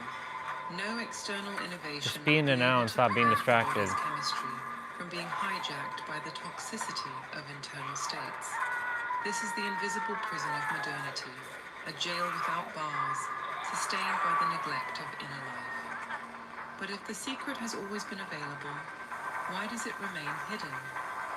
The answer may disturb, because society organizes itself more easily around people who react than around people who choose. Someone who masters their own state cannot be manipulated with cheap promises, does not consume compulsively, and does not blindly obey collective narratives. A human being who governs themselves is less useful to the system, although infinitely free. The idea of this video is not to demonize the achievements of modern society. Roads, vaccines, and computers have indisputably expanded human life and reach. The error lies in supposing that these advances replace inner work. They merely create a broader stage. Those who have not learned to orient internal states will use the stage to multiply noise. Those who master interior engineering transform the stage into an authentic expression. The paradox of comfort exposes an uncomfortable truth. There is no direct correlation between external prosperity and internal maturity. What exists is an increasingly visible gap between bodies surrounded by facilities and consciousnesses drowning in confusion. The secret of the monks, then, is not escape from the world, but methodological inversion. Before perfecting yet another external tool, one must learn to consciously occupy the interior state from which one acts. This inversion changes everything. Life ceases to be a reaction and becomes an expression. Material comfort, when aligned with interior maturity, no longer numbs, it potentiates. But without inner direction, each new conquest only deepens the illusion that something out there will resolve the restlessness within. We live in external abundance, but we have not conquered internal freedom. The key is not in waiting for ideal conditions, but in assuming now the discipline of interior engineering. The world will not reorganize itself to give peace. It is consciousness that must reorganize itself to produce peace, and from there, transform the world. The human mind believes it lives in freedom, but it is a prisoner of invisible chains that it repeats without noticing. Natural cycles govern life: the rising and setting of the sun, the alternating breath, the sleep that restores. These rhythms sustain the body. Yep. What corrupts this order is the appearance of compulsive loops that do not serve renewal, but stagnation. Who has not felt the sensation of always returning to the same point, despite external conquests or changes of scenery? The name for this is not destiny. It is mental imprisonment disguised as normality. What repeats is not life in its vitality, but internal narratives that go in circles. Memory relives already ended pains, and imagination anticipates threatening futures. Combined with feeling, these images always return the same quality of experience. The individual believes they are observing reality, when in truth they are only confirming what they already carried within themselves. It is the most sophisticated prison because it disguises itself as I. The key is to distinguish a natural cycle from a compulsive loop. The natural cycle leads to transformation. Night gives way to day, seed to harvest, inspiration to rest. In the compulsive loop, there is no transition. There is only repetition. The emotion does not dissolve. The narrative does not evolve. The energy does not return to consciousness. The body pays the bill with constant toxic chemistry, and the mind shrinks into predictable tracks. Damn. 3 movements interrupt this spell. The first is to see the pattern without taking it as identity. This happens to me, but it is not me. This simple separation opens a fissure in the mechanism. The second is to perform micro-acts of sovereignty, suspending rumination for instance, denying passage to hostile internal speech, cutting the recurring scene at the exact moment it tries to install itself. The third is to sow something new, replacing the script with a simple and already concluded scene, which represents the desired quality, and remaining in it until feeling it has taken root. Here enters the discipline that monks guarded, the deliberate use of imagination, not as escape, but as a tool. A felt image is more powerful than 1,000 vague intentions. The common error is to believe that imagining is frivolity, when in truth it is command. The body obeys facts. Repeated with consistency, a new scene becomes the matrix of a new harvest. This practice reveals what hides beneath the myth of the autonomous mind. It is not the environment that determines the state, but the state that colors the environment. By assuming that I am a victim of facts, one transfers power outside.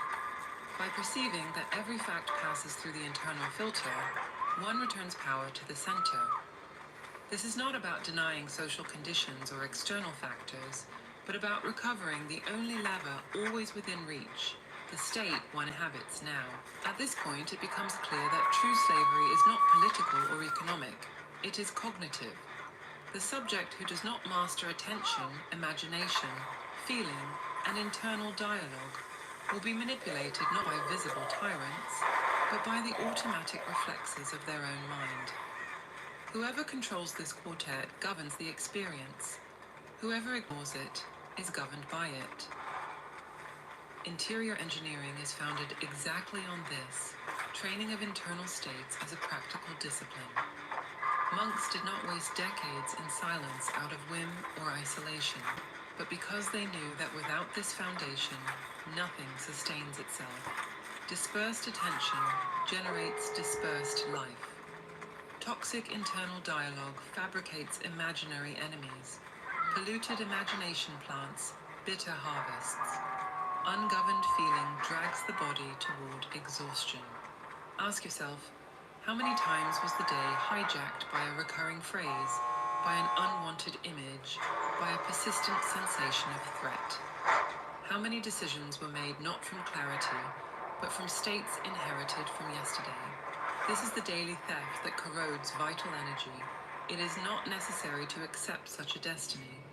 Seeing is the first step, perceiving that compulsive cycles are not life, but repetition without consciousness. Interrupting is the second, practicing minimal acts of refusal to inertia. Replacing is the third, installing images and words that create a new quality of experience. None of these stages depends on external conditions. All depend on the willingness to recognize the prison and dare to leave it. The secret that monks preserved was not a promise of instant miracles, but the science of conscious repetition. What is sown internally with discipline transforms into an inevitable harvest. External life is nothing more than the extension of cultivated states. Thus, interior engineering ceases to be an optional choice and becomes a requirement. Without it, external abundance converts into noise, and every tiny stimulus hijacks internal chemistry. With it, the individual recovers the real margin of choice between trigger and response. This margin is the beginning of true freedom. The mind that discovers this no longer needs to fight against the entire world. It only needs to deactivate its own compulsive loops. This is the foundation upon which everything else is built. Every civilization has built its identity around the pursuit of knowledge, accumulating data, classifying experiences, transforming impressions into conclusions. This is the process we have been taught as synonymous with intelligence. But this same process hides a devastating trap. Neville Goddard affirms that the world is the objectification of what you believe to be. If belief is rigid, reality closes. What should be openness to the new transforms into a prison disguised as certainty. The mind cannot bear to live in the unknown. To guarantee security, it creates shortcuts. I am like this. People are like that. This never works. These verdicts offer a false sense of order, but at the same time, they freeze perception. What is enunciated as knowledge is nothing more than a fixed assumption, unable to receive new information. The problem is not knowing, but concluding as if the conclusion were definitive. Each rigid sentence operates as an invisible mold. It selects evidence in its favor, ignores what doesn't fit, and transforms life into continuous confirmation of the already known. This is why, even in the face of external changes, many perceive themselves repeating the same script. It is not the world that insists on returning, it is consciousness that clings to fossilized conclusions. Right. The external merely confirms the coherence of the internal. Neville insists on this point when interpreting I am. Everything that is affirmed after this enunciation becomes law for experience, because being assumes as real what it declares to be. What is declared, even silently, creates the filter that will select the facts. The exit from this labyrinth is not to accumulate more information. Nope. It is to suspend the impulse to conclude. This involves adopting what can be called active not knowing. It does not mean ignorance or naivety, but the refusal to close the perceptive process in definitive verdicts. Instead of, I already know how things are, the gaze begins to orient itself by, I observe and experiment. This posture disarms the confirmation bias and returns to consciousness its creative plasticity. Neville describes this mechanism in another way. The consciousness of being is the Lord, and nothing exists outside it. If consciousness is Lord, then each conclusion is an order it gives to itself. By sustaining I never succeed, consciousness closes itself in this commandment and produces evidence to confirm it. By experimenting with I am capable of honoring schedules, it installs another order, equally obeyed. The question is not moral, it is operational. The subjective universe works according to the instructions it receives. The practical exercise consists of interrupting definitive phrases and replacing them with alternative formulations sustained for a few seconds until they produce sensation. When the label I am always anxious arises, one suspends the phrase and installs I inhabit the calm that responds with clarity.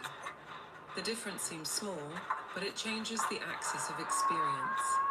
The repetition of such movements re-educates the mechanism of conclusion. Instead of condemning consciousness to repeat old molds, it opens space for new possibilities to be tested and lived. The myth of knowledge reveals itself then as the myth of security. Concluding gives the sensation of control. What the hell? The price is the loss of perceptive vitality.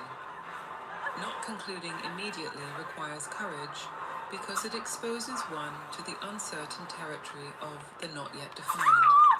It is in this Damn. territory that imagination recovers its legitimate function.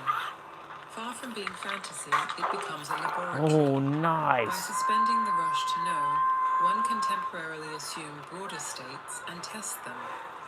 The I am that was previously imprisoned in narrow identities discovers it can inhabit other configurations. This process is the direct application of the principle revealed by Neville. Consciousness precedes and sustains all phenomena. What is assumed as being becomes visible. The rigidity of crystallized knowledge closes the door to this creative flow.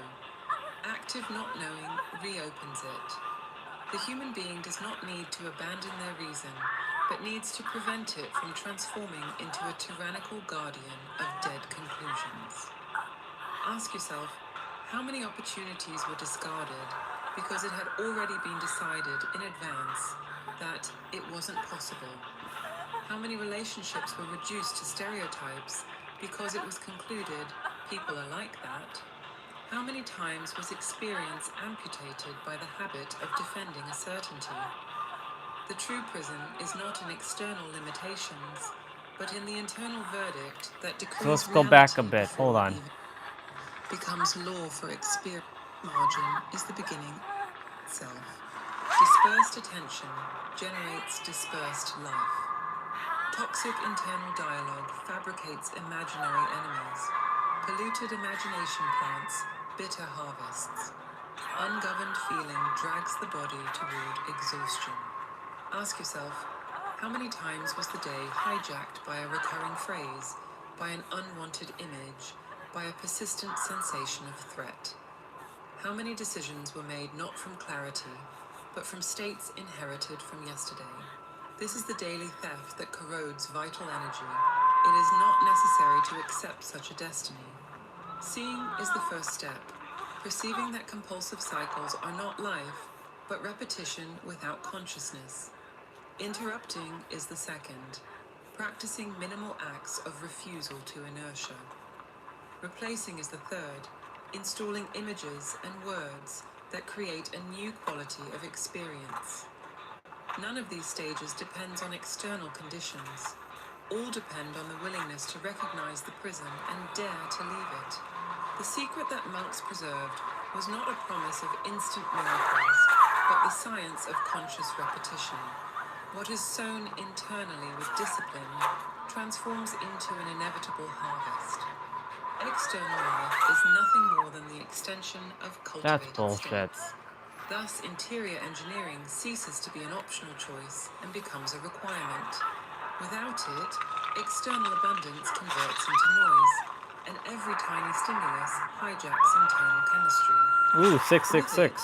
the individual recovers the real margin of choice between trigger and response. This margin is the beginning of true freedom. The mind that I didn't do discovers anything this that no round. longer needs to fight against the entire world. It only needs to deactivate its own compulsive loops. This is the foundation upon which everything else is built. Wait. Let's go Every back there. civilization has on the willingness to recognize the prison and dare to leave it. The secret that monks preserved was not a promise of instant miracles, but the science of conscious repetition. What is sown internally with discipline transforms into an inevitable harvest. External life is nothing more than the extension of cultivated states. Thus, interior engineering ceases to be an optional choice and becomes a requirement. Without it, external abundance converts into noise, and every tiny stimulus hijacks internal chemistry.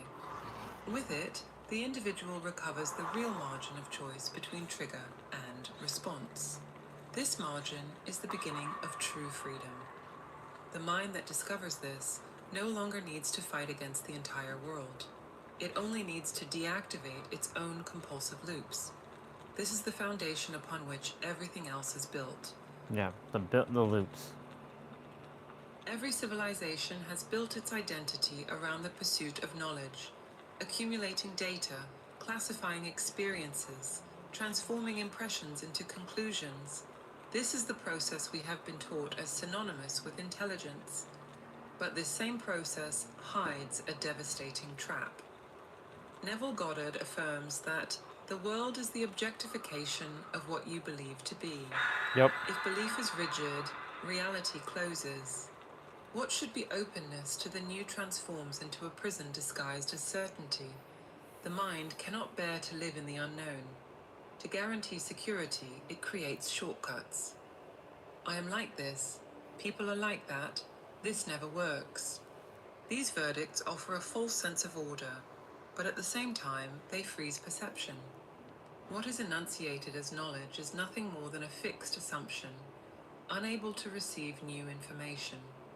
The problem is not knowing, but concluding as if the conclusion were definitive. Yep. Each rigid sentence operates as an invisible mold. It selects evidence in its favor, ignores what doesn't fit, and transforms life into continuous confirmation of the already known. This is why, even in the face of external changes, many perceive themselves repeating the same script. Exactly. It is not the world that insists on returning, it is consciousness that clings to fossilized conclusions. The external That's a merely bar. confirms the coherence of the internal. Neville insists on this point when interpreting I am. Everything that is affirmed after this enunciation becomes law for experience, because being assumes as real what it declares to be.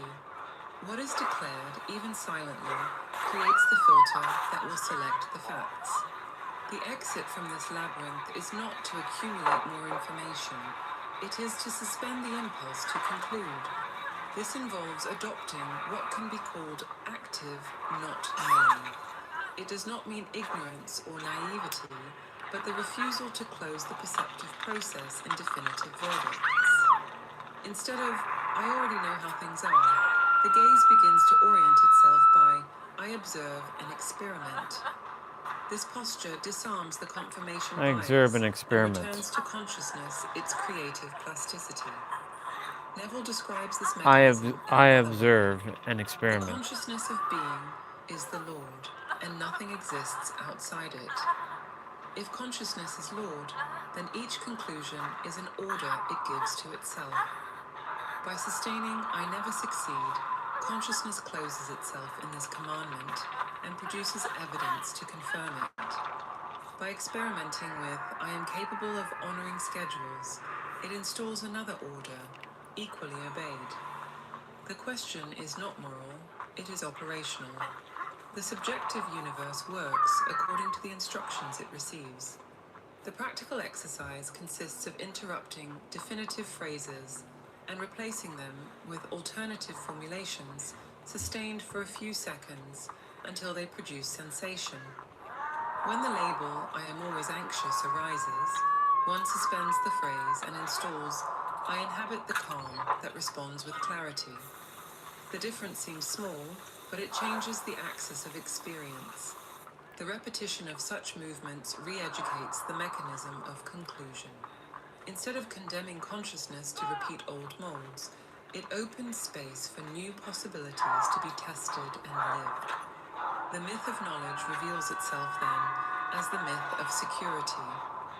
Concluding gives the sensation of control, but the price is the loss of perceptive vitality.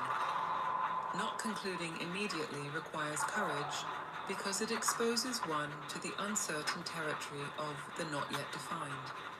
It is in this territory that imagination recovers its legitimate function. Far from being fantasy, it becomes a laboratory. By suspending the rush to know, one can temporarily assume broader states and test them. The I am that was previously imprisoned in narrow identities discovers it can inhabit other configurations. This process is the direct application of the principle revealed by Neville. Consciousness precedes and sustains all phenomena. What is assumed as being becomes visible. The rigidity of crystallized knowledge closes the door to this creative flow. Active not knowing reopens it.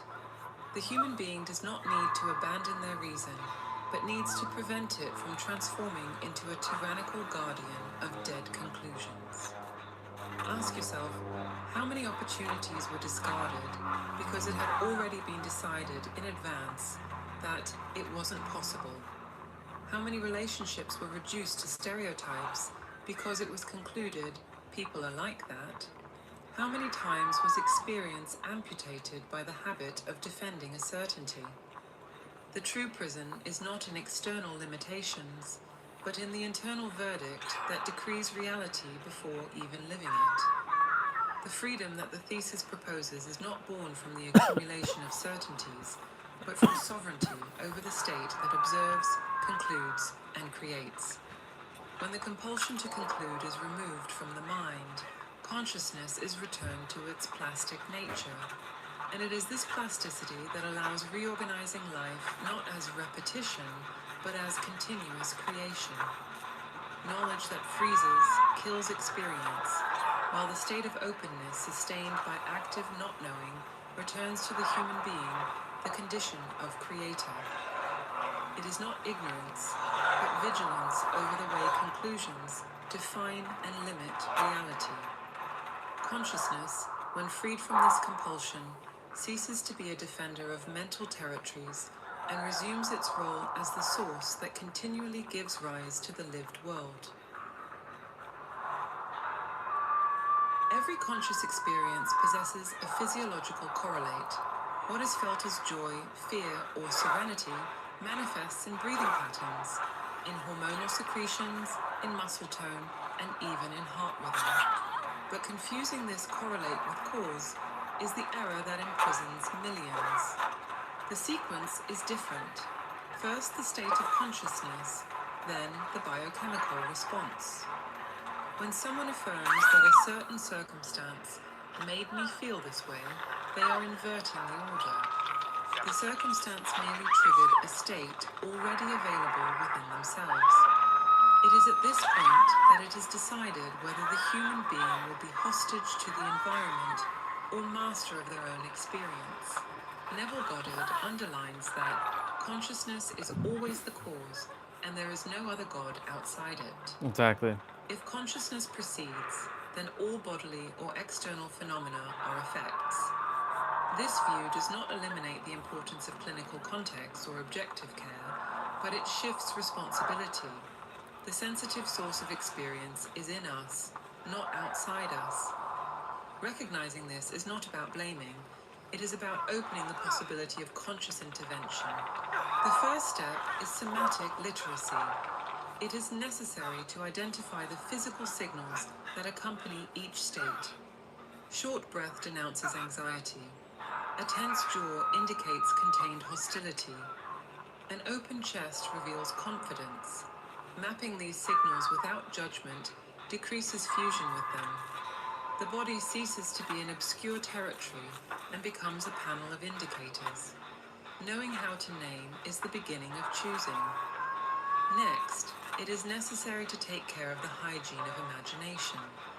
Neville insists that what is imagined with feeling is as real as any fact. The mind, when repeating images of threat, is issuing orders to the body, which responds with the corresponding chemistry. There is no neutrality.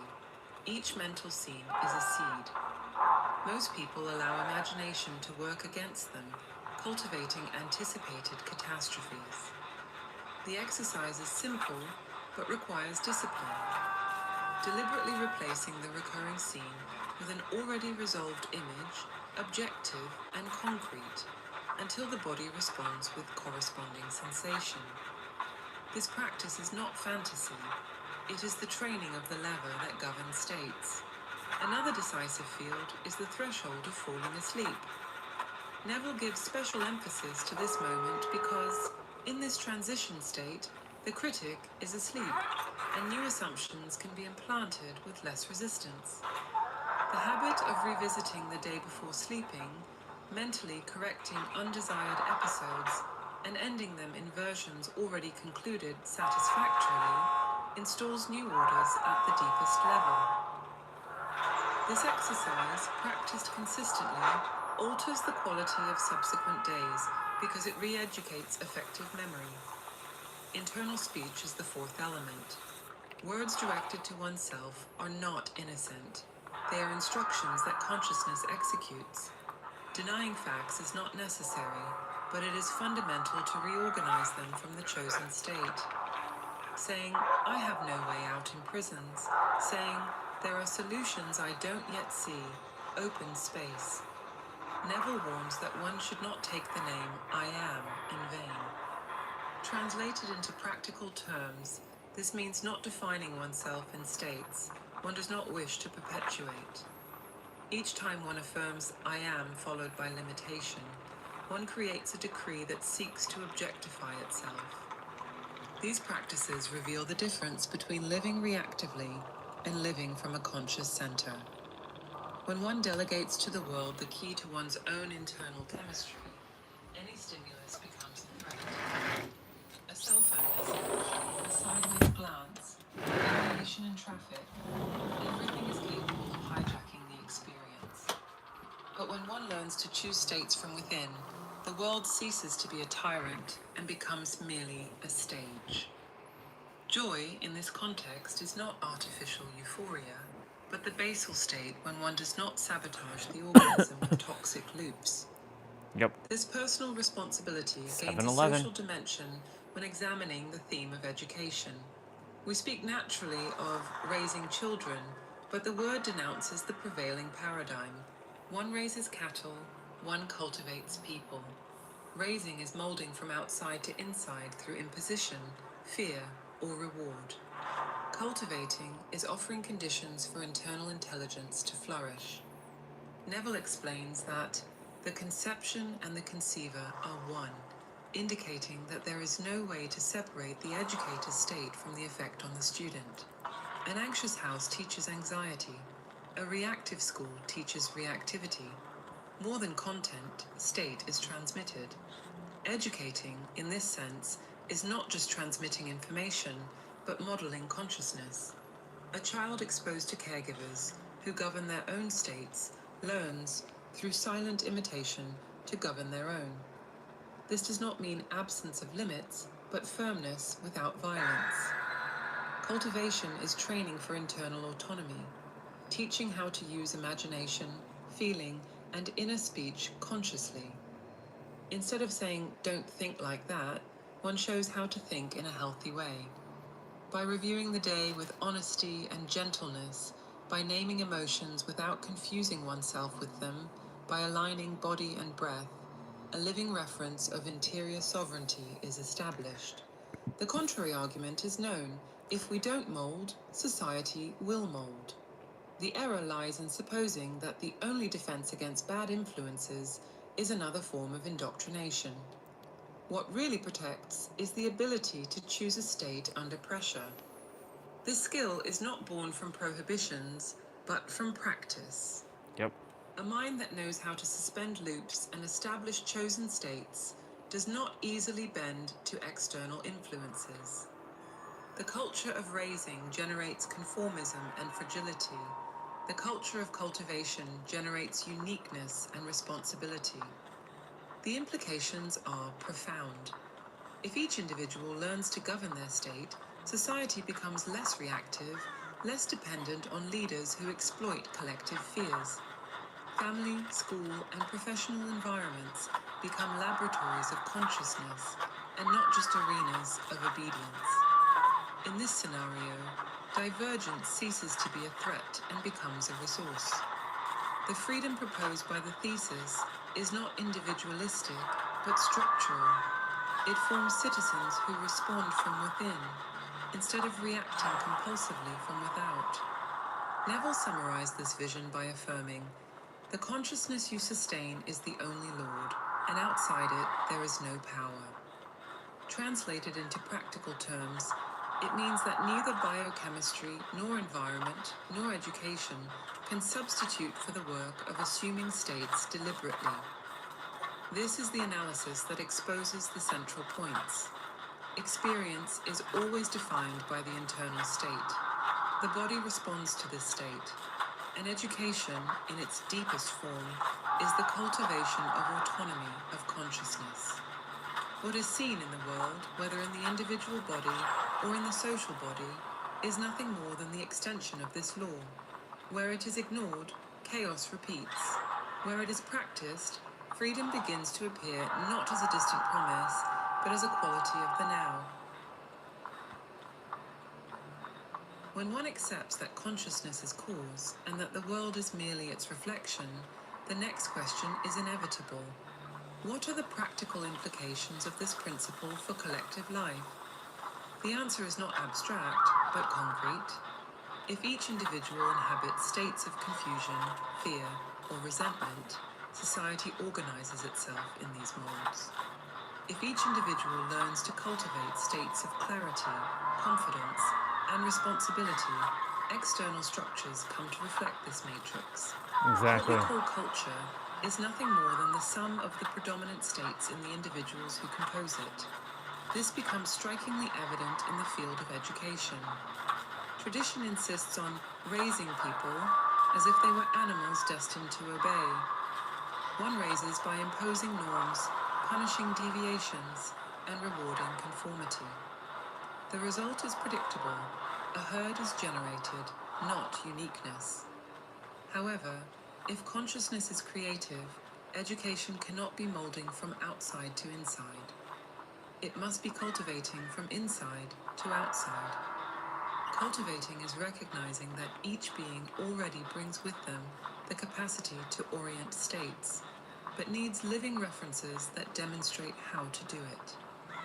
Neville Goddard insists that the conceiver and the conception are one. Translated into pedagogical terms, this means that there is no way for an educator to transmit serenity if they inhabit states of anguish. There is no way to transmit confidence if they live dominated by fear. Wow, More than double words, team. it is the educator's state that imprints on the student. An anxious family teaches anxiety even if it speaks about calm. A school that reacts with aggressiveness to difficulties transmits aggressiveness even if it preaches values of peace. This realization changes the paradigm. Educating ceases to be transmitting content and becomes modeling states, showing how one governs breathing in the face of conflict, how one reviews the day without feeding guilt, how one uses imagination to build solutions instead of catastrophes. What is offered is not indoctrination, but tools for each one to govern themselves. This does not eliminate limits, but transforms limits into a firm reference, not into violence. The most common objection is that without imposition, the individual gets lost. The mistake lies in believing that the only defense against external influences is another form of conditioning. The true defense is the autonomy of states. A child or adult trained to interrupt internal loops, to choose images that sustain clarity, to speak to themselves consciously, does not become easy prey to propaganda, groups, or social pressures. Exactly. This is the difference between raising conformists and cultivating autonomous beings. The implication extends beyond family or school. Organizations also structure themselves according to the predominant states of their members. Corporate environments ruled by fear generate scarce innovation and hostile relationships. Environments where leaders govern their own states transmit confidence, and creativity expands. An entire society can be described as a laboratory of the states that sustain it. Here enters another decisive aspect, the notion of potential. The widespread belief is that potential is fixed destiny, being someone, getting there. This way of thinking generates anxiety and comparison because it presupposes that there is a place to be reached and that some arrive and others are left behind. But if consciousness is cause, potential is not an endpoint. It is a continuous trajectory. The working material is always the same, time and energy. What differentiates lives is not the quantity of time, but the quality with which energy is invested in chosen states. A year lived in full attention and coherent feeling can equal decades of dispersed effort.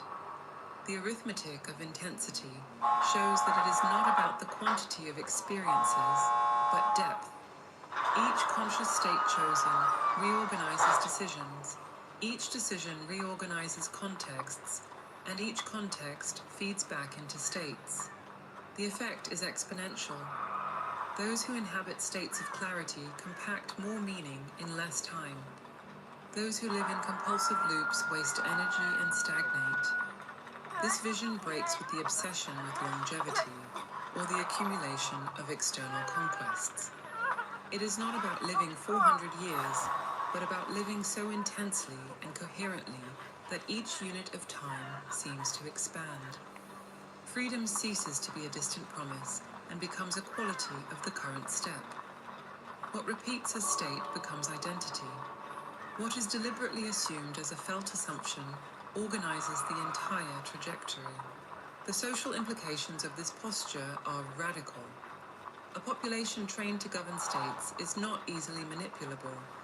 It does not need leaders who exploit fears, nor systems that feed emotional dependence. It becomes less gregarious, less susceptible to collective hysterias. Let's go. Divergence ceases to be a threat and becomes a resource, because there is no fragile identity to be defended at any cost. Neville affirms that everything you believe to be, you are, and the world does nothing but confirm. If the collective believes that its strength is in governments or institutions, it will confirm dependence. If it believes that strength is in the internal state, it will confirm autonomy. The implications are, therefore, Live streams at 690 political and minutes. spiritual. There is no separation between inner life and public life. One reflects the other. It is at this point that the thesis finds its confirmation. Freedom is not in the accumulation of external tools, but in the deliberate cultivation of internal states. I'm digging this The Michaela like society that setup. understands this will have less need for external control and more capacity for self-government.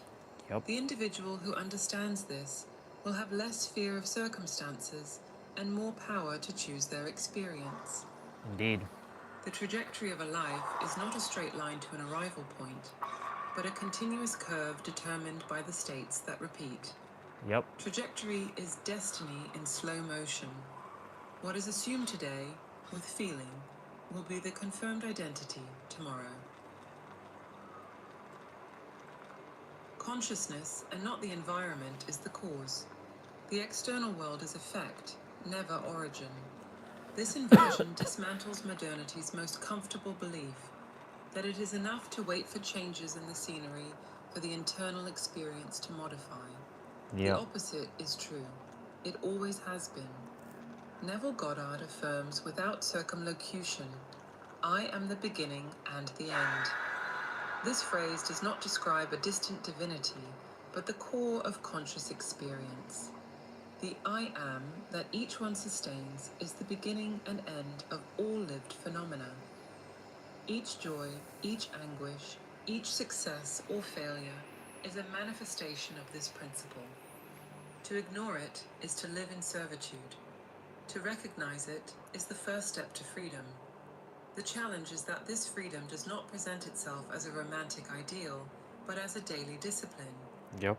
Breaking compulsive loops, suspending fossilized conclusions, choosing constructive images instead of threats, reviewing the day before falling asleep, and watching internal speech. All of this requires constancy. Consciousness moves through habit, and only new habits can replace old ones. It is invisible work, but with visible consequences. This practice does not mean denying facts or living in alienation. On the contrary, it means facing facts without handing over to them the authority to define ultimate reality. Facts are photographs of already assumed states.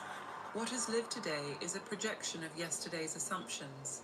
What will be lived tomorrow will be a reflection of the assumptions sustained now. This perception returns to the present instant an immense weight. Each moment is a seed of future worlds. The most provocative aspect is understanding that freedom is not a distant destiny, but a quality of the now.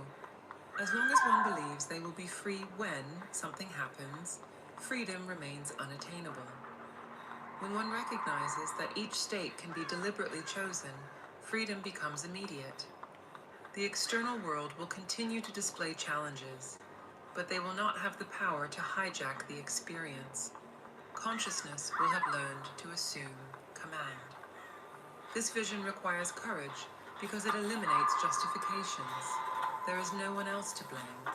The internal state is personal responsibility, and each definition of I am converts into a decree. The temptation to maintain alibis disappears. The only resource is to assume the power that has always been present, though forgotten. If life is a mirror, what image does one wish to see reflected? If the world is an extension of the state, which state deserves to be sustained? Each person answers these questions with the silent decrees they repeat. The exterior rhetoric does not matter. What matters is what is felt as true. It is at this point that one decides between perpetuating slavery or inaugurating freedom. The human trajectory is not measured by accumulated external conquests. Oh my but by God, the my quality of bad. repeated states. What is continuously assumed converts into identity. What is sustained with feeling transforms into destiny. The world ultimately Oh is my not what God. happens, but what consciousness insists on being. Trajectory is destiny in slow motion. What we repeat as state becomes who we are. Every change begins with understanding your role as co-creator, and the only way to connect with this divine intelligence is through meditation. We have developed a set of audio tools to help you access this higher state of consciousness.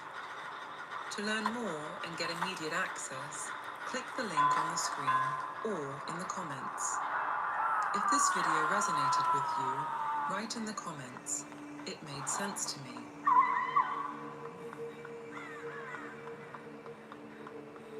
It made sense.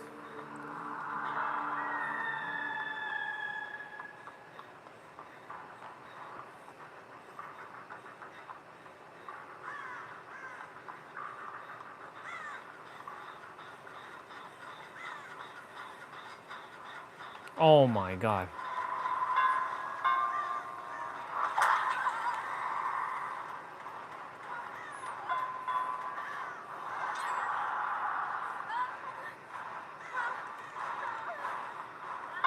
Whoa. Oh my God.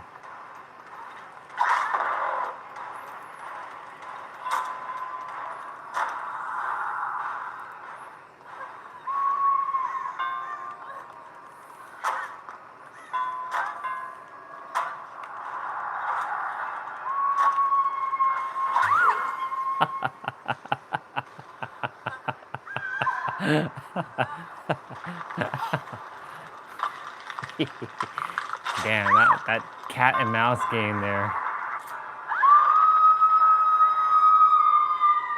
That was too funny. There goes that person. I think that's Bill. Nope, that's Kate. Oh.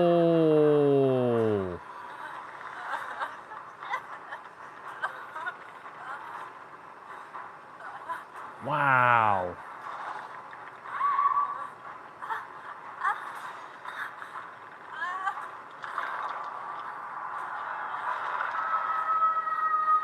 Bro, what the hell was that? Was that payback for dropping the pallet on you? Okay. Sure.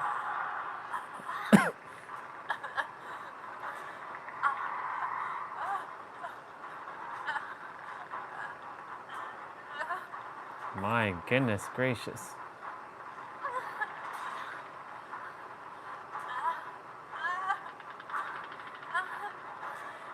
Well, hello there, Zarina. I appreciate that, Zarina Kasser.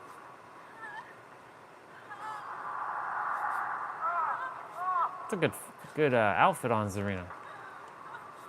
Come on, dude. Or chick. The gen that I was doing is basically busted.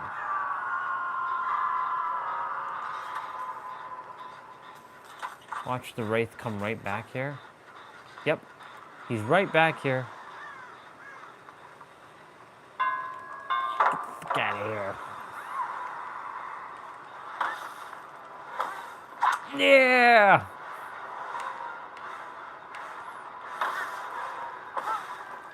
No!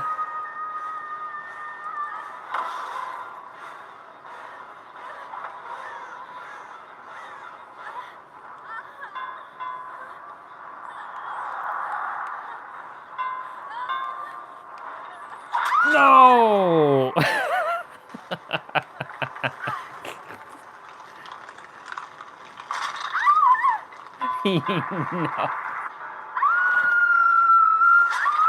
Man.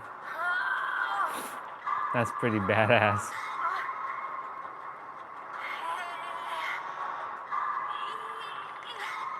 Nope, Bill's dead.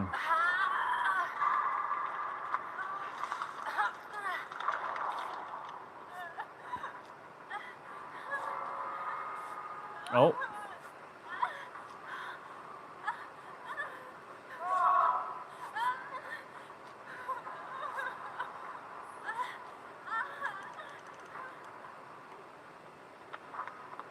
This is not... Oh.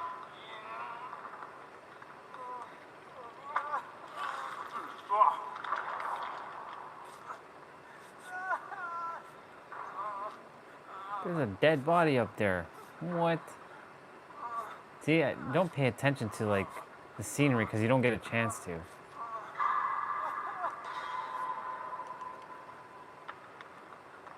This is crazy.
I had to pull the locker.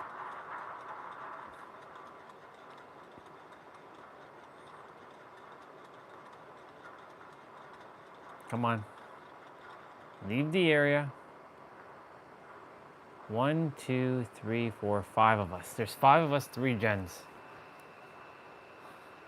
We're all kind of holding ground.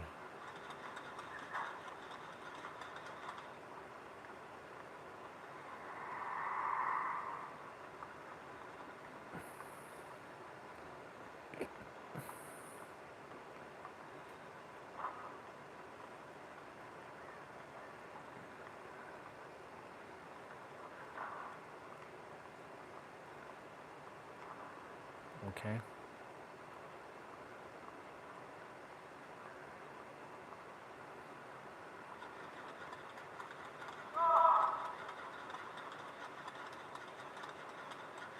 Be sent to where I'm at.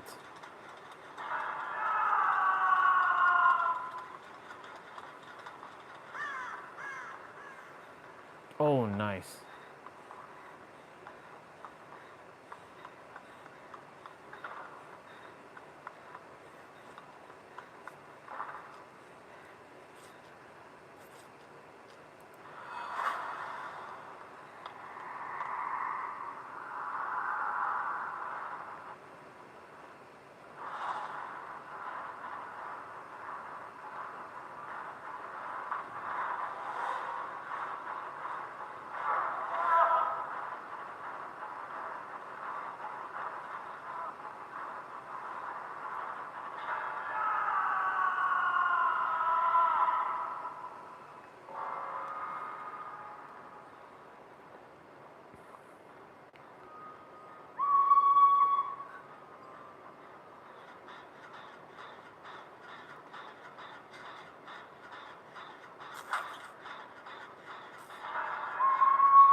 I got out.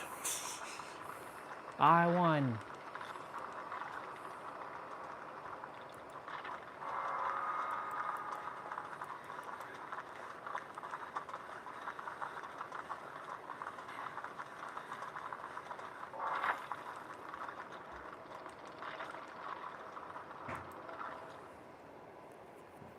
Live stream's at 705 minutes.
I haven't played as Ada in a while.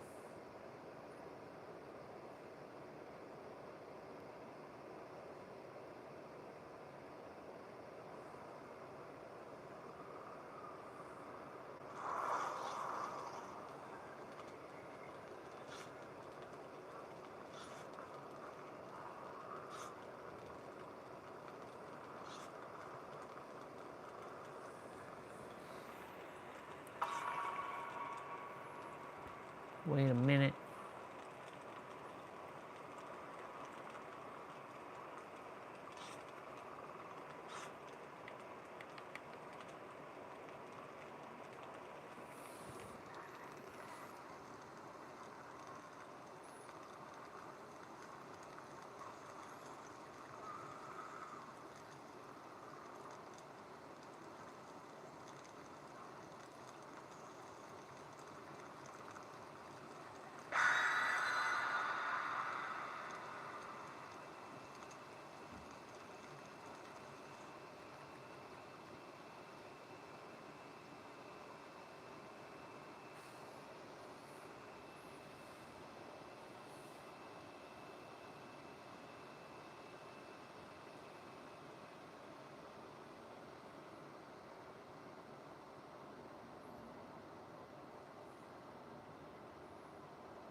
Ah.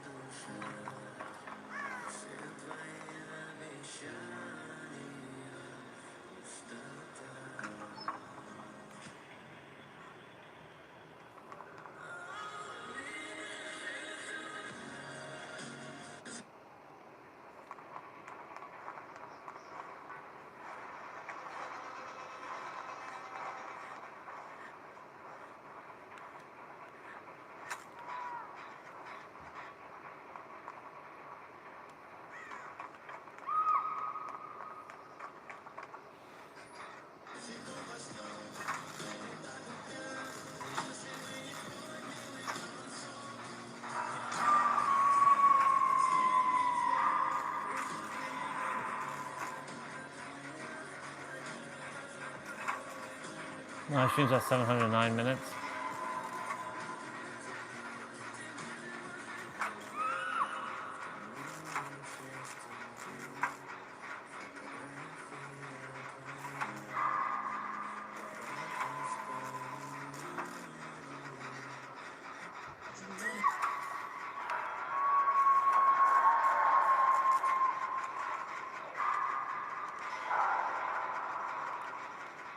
Holy shit.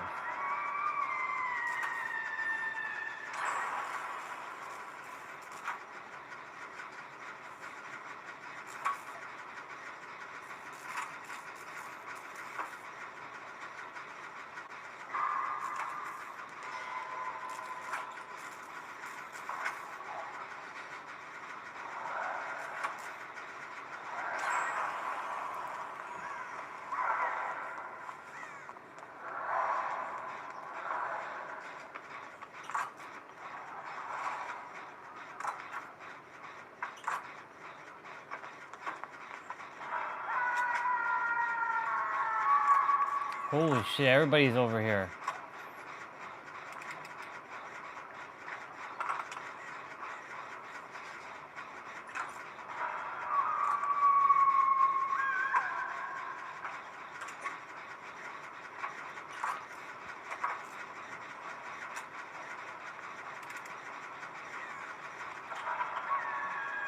Stay on the gen, fool.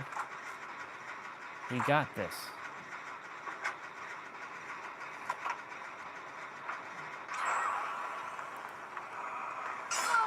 I took that hit for you. I took it.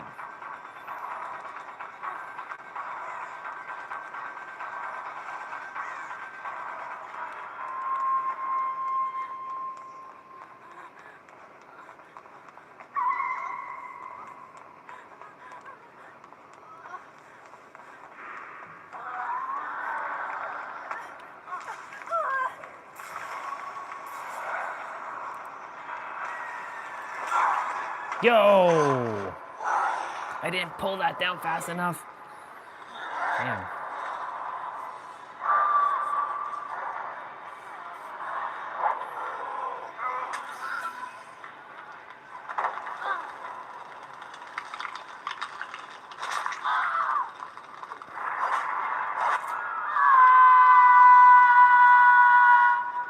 Whoa, Ada's scream was reverberating in my ears just now. Well, hello there, Fang Ming. I got that costume too, Fang Ming. Thank you, Fang Ming. I was never really a fan of Fang Ming until recently.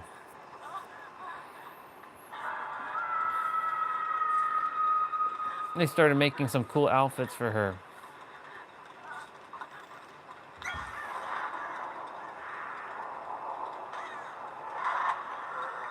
Holy shit.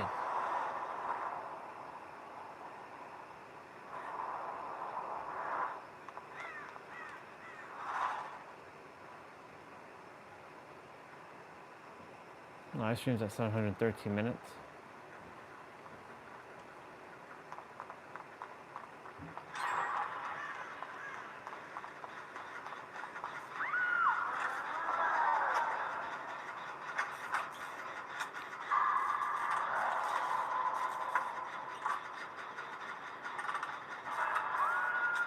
Wow, there's 2 people dead already? That's not good.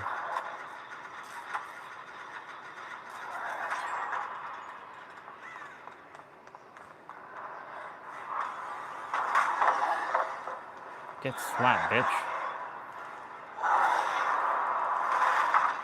Wow.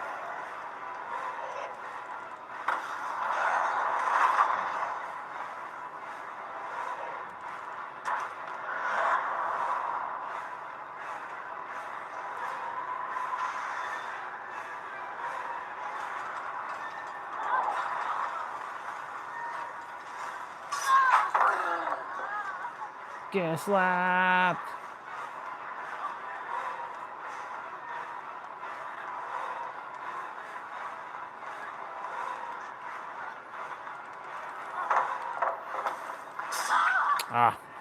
All right, y'all. Well, thank you all for coming on today. I really appreciate you. Tomorrow is jump rope day. And yeah, sending you all so much unconditional love. Remember that you're the ultimate revealer of your reality. Everything you desire is truly here in the now, and creation is finished. I love you all, and I'll see you tomorrow. Bye for now.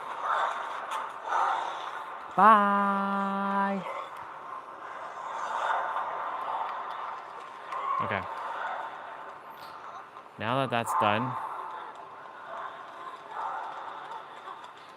My God. My God. Are you dead?